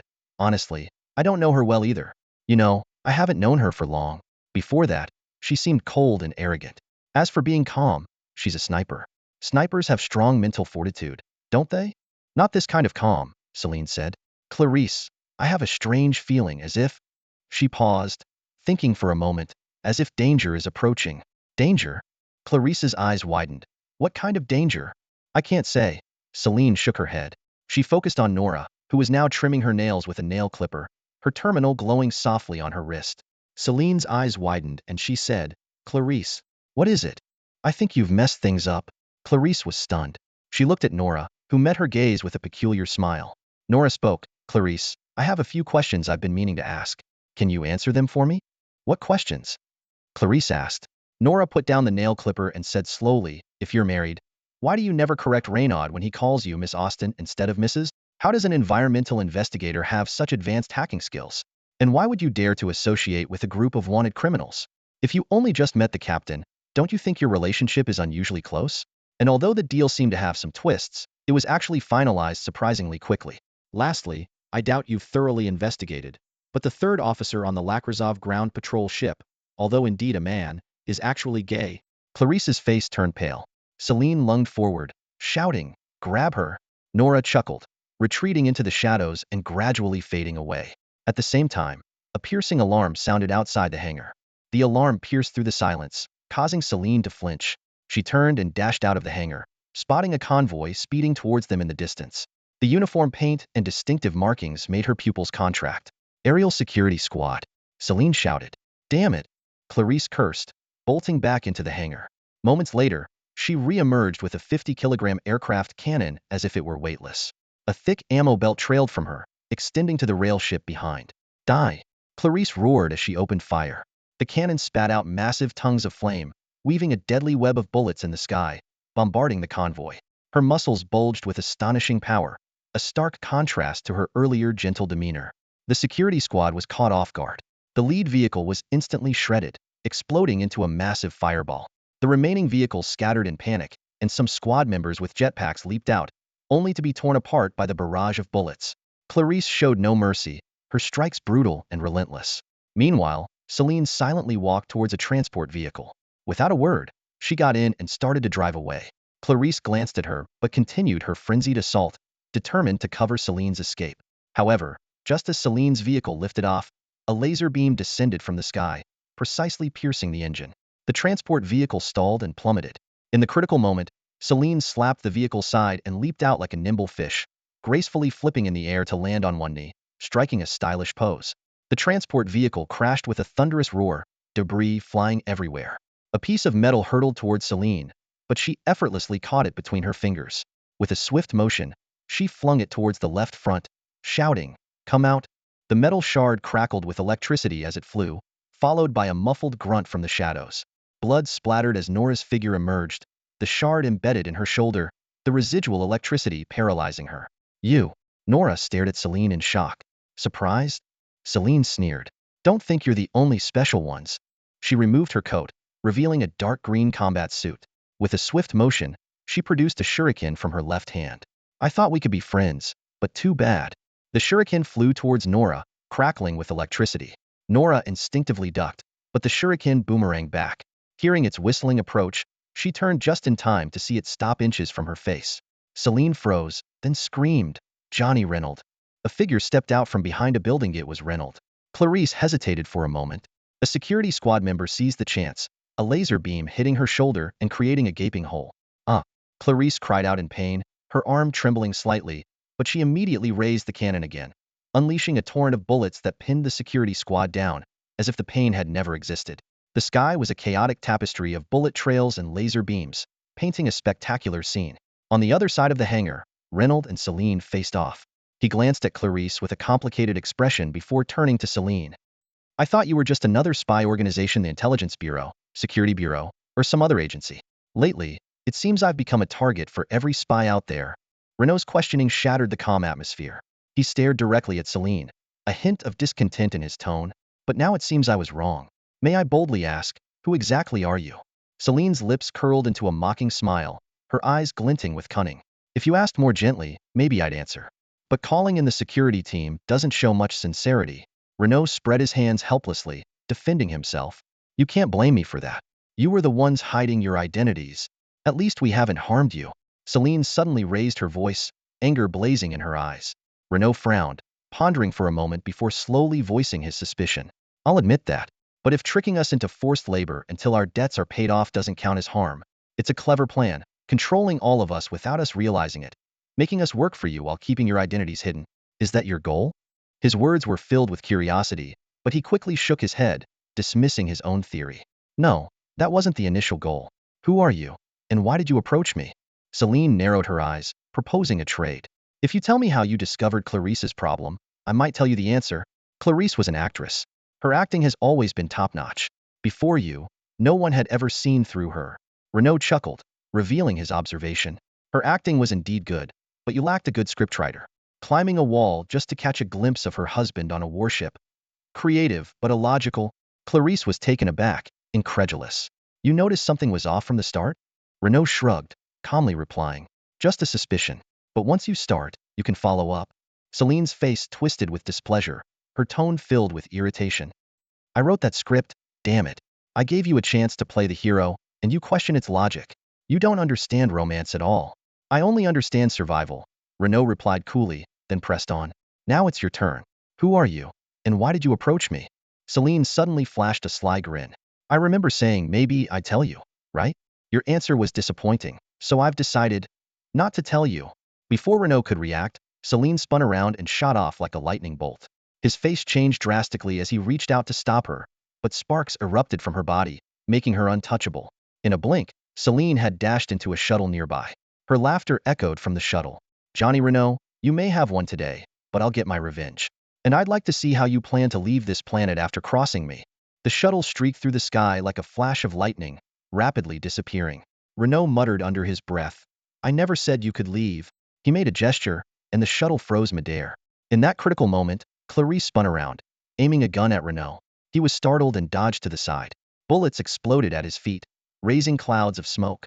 Taking advantage of the chaos, the shuttle shot into the sky, quickly vanishing from sight. Hiding behind a wall, Renaud shouted at Clarice, Aston, she abandoned you, and you're still fighting for her? Clarice replied without hesitation, it's my duty. Renaud roared, you're not a soldier. What duty? Before Clarice could respond, a laser beam pierced through her body. She tilted her head back, spitting blood, and collapsed. The gun slipped from her lifeless hand, the firing noise abruptly stopping. Aston! Renaud shouted, rushing out of cover. A security guard aimed at him, but Nora swiftly took him down with a headshot. Renaud seized the moment, grabbing Clarice's body and dragging her to a nearby hangar. Blood gushed from her wound, leaving a long trail on the ground. Inside the hangar, Renaud cradled Clarice, softly calling her name. Aston! Clarice opened her eyes with difficulty, looking at Renaud with a faint smile. Sorry for deceiving you, Johnny. Don't talk. Renaud frantically tried to stop the bleeding, but the laser had burned a gaping hole through her. It was a miracle she was still alive. Clarice shook her head slightly, using her last bit of strength to speak. I know I'm done for, Renaud. Listen, though we deceived you, we meant no harm. We just wanted to find the relic. The relic? Renaud paused. Yes, the zero target brought back by the Abrodi. Its true name is the relic. Clarice struggled to continue. We wanted it, so I approached you, trying to use the radiation source on you to locate the relic. But we never expected you. She began coughing violently, unable to speak further. Aston, hold on. Renaud pleaded. Clarice's voice grew weaker. She gripped Renaud's hand tightly, using her last breath to say, it's a different change. Something we've been pursuing. There's a reason for all this, only you know. The reason? Her voice faded, and her body went limp, lifeless. Clarice! Renaud shouted, finally calling her by her real name. But Clarice remained silent forever. Her life force quickly dissipated, and her hand slipped from Renaud's grasp, falling lifelessly to the ground. Renaud gently placed his hand on Clarice's face, closing her eyes. He remained silent, memories of their time together flashing through his mind. Deep conversations on the balcony, intimate moments in the flying car, and the bittersweet farewells. These recollections, a mix of reality and illusion, contained genuine and beautiful moments, Renaud believed. He couldn't and didn't want to discern the truth, only feeling a profound sense of loss. Outside the hangar, laser beams and gunfire crisscrossed the sky. Nora burst in, gun in hand, urgently saying, Renaud, she's gone. We need to leave now. Renaud shook his head, guilt-ridden. I caused her death. She deceived me, but she wasn't the enemy. It's my fault. Enough, Renaud. Nora interrupted sharply. This isn't the time for that. We don't even know who they are. We have to stick to the plan. The mission is underway, and you can't abandon it. Remember, you're our leader. Those words snapped Renaud back to reality. He looked up at Nora, who emphasized, there are 2,800 lives depending on you. Don't let one woman's death derail you. Renaud took a deep breath and nodded. Thank you, Nora. I just got caught up in the moment. He gently laid Clarice down and walked towards the hangar exit. More security forces poured in, gunfire lighting up the area, but Renaud remained focused, his gaze fixed on the distant sky. At the same time, Celine piloted a shuttle into the sky. She activated her terminal. Bonnie, the plan failed. Initiate the Thunderbolt. We need to get out of here. The plan failed? How? What about Clarice? Bonnie's voice came through, clear and concerned. Celine glanced downwards, sighing. She sacrificed herself. Oh God! Came a soft sob from the other end. Enough. Now's not the time for tears, Celine commanded. We need to leave immediately. Damn Johnny Reynolds. He's caused us a lot of trouble. Understood, Commander. Above Hudson Port, a starship slowly detached from the port, descending to pick up Celine. Suddenly, an alarm sounded on the Thunderbolt. Captain, we've got trouble. It's the Earth fleet. They're moving in on us. Damn it. Celine pounded the control panel in frustration. Damn Reynolds. I don't understand, Commander. Why would he do this? Bonnie shouted. I don't know, but there must be a reason. Celine decisively ordered. We have to leave before they arrive. Bonnie, stop the Thunderbolt's descent. Ignite the engines and start ascending. What? But you're not back yet, Bonnie replied, shocked. Shut up. Celine barked. If the Thunderbolt doesn't break the gravity well before the Earth fleet arrives, we can't jump. Light the engines and start ascending. Don't worry about me. I'll make it before you jump. Yes, Commander, the reluctant deputy responded. The Thunderbolt halted its descent and began climbing towards space. Celine pushed the shuttle to its limits, accelerating recklessly. Flames erupted from the shuttle's rear, propelling it skyward like a comet. In the distance, a dense fleet of starships and escort ships approached, forming a suffocating red cluster on the display screen. The Thunderbolt's command deck was bustling. Most of the pilots were women. Sitting in the captain's chair was Bonnie, a young deputy with ocean blue eyes. She stared at the screen anxiously, whispering, Come on, Celine, faster. Engines fully charged, ready for full-speed flight. Should we engage? A pilot asked. No, wait. Bonnie ordered. We have to wait for the commander. The Earth fleet is closing in. They'll be within low Earth orbit firing range in 1 minute. Bonnie's voice rang out in the command hall of the Thunderer, firm and decisive. Maintain steady ascent and activate the energy shield for defense. Immediately, a brilliant glow of energy rose around the starship, forming an impenetrable barrier. Pilots from the distant fleet witnessed this and quickly reported to their commander. Sir, the enemy is assuming a defensive posture. The commander gave the order without hesitation. Close in at full speed and fire the ion cannons. We need them alive. Yes, sir. The pilots responded promptly. The Thunderer's pilots noticed the distant fleet beginning to emit a glow of energy and shouted in alarm. They're charging up. Bonnie reacted swiftly. Raise the defensive plates and prepare for impact. The Thunderer then began to turn, presenting its most fortified side to the approaching threat. Suddenly, a blinding flash streaked across the sky, followed by several beams of light shooting towards the Thunderer like swords. Since both sides were in low Earth orbit, the battle quickly turned into a close-quarters skirmish. When the fleets rounded the curvature of the Earth and came into the same plane, the clash erupted instantaneously, like two people meeting unexpectedly around a corner, mere inches apart. Realizing evasion was impossible, Bonnie chose to endure the attack. Ion beams from the fleet struck the Thunderer relentlessly, with at least a dozen beams hitting the hull. The energy beams penetrated the shield, scorching the defensive plates with dazzling light. Fortunately, the timely response prevented significant damage to the starship itself. Continue flying and prepare to leave the gravity well. Bonnie ordered loudly, urging Selny. We're under attack. You need to hurry. Selny gritted her teeth and responded. I know. She piloted her shuttle through the clouds at high speed, the velocity nearly setting the craft ablaze. Pushing the engines to their limit, she burst through the cloud cover into the vast expanse of space, where streaks of light from the battle were clearly visible. Selny suddenly shouted, Bonnie, turn the ship 46 degrees, disengage the energy shield, and go to maximum power. Bonnie hesitated. What? Just do it. Selny commanded firmly. Yes, ma'am. Bonnie immediately relayed the order. The Thunderer tilted as instructed, maneuvering through the sky like a fish swimming in an unusual pattern. Although Bonnie didn't understand the purpose, the commander of the Earth fleet, a grizzled old general, realized the danger. The old general roared, Cease fire, you fools! The fleet was forced to halt their attack, as the Thunderer now had its engines exposed at the forefront, with the energy shield deactivated. This meant any subsequent attack could hit the Thunderer's engines, which were now at maximum load. An explosion of that magnitude, while not a concern in space, could cause devastating tidal waves on Earth, potentially flooding half the planet. In essence, the Thunderer was using Earth as a hostage to protect itself. Despite his fury, the old general had no choice but to order a ceasefire.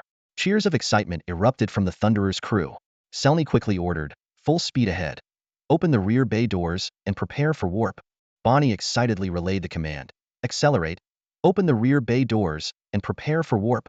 The Thunderer's rear bay doors slowly opened, and the shuttle shot inside like a blazing comet. With a loud thud, the shuttle's canopy popped open, and Selny leapt out. sprinting towards the command hall. Bonnie, prepare for warp, Selny shouted as she ran. We're still leaving the gravity well. We're too close to Earth, Bonnie responded. Just do it. Selny yelled back. Understood. Engage engines, release the warp field, and prepare for jump. The deputy began issuing a series of commands. A small vortex appeared in front of the Thunderer, gradually expanding as it twisted and churned. This was the precursor to a warp jump. However, at that moment, a gravitational wave from the Earth fleet spread towards the vortex, causing it to dissipate. No! Bonnie screamed in despair. They're using interference waves. The warp bubble is collapsing. Damn it! Selny accelerated, turning into a streak of lightning as she dashed through the command hall. Fire the particle cannons, open the rear energy barrier, and initiate arc flight around the Earth. Understood. Bonnie immediately carried out the orders. The Thunderer began to fly in an arc around Earth, using the planet's curvature to evade the pursuing fleet while firing particle cannons to hinder their tracking.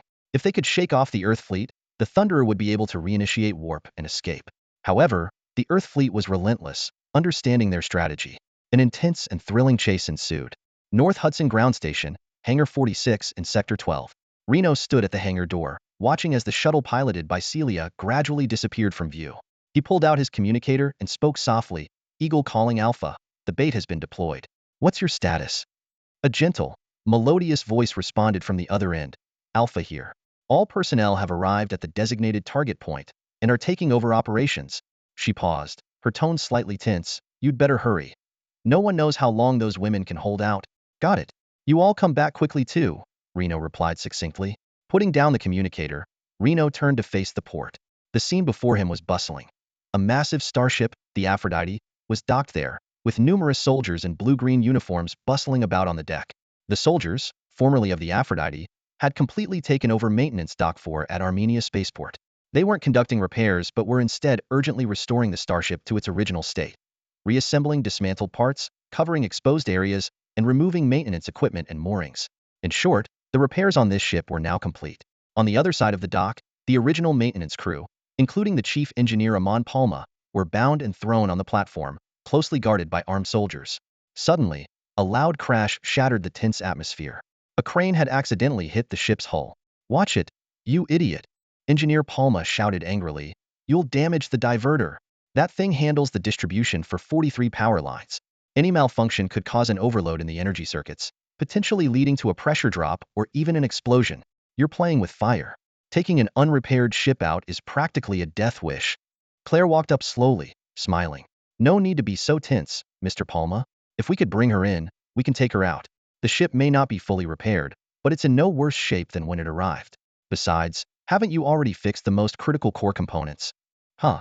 Palma made an exaggerated expression. So that's why you're stealing the Aphrodite? You think because you brought a broken ship in, you can take a not-so-broken ship out? What kind of logic is that? It's complete nonsense. Claire responded with a blank expression. We're stealing the Aphrodite because it's the only ship we can steal. There's never going to be a perfectly intact starship just waiting for us to take. But this is too risky. Palma retorted bluntly. I admit the ship can be taken out, but it still has too many issues. Any one of those issues could turn into a disaster in deep space. You might end up as nothing but a spectacular firework display. Whoever planned this is a madman. Maybe so, but we don't care, Claire said calmly. We're soldiers. Taking risks is part of our duty. Loyalty should be your duty. You're traitors. Palma accused angrily. No. Claire's tone suddenly became firm. We didn't betray our country. Our country betrayed us. Palma was momentarily taken aback. He noticed Claire's serious expression, her gaze resolute, and the soldiers around them all looking on intently. A soldier spoke up. You'll never understand what we went through in that hospital. Nor can you comprehend the feeling of a soldier returning from the battlefield only to be imprisoned. You don't get it, Mr. Palma. You're just a technocrat, tinkering with cables and bearings. You don't understand blood, death, or the pain and betrayal. We are not the traitors. Those high and mighty ones are. They sold us out. Palma shrank back slightly, muttering, I sympathize with what you've been through. We need everything but sympathy. Claire shook her head, dismissing Palma. She turned towards the Aphrodite and shouted, Belle, stop wasting time on that thing. We need to move quickly. Belle stood on the deck of the Aphrodite, sweat dripping from his forehead. As the maintenance supervisor, he was directing a group of soldiers to move a massive piece of equipment, but progress was slow. The size of the equipment made loading and unloading incredibly difficult. Claire's voice called out, but Belle just shook his head and insisted, No way, Jia. We have to take this gravity stabilizer. There are still 4 balancers that aren't fixed, and we need to be ready to continue repairs on the way. Palmer sneered. Idiot. The gravity stabilizer can fix the balancers, sure, but it's not the only option. Its advantage is automation, which is great for large-scale repairs. But for onboard repairs, that 3-phase machine over there is more suitable. It's a tenth the size of the stabilizer and can do the same job. Bell was stunned, his gaze shifting to the 3-phase machine nearby. He shrugged and finally ordered, "You guys, put that thing down and switch to the 3-phase machine." Claire chuckled and turned to Palmer. "Thanks for the tip. Bell isn't bad, really. We survived last time thanks to him." "Yeah, I've seen his work," Palmer said, looking at the Aphrodite. "From those makeshift repairs, it's clear he's clever and adaptable, but lacks experience. He can handle new equipment well but struggles with the old stuff. A lot of the old gear is just as good as the new." Claire seized the moment. "Maybe you could help us out? After all, the Aphrodite is under your maintenance. You know better than anyone what problems to watch out for, what hasn't been fixed, and what potential hazards there might be." Palmer shook his head repeatedly. "Don't even think about it. If the Federation finds out, I'll be in big trouble." "You can say you were forced," Claire said, pulling out a gun and pointing it at the other tied-up maintenance workers. "Like this?" Everyone was terrified. Palmer stared at Claire, dumbfounded. You wouldn't do that, would you?" Claire calmly replied. "I'm giving you an excuse, Mr. Palmer." Palmer swallowed hard and reluctantly agreed. "All right, young lady." The call ended, and Reynolds peeked outside, narrowly dodging a laser beam. With a wave of his hand, a guard's gun flew from his grip, and Nora quickly fired a shot to cover him. "Get ready to leave," Reynolds said. "Waiting for you to say that," Nora said, jumping into a shuttle and starting it up. With a roar, the shuttle began to lift off. "Reynolds, get in," Nora shouted. Reynolds stood at the doorway, his eyes scanning the distant machine gun Clarice had left behind. He gestured, and the gun's barrel automatically aimed at the guards. With a clap, the gun roared to life, decimating the unprepared guards. The shuttle seized the moment to exit the hangar. "Reynolds!" Nora screamed. Reynolds sprinted, but a beam grazed his leg, tearing off a chunk of flesh. He stumbled but pushed forward. "No!" Nora cried out. The shuttle couldn't slow down. Reynolds shouted, "Throw the tow line." Nora quickly complied. Reynolds gestured, and the line wrapped around him, pulling him towards the shuttle. Lasers chased him through the air, but he tumbled into the cabin like a stuntman, slamming the door shut. "Go!" Reynolds yelled. Nora sighed in relief and piloted the shuttle at full speed into the sky. Mission accomplished. They finally exhaled in relief. Nora looked back at Reynolds. "I thought I was going to lose you." Reynolds replied, "I'll never leave you, ever." "You? Or you all?" Nora asked. Reynolds paused, not answering, and silently turned to look out the window. The shuttle vanished into the clouds as the guards swarmed into the hangar. Finding nothing, the captain was about to call off the search when a voice shouted, "Sir, there's a woman here. She seems to be alive." The shuttle pierced through the clouds, using the cover of the cloud sea to head towards Armenia port. Reno grabbed the communicator, asking urgently, "How are things going, Claire?" "Everything's fine." Claire's voice came through. "We have an expert helping us." Hearing the word expert, Reno immediately knew who she was referring to. An image of Palma's stubborn face flashed in his mind, and he smirked, saying, "Since it's an expert, try to keep them." Claire's tone shot up in surprise. "That's kidnapping." "Reno, I can't believe you would suggest something like that. That's not like you." "Hey, Claire, don't put me on a pedestal," Reno chuckled. "I'm just thinking about what's best for everyone. We need a top-notch ship repair specialist, don't we? This Mr. Palma seems pretty good. What about Miss Sarah and Mr. Russell Hill?" Claire pressed. Reno answered without hesitation. "We need excellent genetic experts and investigators too." Claire laughed, but her laughter soon turned somber. She softly said, "You've changed, Johnny." The familiar nickname warmed Reno's heart. He replied honestly, "I haven't changed. Sometimes we just have to make tough choices, but some choices you've never made," Claire said meaningfully. Reno glanced awkwardly at the expressionless Nora beside him, then quickly changed the subject. "Let's not talk about this now. I'll be back soon." Sensing something, Claire sighed. Reno turned off the communicator and focused on piloting the shuttle. The ship navigated through the cloud sea, entering a broader sky. From high above, Earth appeared as a blue expanse, with the stars becoming increasingly clear and brilliant. Space stations, orbital satellites, and ports dotted the Earth's orbit, showcasing humanity's development of near-Earth space into a bustling cosmic city. Various spacecraft shimmered in the starlit sky, with the shuttle weaving among them, painting a spectacular scene. Even veterans of the Star Wars like Reno and Nora couldn't help but be captivated by the unique beauty. As Reno maneuvered the shuttle through this celestial jungle of spacecraft, Nora suddenly spoke. Interesting. What's up? Reno asked casually. Nora pointed out the window. That rotating satellite over there. It feels like it's watching us. Reno followed her finger and saw a distant satellite slowly rotating, resembling a giant eyeball, with its front window facing them. You feel like it's watching us? Reno questioned. Its rotation is directed at us, but it could be a coincidence, Nora replied. Reno pondered for a moment, then abruptly changed course, diving the shuttle downward. The satellite also shifted its direction downward. If it were just normal rotation, it wouldn't do that. It's surveillance. They found us, Reno said grimly. What now? Nora asked urgently. We can't go to Armenia. They'll use us to find the others, Reno said as he steered the shuttle in another direction. He simultaneously shouted into the communicator. Claire, you need to hurry up. The Federation has found us, and they're trying to track you through me. We can't come over for now. Claire's face turned pale. What about you? I'll catch up before you jump. Until then, I need to assess the situation and decide what to do. The shuttle sped off in a different direction. Suddenly, the onboard radar emitted a rapid alarm, with numerous red dots appearing on the screen. What's happening now? Even Claire heard the alarm. Reno's tone was serious. Looks like they know we spotted them. Claire panicked, dropping the communicator and rushing out, shouting, Stop the loading immediately. Everyone on board, prepare to leave. The job's not done. Palma shouted angrily. Finish it on the ship, Claire demanded, dragging Palma towards the vessel. Realizing what he was up against, Palma screamed in terror. No, you promised to let me go. I promised to let them go. Not you, Mr. Palma. We need a top-notch repair engineer, a cold voice responded. At that moment, a massive fleet suddenly appeared behind the shutlight was the gendarmerie that had previously destroyed Stark's mechs. This time, the fleet was larger, more numerous, and even included powerful heavy mechs. Reno glanced at them calmly and simply accelerated forward. Suddenly, his terminal rang. Seeing the number displayed, Reno's lips curled into a slight smile. He answered the call. Speed Matthew? A sharp laugh came from the other end. Johnny Reno? I knew it was you up there.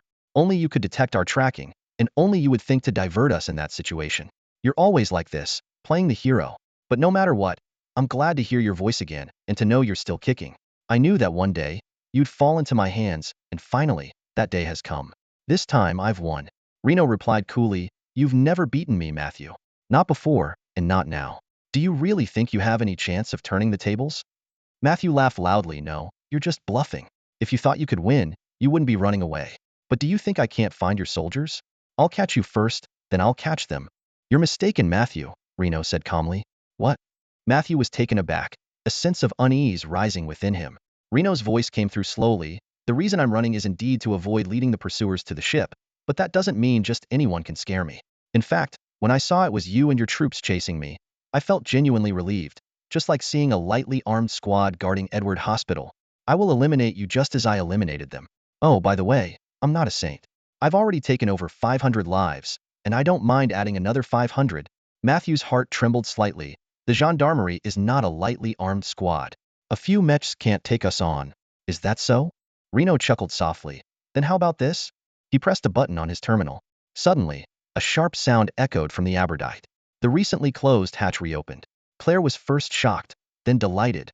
The Angel is deploying. But the hatch only opened partway before getting stuck. It was a minor malfunction in the hatch's closing loop, causing the automatic opening to fail. It wasn't a critical issue, so the soldiers had ignored it earlier, but now it was becoming a problem. Claire shouted, Open the hatch. All the soldiers immediately dropped what they were doing and rushed over to manually open the hatch. The heavy door slowly inched open under their combined effort, and something behind it was banging loudly. Palma was dumbfounded. As an engineer familiar with the ship, he quickly realized what was behind the hatch. His face turned pale as he cried out, A mech? That's impossible. The hatch continued to open slowly. It was so heavy that human strength could barely move it, while the shaking from inside grew more intense. Put your backs into it, Claire shouted. Open it up, bellowed Tychus, his muscular frame straining with effort. His powerful hands pushed against the hatch, his feet braced, boots and clothes ripping apart, even leaving deep imprints on the alloy floor. Finally, under this immense strength, the door opened, revealing a colossal silver-white mech towering over 100 meters tall, like a small mountain lying in the bay. Compared to it, the mechs Reno and his team had been using were like infants. As the hatch opened, electricity surged across the mech's body, and its massive head's eyes snapped open. Roar! The giant mech let out an enraged roar, then leaped out of the starship, charging into the void. Its enormous frame smashed through everything in its path, heading straight for space. Simultaneously, Reno piloted the shuttle like a lightning bolt towards the incoming mech. Just before collision, the mech's abdomen opened a huge passage, and the shuttle darted in, disappearing inside the mech. In the next moment, the mountain-like mech's eyes glowed red. It extended its right arm, now holding a massive laser sword, and slashed down heavily at the approaching fleet of shuttles. Boom! With that slash, the sky erupted in a blaze of light and fire. A space mech? Matthew finally cried out in disbelief. That's impossible. Space mechs, the pinnacle of human war technology. These colossal machines are mobile fortresses, walking artillery, steel behemoths, and humanoid ships. In comparison, ground assault mechs seem like toys. Even the largest ground mech is no match for a single finger of a space mech. The root of this enormous disparity lies in the operation of space mechs in zero-gravity environments. Freed from the constraints of gravity, their massive size and weight no longer hinder their movement. Even pilots controlling them via neural connections can effortlessly maneuver these giants. This very characteristic propelled the rapid development of space weaponry towards gigantism, ultimately giving birth to space mechs towering over 100 meters high. When mechs reach such a scale, they essentially become small ships, equipped with independent thrusters, energy collection systems, and production facilities. The factors limiting their further enlargement are their own mass effects and the requirements of the starships that carry them. Starships must be capable of landing on gravity-bound planets, which imposes weight constraints on their cargo. Oversized space mechs would burden the starship, so starships often release their space mechs before descending onto a gravity planet. Despite this, space mechs standing 100 meters tall remain humanity's most powerful single combat units. Apart from super-destructive weapons like nuclear bombs and black hole bombs, they are unmatched in conventional battles. However, space mechs have their limitations. They can only operate in space and are ineffective in any gravity environment. Even a tenth of Earth's gravity would immobilize the pilot. Therefore, space mechs have never been used in ground combat, not even in near-Earth space. At this moment, Rayner and his team are within Earth's gravitational pull. Though the gravity here is weakened, the resulting weight far exceeds human endurance limits. Using a space mech in such an environment is akin to carrying a mountain. Yet, this seemingly impossible scenario is unfolding right before Matthew's eyes, stunning everyone present. Matthew shouted in disbelief, This can't be happening." Rayner's voice boomed, "Matthew, did you really investigate me thoroughly? If you had, you'd know how I became the commander of the mech battalion. You'd understand why I was chosen for the Abroti mission, because I'm the only one who can operate a space mech in near-Earth space." This revelation shook Matthew to his core. Despite witnessing it firsthand, he instinctively yelled, "I don't believe it," but the undeniable reality shattered all his illusions. Rayner wasted no more words, piloting the massive space mech like a descending god, charging into the swarm of shuttles. From a distance, it looked like a giant beast crashing into a group of human soldiers, unleashing a merciless slaughter. The space mech's combat style was brutally straightforward. It charged through shuttle fire, swinging its sword to effortlessly slice through anything in its path. The shuttle's attacks were as futile as scratching an itch. A scene reminiscent of the one at Edward Hospital played out again. The space mech ignored the incoming attacks, cutting down opponents like slicing through butter. Watching this, Matthew clutched his head and screamed, "No, no, no." He was on the verge of losing his mind. All the composure and confidence vanished in an instant, replaced by sheer terror. Matthew's adjutant, the captain of the military police, was still stubbornly resisting, shouting hoarsely, "Counterattack! Counterattack! Fire the electromagnetic pulses!" Blue and white electromagnetic waves rippled towards the space mech like waves. However, the captain's plans were foiled. The massive space mech continued to maneuver through the air, unaffected. This meant that Renault wasn't bluffing. He was indeed the one piloting the mech, not a computer. Only a human pilot could ignore the effects of electromagnetic pulses and respond so swiftly. These reactions were not the cold responses of a program, but showcased the traits of an experienced human warrior. As a swarm of missiles roared towards the mech's relatively vulnerable eyes, the colossal machine tilted its head slightly, as if swatting away a mosquito. Suddenly, it leaped into the air, jets of intense flames erupting from its feet, propelling it upwards like an arrow. The mech didn't completely evade the missile swarm. Most of them crashed into its abdomen, creating thick clouds of smoke. Yet, the mech remained unmoved, as if the explosions were nothing more than gentle touches. When the final missile came hurtling towards it, the mech's enormous metal hand performed a jaw-dropping maneuver. It caught the speeding missile in its palm, letting it explode like crushing an egg. "Get out of here, quickly!" Matthew screamed hysterically. He had completely lost the courage to fight Renault and only wanted to escape this nightmare battlefield. All the shuttles began to retreat chaotically, fleeing in all directions. Renault, however, shook his head and calmly commanded, "Fire the sidewinders." As soon as he spoke, the large space mech's rear hatch slowly opened, releasing missile after missile into the sky like ferocious beasts. This mech was not only adept at close combat, it was a mobile arsenal with hundreds of different weapons. Renault hadn't used them earlier because he didn't see the need, but now that the enemy was trying to flee, he decided to show his fangs. Seeing the swarm of missiles approaching, Matthew panicked completely. He shouted frantically, "Eject! Eject now!" One by one, the ejection pods shot out from the shuttles like squeezed toothpaste, wobbling as they plummeted towards the ground. Due to the high altitude, the ejection pods' onboard systems deployed parachutes to slow their descent, preventing fatal acceleration forces. However, this also made them easy targets for Renault's guns, like lambs awaiting slaughter. Renault's gaze swept over the fragile ejection pods, and he sighed, ultimately choosing not to kill. For him, killing was never the goal, at least not against fellow humans. Shooting down the shuttles was to prevent the pilots from coming back to cause trouble. What he had done was enough. Just as Renault was about to turn away, a large ground-based destroyer appeared in the distance. It was the La Crosse, the very ship Clarice had identified earlier. Ground-based destroyers are smaller and lighter than interstellar ships, better suited for operations within a gravity well. Even so, the La Crosse was over 1,200 meters long, several times larger than the biggest aircraft carriers on Earth. It was armed with over 300 weapon systems, including laser cannons, particle beams, railguns, and high-frequency microwave emitters, capable of leveling a mountain in an instant. Even a powerful space mech would struggle to escape unscathed from such terrifying firepower. As the La Crosse approached, everyone erupted in victorious cheers. They believed that no matter how formidable the space mech was, it couldn't stand against the superior firepower of the ground-based destroyer. However, the mech controlled by Renault merely tilted its head slightly, as if assessing an insignificant opponent. Staring at the approaching destroyer, Renault spoke with a tone full of sarcasm. "Common sense is meant to be overturned. Matthew, haven't you learned that yet?" With that, the massive space mech suddenly ceased all movement. It hovered silently in the air like a majestic statue, its eyes glowing faintly red, as if waiting for something. This scene, seen through the ejection pod's window, sent a shiver down Matthew's spine, evoking a strange sense of familiarity. To his astonishment, he saw the mech sprout a pair of pure white wings from its back, like an angel descending to Earth. Those weren't just wings. They were specially designed wing-shaped jet thrusters made from a unique alloy. On the back of the silver-white mecha, each side of the wings was lined with 18 ion flame thrusters, totaling 36 nozzles, all spewing out roaring flames. This spectacular sight created a massive trail of fire behind the mecha, containing unimaginable kinetic energy. Suddenly, the mecha shot out like an arrow, but instead of ascending, it dove downward. It traced a huge arc of flames in the air, resembling a silver lightning bolt, rapidly maneuvering towards the belly of the frigate. Meanwhile, the frigate's weapon systems began to activate, but before they could lock onto the target, the mecha had already closed in to a dangerously close range. This astonishing speed was not only due to the mecha's sudden acceleration, but also because of the peculiarities of low Earth orbit. In this curved spherical space, the actual distance between the combatants was much shorter than their respective firing ranges, causing the battle to quickly descend into close-quarters combat. And in close combat scenarios, nothing has an advantage like a space mecha.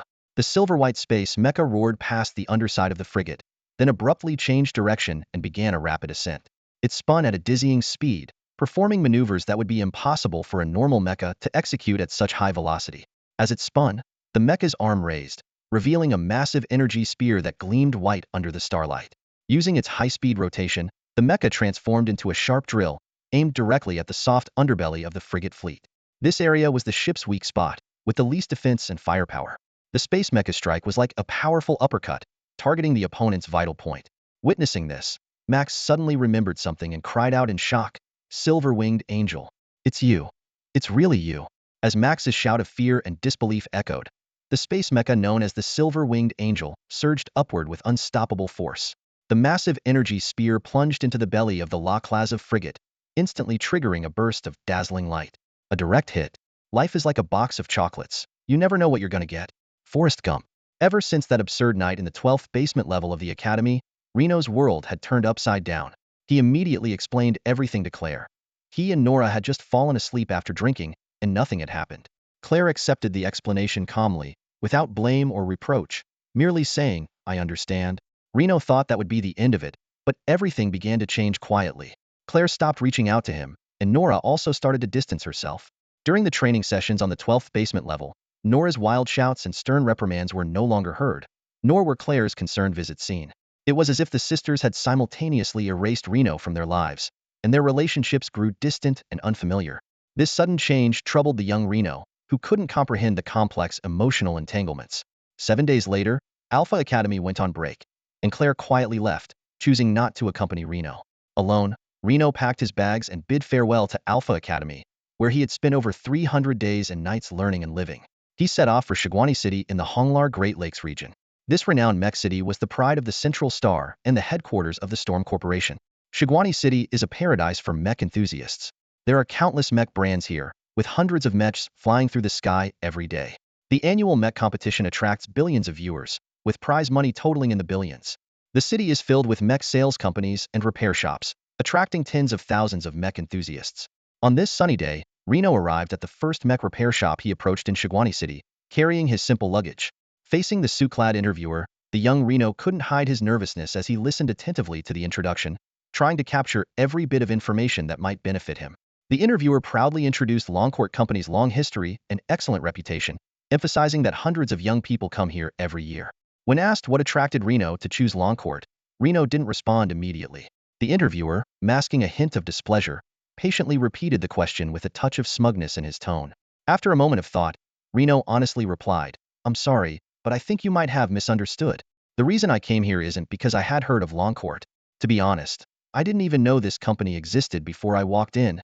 When Reno stepped into the first repair shop, his eyes scanned the clean and bright workshop.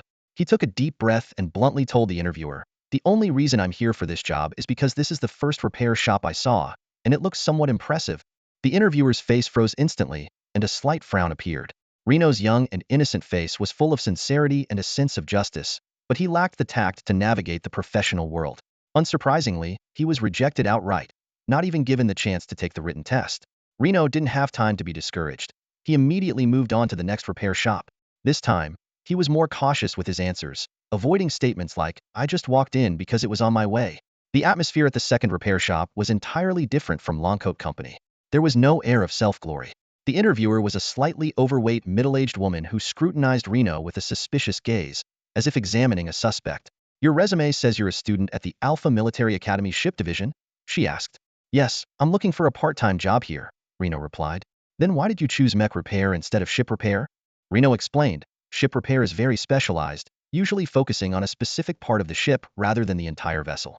I'm in the command department of the ship division, which requires a comprehensive understanding of ship structures, so specialized ship repair wouldn't contribute much to my credits. However, mech repair allows one person to handle the entire mech, which can completely enhance my mech courses. And there are 3 mech-related subjects in the command department. From a credit perspective, this is clearly the best choice. Just for the credits?" the interviewer pressed.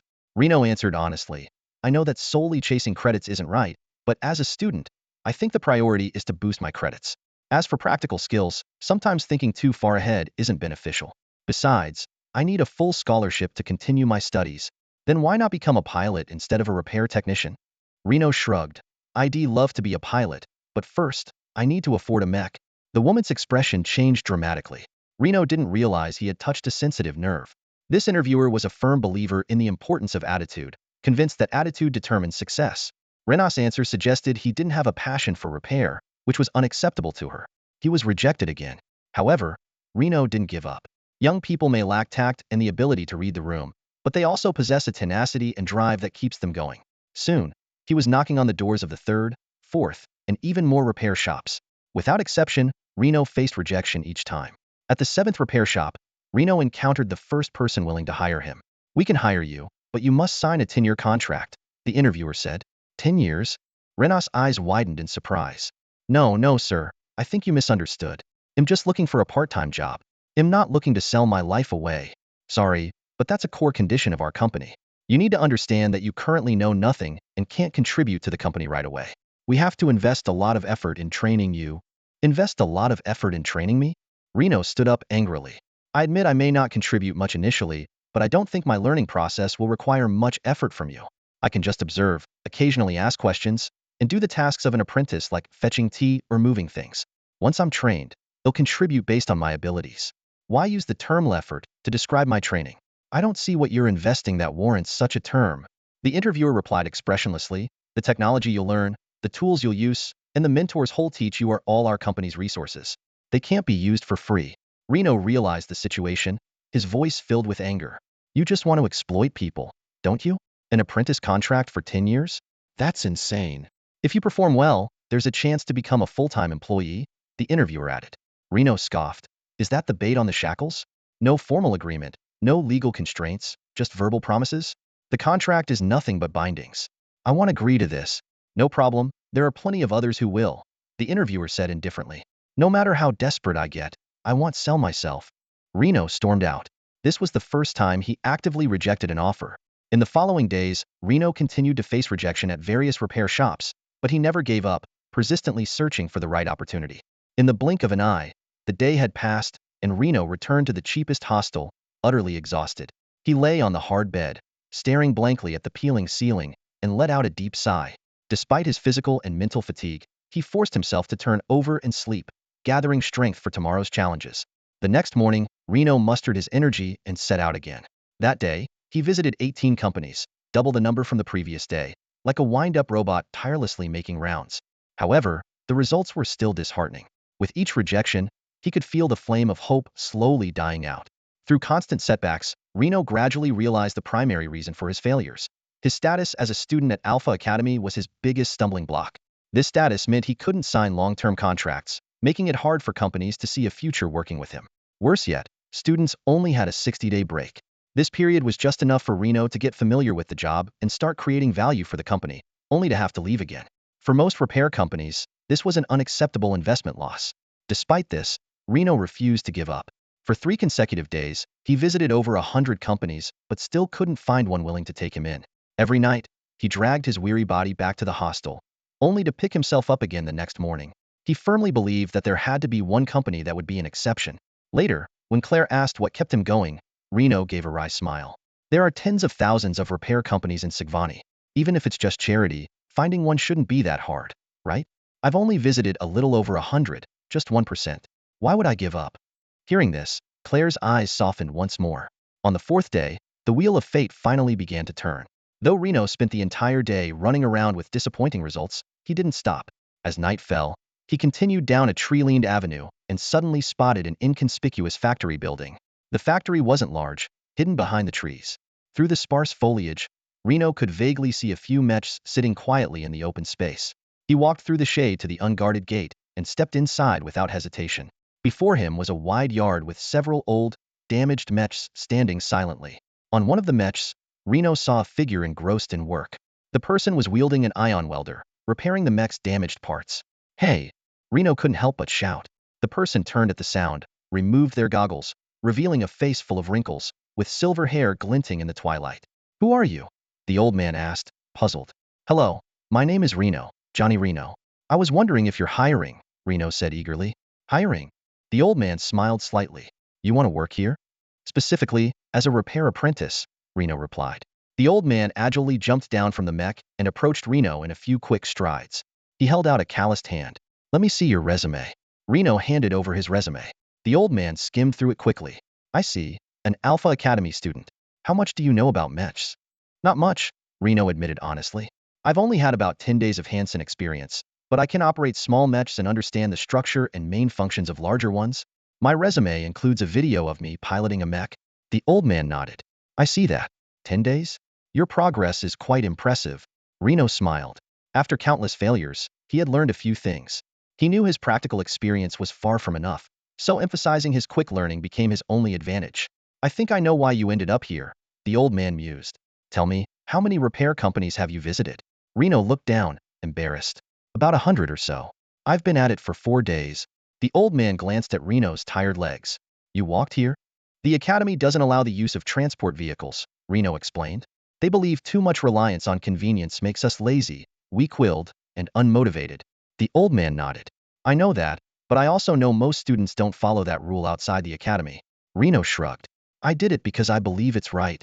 The old man suddenly laughed. The biggest difference between successful people and failures is that the former always do what they believe is right, while the latter do what they want to do. So, what are your requirements for becoming a mech repairman? Oh, I don't have any requirements, Reno hurriedly said. I don't need a salary, just food and a place to stay. Just as I thought. The old man handed Reno back his resume and then said something that surprised him. If you don't mind this place being a bit run down, you can start. What? Reno was momentarily stunned. What's the matter? The old man asked. Do you think there's something more to ask? Oh no. Reno shook his head. I mean, shouldn't you ask more questions? Like whether I know about your company, whether I love this line of work, or whether I need a long-term contract, etc. The old man looked at Reno with sympathy. Good heavens, what have those idiots done to you these past days? I just need an apprentice helper who meets the basic requirements. Why would I need to know more? I'm not looking for a son-in-law. Reno couldn't help but laugh. The old man extended his hand. Well then, welcome to Belgrade Repair Workshop. From that day on, Renault officially became a member of the Belgrade Repair Shop. This small workshop was situated on the outskirts of the city, its worn-out exterior walls bearing the marks of time. The name Belgrade originated from its two founders, Bel, an elderly but highly skilled technician, and Gard, a middle-aged man. Inside the workshop, the equipment was outdated but neatly organized. Besides the two owners, there were three other employees, the newcomer Renault and two apprentices. The entire team consisted of just 5 people, each wearing multiple hats. Bell was responsible for the core technical work, his calloused hands seemingly able to breathe new life into any mech. Gard handled external business and also served as the accountant when he had free time. This middle-aged man with a thick handlebar mustache was named Imogen Gard, always meticulously groomed like a gentleman straight out of the 19th century. Among the two apprentices, Alexander Radmore was honest and good-natured, often bossed around by the cleverer apprentice, Ike Davies. Though smart, Davies was constantly dissatisfied with the status quo, frequently complaining that his talents were being wasted in this rundown repair shop. On Renault's third day at the shop, he once again heard Davies grumbling. They always make us do these non-technical tasks. If you don't want to do it, I can take over, Renault said with a smile, grabbing the large wrench and starting to disassemble parts from a discarded mech. This was a common repair method at Bellegarde, using parts from scrapped mechs to fix those in need of repair, thus reducing costs. Despite Bell's exceptional skills, the lack of quality parts meant the repaired mechs often couldn't endure long-term, high-intensity use. This created a vicious cycle for the workshop. Its reputation struggled to grow, leading to only low-priced orders, which in turn made it hard to sustain high-quality repairs. Renault quickly removed the part Bell needed and approached the old man, who was working on an X350 model mech. This old model was rare on the market, yet some still hoped to have it fixed. Here's the throttle you asked for, Mr. Bell, Renault called out. Bell's gray-haired head peeked out from the 6-meter-high mech's shoulder. It's you, Renault. Is that slacker Davies making you do his work again? It's no problem, Mr. Bell, Renault replied with a smile. I've already finished what you asked me to do. All right then, Bell waved his hand. Come on up, young man. Since you've been diligent, I'll give you a reward. The thrusters on the back of the mech had severe malfunctions. Old Bell's eyes gleamed with confidence, ready to showcase his unique skills. Just as he was about to speak, the young David impatiently interrupted. Give it a rest, old man. Your outdated repair methods are useless. Just replace the spark engine. It's faster and cheaper. Your time-consuming ways should have been scrapped ages ago. Old Bell's smile froze momentarily, but he quickly regained his composure. He said seriously, young man, spare parts aren't always available on the battlefield. Skills never become obsolete. They're just waiting for the right moment to shine again. At that moment, Reno had already climbed onto the mech. He handed Old Bell a throttle, his eyes filled with curiosity. Mr. Bell, I'd love to learn this technique.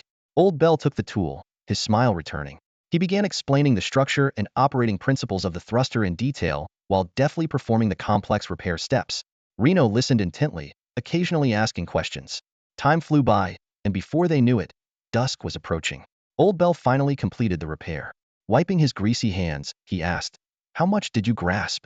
Reno thought for a moment and earnestly replied, "If I encounter a similar situation again, I think I could attempt the repair." "You're a good student," Old Bell said with a smile as he sat on the mech's back, then sighed suddenly. "It's a pity this skill is practically useless now." Reno looked at him, puzzled. "But didn't you say on the battlefield?" Old Bell interrupted with a bitter smile. "That was just me being stubborn. In modern warfare, every soldier is equipped with repair kits and smart repair robots. Those robots even have miniature 4D printers that can synthesize most parts. My skills only come in handy in extreme situations. But by then, the battle is usually over." He shook his head in lament. David was right. My techniques are outdated. Nowadays, it's all about quick, large-scale, and convenient repairs. I'm like an obsolete craftsman, discarded by time. Reno was silent for a while, then said, "None of that matters to me, sir. I came here to understand and pilot mechs. Even though it's only been 3 days, I've learned a lot. You've brought me closer to my dream." Old Bell was taken aback. He gazed at Reno and suddenly asked, "You want to pilot a mech?" "Yes," Reno nodded. "But I can't afford one, so I started as a repair apprentice. Every time I fix one, I get to test it out. That's not nearly enough." Old Bell mused, then his eyes lit up. "What if I gave you a mech?" This time, it was Reno's turn to be surprised. Old Bell smiled mysteriously. "Come on, kid. Let me show you something. Don't underestimate this old man. I still have some tricks up my sleeve." Following Old Bell to the back of the factory, Renault found himself in front of a warehouse. He pushed open the creaking iron door, and a musty metallic smell hit him immediately. The warehouse was dimly lit, with only a few rays of sunlight piercing through small high windows, forming narrow beams of light in the dusty air. Renault's gaze was instantly drawn to a large tarp in the center of the room. Old Bell gestured for Renault to uncover the tarp. Hesitating for a moment, Renault took a deep breath and stepped forward under Old Bell's encouraging gaze.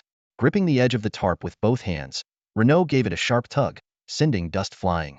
As the tarp fell away, Renault held his breath. Standing before him was a mech, shimmering with a silver luster.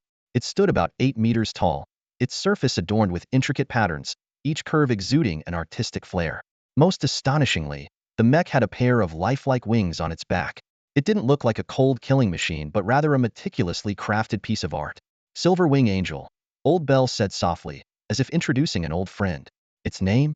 Renault asked, unable to tear his eyes away from the mech. Old Bell nodded, a trace of nostalgia crossing his face. Renault stepped closer, his fingers brushing over the cold surface of the mech, muttering to himself, "I've never seen a mech like this before. Silver Wing Angel, what a fitting name." "It's not a model." Old Bell's words made Renault turn his head abruptly, confusion etched on his face. Old Bell's gaze remained fixed on the Silver Wing Angel, his voice tinged with a sense of longing. "It's a personal mech." "A personal mech? You mean?" Renault began, but Old Bell cut him off. "Yes, not a mass-produced model, but a custom-built personal mech," Old Bell explained, letting out a long sigh as he found a spot to sit in the corner. He beckoned Renault over. "Come here, young man. Let this old man tell you a story from my past." Renault sat down next to the old man, ready to listen to this long-buried tale. It turned out that in his younger days, Bell was not only a renowned pilot but also owned his own mech company. He was skilled in mech repairs and had exceptional design talent. Early on, Bell foresaw that the future of mechs would inevitably be personalized and customized. Based on this vision, he began researching personal mechs long before it became a trend. Bell understood that shifting a company's product strategy involved great opportunities and risks. A successful pivot could propel the company to new heights, while failure could lead to ruin. In the field of custom mechs, Bell was one of the few pioneers, venturing into this unknown territory early on. It must be admitted that Old Bell's research was fruitful. He successfully developed a production system tailored to individual combat habits. Once market conditions were ripe, his company could quickly start large-scale custom production. However, the biggest order provider among mech users, the military, was skeptical about this innovative attempt. Losing military orders dealt a heavy blow to Bell's company. But he didn't give up. Instead, he turned his attention to the civilian mech market. He believed that ordinary people would be more receptive to the idea of personal customization compared to the military. Just as Bell was preparing to make a big move in the civilian market, an unexpected event disrupted his plans, pushing his company to the brink of bankruptcy. "What happened?" Renault asked eagerly, deeply intrigued by the twists and turns of the story. Old Bell didn't answer immediately. He sighed deeply, shaking his head as he said, "The company went bankrupt, and all assets were sold off. This Silver Wing Angel was the only custom piece left that wasn't used to pay off debts. Its original owner didn't take it and left it with me." As he spoke, Old Bell's eyes grew misty, and his voice lowered, as if lost in a distant memory. After a while, he spoke again, with a hint of self-mockery. "Ah, getting old makes one sentimental. It's been so long, there's nothing much left to say. Anyway, this Silver Wing Angel is my one piece of memorabilia." He paused, his gaze returning to Renault, a small smile playing on his lips. "The person who commissioned this Silver Wing Angel was about your size. It should fit you. Go ahead, give it a try." Thrilled by the invitation, Renault eagerly climbed into the Silver Wing Angel's cockpit. As soon as he entered, he felt the uniqueness of this mech. Traditional mech operation involved connecting the pilot to the mech through neural links, with 148 neurons corresponding to 148 critical body parts. However, the Silver Wing Angel's operating system seemed more advanced, filling Renault with excitement and curiosity. Operators primarily control their mechs by moving their own bodies, with neurons transmitting these movements to the mech, enabling swift actions. Standing in the cockpit of Silver Wing Angel, Raynor glanced around, marveling at the uniqueness of this mech. Traditional mech control is quite straightforward, akin to controlling one's own body. Pilots need to train to handle the immense physical burden of the mech and to precisely operate this significantly larger external body. Skilled pilots can easily pick up a glass with a mechanical hand, while novices might even struggle to walk. Additionally, they must learn to use various weapon systems and tactical techniques. However, the Silver Wing Angel was different. Raynor noticed it had only 56 neuron connection points, while the control panel for weapons and other external devices had hundreds of keys. This discovery puzzled him, furrowing his brow. The biggest difference between the Silver Wing Angel and regular mechs is its combination of neuron connection and control array technology, Bell explained with a hint of pride in his voice. Control array technology?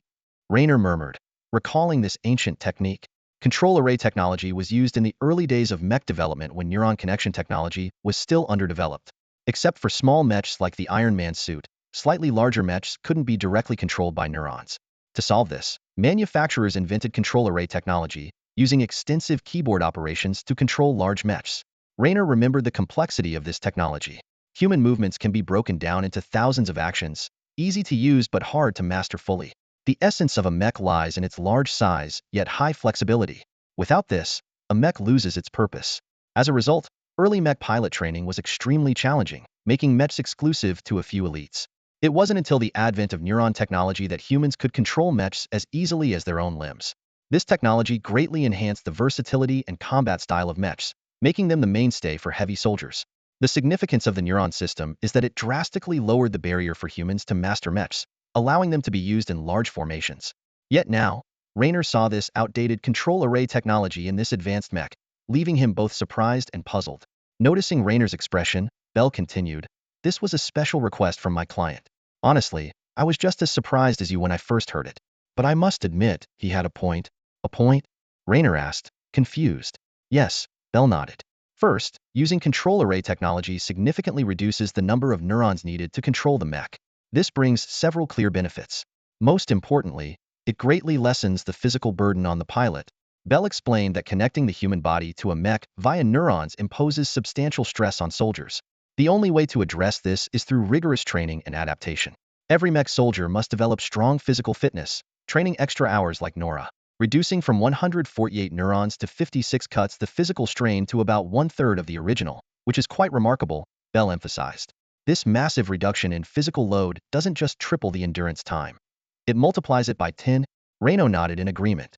Indeed, the endurance of this mech is a significant advantage. Ordinary mechs reach their limit in 3 to 4 hours, but this one can last a full day and night. Old Bell continued, tapping the table lightly with his finger. The second advantage is that with fewer neurons, the deployment time is greatly reduced. Traditional mechs have 148 neural connection points, requiring about 10 seconds to connect each time. The Silver Wing Angel only has 56, completing the connection in just 3 seconds. This 7-second difference may seem trivial, but it can mean life or death on the battlefield. Are there any other advantages? Reno asked, his eyes gleaming with curiosity. Old Bell smiled mysteriously. Of course. The third point is that it can perform actions beyond human capability. Traditional mechs are limited by human flexibility, but the control matrix system breaks through this constraint. As long as you give the command, the mech can execute any action within its design range, no matter how complex. He gestured dramatically.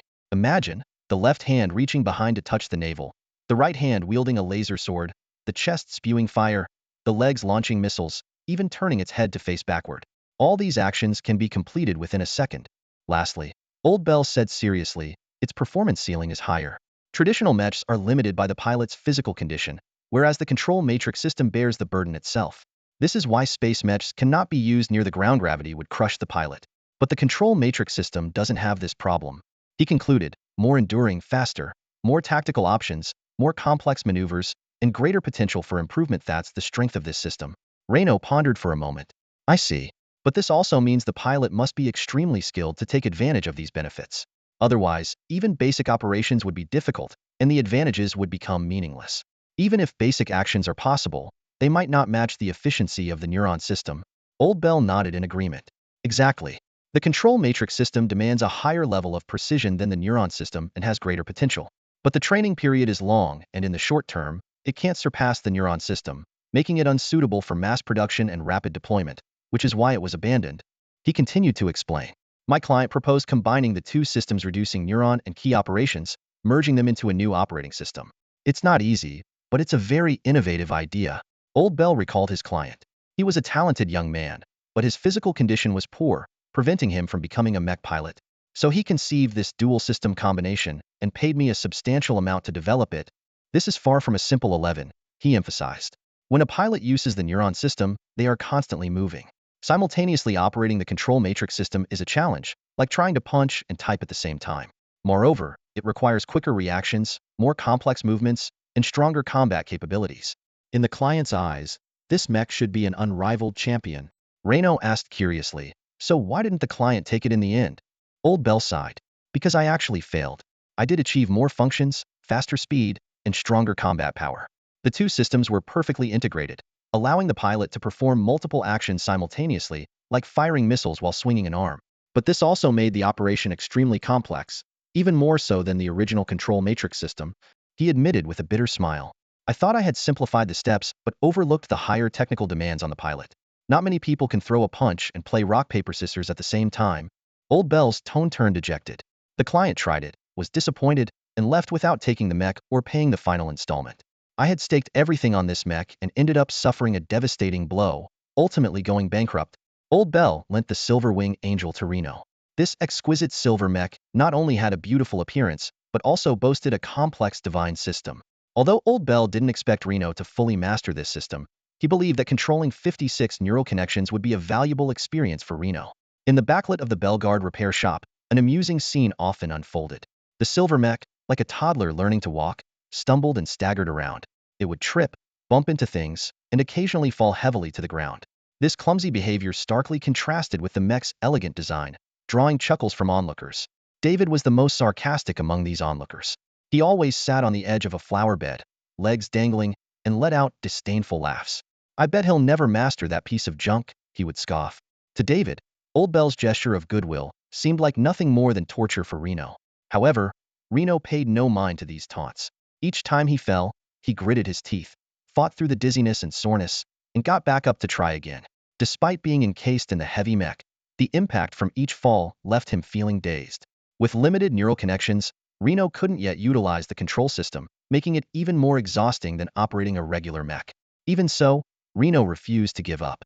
He recalled the harsh training from his drill sergeant, Mad Dog, whose rule, as long as you have an ounce of strength, get back up, echoed in his ears. Thus, he stood up again and again, taking labored steps, only to fall once more, repeating the cycle endlessly. Seeing Reno's determination, the straightforward Radmore couldn't help but cheer him on. I think he can do it. Mom always said that passion and persistence are shortcuts to success. David immediately retorted in a high-pitched voice. Oh, really? So, Radmore, do you love repairing mechs? Radmore scratched his head and honestly replied, of course, I love these big guys. Watching them walk on land and fly in the sky feels amazing. David mercilessly mocked. But you can't even fix a water pump. He burst into laughter. Radmore's face turned red, and he admitted softly, I'm a bit slow and learn things at my own pace. David seized the moment to conclude. That's why talent is what matters most. Radmore, you're not cut out for this line of work. This statement infuriated Radmore. He swung his massive fist and roared, no, I won't let you say that about me.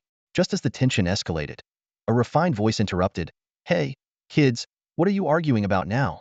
Turning towards the voice, they saw a middle-aged man wearing a top hat, holding a pipe, and sporting a small mustache, walking leisurely towards them. Despite crossing the grease-covered yard littered with parts, he moved as if he were gliding through a ballroom. Guard! David ran over to the newcomer, dodging Radmore's fist, and complained, I just said Radmore isn't cut out for this, and he got all worked up. The man was none other than Imogen Guard, the other partner at Bellegarde Repair Shop. He smiled and said, oh, dismissing someone's passion so quickly isn't a good thing. David muttered defiantly, I'm just speaking the truth. Radmore is too slow. He doesn't have the talent for this. Guard gently shook his head and said earnestly, talent has never been the key to success. Young men, let go of your quarrel. Perhaps in 10 years, we can see who was right. In the distance, the Silverwing Angel finally ceased its stumbling and struggling steps. Reno climbed out of the cockpit with great difficulty, drenched in sweat as if he had just finished a marathon. Despite his shaky legs and unsteady steps, his eyes remained bright and confident. He walked over to Guard, bowed respectfully and said, Mr. Guard, you're here. Guard, once a master con artist, was now the behind-the-scenes owner of the repair shop. His legendary exploits were the stuff of criminal lore. At 23, he carried out 38 cons in a single month just to set a record. This achievement ultimately landed him nearly 20 years in prison. After his release, it was Old Bell who gave him a second chance at life. When Old Bell went bankrupt, Guard stayed by his side and even opened this repair shop named Guard, inviting Old Bell to run it. Although Guard was the true owner, he always deferred to Bell. Guard, shaking his pipe, chuckled and said, "Ah, young Reno, it seems you're quite interested in piloting mechs." Reno replied, "My ultimate dream is to pilot a starship, but mechs are also very appealing. For me, it's the difference between profession and passion. And what about repairs?" Guard pressed. Reno thought for a moment. "That's a side job, sir." Guard laughed heartily, then turned serious. "So, are you interested in earning some extra cash?" Seeing Reno's puzzled expression, Guard explained, "You know, there are many mech competitions in Sigvani every year with lucrative prizes." Before Guard could finish, Old Bell shouted from afar, "No, Guard, don't let that kid join the competitions. He's still a novice. He can't possibly win." Guard shook his head and countered, "Bell, don't underestimate this kid. I've seen his piloting data. His talent is remarkable. After just 7 days, he can make the Silverwing Angel walk a few steps. With added neurons and a simplified control system, he could easily enter small competitions, earn some prize money, and give us some publicity." Hearing this, Reno was astonished by the potential of the Silverwing Angel. However, Old Bell was adamant in his refusal. He pulled Reno away, sternly saying, "Those competitions are too dangerous. I won't let this kid take such risks." Guard watched them leave, shaking his head in frustration. Stubborn old man. Always so obstinate. Although Guard's proposal was rejected, Reno learned about the secret of adding neurons. It was a training system designed by Bell to simplify the complex operations of the Silverwing Angel, capable of increasing neurons to 147, almost reaching the standard system level. However, due to Bell's bankruptcy, the system was never widely implemented. Old Bell spoke to Reno with heartfelt sincerity. "Kid, I lent you the angel to help you train, not to risk your life. You're young and have a bright future ahead. You shouldn't gamble it away for a bit of money." Guard isn't a bad person, but he's too fixated on money. "Keep a pure heart. That's my most important advice to you." Reno earnestly replied, "I promise you, Mr. Bell, I won't casually join those mech fighting competitions." Old Bell didn't notice the subtle loophole in Reno's word. She only promised not to casually join, not to avoid them entirely. Reno didn't intend to defy the old man's goodwill. It was just an instinctive move to leave himself some room for maneuver. The 60-day vacation flew by, and Raynor found himself embarking on the journey back to Alpha Academy. As he stood in front of Old Bell one last time, his eyes shone with reluctance. During this period, Old Bell's teachings had been like a nourishing rain for Raynor's soul, with many invaluable lessons that would benefit him for a lifetime. Old Bell gazed at the young man with a kind smile. "Hey kid, don't treat this as a final farewell. You have 5 more vacations to come back, and we have a full 5 years to spend together. And don't forget, you can come visit me every Sunday from Phoenix City. It's not far." Raynor's face lit up with a bright smile. "Yes, sir. I'll make sure to visit whenever I can." Just as Raynor was about to turn and leave, Old Bell called out to him, handing over a mysterious box. Gad, standing nearby, explained, "This is the Shining Glory training system. The old man has been preparing it for you." Raynor looked at Bell in surprise, who shrugged. "Don't get too excited, kid.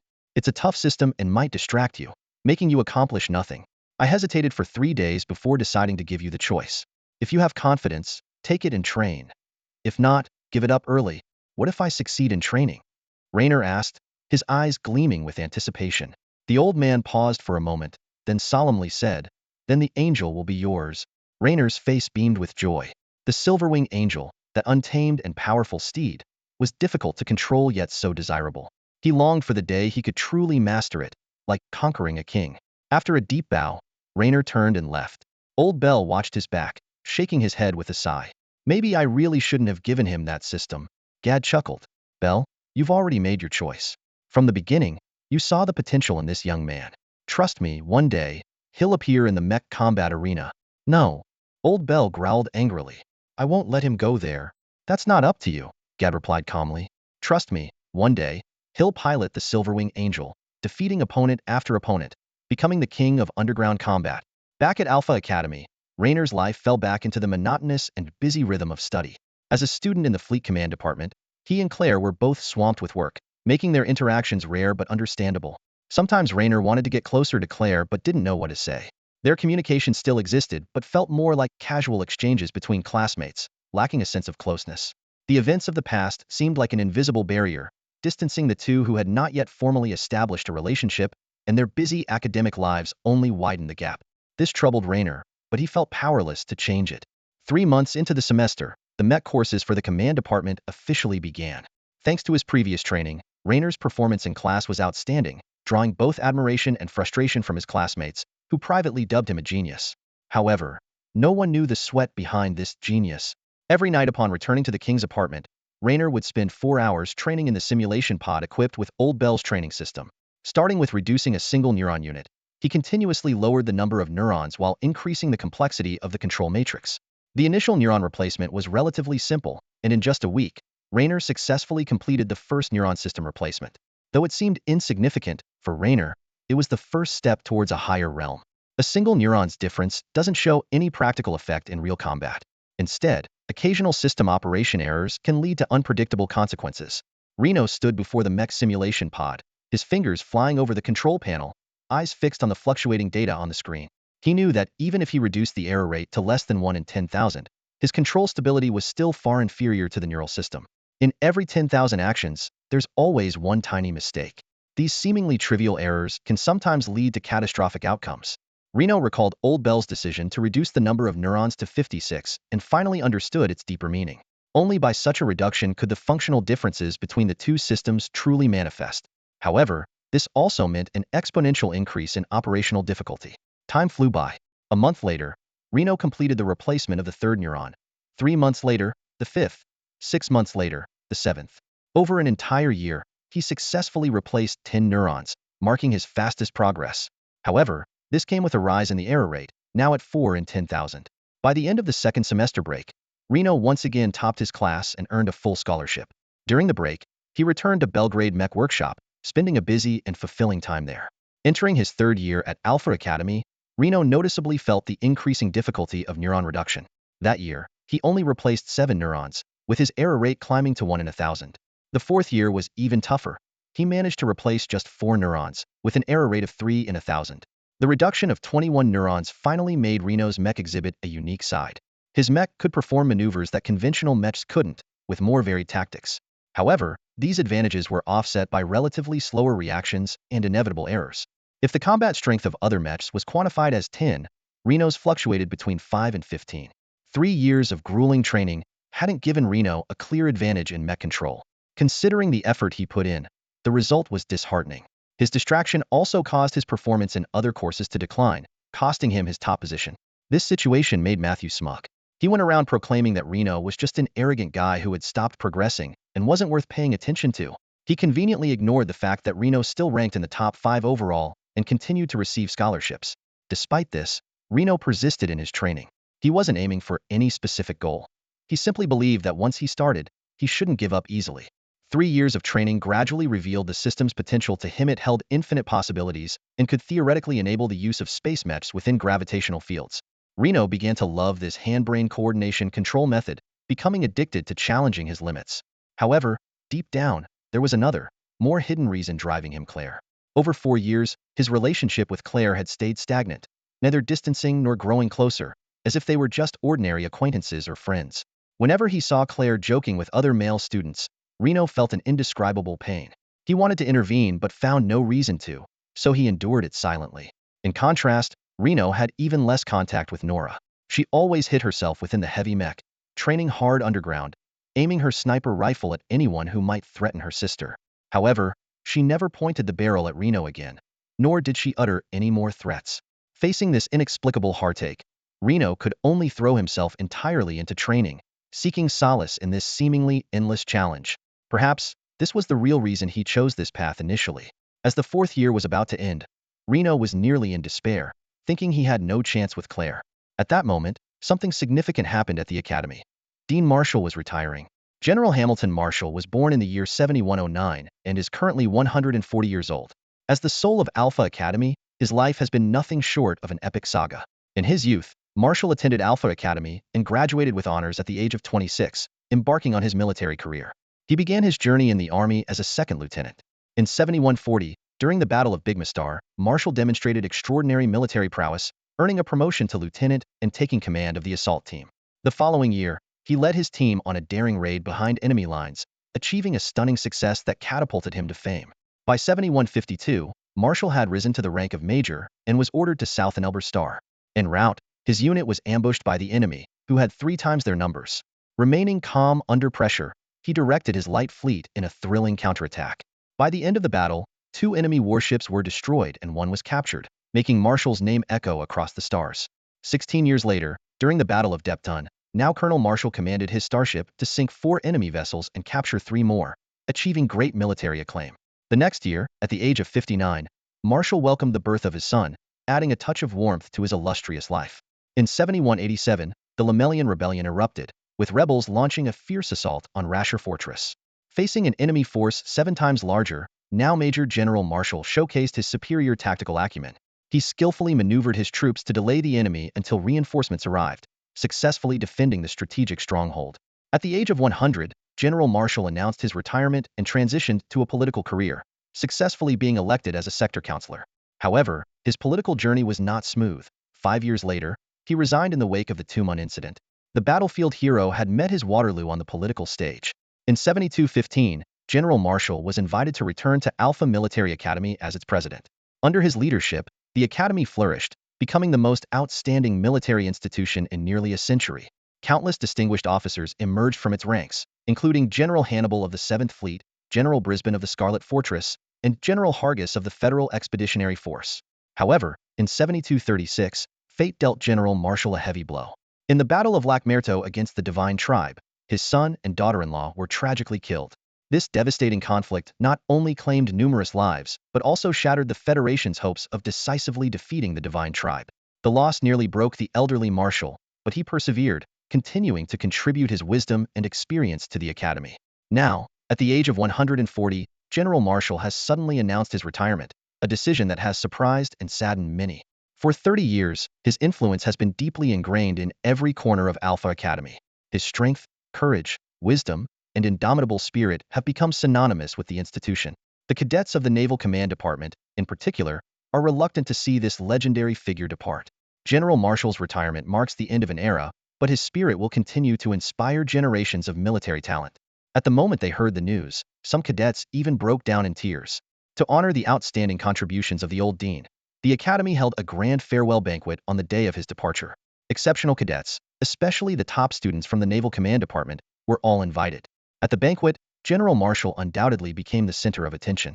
He was surrounded by a constant stream of people, receiving wave after wave of blessings and gratitude.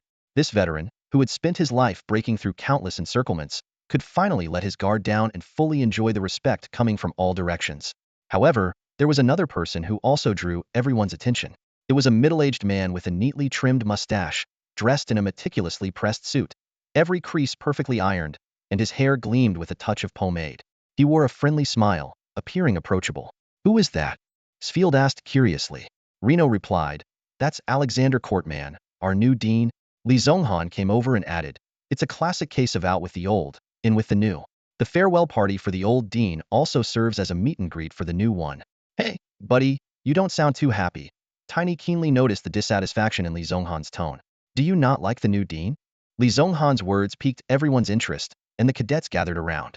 Even Claire and Nora, drawn by the commotion, cast curious glances in their direction.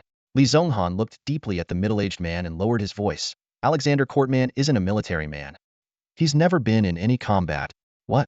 Everyone gasped in shock. Scarface Philip Ball couldn't help but mutter under his breath, "Are you kidding me? This is a military academy. How can the dean not be a military man?" "Shoo, keep it down." Handsome Hanks nervously glanced around, habitually flicking his hair. "Then how did he become the dean?" Li Zhonghan explained.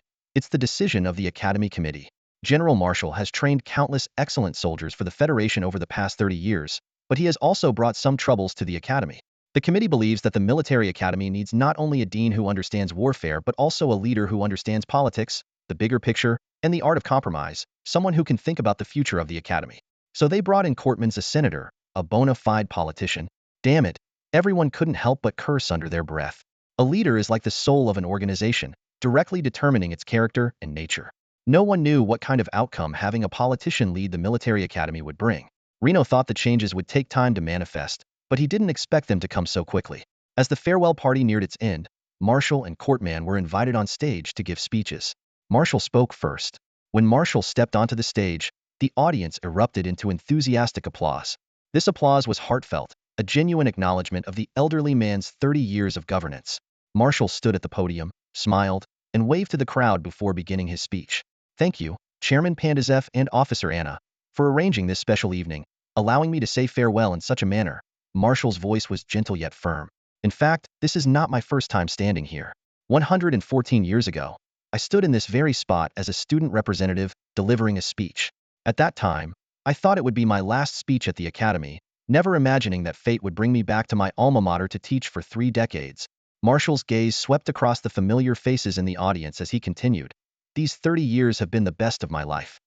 Here, I discovered that the joy of nurturing students far surpasses the satisfaction of defeating enemies. His words were met with another wave of enthusiastic applause.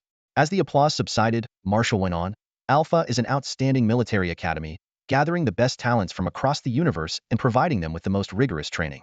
Let me share some statistics to illustrate this point. He began to list various figures, highlighting the exceptional performance of Alpha Academy graduates in the military. Each number drew gasps and admiration from the audience. This is Alpha Academy, an institution with a proud heritage, Marshall said with pride, prompting yet another round of applause.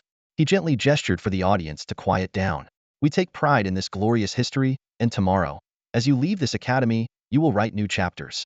This is our mission. Marshall's voice grew more solemn. As someone who has been through it all, I have one piece of advice. No matter what achievements you attain in the future, always remember that you are students of Alpha Academy.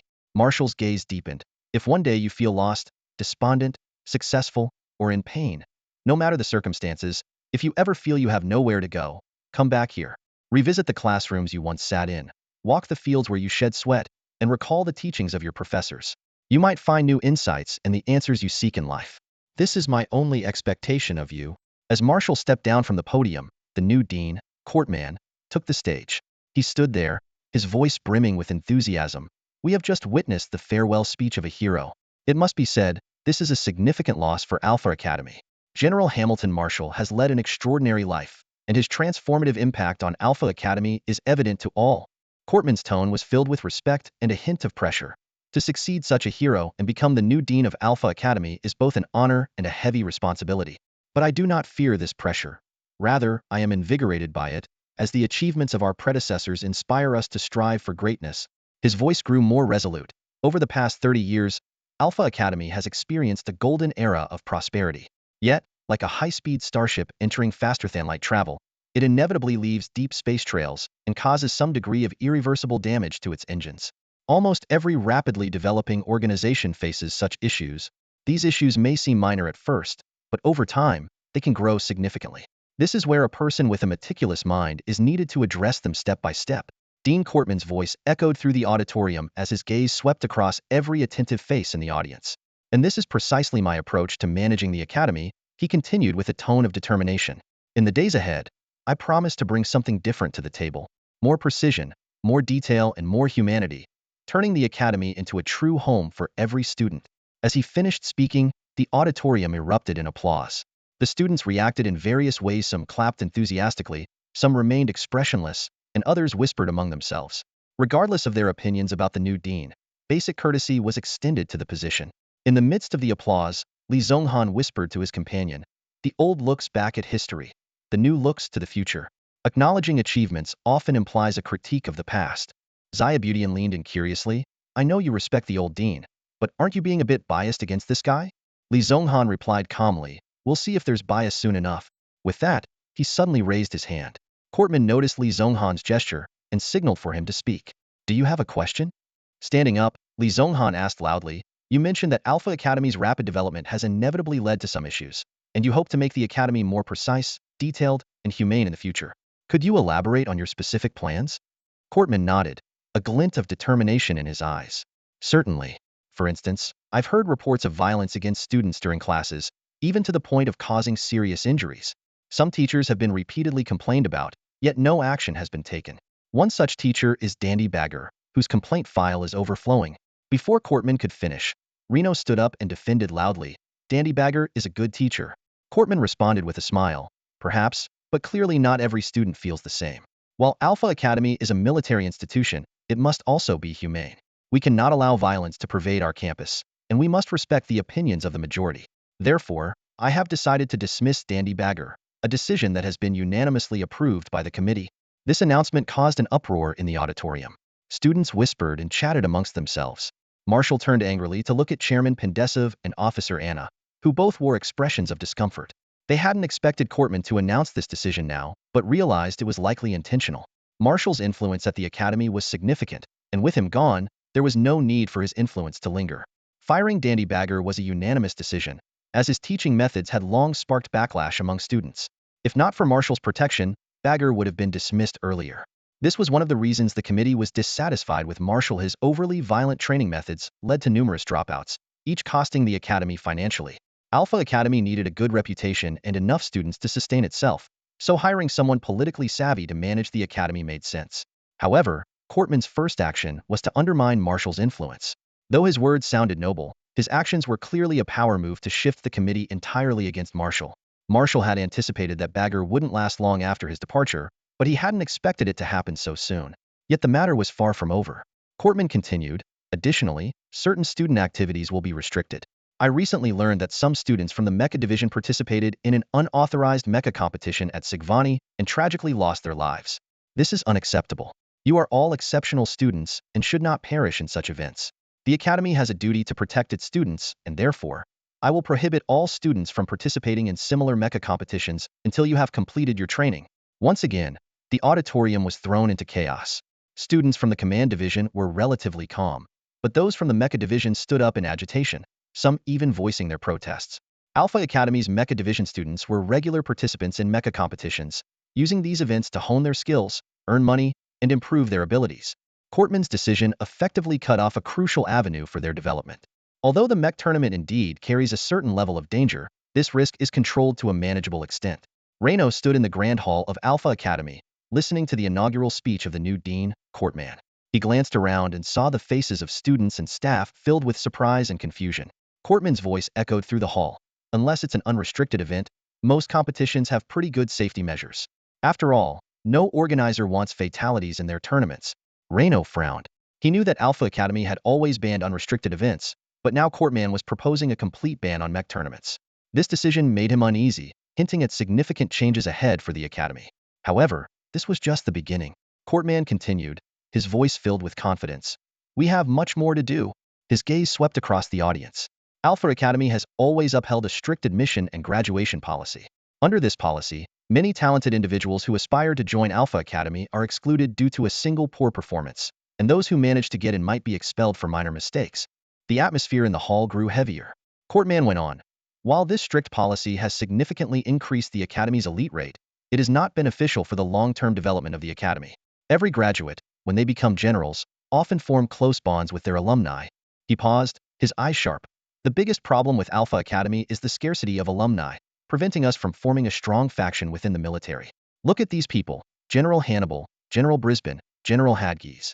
These are some of the finest warriors in the military, yet the best among them can only become local commanders, never rising to positions of overarching authority. This has prevented Alpha Academy from establishing a powerful faction within the military. Reno noticed people around him starting to murmur. Some nodded in agreement, while others looked worried. Cortman's voice rang out again, this time with a hint of excitement. The best way to solve this issue is to expand the Academy. Therefore, in the next year's admissions, I will lower the standards, triple the intake, and relax the graduation criteria to improve the graduation rate. This statement was like a bombshell, causing an immediate uproar in the hall. People gasped, whispered, and some even stood up. Cortman's face remained smug, as if he had anticipated this reaction. A student raised their hand and asked, but the current size of the Academy can't accommodate so many students. Cortman responded without hesitation, no need to worry. If we lack the capacity, we will expand it. Some large corporations are interested in investing here, which will allow us to grow. Invest? What's there to invest in a military academy? A surprised voice emerged from the crowd. Cortman explained, we will collaborate with these corporations. For example, we will use their designated mechs and simulation pods for training and open special enrollment slots. At this point, General Marshall could no longer hold back. His voice was filled with disapproval. The Inferno 2 model may not be the best mech currently, but it is the most versatile, with high overall performance and comprehensive functionality, making it ideal for student training. The mechs designated by those corporations might have more specialized features, but they don't help students fully understand the characteristics of mechs, and the same goes for Starship simulation pods. He took a deep breath and continued, they are students. not your money-making tools. And what do you mean by special enrollment slots? Are you saying that anyone with money can get into Alpha Academy? I know some corporations use their capital to influence military academies, allowing their children to gain a prestigious background and smoothly enter the military hierarchy. Is that what Alpha Academy plans to do? Courtman, facing General Marshall's questioning, maintained his courteous demeanor. He slowly said, "Regarding your concerns, General Marshall, perhaps I should present you with some data. Under your leadership, Alpha Academy has produced countless elites over the past 30 years, but the Academy's revenue has significantly declined, reaching an all-time low." This statement was like a cold shower, dousing everyone present. Reno saw the realization dawning on people's faces. It was clear that the Academy board had reached the end of their patience with the low profitability despite the high prestige, explaining why Marshall had suddenly retired. Marshall gave Courtman a deep look, his voice low and resolute. "Perhaps you are right, Mr. Courtman. I admit that during my tenure as dean, I did not bring much financial benefit to the Academy." He looked around the hall, his gaze solemn. "But I hope everyone here remembers the Battle of Rembrandt, the most catastrophic defeat in human history. In that brutal battle, our defeat was not only due to underestimating the strength of the divine race, but also because of a significant, often overlooked reason. The upper echelons of the military were filled with leaders who rose through connections and wealth, not merit. These individuals, hailing from prestigious backgrounds yet lacking in true knowledge, relied on their family status and wealth, using methods like memory implants to gain degrees. Their focus was entirely on power struggles. Occupying key positions, they blocked the advancement of genuinely capable soldiers, ultimately leading to the tragic loss of millions of elite troops on the battlefield due to their incompetence. Ironically, it was this very defeat that purged the military of many of its parasites, enabling us to now withstand the divine race's assault. General Marshall's sharp gaze fixed on Cotman, his voice simmering with restrained fury. "And now, you want to turn Alpha Academy back into a breeding ground for these parasites?" Cotman responded with a calmness bordering on indifference. "Perhaps you're right, General Marshall. But idealists are destined to achieve little. The Academy needs profit, but soldiers need victory." Marshall's voice rose sharply, his hands clenching into fists. "Every bit of profit you chase now is a desecration of the lives of the soldiers on the front lines." Cotman shrugged slightly, his tone still flat. "Sorry, that's not within my purview. I am responsible for the Academy, not the war. Besides, a change in Alpha Academy alone won't affect the entire Federation." He paused before continuing. "You don't need to paint the Reformed Academy as entirely worthless. Cadets will still learn everything they need to become excellent soldiers. Their future depends on their own efforts. Even under your leadership, Alpha Academy has produced its share of failures. Conversely, no matter how much you oppose it, the future Alpha Academy will still produce outstanding military talents." Marshall shook his head with a bitter smile, a flicker of despair in his eyes. "And you think you can do that? A politician?" He knew Cotman was right. The changes at Alpha Academy had limited impact on the Federation but were crucial for the Academy itself. People's unwillingness to sacrifice personal interests for the Federation might be the root cause of the rise and fall of human civilization. After listening to Cotman, Marshall seemed to age 10 years in an instant, his shoulders slumping and his eyes filled with weariness. Seeing him in this state, Cotman's expression finally softened, like a victor summarizing his win. "Don't underestimate politicians, General Marshall. Politics is an art that involves many disciplines, including compromise. I admit you are excellent, but your biggest flaw is your inability to compromise." "Maybe so." Marshall straightened up, a renewed determination in his eyes. "Because I am a soldier and soldiers never compromise." With that, he turned and strode out of the banquet hall, leaving Cotman standing alone, lost in thought. The banquet remained lively despite the departure of its main guest of honor. The new center of attention, Cotman, quickly became the focal point. Anyone who still hoped to make a mark at the Academy, be they teachers or students, flocked around Cotman, eager to express their support and admiration. On the outskirts of the bustling crowd stood a group of outstanding cadets from the Ship Command Department, including Reno, Li Zhonghan, and Sfield. Confident in their abilities, they disdained the idea of currying favor to gain benefits. This sense of integrity was a legacy left by the old general, and for now, many still upheld this spirit. However, Reno harbored a faint worry, unsure how long this stance could be maintained. Not far away, Nora and Claire were also quietly observing the scene. They had intended to leave with Marshall, but were politely refused by the elder. Marshall chose to take a solitary walk, leaving his two granddaughters at the banquet.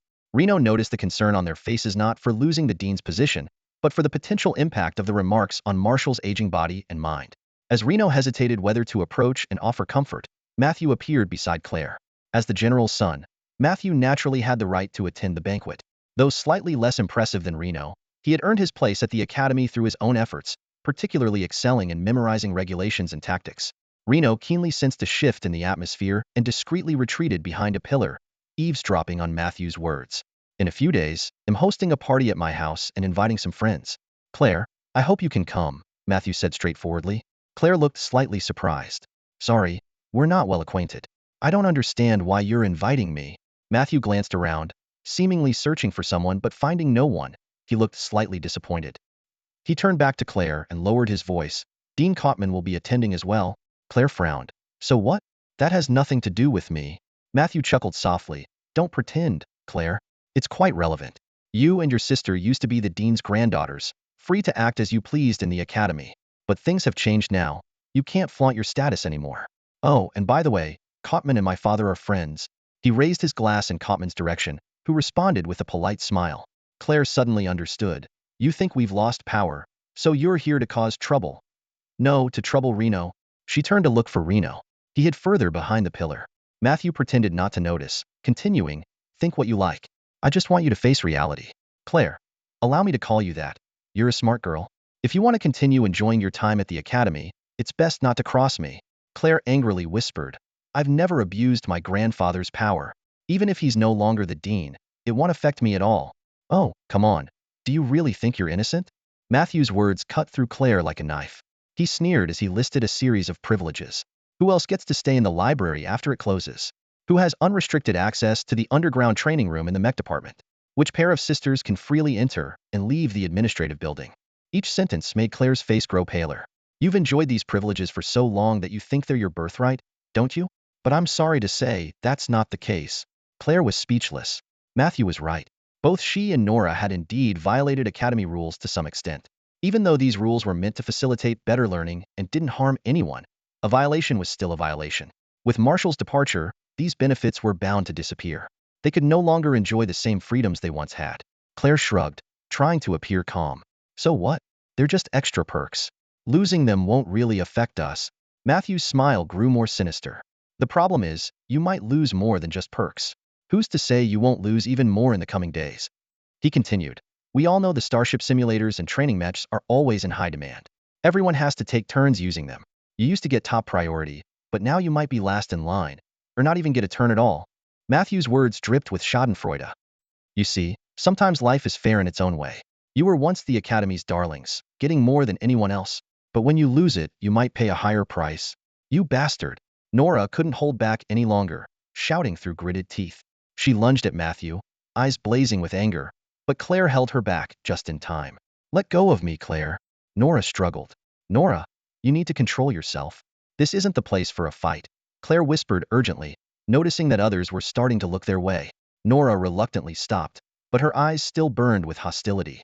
Matthew adjusted his collar, his face showing a mock expression of regret. What a pity. It seems you won't bow to me. You know, Claire, I won't deny that I have a personal vendetta against Reno, but I can't deny you're a beautiful girl, worth my attention. You had the old man's protection before, but now you need a new guardian. Just then, a cold voice interrupted. But it won't be you. Matthew looked up, surprised and then delighted. Reno? Finally come out of hiding, you coward. Before he could finish, Reno strode forward. Without warning, he raised his right fist and punched Matthew hard in the face. Thud. Matthew flew backward, crashing into a table behind him. A bowl of fruit toppled over, scattering across his body. Damn it. Matthew shouted angrily as he struggled to get up, ready to fight back. But Reno's second punch was even fiercer. The farewell party descended into chaos. Cotman was surrounded by a group, eloquently discussing, overly strict management isn't conducive to students' growth. We should allow room for mistakes. Expelling someone over minor infractions is not the right approach. Suddenly, he heard a commotion behind him. What the hell is going on? Cotman turned to see Reno beating Matthew like a ragdoll. Oh no! Cotman shouted, rushing over to grab Reno's arm. What are you doing? I'll expel you. Reno calmly replied, sorry, but until the end of today, you're not the principal yet. Though Marshall's farewell party was in full swing, Cotman wouldn't officially take over until the next day. Technically, the academy was still under Marshall's control. Cotman snarled, even so, I can punish you tomorrow. But before he could finish, a more piercing scream interrupted him. Matthew clutched his face, letting out the most agonizing cry he had ever made. Beside him, Nora stood expressionless, tossing a small object in her hand. It was Matthew's eyeball. After the farewell party, Reno faced the harshest punishment since he joined the academy 3 days of solitary confinement. This meant being locked in a small room with no contact with the outside world. However, he was not expelled, thanks to the return of Dean Marshall. Dean Marshall, who had led the academy for 30 years, was known for his fairness and impartiality. But on his last day on the job, he uncharacteristically misused his authority. In dealing with Reno's assault on Matthew, he took a harsh and unreasonable approach. Reno received 3 days of solitary confinement, and Nora got 7. And just like that, the matter was resolved. Given Marshall's prestige and his impending retirement, the Academy Committee accepted his decision. They didn't want to complicate matters further, fearing the old dean might change his mind about retiring. That would be the real trouble. After all, politics is the art of compromise. As for Matthew, he benefited from advanced medical technology. Modern medicine, by controlling cell division, made it possible to regenerate lost limbs and even regrow lost eyes. Although eye regeneration was the riskiest of all surgeries, Matthew was fortunate. After spending 4 days in a medical pod, his eye was restored. However, the injury left a lasting effect. His right eye would water uncontrollably in the wind, a condition that could not be cured. This incident also spread Nora's reputation throughout the academy. Students knew better than to provoke this seemingly cold and aloof girl, not because she was particularly strong, but because she seemed fearless. With this matter resolved, Marshall finally retired. As the new dean, Courtman, took office, Alpha Academy began to change subtly. As promised during the farewell party, Courtman started expanding the academy, introducing elite groups and special recruits, and increasing the number of training mechs and simulation pods, all sponsored by corporations. These savvy sponsors knew that training officers to use their products meant a steady stream of future orders. On Courtman's 4th day in office, Dannybag was dismissed as expected. When this strict instructor left, few came to see him off. Despite the growth he had brought to the students, almost no one felt grateful to him. Reno, Sfield, Lee Zonghan, Claire, and Nora were among the few exceptions. Tiny hadn't wanted to come, having suffered much under Bag's training, but Reno convinced him otherwise. Looking at the few students who came to see him off, Dandybag's rugged face broke into a smile. He chuckled and said, "I thought no one would come to see me off. It's surprising to see you all here. Maybe I'm not as disliked as I thought." Reno replied, "A good soldier shouldn't care about how many people like him but how many people fear him." This was a saying Bag had once used when someone cursed him for being a miserable loner due to his harsh training. Hearing Reno quote his words, Bag laughed. He patted Reno's shoulder and said in a low voice, "You're the best student I've ever taught. Not because of your combat skills, but because of your courage and resilience.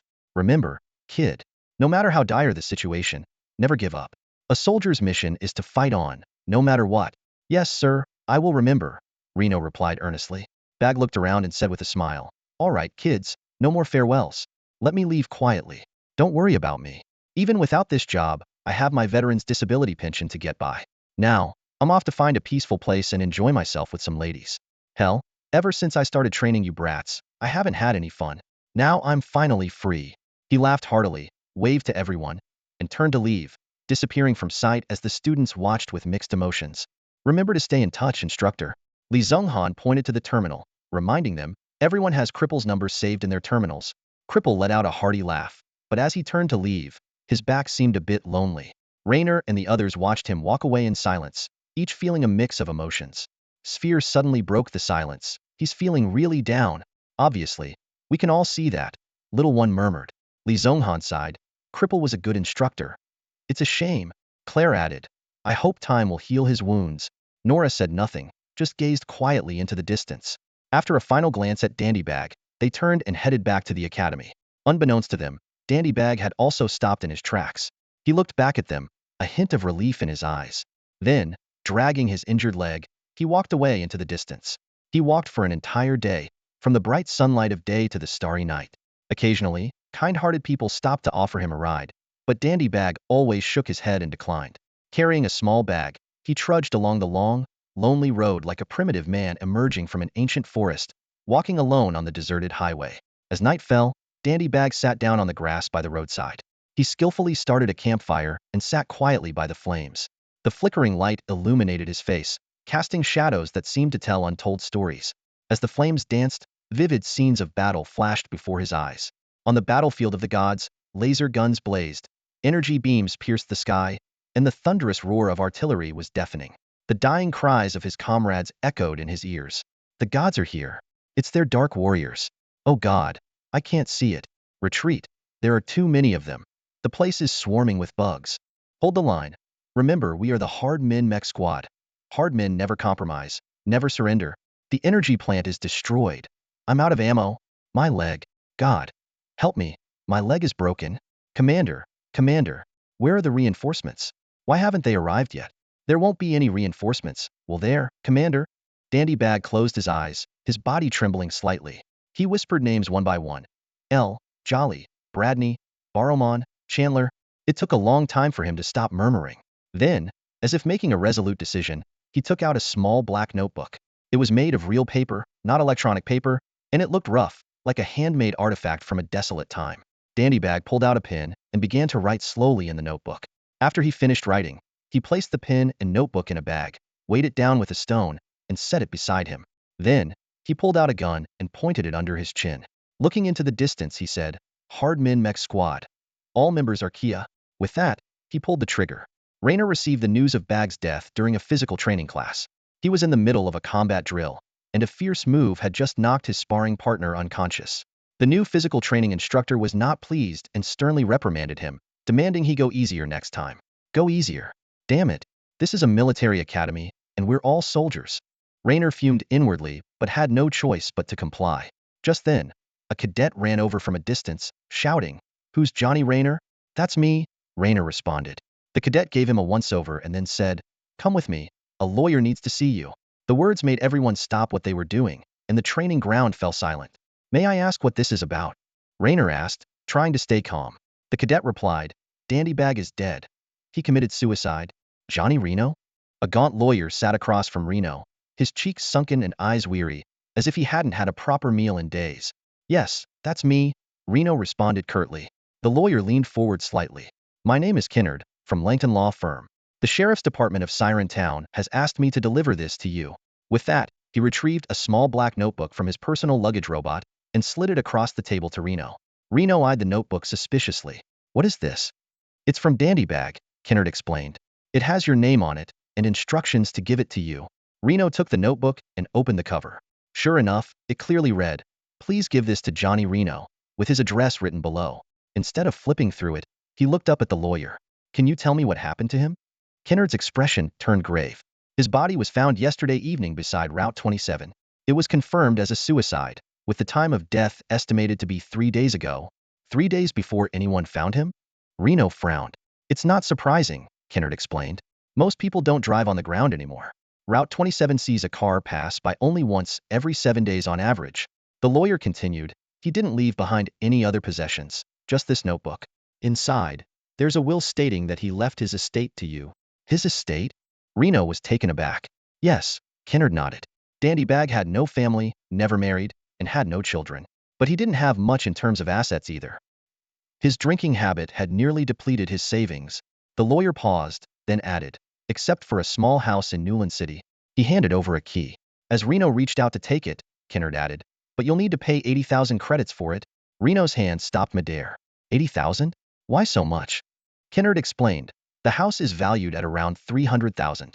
You need to pay a 30 inheritance tax, which is 90,000.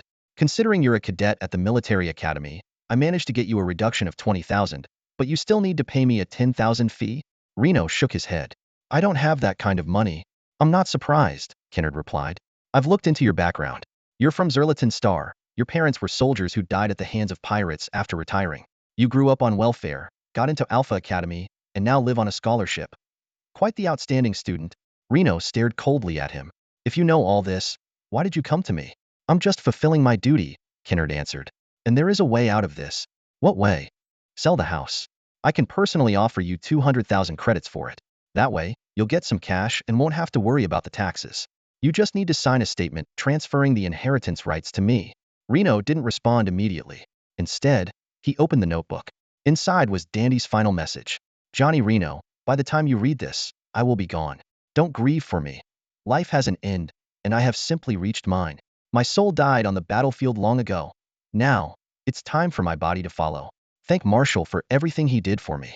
Everyone thought he brought me in to teach you all, but only I knew he was trying to save my life, to help me find a new sense of purpose and a reason to keep living. Thank you all for showing me that there is still hope in life, for giving me the motivation to go on.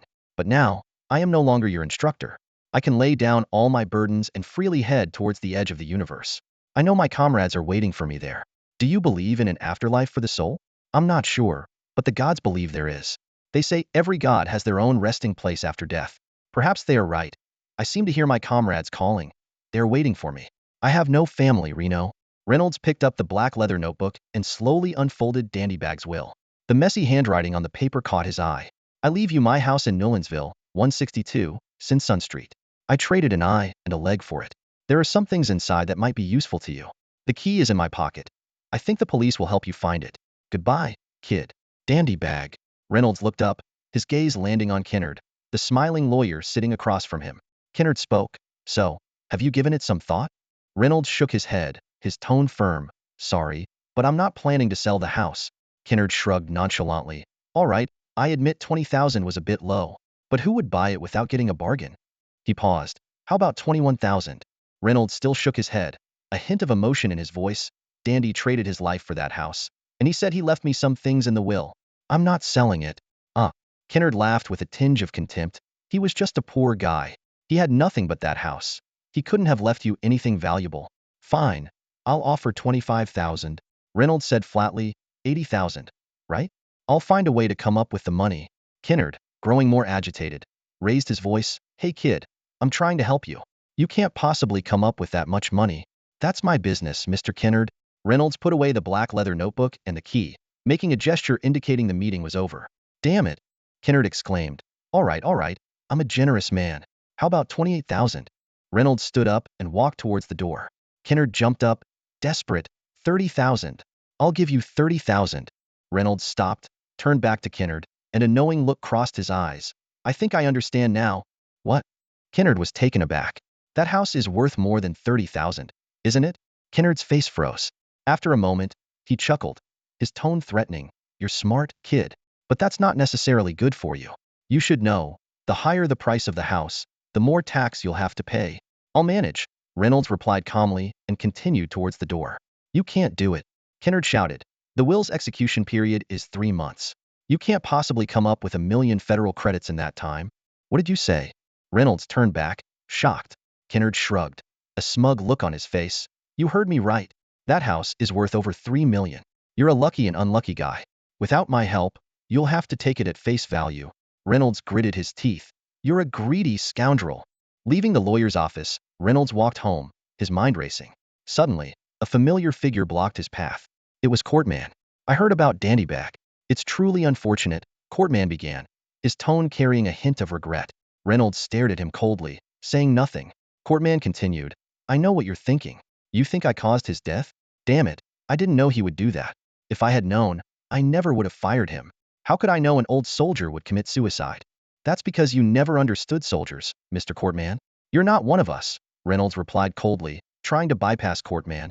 Courtman grabbed Reynolds' arm. Maybe you're right. But that doesn't mean I have no conscience. I admit I might have been too practical in managing the academy, but that doesn't make me a murderer. I never wanted him dead. So what?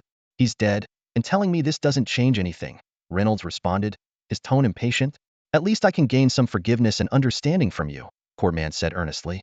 Seeing Courtman's sincere expression, Reynolds wavered for a moment.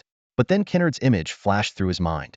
After a moment of contemplation, Reynolds said, I don't think I can forgive you. Why? Courtman stepped back, looking shocked. Reynolds slowly explained, the reason you're here, asking for my forgiveness, might not be because of your conscience but for other reasons. I just realized that Dandy's death might negatively impact you. Many people probably think you drove him to his death, which is bad for your reputation, right? So you came to me, knowing Dandy named me as his beneficiary. If I forgive and understand you, many others will too. Courtman's face turned pale. Reynolds gently shook his arm free from Courtman's grasp and continued walking. Johnny Reynolds, no matter what, I'm the head of this academy. It's better to be friends with the head than enemies. Courtman shouted after him, his tone threatening. Reynolds stopped, turned back to Courtman, a cold smile playing on his lips. I was just guessing, but now I'm sure. Courtman stood frozen. Reynolds concluded, clearly, your conscience isn't as strong as you think. With that, he turned and walked away, leaving Courtman standing there, his face filled with shock and regret. On the terrace of the king's apartment, Little Dot sat on a bench, rocking back and forth. Sunlight bathed him, casting a golden glow. He spoke up. Bag indeed had a small house in Newland City.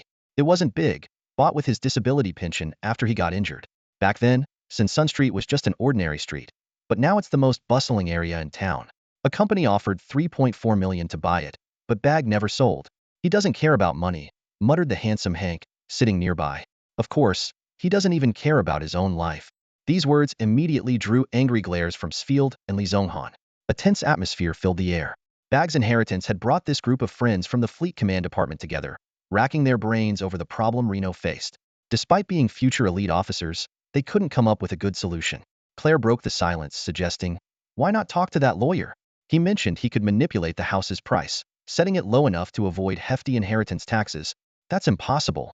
Little Dot shook his head in disagreement. "That guy is greedy. To get him to do that, you'd have to feed him first. Where would we get that kind of money? More importantly, even if he agrees to help, Reno would end up paying a huge amount and be at his mercy." Sfield nodded in agreement, his rugged exterior belying a sharp mind. "Trust me, once a lawyer like that has his sights on you, you'll end up losing more than you gain. Then we have no choice but to sell the house," Li Zhonghan sighed, his tone filled with resignation. Reno shook his head firmly. "I won't sell it. Not for 300,000, and not for 3 million. But you don't have the money to pay the taxes," Nora said worriedly. "We'll figure something out," Reno said stubbornly. Nora had a sudden idea. "Maybe we can pool our money?" "Yeah, right," Hank scoffed. "We're talking about 1 million here. Even if I sold myself, I couldn't come up with a fraction of that. Not even if I sold my backside." Sfield waved his arms angrily. "Damn it, we're cadets in the Fleet Command Department. The mechs we train with are worth millions, and a single simulation pod costs tens of millions. The starships we'll command in the future will be worth billions, even tens or hundreds of billions. The wealth we could potentially destroy might reach trillions, even the wealth of an entire planet. Yet here we are, unable to scrape together a mere million federal credits." Li Zhonghan spread his hands helplessly. "That's the life of a soldier. No matter how much wealth we control or destroy, we don't own it. We don't even own ourselves. From the moment we become soldiers, we're cut off from wealth and happiness." Little Dot asked curiously, "Then why did you become a soldier?"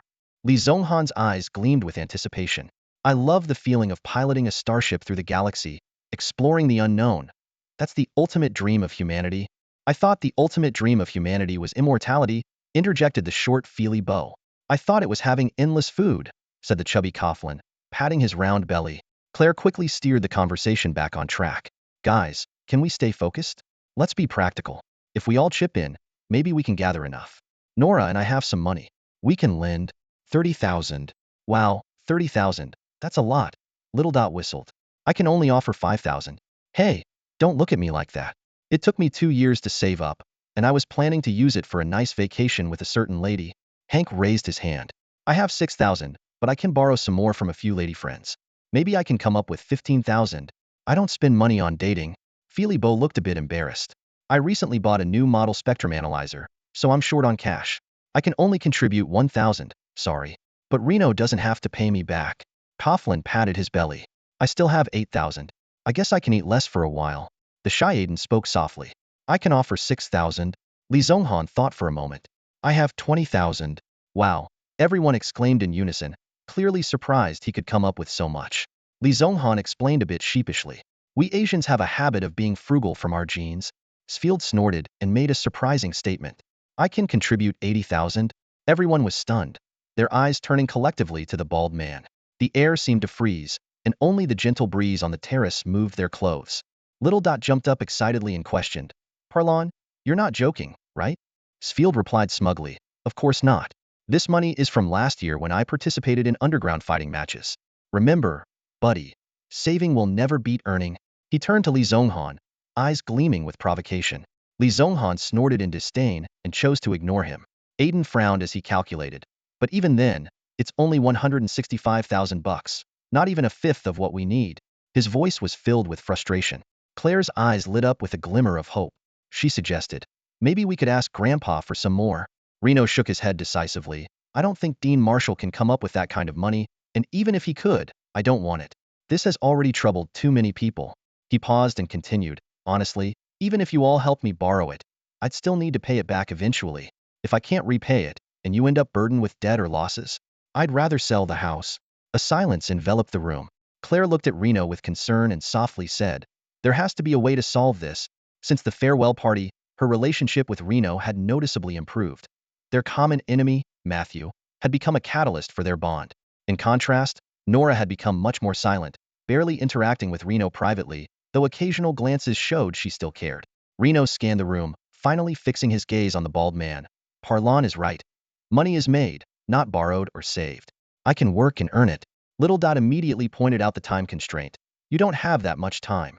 That damned lawyer has already filed for a 3-month injunction. You must gather the money within that period, or the house will be auctioned off. And until you come up with the money, you can't even enter the house. That damned bastard. Everyone cursed in unison. Aiden analyzed. It's not surprising. If that lawyer wants to make a profit, this is indeed the best way. Request to handle the estate due to Reno's inability to pay, then depress the price at the auction, and finally have an agent buy the house. Done deal. How do you know this? Little Dot asked curiously. Aiden explained. I have a relative who's a lawyer. I know a bit about their money-making tactics. I hate lawyers. Everyone shouted in unison again. Claire asked anxiously. So what do we do now? All eyes turned to Reno. After thinking for a moment, Reno turned to Sfield. Parlon. What kind of fighting matches did you participate in? Underground no-holds-barred fighting, Clevel events, Sfield answered. Appearance fee is 8,000, winning bonus is 20,000, and a draw counts as a double loss. I fought in 20 matches and won 8. Aiden quickly calculated. Then you should have 256,000 bucks. Where's the other 150,000? Sfield looked at Aiden with sympathy. That's medical expenses, idiot. You didn't think there'd be no cost, did you? I've lost 3 arms, 2 legs, and even regrown a certain part down there. The room fell silent. Sfield continued. I admit your fighting skills are good, Reno, but you're not better than me. Underground fighting has time limits, doesn't allow consecutive matches, and you can't guarantee enough wins or avoid injuries. There's no way you could earn $1 million in 3 months. You wouldn't even make half. Reno shook his head. I wasn't planning on underground fighting. You just gave me an idea. Maybe I can enter a different kind of competition. What competition? Everyone asked curiously. Mech battles, Reno answered. The prize money is higher than fighting matches, and the risk of injury is lower. Sfield coldly pointed out. But the death rate is higher. Claire added. And Courtman has already banned students from participating in any dangerous competitions, including yours, Parlon. Starting this year, you can't join underground fights anymore. Sfield shrugged indifferently. Who likes missing limbs anyway? Reno insisted. Then I'll go undercover. Make sure he doesn't find out. Nora brought up a crucial point. But how will you get a mech? You don't even have your own. A mysterious glint appeared in Reno's eyes. Actually, I do. Reno ultimately borrowed money from a classmate, not for inheritance tax, but to give Dandybag a proper funeral. Although Courtman offered to cover the costs, Reno refused, which infuriated Courtman. He had to bear the reputation of having driven an instructor to death as soon as he took office. On the day of the funeral, a fine drizzle fell from the overcast sky. The climate controllers on Central Star diligently managed the precise 3 mm rainfall for the day. Standing in the slightly muddy cemetery, Reno listened expressionlessly to the elderly priest's muddled eulogy. After the eulogy, 4 cadets carefully lifted Dandybag's coffin and placed it into a drift pod. The drift pod was then sent into a waiting spaceship, which would carry it into the depths of the starry sea, eventually launching it into the vast universe. This was the funeral of a veteran, the way every warrior who died in battle would rest, and it was Dandybag's final wish. Reno watched as the spaceship disappeared from view and turned to leave. Just then, Littlebit hurried over and whispered, Hey, Johnny, have you really made up your mind? What? Reno pretended not to understand. Littlebit looked around to ensure no one was eavesdropping and continued, Don't play dumb, Johnny. Are you really going to the mech tournament? Do you need my help? Reno replied indifferently, The best help you can give me is not to mention those words again. Littlebit persisted. All right, let me put it another way. Are you really planning to go prospecting in Shigvani? Where did you get that kind of tin can? That's my business, Reno said, quickening his pace to shake off the nagging Littlebit. Littlebit kept up, Hey Johnny, don't be like that. I'm just trying to help you. Why not take me along? You might need a friend. Reno stopped and turned to face Littlebit. Are you sure you want to come with me? Of course, Littlebit answered firmly, then added, Maybe not just me. He glanced back, where Claire and Nora were watching them silently from under a distant tree. Half a month later, the holiday arrived as scheduled. Reno began packing his bags, preparing to head to Shigvani. Accompanying him were Littlebit, Baldy, Li Zonghan, Claire, and Nora. Hank wanted to come too, but was held back by another pair of sisters. The 6 of them arrived at Belgard's mech repair shop in Shigvani. The place was still in disrepair, and Old Bell was busy with an old mech. Seeing Reno and his group, Old Bell joyfully shouted, Alexander, Imogen, look who's here. He didn't call out David's name, as the restless apprentice had left last year. Instead, the once clumsy Alexander Radmore had just passed his assessment this year. and become an official repair technician. Old Bell jumped down from the mech and spread his arms to greet Reno. Reno, my boy, it's so good to see you again. You came earlier than I expected. He glanced at Claire and the others, and with more people. Are they your classmates? Yes, Mr. Bell, Reno answered. As they walked, Old Bell said, it seems this time you're not just here to repair mechs like before. How did you know? Reno asked, following behind. Don't underestimate an old man's wisdom. I can see it in your faces. Old Bell stopped and looked seriously at Reno. Tell me, Reno, what do you need help with? Reno hesitated for a moment before saying, I want to borrow the silver wing angel. The old man's steps halted abruptly. He turned, his gaze stern on Reno. You want to borrow the angel? What are you planning? Before Reno could respond, Little Bit blurted out, what else? He wants to enter the mech tournament. Damn it, Latch, if I didn't ask you to speak. You better keep quiet, Reno said, stomping his foot in frustration. Sure enough, the old man's face darkened instantly. He looked at Reno, his eyes flashing with a hint of disappointment. Reno, you promised me you wouldn't enter the mech tournament. Reno hastily explained. Please listen to me, Mr. Bell. But the old man had already turned and was walking away quickly, his footsteps echoing in the empty hallway. What's there to explain? It's all about the money, Mr. Bell said without looking back, his voice filled with disappointment. You've let me down, Reno. I warned you to keep your heart pure, not to fight for money. Reno took a few steps forward and shouted, I've never forgotten your teachings.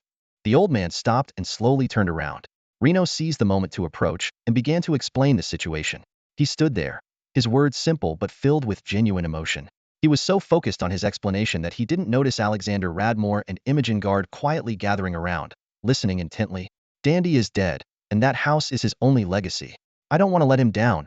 I have to save it, Reno said sincerely. Entering the mech tournament is my only hope, Mr. Bell. Please help me. Mr. Bell took a deep breath, his gaze shifting between Reno and his classmates. Seeing their earnest expressions, he finally understood. He nodded and said, I misjudged you, my boy. I apologize. Reno asked excitedly, does that mean you'll lend me the silver wing angel? Mr. Bell shook his head, his tone turning serious. Even if I lent it to you, it wouldn't help. Do you really think entering the mech tournament is enough to win the money? We're talking about $1 million. It's not just any competition that offers such a prize. He continued, combat tournaments require medical expenses, and mech tournaments have repair costs. After each match, the mechs need extensive repairs. If you don't secure a good position, you won't even be able to cover the repair costs. To profit from the tournament, you need thorough preparation. Mr. Bell's voice grew louder. You need to understand the various events in Shigvani, know your opponents, their mechs, the competition rules, and you must fully understand your own mech. Do you have all these conditions? He was nearly shouting now. You have nothing, and you think you can just enter the tournament and make $1 million in 2 months. Do you think the tournament is a charity? Everyone felt embarrassed, even Reno was stunned. His only concern had been the Silver Wing Angel's system issues, needing modifications to adapt to his current limitation of controlling only 21 neurons. But now he realized his problems were far more complex. You need a team, Reno, Mr. Bell said. To win $1 million, you need to enter top leagues and secure good positions, which requires meticulous planning. You can't do it alone, and just relying on them isn't enough. He glanced back and continued. But if you have me, Imogen, and Alexander, then maybe we can. Reno smiled. That's exactly what I've been dreaming of. But you have to listen to me, Mr. Bell said, pointing to himself with his thumb. I'm the leader of this team, no arguments. The classification of the mech tournament slowly unfolded in the small cabin of the Belgrade repair shop. Imogen Guard stood in front of an old blackboard, holding a piece of chalk, explaining the details of the Shigvani mech tournament to the audience gathered around. The blackboard was covered with rough sketches of various mechs, accompanied by dense annotations. Mech tournaments are usually divided into 3 categories, Imogen began, her voice clear and passionate. The first category is competitive events. She drew a 1 on the blackboard and listed several sub-events: mech flying race, mech shooting competition, mech obstacle course, and so on. These competitions mainly test the individual performance of the mechs. Imogen continued, the second category is combat events, also known as mech fights. She quickly listed a few subcategories next to 2, Onion 1 duels, close combat, long-range combat, team battles, and special environment fights. These competitions are more intense and directly test the overall strength of the mechs. Lastly, Imogen's tone grew more serious. The third category is hybrid events. These are more complex and have higher requirements than the first 2. She wrote survival challenges heavily on the blackboard. The most typical example is the survival challenge. Competitors are thrown into designated dangerous areas for a brutal elimination match. These events are undoubtedly the riskiest, but they also offer the highest rewards. Imogen put down the chalk and turned to face the audience. The prize money is directly linked to the number of spectators. The more exciting and thrilling the event, the more spectators it attracts, and naturally, the prize money increases. Her gaze swept over everyone present. The third category is the most dangerous and exciting, often attracting the most spectators and offering the highest prizes. She then went on to analyze the characteristics of each type of competition in detail. She pointed out that mech fights might require several matches, or even dozens, to achieve a good result, depending on the nature and scale of the event. The larger the scale, the more strong competitors there are, and the harder it is to achieve a top ranking, she emphasized. When discussing regular competitions, Imogen's tone turned slightly resigned. Even the champion of a large-scale competition might struggle to earn $1 million from a single league. Moreover, these competitions often use specialized mechs. Mechs like Silverwing Angel, designed for combat and real-world scenarios, struggle to match the speed and shooting performance of specialized competition mechs. At this point, Reno couldn't help but ask, what about the third category? Imogen nodded and continued her explanation. The third category is relatively simpler. In some large-scale survival challenges, just making it into the top 100 can earn you at least tens of thousands in prize money. Higher rankings come with even larger prizes. However, her tone became serious. The risks in these events are also very high. Large-scale survival challenges are often no-holds-barred. Participants can use any means necessary to survive. Old Bell suddenly interjected. No, Reno, you need to choose the second category. Reno hesitated, but, no buts. Old Bell interrupted gruffly. This is what we agreed on. If you want my help, you have to listen to me. Reno quickly explained, but I can't guarantee I'll get the ranking I need in the combat events. Old Bell stared at Reno, his eyes firm. You also can't guarantee you'll survive a survival challenge. Between victory and survival, I choose survival. Reno realized that if he refused, he might lose the opportunity to use Silverwing Angel. He swallowed and nodded. All right, I'll follow your advice. The second category, Mr. Guard. Imogen nodded in understanding. Very well, then we need to choose the specific competition. She picked up a schedule. The next 2 months are holiday season, during which the Sigvani Mech Tournament is at its peak. There are about 16 events coming up, 5 in the first category, 7 in the second, and 4 in the third. Imogen continued to introduce the characteristics of each league in detail, her voice echoing in the cabin as the audience listened attentively, ready to prepare for the upcoming mech tournament.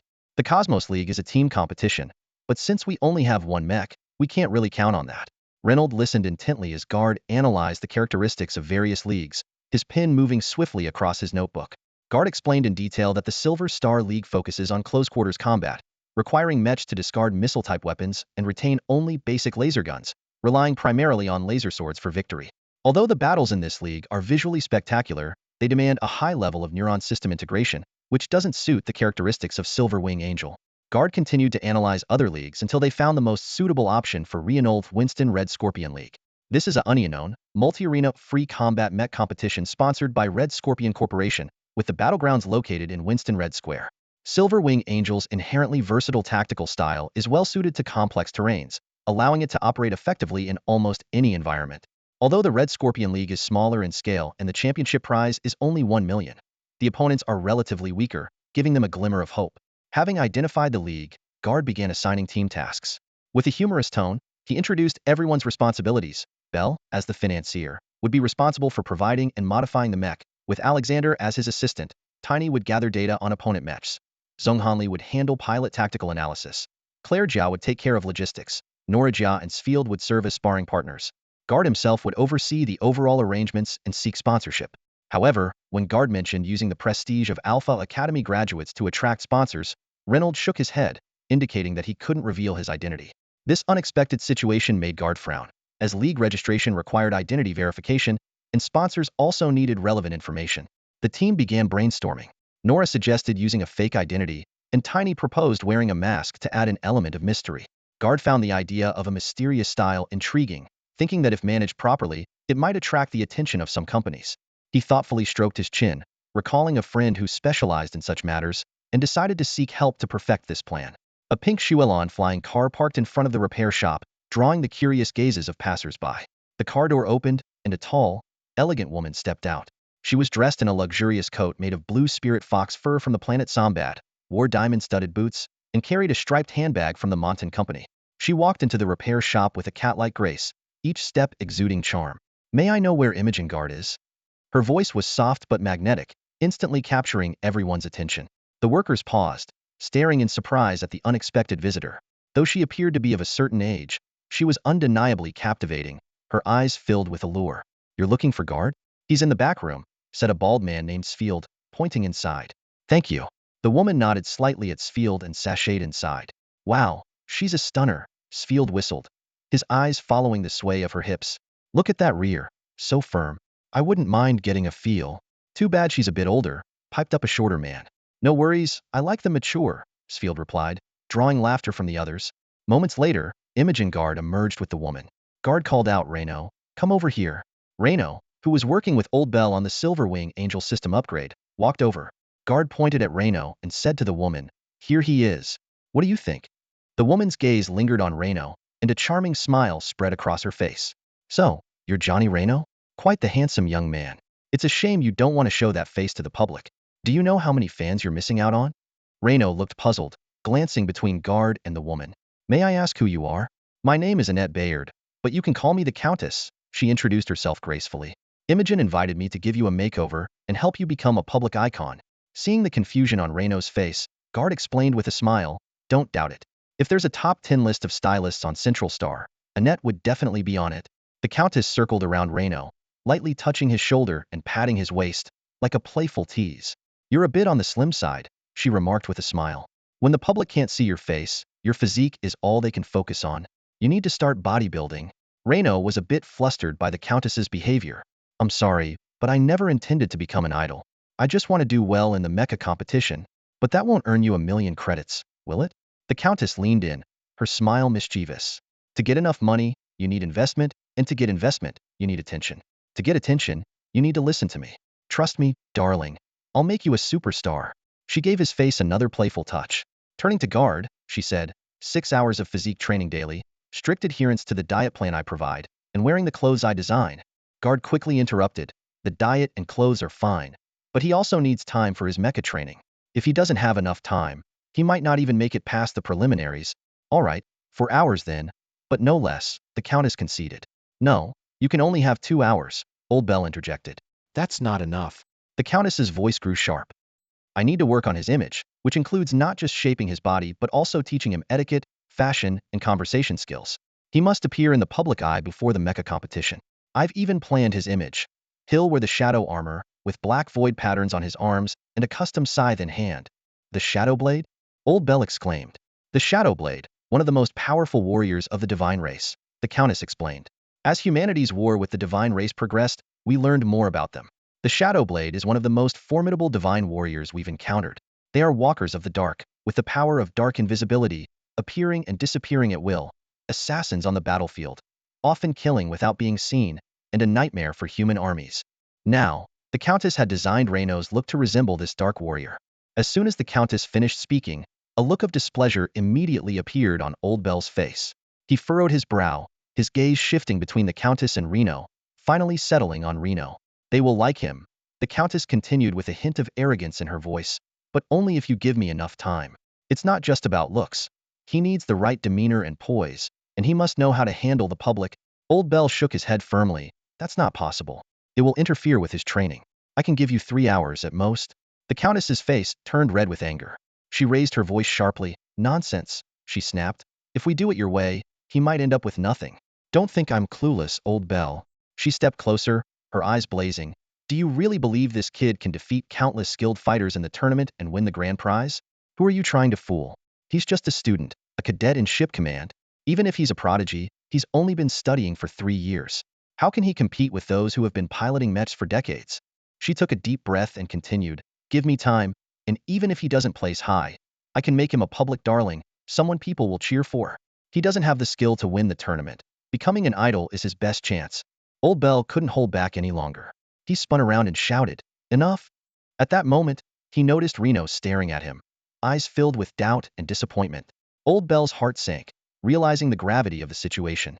Reno spoke slowly, his voice trembling slightly. "Is it true, Mr. Bell? Do I really have no chance of placing well with my current abilities?" Old Bell was at a loss for words. He awkwardly tilted his head and stammered, "Well, it's not always that clear-cut." Seeing Old Bell's discomfort, Reno seemed to understand. Without a word, he turned and walked away silently. Hey, Johnny. Old Bell quickly followed, grabbing Reno's shoulder.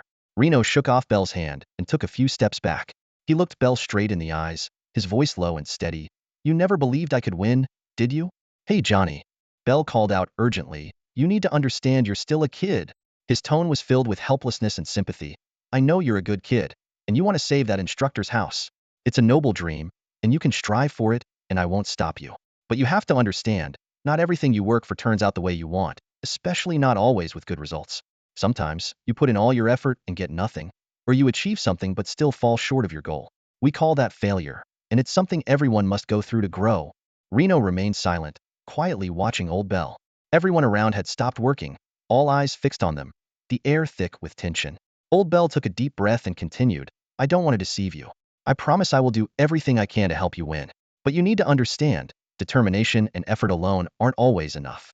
Sometimes, we have to accept reality. As long as we've given our best, even if we fail, there's no regret, right? Reno lowered his head in thought. After a moment, he looked up, eyes shining with determination. You're right, Mr. Bell. We can't control victory or defeat. What we can control is how hard we try. As long as we give our all, winning or losing doesn't matter as much. Hearing this, a smile of relief spread across Old Bell's face. He gently patted Reno's cheek, his tone soft. I knew you would understand. Then, Old Bell turned to face the Countess, glaring at her before speaking. You have 4 hours, but don't cause any more trouble. The Countess scoffed, giving Old Bell a disdainful look, but said nothing more. Mysterious, powerful, elusive, this is how people understand the Shadow Blade, and it's also your role. The Countess's voice echoed through the classroom as her stern gaze swept over Reno, who was clad in the Shadow Warrior armor. This armor was not genuine but a replica made from gel-based, auto-forming printed fabric, with a vibrant crimson cape draped over his back. Listening to the Countess's lecture, Reno couldn't hold back any longer. The Shadow Blade is actually a dark warrior who manipulates energy in battle. They're strong, but they're not muscle-bound hulks. And they don't wear red capes that would interfere with their stealth. The Countess abruptly stopped her lecture and narrowed her eyes. How do you know? Reno shrugged, a hint of pride in his voice.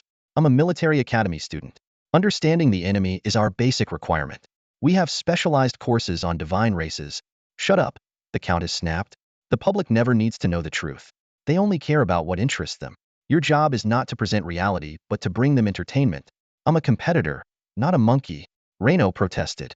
If you want 1,000,000, you need to learn to be a monkey, the Countess retorted, giving him a sharp tap on the head. Reno rubbed his head and replied reluctantly, all right, a dark warrior with a red cape. Quite imaginative. Despite his inner reluctance, Reno had no choice but to accept the Countess's arrangement. After 4 hours of special training, it was time for the Silver Wing Angels training session. Although Reno had been simulating training in the Shining System for 3 years in the training pod, he found a significant gap between simulation and actual operation. To adapt quickly and perform well, Reno had to overcome this gap. Sfield and Nora, serving as his sparring partners, joined the session to provide Reno with enough pressure and challenge. Initially, Reno was constantly beaten, overwhelmed by their close and long-range coordination. But as he gradually adapted to the mech, the powerful performance of the Silver Wing Angel began to shine, making it increasingly difficult for Sfield and Nora to win. Despite being a duo, they were using old, worn-out mechs that couldn't match the Silver Wing Angel in power index and other aspects. In this evenly matched contest, all three rapidly improved. The Red Scorpion League would begin half a month after the holiday, lasting about a month. Gade had already registered Reno under the alias Shadow. A few days later, Gade brought good news. She had contacted a TV station. Introducing oneself through a TV program is a common self-promotion tactic for competitors. Only by attracting enough viewers can they gain attention for their matches and build a fan base, which is crucial for drawing in commercial investments. In this world, league rankings are a core determinant of supporter numbers, but not the only factor. Handsome looks, witty conversation, unique style, and successful packaging are all essential elements. If a competitor can become a public sensation before the event starts, it means they are already halfway to success, and the rest depends on how far they can go. Gade managed to secure a spot on a star-rated TV station broadcasting to the Central Star region. For a newcomer, getting such an opportunity was entirely due to Gade's exceptional eloquence and cunning. That evening, Edgar TV station was bustling with excitement, filled with mech competitors from all over. They wore a variety of bizarre costumes, dressed up in all sorts of outlandish ways, as if attending a Halloween costume party. Reno initially worried that his Dark Warrior outfit with a red cape would be too conspicuous, but upon arriving, he realized he had underestimated people's creativity. Those eager to show off had attempted every kind of look imaginable, even someone dressed as a spiked serpent. Countess Annette Bayard adjusted the collar of Reynard's suit with a gentle yet firm touch. Remember, she whispered softly, don't rush to showcase yourself. Stay calm. Speak briefly and with confidence and passion. Reynard nodded solemnly, indicating he had taken her words to heart. Annette continued her admonition. Adam Duncan is Edgar's top host, known for his sharp tongue. For the sake of ratings, he might ask you some uncomfortable questions. Don't lose your temper, and don't fall into his verbal traps. Yes, I've got it, ma'am, Reynard replied, his voice filled with determination. A slight smile appeared on the Countess's lips as she gently patted Reynard's cheek. You have 5 minutes. Make the most of them. Don't let me down. Reynard nodded once more and turned to face the stage. The show had already begun. Host Adam Duncan, dressed in a flashy suit, was passionately addressing the audience from the stage. My dear friends, welcome to Edgar. This is the peak moment of the show, and I am your loyal friend, Adam Duncan. With that, he dropped to his knees and performed a flamboyant slide to the front of the stage, eliciting thunderous applause and cheers from the audience. As the applause subsided, Adam Duncan sprang to his feet, arms wide open, and announced loudly, as you can see, the annual Mecha Frenzy Night is about to begin. After 10 days of intense registration and selection, the major leagues are ready to go. Some leagues have even jumped the gun, but the real excitement is yet to come. Over the next 50-plus days, mecha pilots from across the universe will battle for the honor of their leagues. Who will emerge as the true hero of this mecha frenzy? Adam pointed dramatically to different sections of the audience. Maybe it will be you, or you, or you, or perhaps them. As he spun around and pointed behind him, rows of dazzling lights illuminated the stage, and the mecha pilots filed out. Among them were past champions, seasoned veterans from the Shigwani battlefield, and newcomers like Reynard, who carry dreams in their hearts. The pilots struck various poses on the stage, inviting the audience's scrutiny. Amidst it all, Reynard felt a surge of frustration as he watched those around him vie for attention. He had always believed that true mecha pilots should prove themselves on the battlefield through skill and combat, not through flashy costumes and crowd-pleasing antics. Victory should be earned with iron and blood, not by relying on the hype of television shows. Yet reality, like a relentless machine, had shattered his ideals and left him battered and bruised. This sense of revulsion enveloped Reynard, making him deeply uncomfortable. His thoughts began to drift, and the host's voice seemed to fade into the distance until a sudden urgent call snapped him back to reality. Now, let's welcome from the divine star system, Shadow. The host's voice suddenly rose. A spotlight abruptly shone on Reynard, causing him to instinctively raise his hand to shield his eyes from the intense light. Seeing this, Adam Duncan immediately quipped, "Look at that. Our dark warrior seems a bit unaccustomed to the spotlight. As a warrior who walks in the shadows, this might be a bit challenging for him." Laughter rippled through the audience. "Come on, buddy, join me over here." Adam Duncan beckoned. Reynard walked over and took a seat opposite Duncan. "So, Mr. Shadow," the host began, "before I ask you anything, could you please remove the mask from your face and let everyone see the real you?" Reynard replied in a low voice, "Sorry, sir, I'm afraid I can't do that." "Why not?" Adam Duncan pressed. After a moment's thought, Reynard answered, "Because I don't want them to see my face." "Oh my God." The Countess backstage suddenly covered her face, whispering in disbelief. She had anticipated that Reno would respond with something like, "A true Dark Knight never lets anyone see his face. When you see his face, you're already dead. Or you can't see me, only the darkness." However, Reno's answer was completely different. "I don't want them to see my face." The Countess murmured, her brow furrowed. "Damn it, who told him to say that?" Seeing her distress, Guard immediately stepped forward to calm her. "Don't get upset. He's just a bit nervous." The Countess shook her head, a trace of worry flashing in her eyes. "I have a bad feeling about this." Meanwhile, on stage, Reno and the host, Adam Duncan, continued their conversation. Adam Duncan suddenly burst into laughter, as if he had heard the funniest joke.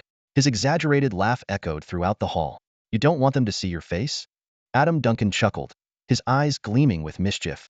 "That's hilarious. I mean, if you don't like being in the public eye, why did you come here? Just to show off your new outfit?" The audience erupted in laughter once again. One had to admit, as a top-notch host, Adam Duncan displayed remarkable professionalism. Reno clearly hadn't expected such a question from Adam Duncan. He paused for a moment before answering. "To make people remember me?" This response nearly made the Countess faint on the spot. Adam Duncan also widened his eyes in surprise, a playful smile curling at the corners of his mouth. "That's interesting," Adam Duncan said. "We know that every mech pilot wants to be remembered, but very few achieve that. In my opinion, hiding your face and name isn't exactly a good strategy. As long as I win, it will be enough." Reno interjected. Adam Duncan raised an eyebrow. You think you can win? Yes, Reno answered firmly. You seem very confident, Adam Duncan said. Can I ask how long you've been practicing with mechs? 3 years. 3 years. Adam Duncan laughed as if he'd heard the most absurd thing. Did I hear that right? A young man who's only practiced with mechs for 3 years wants to make a name for himself through constant victories in the mech league. The audience burst into laughter once more. Adam Duncan then composed himself and said in a serious tone, Maybe I should give you some advice, young man. If you want to attract attention, you've done that. But it won't help. People won't take you seriously. Every day, many people try to gain attention by making bold claims, but they all fail without exception. Bragging without strength is like a sandcastle, blown away with a single breath. He made a blowing gesture with his right hand, fingers closing and opening as if something flew away from his fingertips. Shijivani is a paradise for the strong, Adam Duncan continued. Every mech pilot here has at least 7 to 8 years of experience and comprehensive skills. Here, only the best talents can make it to the end, not dreamers. This speech was met with thunderous applause and cheers. Adam Duncan had skillfully turned Reno into a laughingstock with his performance. Facing the situation, Reno calmly replied, They may be excellent mech pilots, but they are not warriors. In the small workshop of the Belgrade machinery plant, Countess Annette Bayard was like a wild beast, roaring at Renault. You've successfully let everyone know you're a rookie. You're the biggest failure of my life. She covered her face, her voice breaking into sobs. You've ruined my reputation. Renault, seeing her breakdown, nervously shifted his feet and whispered, I'm very sorry, ma'am. Don't call me ma'am. I'm not married. Annette snapped her head up, her eyes blazing with anger. Countess is just a title, a title. Of course, with your intelligence, you probably don't even understand what a title means. Her voice grew sharper. Renault wisely shut his mouth and stood with his head lowered. Imogen Guard walked over to Annette and gently patted her shoulder. Let it go, Annette. He didn't mean to. Besides, his final statement wasn't that bad, was it? Final statement? Annette's eyes widened in disbelief. You mean they may be excellent mech pilots, but they're not warriors? You think that was good? It was the stupidest thing ever. He insulted all the mech pilots. She stood up, waving her arms excitedly. Just watch Imogen. When he steps into the combat arena, he'll face the full wrath of every pilot. They'll show him what it means to be an excellent pilot who's not a warrior. He'll be beaten to a pulp. The room fell silent, the air thick with tension. Little Dot broke the silence timidly. So what do we do now? Without attention, there's no sponsorship. Without sponsorship, unless we win the championship, everything we've done will be meaningless. What else can we do? The Countess sneered. It's over. There's no future in this. The best option is to disband immediately. With that, she stormed out of the room. Annette, Imogen Guard called out, rushing after her. Half an hour later, Guard returned alone, his face grim. He shook his head at Renault. I'm afraid there's nothing more I can do. He turned to leave. Claire hurriedly stopped him. No, Guard, you can't leave. Guard gently pushed her hand away. Sorry, I've done my best. Annette is right. There won't be any sponsorship. There's no hope left in this. He walked out without looking back. Sfield sighed, grabbed his coat, and headed for the door. Claire asked, Where are you going? Where else? Sfield shrugged. I'm going to the city, find a bar, have a drink, and have some fun. We've been here for days and haven't had any real fun. The bald man grumbled. Anyone want to join me? Li Zonghan and Little Dot raised their hands, and the three of them left together. Radmore stood up and said quietly, I still have a mech to fix. Then he left the room. Nora got up silently and walked towards the door. Claire asked her, Are you leaving too? Just going to look at the scenery. Nora replied coldly, then disappeared outside. Claire watched as one by one her team members left. She knew the team was falling apart. She turned to Renault, seeing the regret in his eyes. I'm sorry, I messed everything up, Renault said softly. Claire angrily replied, It's not over yet. You still have a chance, don't you? We can still aim for the championship. Renault shook his head, his voice filled with despair. You know I have no chance of winning the championship. Claire opened her mouth to speak, but found no words. She wanted to shout that with effort. Nothing is impossible. But seeing Renault's dejected expression, those words of encouragement stuck in her throat, unable to come out. But she knew deep down that these were just empty words. The world is full of people who strive relentlessly, yet only a handful succeed. Victory always belongs to the few, but not every failure is due to laziness. Reno was never short on effort. If hard work alone could guarantee success, he would give it his all. Claire turned to old Mr. Bell, a glimmer of hope in her eyes. Mr. Bell, is there really no other way? Old Bell sighed deeply, his voice heavy with age and sorrow. If you want to give up, I won't blame you. Hearing this, Claire's heart sank. overwhelmed by a tide of despair. But just then, Reno spoke up, his voice firm and resolute. "But I don't intend to give up, Mr. Bell." "What?" Claire turned abruptly, looking at Reno in disbelief. Reno's gaze was intense as he slowly spoke. "Our headmaster once taught us that as soldiers, we must never give up. You also said that we can't control winning or losing. The only thing we can control is whether we give it our all. Success and failure no longer matter. What matters is whether we have done our utmost." Old Bell stared at Reno's determined expression for a long time, and then a satisfied smile spread across his face. The next morning, Imogen Guard was jolted awake by the sound of intense metal clashing. He rubbed his sleepy eyes and looked out the window to see two massive mechas fiercely battling on the training ground. One was the gleaming silver wing angel, and the other was the old mecha piloted by Nora. Confused, Guard dashed out of his room, shouting, "What are you doing?" Claire walked over calmly and replied, "What else? Mecha practice. The competition is tomorrow." "Practice? What is there left to practice?" Guard asked, bewildered. "I thought this was over." Claire responded coolly, "It's over for you, not for him." She glanced at the training ground, where the silver wing angel was deftly dodging Nora's fierce attacks. Damn! Guard finally realized what was happening. He stood there, watching Reno fight with all his might. Even though he couldn't see Reno inside the cockpit, he could almost feel that unyielding spirit and determination. Next, Sphere, Li Zhonghan, Little Dot, and Radmore joined them one by one. They exchanged glances, speechless. Suddenly, Sphere strode purposefully toward the training ground. "Where are you going?" Claire asked. "To suit up in my mecha, of course." "I'm joining the practice," Sphere replied without looking back. "But didn't you quit last night?" Claire pressed. Sphere shrugged. "I just went for a drink. I never said I quit." Claire smiled and turned to Li Zhonghan. He snorted. "If he's not giving up, why should I?" Little Dot shrugged. "If everyone else is in, I'm not leaving either." Not far away, Radmore, who was repairing a mecha, also broke into a simple, honest smile. The once fractured team had come together again, each person returning to their post. Moved by the scene, Imogen Guard couldn't help but sigh.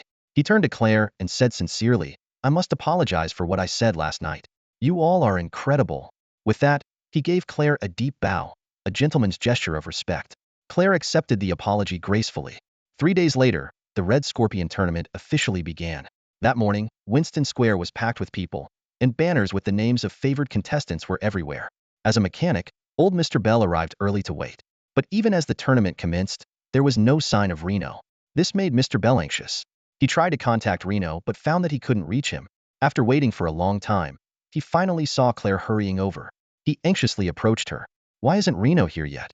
The competition will start soon, and he's scheduled for the second round. If he doesn't show up, he'll be disqualified." Claire took a deep breath and calmly said, "Reno has withdrawn from the tournament." "What?" Mr. Bell was stunned. "Withdrawn?" He could hardly believe his ears. To be precise, he has given up on the Red Scorpion tournament to participate in the Death Island tournament. Claire sighed. "I came to inform you. Reno asked me to tell you at the last moment. By now, he's likely already competing." Death Island. Mr. Bell knew exactly what that meant. The third option, a survival challenge, and the most lethal of all survival challenges. Mr. Bell stared at Claire, his voice trembling. "Why would he do that?" Claire replied, her eyes gleaming with a complex mix of emotions. "Because that's what it means to give it your all." Lakefania Island is an artificial island spanning 15,000 square kilometers, featuring diverse landscapes such as rolling valleys, lush forests, and even a dilapidated ancient ruin. The island's most striking feature is its underwater propulsion system, consisting of 4 massive ion engines, allowing it to travel at an impressive speed of 40 kilometers per hour. The island's history dates back to its initial investment and development by the Coral Group. Once a bustling tourist destination, Lakefania thrived for a time. However, as the facilities aged and the novelty wore off, business gradually declined, eventually leading to losses. It was later acquired by the ENU Group for 11 billion federal credits, but the downturn couldn't be reversed. After several ownership changes, its value plummeted to 3.2 billion. Once teeming with activity, the island became desolate, even turning into a haven for criminals and a living nightmare. This changed 112 years ago when the Storm Consortium purchased the island for nearly 4 billion and invested heavily in a complete overhaul. They transformed it into a mech training ground and the venue for the Storm League. Over the following century, Lakefania Island re-entered the public eye through the Storm League. The mech tournaments held here became notorious across the Federation for their extreme brutality and high mortality rates. The island's rebirth was marked by the lives of its participants, earning it the infamous nickname Death Island, and the tournaments became known as the Death Island League. To offer the best viewing experience, the The Storm Consortium constructed an enormous ring-shaped grandstand around the island, resembling a halo. This massive structure could theoretically accommodate tens of millions of spectators. Inside, there are floating pathways, allowing viewers to follow the contestants in floating cars or watch live broadcasts via over 100,000 cameras scattered across the island. The entire island is enveloped by a massive ion shield, akin to a transparent dome, ensuring that the firepower of the mechs doesn't inadvertently harm the audience. This design underscores a harsh reality. Contestants can die, but spectators must not. At this moment, Rainer, clad in his mech suit, stands by a small gate near the Diamond Plaza of Death Island, reminiscent of an ancient gladiator. Through the gate, he can hear the thunderous roar of the crowd above. Although he doesn't know the exact number of spectators, Rainer is acutely aware that there are tens of thousands of mechs competing. This staggering number implies that thousands of mech pilots will engage in a deadly contest, entertaining the audience with their lives and blood, vying for wealth. Some will achieve fame and fortune overnight, while others will remain on the island forever. According to investigations by Xiao Budian and Li Zhonghan, the Death Island League claims the lives of no fewer than 100 pilots each year. Although this might seem like less than a 1% mortality rate, the figure is alarmingly high. Due to the high risks, before each tournament, the Storm Consortium signs a life-and-death contract with the contestants. If a contestant dies during the competition, the consortium will pay a death compensation according to the agreement, with the amount depending on the contestant's value. As a newcomer, Rainer's death compensation is only 100,000, with Claire as the designated beneficiary. This amount doesn't even cover the equipment costs at the academy. On the surface, it appears to be a compensation agreement, but in reality, it is a liability waiver. The cheers on the grandstand surrounding the island rose and fell like waves. Lilith, a hostess dressed in a provocative outfit, stood on a floating platform. Her voice cut through the noise, reaching every corner of the venue. My beloved audience, welcome to Larkfania Island. The 108th Storm League officially kicks off today. I'm your host, Lilith, bringing live coverage to over 3 million spectators here and more than 2 billion viewers across the universe. As her words echoed, the atmosphere ignited. The massive gates slowly opened, and rows of heavily armored mechs marched out in formation. The crowd erupted into deafening cheers, waves of sound crashing one after another. Reynolds sat in the cockpit of his mech, feeling the immense pressure from the outside even through the thick armor. The pressure made him tense up, causing a brief mishap in the control system. The silver-winged angel stumbled, dropping to one knee mid-march. Although Reynolds quickly corrected the mech, Lilith's keen eyes caught the blunder. She immediately shouted, "Oh, what do we have here?" A mech just stumbled during the march. All cameras instantly zoomed in on the silver-winged angel. Lilith's sharp voice rang out again. "Let's find out who this unlucky pilot is." Pull up his profile. The big screen displayed an image of Reynolds in his shadow armor, along with his personal information. Lilith continued, "Mr. Shadow? He once appeared on Edgar's talk show, claiming that being an excellent mech pilot doesn't make one a great warrior. What an arrogant young man." She laughed and added, "But it seems he's all talk. He's already shaking in his boots before the match even starts." The crowd erupted in boos. If boos could determine one's fate, Reynolds' future would be bleak. This was his first time facing the public, and he was met with unprecedented opposition, ridicule, and even insults. Standing there, feeling the malice of countless people, Reynolds couldn't help but tremble slightly. This tremor transmitted through the neural network to the mech, making it appear as further evidence of his fear. The crowd continued their jeers, and if not for the ion isolation shield, countless pieces of trash would have been hurled onto the field. Lilith, sensing the audience's mood, shouted, "There's no doubt our Mr. Shadow is scared out of his wits. I bet he regrets coming here now. I wager he won't even make it through the preliminaries. And if you lose?" The audience shouted in unison. Lilith scanned the crowd with a seductive glance and responded with a coy laugh. "Then I'll give him a night to remember." Roar. The audience erupted in excitement. In the stands, Nora gritted her teeth and said, "That witch. If Reynolds dares accept, I'll castrate him." SBHYR, with a serious tone, replied, "Maybe he should consider passing on the offer." Regardless, this little episode brought the atmosphere to a fever pitch. Lilith achieved the effect she wanted, wins and losses aside. "Now, it's time to announce the preliminary round," Lilith declared loudly as all the mechs entered the arena. "For this preliminary, we have an exciting welcome for all mechs. The expedition." As she spoke, the ion isolation shield above the square opened, and a massive starship descended slowly. The sight of the ship left the audience in awe. The hull bristled with cannons like the spines of a war beast, inducing fear. Simultaneously, all mech pilots heard a system alert. Firepower systems locked. Mechs currently cannot use any weapons. Damn it, how are we supposed to fight? Everyone cursed. Before the match, All mechs had to undergo inspection by the organizers to remove overpowered weapons and install control chips that allowed the mechs to receive commands and even be forcibly controlled or taken over if necessary. No one expected that their mechs would be disarmed right at the start. Lilith's voice echoed again. The rules of the event. All mechs must begin the escape with their firepower systems locked. During the escape, the expedition will freely and indiscriminately attack all mechs. Pilots must rely on their speed, reflexes, and evasion skills to survive the expedition's onslaught. Being destroyed means elimination. Each time you survive for a certain period, one of your mech's weapons will be unlocked. You can use this weapon to counterattack the expedition or to combat other mechs. If you manage to survive and destroy 3 other mechs during the escape, you'll pass directly. Now, let the Storm League preliminaries begin. Run. With the female host command, the mechas surged towards the exit like a tidal wave.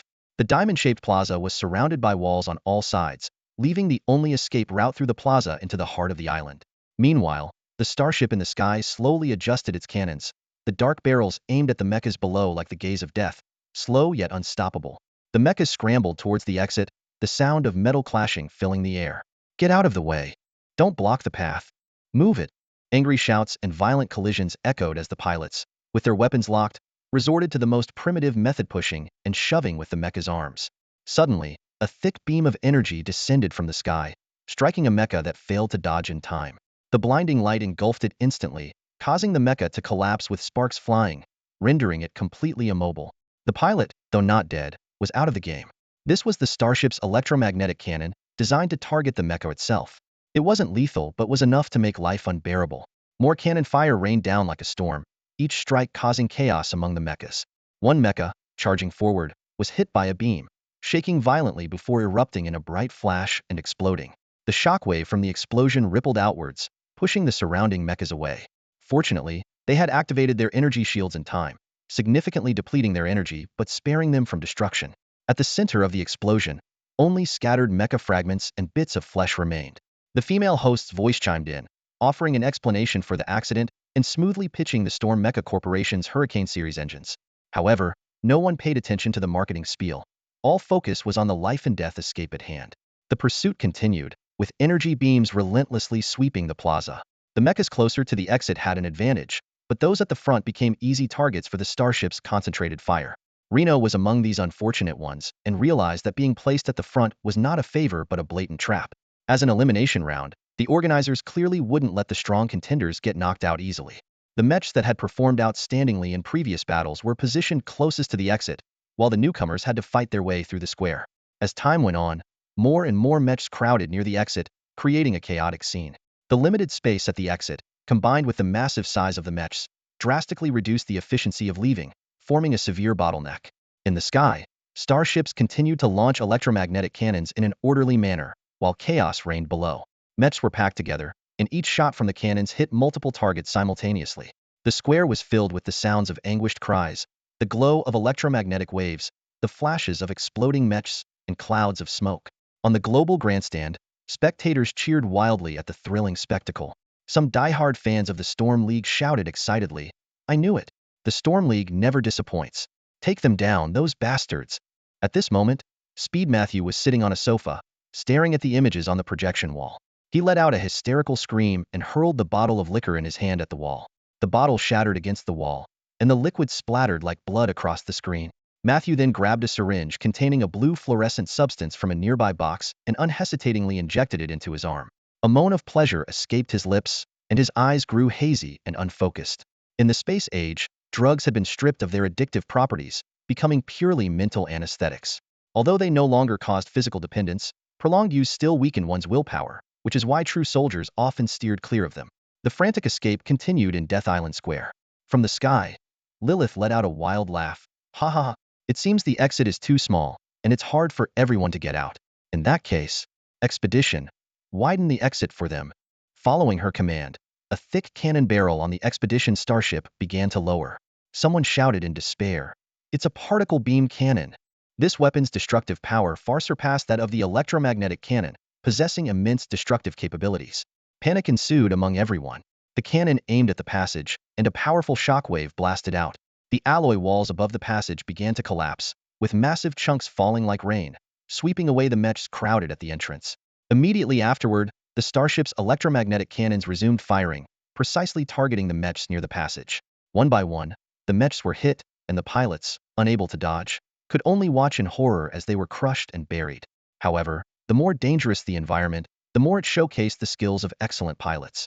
A fiery red mech leaped gracefully, darting through the falling alloy bricks. It nimbly dodged, activating its energy shield to withstand a hit when necessary, and eventually succeeded in flying out of the arena. Others tried to imitate, but most were struck down after dodging a few bricks, instantly buried. Suddenly, a thunderous roar echoed. "Get out of my way!" A golden bull-headed mech charged from behind, like a massive bowling ball, crashing through all obstacles. Although it lacked the agility of the red mech, its display of raw power left everyone in awe. Behind the rampaging mech, a black, razor-sharp mech emerged from the chaos. It lacked the agility of the red mech and the ferocity of the gold one, but it possessed a unique malevolence. This mech moved like a phantom, skillfully using other mechs as cover while deftly dodging falling boulders and incoming electromagnetic cannon fire. Just as one mech narrowly avoided an electromagnetic blast, the black mech suddenly appeared from behind like a specter. It swiftly grabbed the unsuspecting mech and hurled it into the air. A pulse of electromagnetic energy struck the airborne mech instantly, while the black razor-sharp mech took advantage of the moment, darting through the collapsing ruins and vanishing swiftly into the plaza. Reynolds witnessed it all. The shattered ruins, the thunderous cannon fire, the frantic retreat of mechs, and the countless mechs being obliterated by various mishaps. The scene struck a deep chord in his nerves. Despite knowing the high mortality rate of participating in this league, facing death Hedon for the first time caused an uncontrollable shiver in Reynolds' heart. As the cannon fire roared around him, Reynolds' mind went blank. He couldn't think of anything or react at all. It wasn't until a mech in front of him was blasted into a shower of sparks that he snapped back to reality. Reynolds realized that if he continued to stand there motionless, the only outcomes awaiting him were elimination or death, both of which he was unwilling to accept. Gritting his teeth, Reynolds began to operate his mech. However, he quickly discovered that he couldn't effectively control the silver-winged angel. The control system required a clear mind and steady hands, but his shaken heart had robbed him of his usual calm. His hands trembled with tension, and his reaction time was severely impaired. Consequently, he fell to the ground once more without suspense. "Oh!" Lilith, who had been closely watching the silver-winged angel, burst into laughter. "Our adorable little puppet finally moved, and look at his first move, he fell again. Just as I said, he's a rookie. I bet he won't even make it out of the plaza. Get up, Reynolds." Nora and her team shouted in unison, also following the match. Taunts, insults, disdain, encouragement, various voices merged into a cacophony that pierced through the mech, reaching Reynolds' ears. It was as if Reynolds understood these voices. He looked up into the distance and saw Lilith's mocking face, Nora's concerned expression, the starship wreaking havoc in the sky, and the mechs in all directions being paralyzed by electromagnetic cannon fire. More and more mechs were falling. The experts had already left, leaving only the rookies struggling in place. Reynolds gazed up at the sky, murmuring, "Are you looking down on me? Maybe you're right. I am a rookie. I don't have great strength, quick reflexes, or exceptional speed, but at least I have my mind." Suddenly, Reynolds' hands moved quickly across the control panel, leaving a trail of afterimages. The silver-winged angel abruptly stood up and soared into the sky. "He's up!" The excited shouts from the spectators filled the air. But the next second, everyone was stunned. Where is he flying to? In the diamond-shaped plaza, the silver-winged angel shot straight up, heading directly for the floating platform and the host, Lilith. Lilith didn't realize what was happening until the enormous figure of the mech completely filled her view. "No!" Lilith screamed in terror, but it was too late. The giant hand of the silver-winged angel reached out, grabbing her like a chick and plummeting downward. An electromagnetic cannon aimed at Reynolds hesitated and ultimately did not fire. If that shot hit the silver-winged angel, the resulting energy would instantly kill Lilith. Though she was just a host, the chief gunner on the expedition ship decided it was best to be cautious until receiving explicit orders. The silver-winged angel tumbled from the sky, clutching Lilith as a hostage, and Reynolds charged out of the plaza. "No, put me down! Put me down!" The terrified host screamed frantically, her voice amplified by her microphone, reaching every spectator and causing an uproar. Some were furious and cursed, mainly Lilith's fans. But most spectators cheered loudly for Reynolds' daring move. Tired of the usual mech battles, the audience had longed for something fresh and exciting, and Reynolds' actions delivered a huge surprise. "Well done, rookie!" Countless spectators cheered. The league's data collection center immediately reflected the audience's reaction on the statistics screen, showing that the audience was thrilled. "Cease fire on that mech. We need them to continue the show." The league's director, seeing the response data, was nearly ecstatic. frantically ordering the starship to redirect its cannons and avoid harming Reynolds. Destroying what the audience loved was akin to destroying his own career and finances. The starship's cannon fire suddenly diminished, widening the escape route and increasing the chances for mechs to flee. A large number of mechs began to pour out of the plaza, escaping into the island's depths. Reynolds dashed through the plaza, through the passage, and towards the depths of the island. The first round of the preliminary survival game had finally begun. "Let go of me!" Lilith's scream echoed across the skies of Lacphania Island. The Silver Wing Angel mecha sprinted at an astonishing speed, its alloyed hand gripping the stunning and sultry TV host tightly. Lilith struggled desperately, but her resistance was as futile as a lamb's against the cold, steel grasp of the mecha, adding a cruel beauty to the scene. The mecha raced for over 20 kilometers before coming to a halt. When Lilith was finally set down, she erupted in a furious roar. "Bastard! Maniac! Pervert! How dare you kidnap me? That's an abduction. You're disqualified from the competition." Reno, piloting the mecha, crouched in front of Lilith and coldly reminded her, "The live broadcast is still ongoing." The words hit her like a bucket of cold water, sending a shiver down her spine. Instinctively, she glanced around. Though she couldn't see anything, her extensive hosting experience told her that countless viewers might be watching her every move. Lilith quickly composed herself, a professional smile spreading across her face. "You're right, Mr. Shadow. I have to admit, while your skills are mediocre, your quick thinking is impressive. Using me as a shield to escape the plaza was quite clever. But I doubt you can evade the pursuit that follows. A little cleverness only works for so long, right?" "That's none of your concern," Reno replied as he maneuvered the mecha backward, swiftly disappearing into the dense forest, attempting to use the terrain for cover, though he knew it might be futile. Aboard the expedition starship, a holographic map displayed the location of each mecha, red dots scattered across the landscape. A middle-aged man in a blue captain's uniform stared intently at the large screen. A lieutenant approached to report, "All mechas have left the plaza. The first round of the preliminary elimination is complete. 18% of mechas eliminated, 12 pilots dead, and 128 severely injured. Give them 10 minutes," the captain ordered. "Then deploy the disc fighters to clean up and unlock the first stage of weapons. Increase attack intensity by 5%. The lieutenant was taken aback.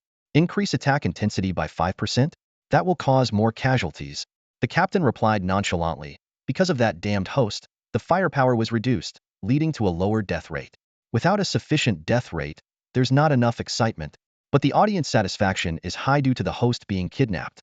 The data won't reflect that. The death rate is a crucial metric for the league's excitement level. While kidnapping the host might provide a momentary spike, the death rate is the long-term measure of the league's thrill. The death rate must stay around 1%. Any deviation affects our profits or increases our risks. "Understood, sir. I'll make the arrangements." The lieutenant turned and left. As the orders were relayed, numerous disc fighters launched from the massive underbelly of the expedition, buzzing through the air in all directions. These unmanned assault drones were numerous and agile, but lightly armed. In a real space battle, they served primarily for defense, intercepting various attacks. They formed the mid-layer defense of the starship, akin to fences and walls around a house, providing crucial yet porous protection. However, in this competition, these modified disc fighters shifted from their usual defensive role to actively hunting down mechas. They swarmed out from the starship's belly like a hive of bees, forming a massive fleet that wove a web of laser fire across the sky. Below, countless mechas fled like a desperate army, scattering across the mountains and fields. Occasionally, a mecha was struck by the fighters, erupting in blinding flashes, reduced to ashes in this brutal elimination round. The saucer fighters launched small microatomic fusion bombs, which caused a powerful explosion through fusion reactions between hydrogen and helium atoms. These bombs, common in interstellar warfare, left no pollution behind. Above Lacphania Island, many mushroom clouds rose one after another as the explosions from the microatomic fusion bombs leveled everything within a 100-meter radius with pinpoint accuracy, as if measured with a ruler. The expedition, a colossal battleship, moved slowly like a drifting iceberg towards the island. Its massive hull bristled with menacing cannons, instilling fear in anyone who saw it. The gigantic ship loomed like a high-ranking general, coldly observing the chaos below and occasionally eliminating any obstacles in its path. Reno piloted his Silver Wing Angel mech, darting through the dense jungle of the deserted island, using the complex terrain to evade the pursuing saucer fighters. His piloting skills were still raw, often stumbling like a rookie new to mechs. The high stability demands of the control system made it difficult for him to quickly adapt under pressure. However, as time passed, he was improving rapidly. Pressure not only caused panic, but also spurred growth and potential. Fully focused on controlling the mech, the once familiar feeling gradually returned to Reno. The silver wing angel's movements in the jungle became more agile and fluid. Even though he had no idea how many eyes were watching him at the moment, he concentrated solely on piloting and survival. Suddenly, a microatomic fusion bomb hurtled towards Reno. In a split second, the silver wing angel leaped, covering a great distance instantly. The bomb exploded behind the mech, and the shockwave swept through. The mech's energy shield flared up just in time, not only blocking the impact but also propelling it forward. The silver wing angel then rolled deftly, dodging the incoming laser beams and diving unscathed into the depths of the jungle. The audience erupted in cheers at the spectacular maneuver. Such seamless tactical evasion was rare even among veterans, yet it was executed perfectly by a novice. This showcased the advantage of the control system. While it sacrificed stability, it offered Reno more tactical options. What might be complex evasive maneuvers for others were relatively simple for him. However, this impressive display also drew greater trouble. At least 4 saucer fighters began to pursue Reno, their underbellies opening to reveal 4 launch racks, each armed with 2 fusion bombs. Damn it! Reno's nerves tightened as he saw the 8 fusion bombs appear. No! Nora, Spherald, and others exclaimed simultaneously, with many in the audience shouting along they hadn't had enough of this rookie's performance and didn't want him to be eliminated so soon. Reno's pupils dilated, his tension peaking. At that moment, an angelic voice sounded in his ear. Weapon unlocked. You may choose to unlock a weapon with an attack strength not exceeding 10 standard pool units. With the AI's voice, Reno made a quick decision. Unlock high-frequency blade net. Meanwhile, the 8 fusion bombs were already flying towards him. Reno swiftly raised his hand, and countless crescent-shaped high-frequency blades shot from the silver wing angel's right arm, whirring through the air to form a dense gear-like net. These blades created a mid-layer defensive net for the mech, much like the saucer fighters served as a mid-layer defense for the battleship. As the high-frequency blades were released, a tight blade net formed in front of the mech, and the silver wing angel quickly retreated. The 8 fusion bombs screamed in low flight but were intercepted by the blade net with precision. A series of explosions erupted on the island. Beautiful! All the spectators cheered in unison. This brilliant defense was notable not only for the method, but also for the rookie's Spoton decision in a critical moment. Although his piloting skills were still rough, his quick thinking was exceptionally sharp. An outside commentator excitedly spoke into the camera. However, for Reno, the battle was far from over. He raised his right hand again, launching another wave of high-frequency blades directly at the 4 saucer fighters. Many didn't realize that when Reno chose to unlock the weapon, he had already formulated a complete strategy. He chose the high-frequency blades for their versatility, useful for both defense and attack. Each blade had an attack strength of only 3 points, but when deployed en masse, they were more than sufficient to take down the saucer fighters, which lacked defensive energy shields and were essentially cannon fodder. The whirring blades sliced through the air, striking the saucer fighters with precision. Amidst the shockwaves, the 4 saucer fighters wobbled and plummeted towards the ground. Roar! The crowd erupted into a fervent cheer, celebrating Rayner's counterattack. Unbeknownst to Rayner, the moment he shot down those 4 fighter jets, his status in the eyes of the audience had quietly risen. The previous mockery and disdain had vanished, replaced by a tinge of anticipation and admiration. The spectators yearned for Rayner to deliver more astonishing performances. After all, using a high-frequency blade to slice through disc-shaped fighters wasn't a common tactic. On the island of Lykphania, a full-scale counterattack against the disc fighters was underway. With the unlocking of mech weapons, the sky was lit up with a dazzling array of attack beams, explosive bombs, multi-barrel cannons, and flamethrowers. Disc fighters were falling one after another, and the island was shrouded in smoke and flashes from the explosions. The excited shouts of the contestants echoed through the air, as they finally seized the opportunity to strike back after prolonged suppression. Every mech was in a frenzy. However, the good times didn't last long. A new wave of attacks from the expedition soon arrived, this time in the form of a large-scale Tomahawk missile barrage. Although a single Tomahawk missile wasn't as powerful as a fusion bomb, the sheer number of them more than made up for it. Unlike fusion bombs that precisely controlled the explosion range, the unpredictability of these missiles increased the chances of unexpected outcomes. Boom! A thunderous explosion echoed from afar as a Tomahawk missile struck the thruster of a mech. The chain reaction instantly detonated the entire mech, transforming it into a shower of steel fragments raining down from the sky. At this moment, the contestants suddenly realized that they were being hunted by the unrivaled overlord of the starry skies, the expedition. The brief weapon unlock was utterly insufficient to change the situation. Even an outsider could understand that besides the disc fighters and Tomahawk missiles, the starship had countless other weapons that could easily defeat them. Facing the expedition, the only option was to run for their lives. Run for it! Someone shouted in a desperate cry. The mechs, who had just mustered their courage, fell back into panic and began to flee in all directions. A new wave of disc fighters roared in, coordinating with the Tomahawk missiles for a relentless bombardment. The contestants had lost their will to resist and could only flee in chaos. Mechs were being destroyed one after another, and the frequent accidents only added to the misery, leaving no room for recovery once they occurred. In the chaos, Raynor desperately ran, not knowing where to go, only struggling to survive on instinct. Missiles whistled overhead, and the sky was illuminated by the glow of fire rain. As he looked up at the fiery sky, Raynor couldn't help but ponder. Is this what a real battlefield looks like? People often say that war is brutal, but until you experience it firsthand, you can never truly understand that brutality. Now, Raynor finally understood. Even in a battle with just a 1% mortality rate, the scene was already so horrific. What would battles with 10 times, 20 times, or even more intensity be like? He kept running, surrounded by mechs that looked like a retreating, defeated army. Suddenly, Raynor saw a mech aim its cannon at a comrade ahead. Boom! The cannon fired a massive energy beam, striking the unsuspecting target. The attacked mech fell in anger and confusion, while the aggressor stepped over its wreckage and continued to attack the next target. Raynor was stunned at first, then suddenly understood. Lilith's words echoed like a curse in everyone's mind. Destroy 3 other mechs, and you can pass directly.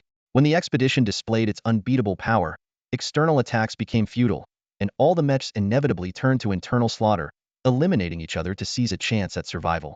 The mechs that had just been fleeing together suddenly became enemies, fighting each other. Reacting instinctively, Raynor crouched his mech just in time to avoid an energy beam from behind. Without looking back, he dashed into the dense forest. There was no need to fight back now because behind every attacker, there lurked another hunter. The entire island of death had erupted into a fierce civil war among the mechas. Competitors piloted their steel giants, wielding lethal weapons, and engaged in intense combat on this battlefield-transformed island. Raynor's mecha darted through the jungle, constantly evading attacks from all directions. His vision was filled with the flickering lights of energy weapons, resembling a deadly yet dazzling light show. Humans appeared so weak and powerless against mighty starships, yet displayed astonishing tactics and determination when killing each other. Raynor once again spotted the fiery red mecha, still flying with incredible agility. Its thrusters spewed flames, propelling the nimble machine like an aerial dancer. The Pelota female held dual Seraph combat pistols designed for mechas. Although each shot lacked power, the weapon's multiple magazines and voice-activated reload feature made it more versatile than Raynor's Waveblade net. The red mecha hovered in midair, spreading its arms to create a dense web of fire. Though not a multi-barrel cannon, the pistols discharged bullets at an astounding rate of 3,000 rounds per second. The barrage of bullets precisely hit an enemy mecha, overwhelming its defense in an instant. The target's energy shield was pierced almost immediately, followed by more bullets tearing through the steel plating, shredding the pilot inside. These standard-issue weapons, seemingly weak, unleashed devastating power in the hands of this female pilot. A triumphant, maniacal laugh echoed from the red mecha, reverberating across the battlefield. On the other side of the battlefield, a golden bullhead mecha wielded a massive energy battle axe, rampaging through enemy ranks. Though not particularly agile, its strength was formidable. When a cluster bomb hit the golden mecha, the attacker barely had time to celebrate before seeing it turn nonchalantly, swinging the battle axe towards them. No! He cried in despair as the energy axe sliced through his shield. Before losing consciousness, he heard a deep voice. You're too weak, clown. Deep in the jungle, a black mecha moved like a ghost, appearing behind other mechas. Its energy short blade always found the weak spots, executing kills with maximum efficiency and minimal effort. Typically, the mecha remained almost undamaged, while the pilot was dead. This black mecha had already taken down 6 opponents and severely injured 4 more. Even after completing its mission, it continued hunting targets on the battlefield. These outstanding mecha pilots quickly drew the audience's attention, with some companies even starting to investigate their backgrounds for potential investment. However, Raynor once again disappointed everyone. He didn't launch any attacks, instead frantically fleeing through the jungle. No matter what, he refused to advance by taking down other competitors. In his view, as long as there were other options, he wouldn't choose this worst way out. Even under the relentless pursuit of battle-axe squads and disc fighters, even with his weapon systems unlocked again, Raynor didn't fight back. His sole objective was to survive until the elimination round ended. High above, Lilith had returned to her host position, now accompanied by a male co-host. According to the male host, he was there to prevent awkward silences in case Lilith got kidnapped again. This arrangement clearly infuriated Lilith. She looked down at the fleeing Raynor and mocked. It seems our rookie is just a coward lacking the courage to fight, only daring to kidnap women. The male host chuckled. My dear Lilith, I think your prejudice clouds your judgment. It's obvious he's not afraid but unwilling to fight others. I don't think he's that kind-hearted, Lilith retorted. Let's keep watching, shall we? The male host continued. You know the expedition won't interfere with those mechas fighting each other. When most mechas are engaged in combat, those unwilling to cooperate will face the expedition's attacks alone, bearing pressure tens of times greater than before. Lilith's eyes lit up. You're right. Will he stick to his sense of justice, or will he reveal his true colors, Mr. Shadow? Let's see your true face. As if hearing the host's conversation, the expedition intensified its attack on the fleeing mecha. Missiles rained down, and disc fighters launched frenzied assaults. Inside the starship, small manufacturing plants rapidly assembled fighters using 3D printing technology, continuously deploying them. Since the advent of 3D printing, producing and fighting simultaneously had become a common tactic in the cosmic era. With ample raw materials, starships and mechas could endlessly produce consumable weapons and ammunition. Raynor could clearly feel the increasing number of fighters and missiles overhead. They seemed to have locked onto him, whizzing by and causing explosions all around. Damn it, they're forcing Raynor to fight, Nora shouted anxiously. Sphere urgently called out Raynor. Don't hesitate, attack the other mechas. Attack the mechas. It's your only choice. Tiny, Guard, and Li Zhonghan also shouted in unison. Although they knew Raynor couldn't hear them, at that moment, they couldn't help but voice their heartfelt cries and calls. Boom. A violent explosion erupted not far from Reno, sending a tsunami-like shockwave sweeping through the area. The Silverwing Angel was caught in the immense force, tumbling through the air. Reno's mind was a chaotic mess, with the warning voice of the mech's AI echoing in his ears. Warning, warning, high-level attack detected. Energy shield defense down to 24, approaching critical threshold. Gritting his teeth, Reno struggled to control the mech. Despite his continuous running and dodging, attacks rained down like a relentless storm, causing the energy shield to deplete steadily. As the intensity of the attacks increased, the rate of defense reduction became astonishing. Suddenly, a powerful shockwave blasted from the front. This time, it wasn't from a starship, but from another contestant. Someone had finally lost their patience and initiated a civil war. From above, Lilith shouted gleefully, "Go for it!" The crowd echoed her call. Go for it! But there were also voices cheering for Reno. Hey, kid, I believe in you. Hang in there. If you make it, I'll sponsor your next match with $1,000. Amid the cacophony, the Silverwing Angel was struck again, this time squarely in the chest. The energy shield plummeted, and Reno's head slammed into the seat, his vision blurring. The mech crashed heavily to the ground, struggling to rise. The audience roared, "Get up! Get up!" At that moment, the AI's notification sounded. Beep! Weapon system third unlock. Full unlock. An enemy mech seized the opportunity, raising a massive energy axe to strike the Silverwing Angel. In the nick of time, a bright light appeared in Reno's hand. A long energy spear materialized, perfectly blocking the axe. Simultaneously, the Silverwing Angel kicked the enemy mech away and sprang up, reversing the spear to point at the opponent's neck. The crowd's cheers were deafening. Finish him. The league director activated the voice transmission, letting the shouts reach Reno's ears. However, Reno remained motionless. He looked up at the sky and slowly spoke. Is this what you want to see? Sorry, but I don't intend to play by your rules. His voice echoed through the loudspeakers, and in an instant, the uproar ceased. A clear voice rang out. I believe in you, young man. But this is the Death League. You can't win without experiencing slaughter and combat. To move forward, you must face this brutal reality. Reno sneered, maybe so, but I'll fight my own way. With that, he retracted the spear, and two enormous metal wings unfolded from the mech's back, each wingtip equipped with rocket thrusters. Under powerful thrust, the Silverwing Angel shot skyward, heading straight for the expedition starship. The audience gasped, "Oh my god, what's he doing? He's going for the expedition starship. That's impossible. A ground assault mech can't harm the expedition starship.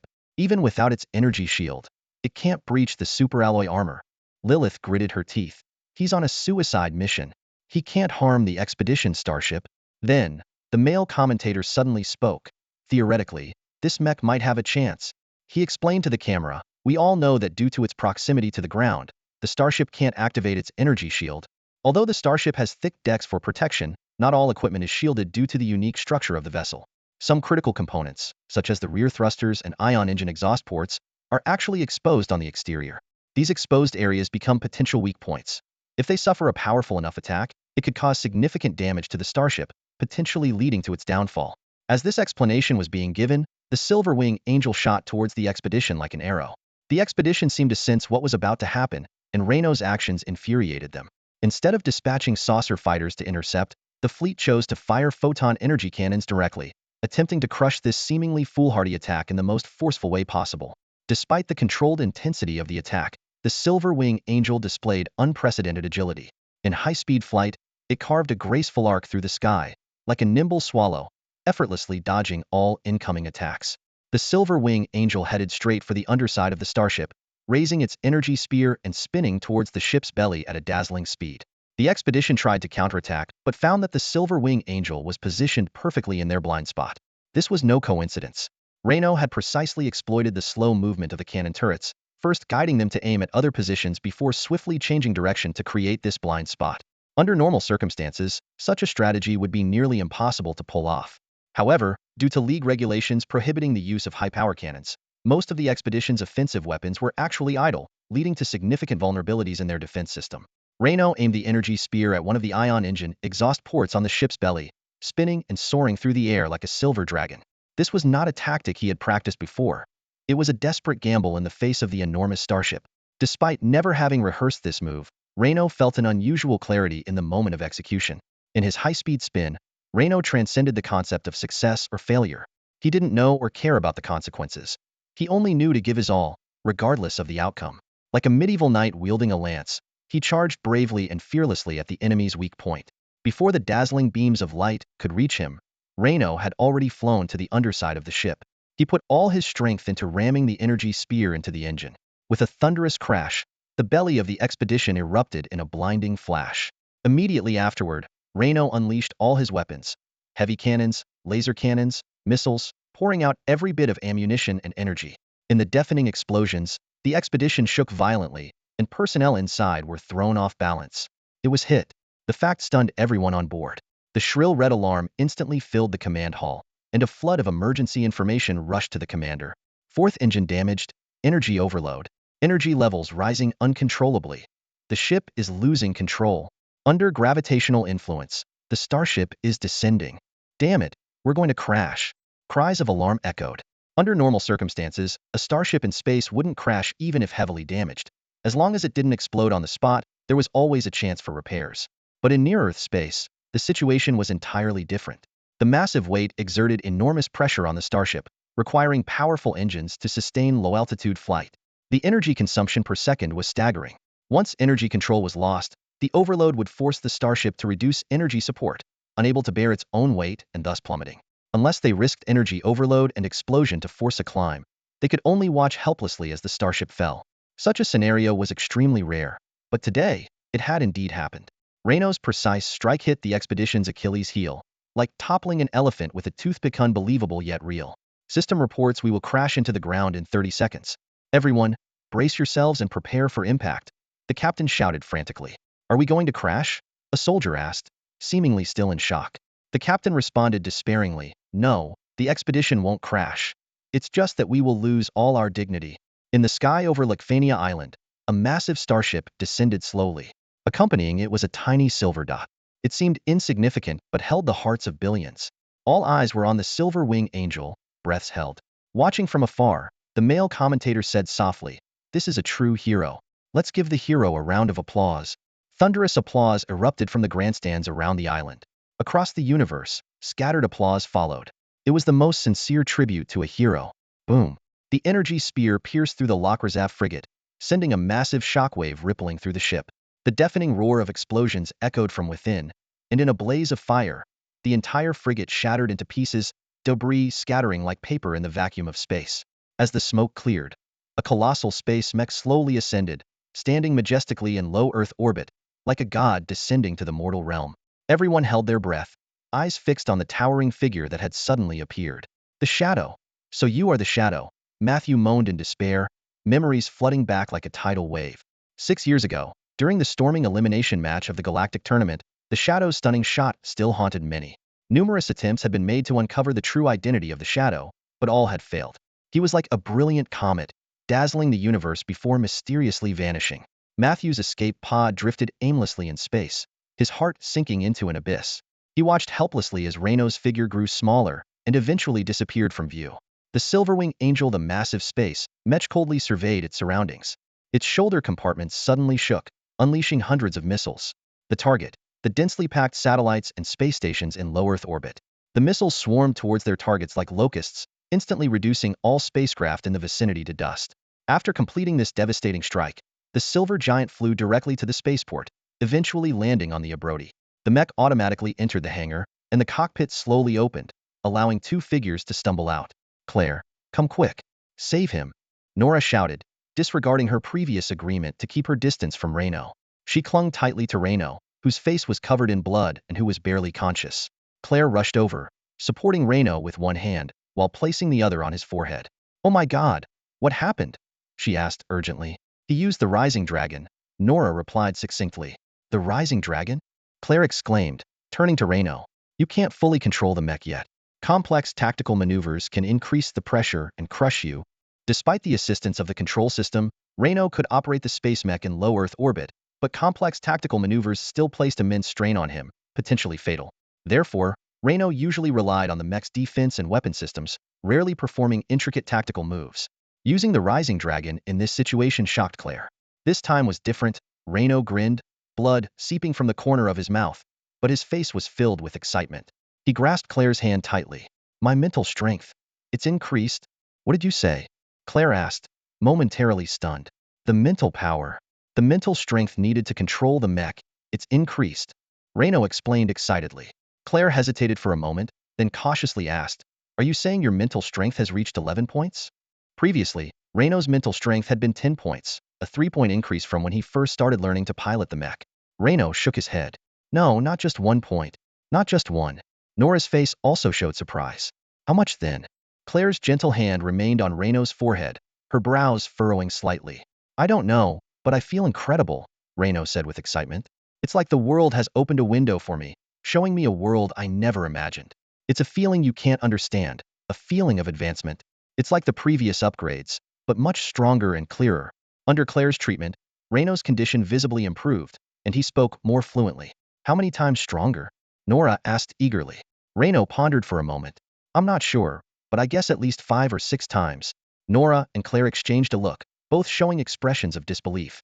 Once we leave here, we need to do a comprehensive mental evaluation, Claire said. When can the ship depart? Reno asked. The cargo is loaded, and the main repairs are nearly complete. We'll be ready to set off soon, Claire replied. Then let's not waste any time, Reno said, preparing to get up and leave. Claire smiled and said loudly, Yes, sir. She turned to face the crowd and shouted, Everyone, board the ship immediately. Take your positions. We are leaving this place.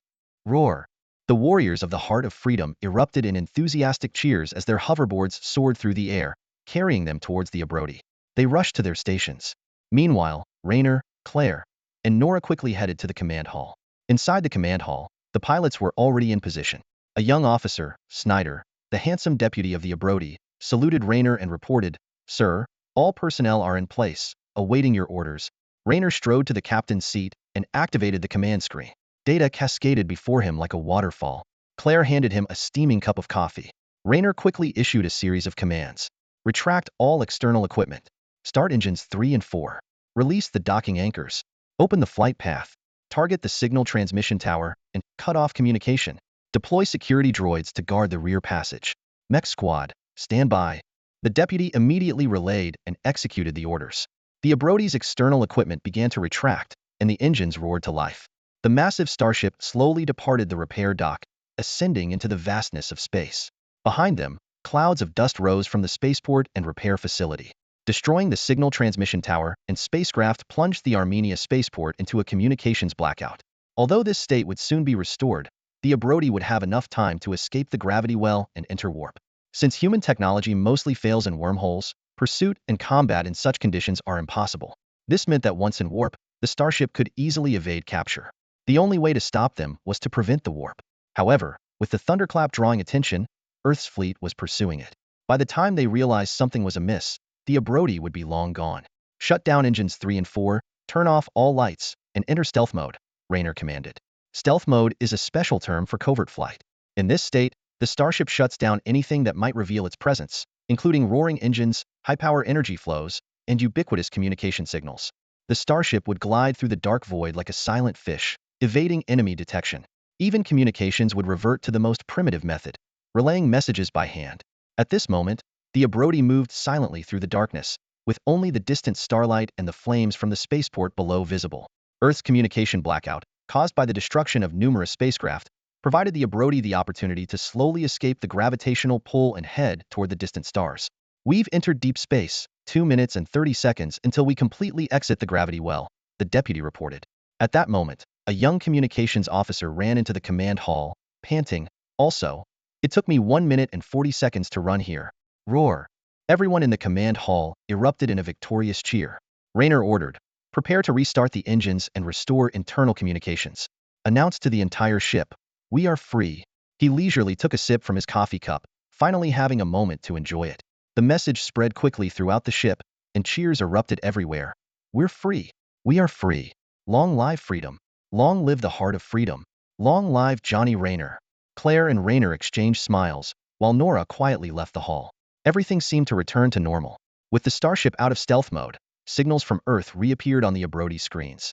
As the prepared side in deep space, they were the first to receive the information. "Sir, look." The young deputy pointed out the porthole. A row of bright points shimmered on the porthole. Reno's fingers swiped gently across the virtual screen on the window, causing the images to zoom in instantly. He saw a starship, the Thor, being relentlessly pursued by Earth's fleet, desperately trying to escape. Due to the close distance, the Thor couldn't jump into warp. It could only use Earth's orbit to keep running, but it couldn't widen the gap with its pursuers. Reno knew all too well that at this rate, the Thor's fate was sealed. Capture. Claire noticed Reno's intense gaze and walked over to him, asking softly, "Johnny?" Although she didn't fully understand Reno's relationship with Clarice, she knew his character well. "Sure enough," Reno replied quietly, "they're not the enemy. I misunderstood them. What do you want to do?" Claire pressed. "We should save them," Reno answered firmly. The young lieutenant quickly reminded him, "That could put us in danger. In our current situation, any unnecessary complications are risky." But Reno ignored the warning. He stared at the distant starship, murmuring, "Should we disregard others' lives for our own needs? In that case, how are we any different from the new Federation? I don't want us to become like them. Respecting life is our bottom line and principle. A bottom line isn't something to break at every opportunity. It's something we must strive to protect." The lieutenant fell silent. Reno decisively ordered, "Prepare the ship. All cannons, target and engage." 30 seconds of saturation fire. All operational turrets on the Aphrodite began to swivel, aiming at the Earth's fleet below. As Reno's command was executed, a barrage of missiles and space torpedoes launched, followed by a massive wave of impact cannons, and finally, the rapid-fire laser weapons. Although the 3 types of weapons were fired in sequence, they reached their targets almost simultaneously. The ferocious attack swept across the sky above Earth like the most brilliant fireworks display, illuminating the entire starfield. Even from some open areas on Earth, this spectacular celestial blaze could be seen. Explosions erupted from one ship after another, smoke and flashes intertwining. The glow of energy shields pierced the sky, dazzling the eyes. The sudden assault caught the Earth's fleet off guard, forcing them into full defensive mode. This astonishing scene did not escape Celine's notice. Johnny Reno, watching the incoming missile swarm, even though she couldn't see the starship in the deep black, Celine knew who was helping her. She took a deep look into the darkness and then loudly ordered, "Accelerate, prepare for warp." Thanks to the Aphrodite's fierce attack and delay, the Thor began to accelerate frantically, preparing to jump into warp. The energy shield flickered with vibrant colors under the assault, the energy generator climbing unstoppably, releasing a warp field. Ahead of the Thor, a vortex began to form. Despite Earth's fleet's attempts to disrupt again with interference waves, the Aphrodite's relentless bombardment and the Thor's full resistance rendered the interference ineffective. With a flash of dazzling light, the Thor plunged into the vortex and vanished without a trace. At the same time, the Aphrodite also began to warp. Just before entering warp, it received a brief message from Celine. "We're even?"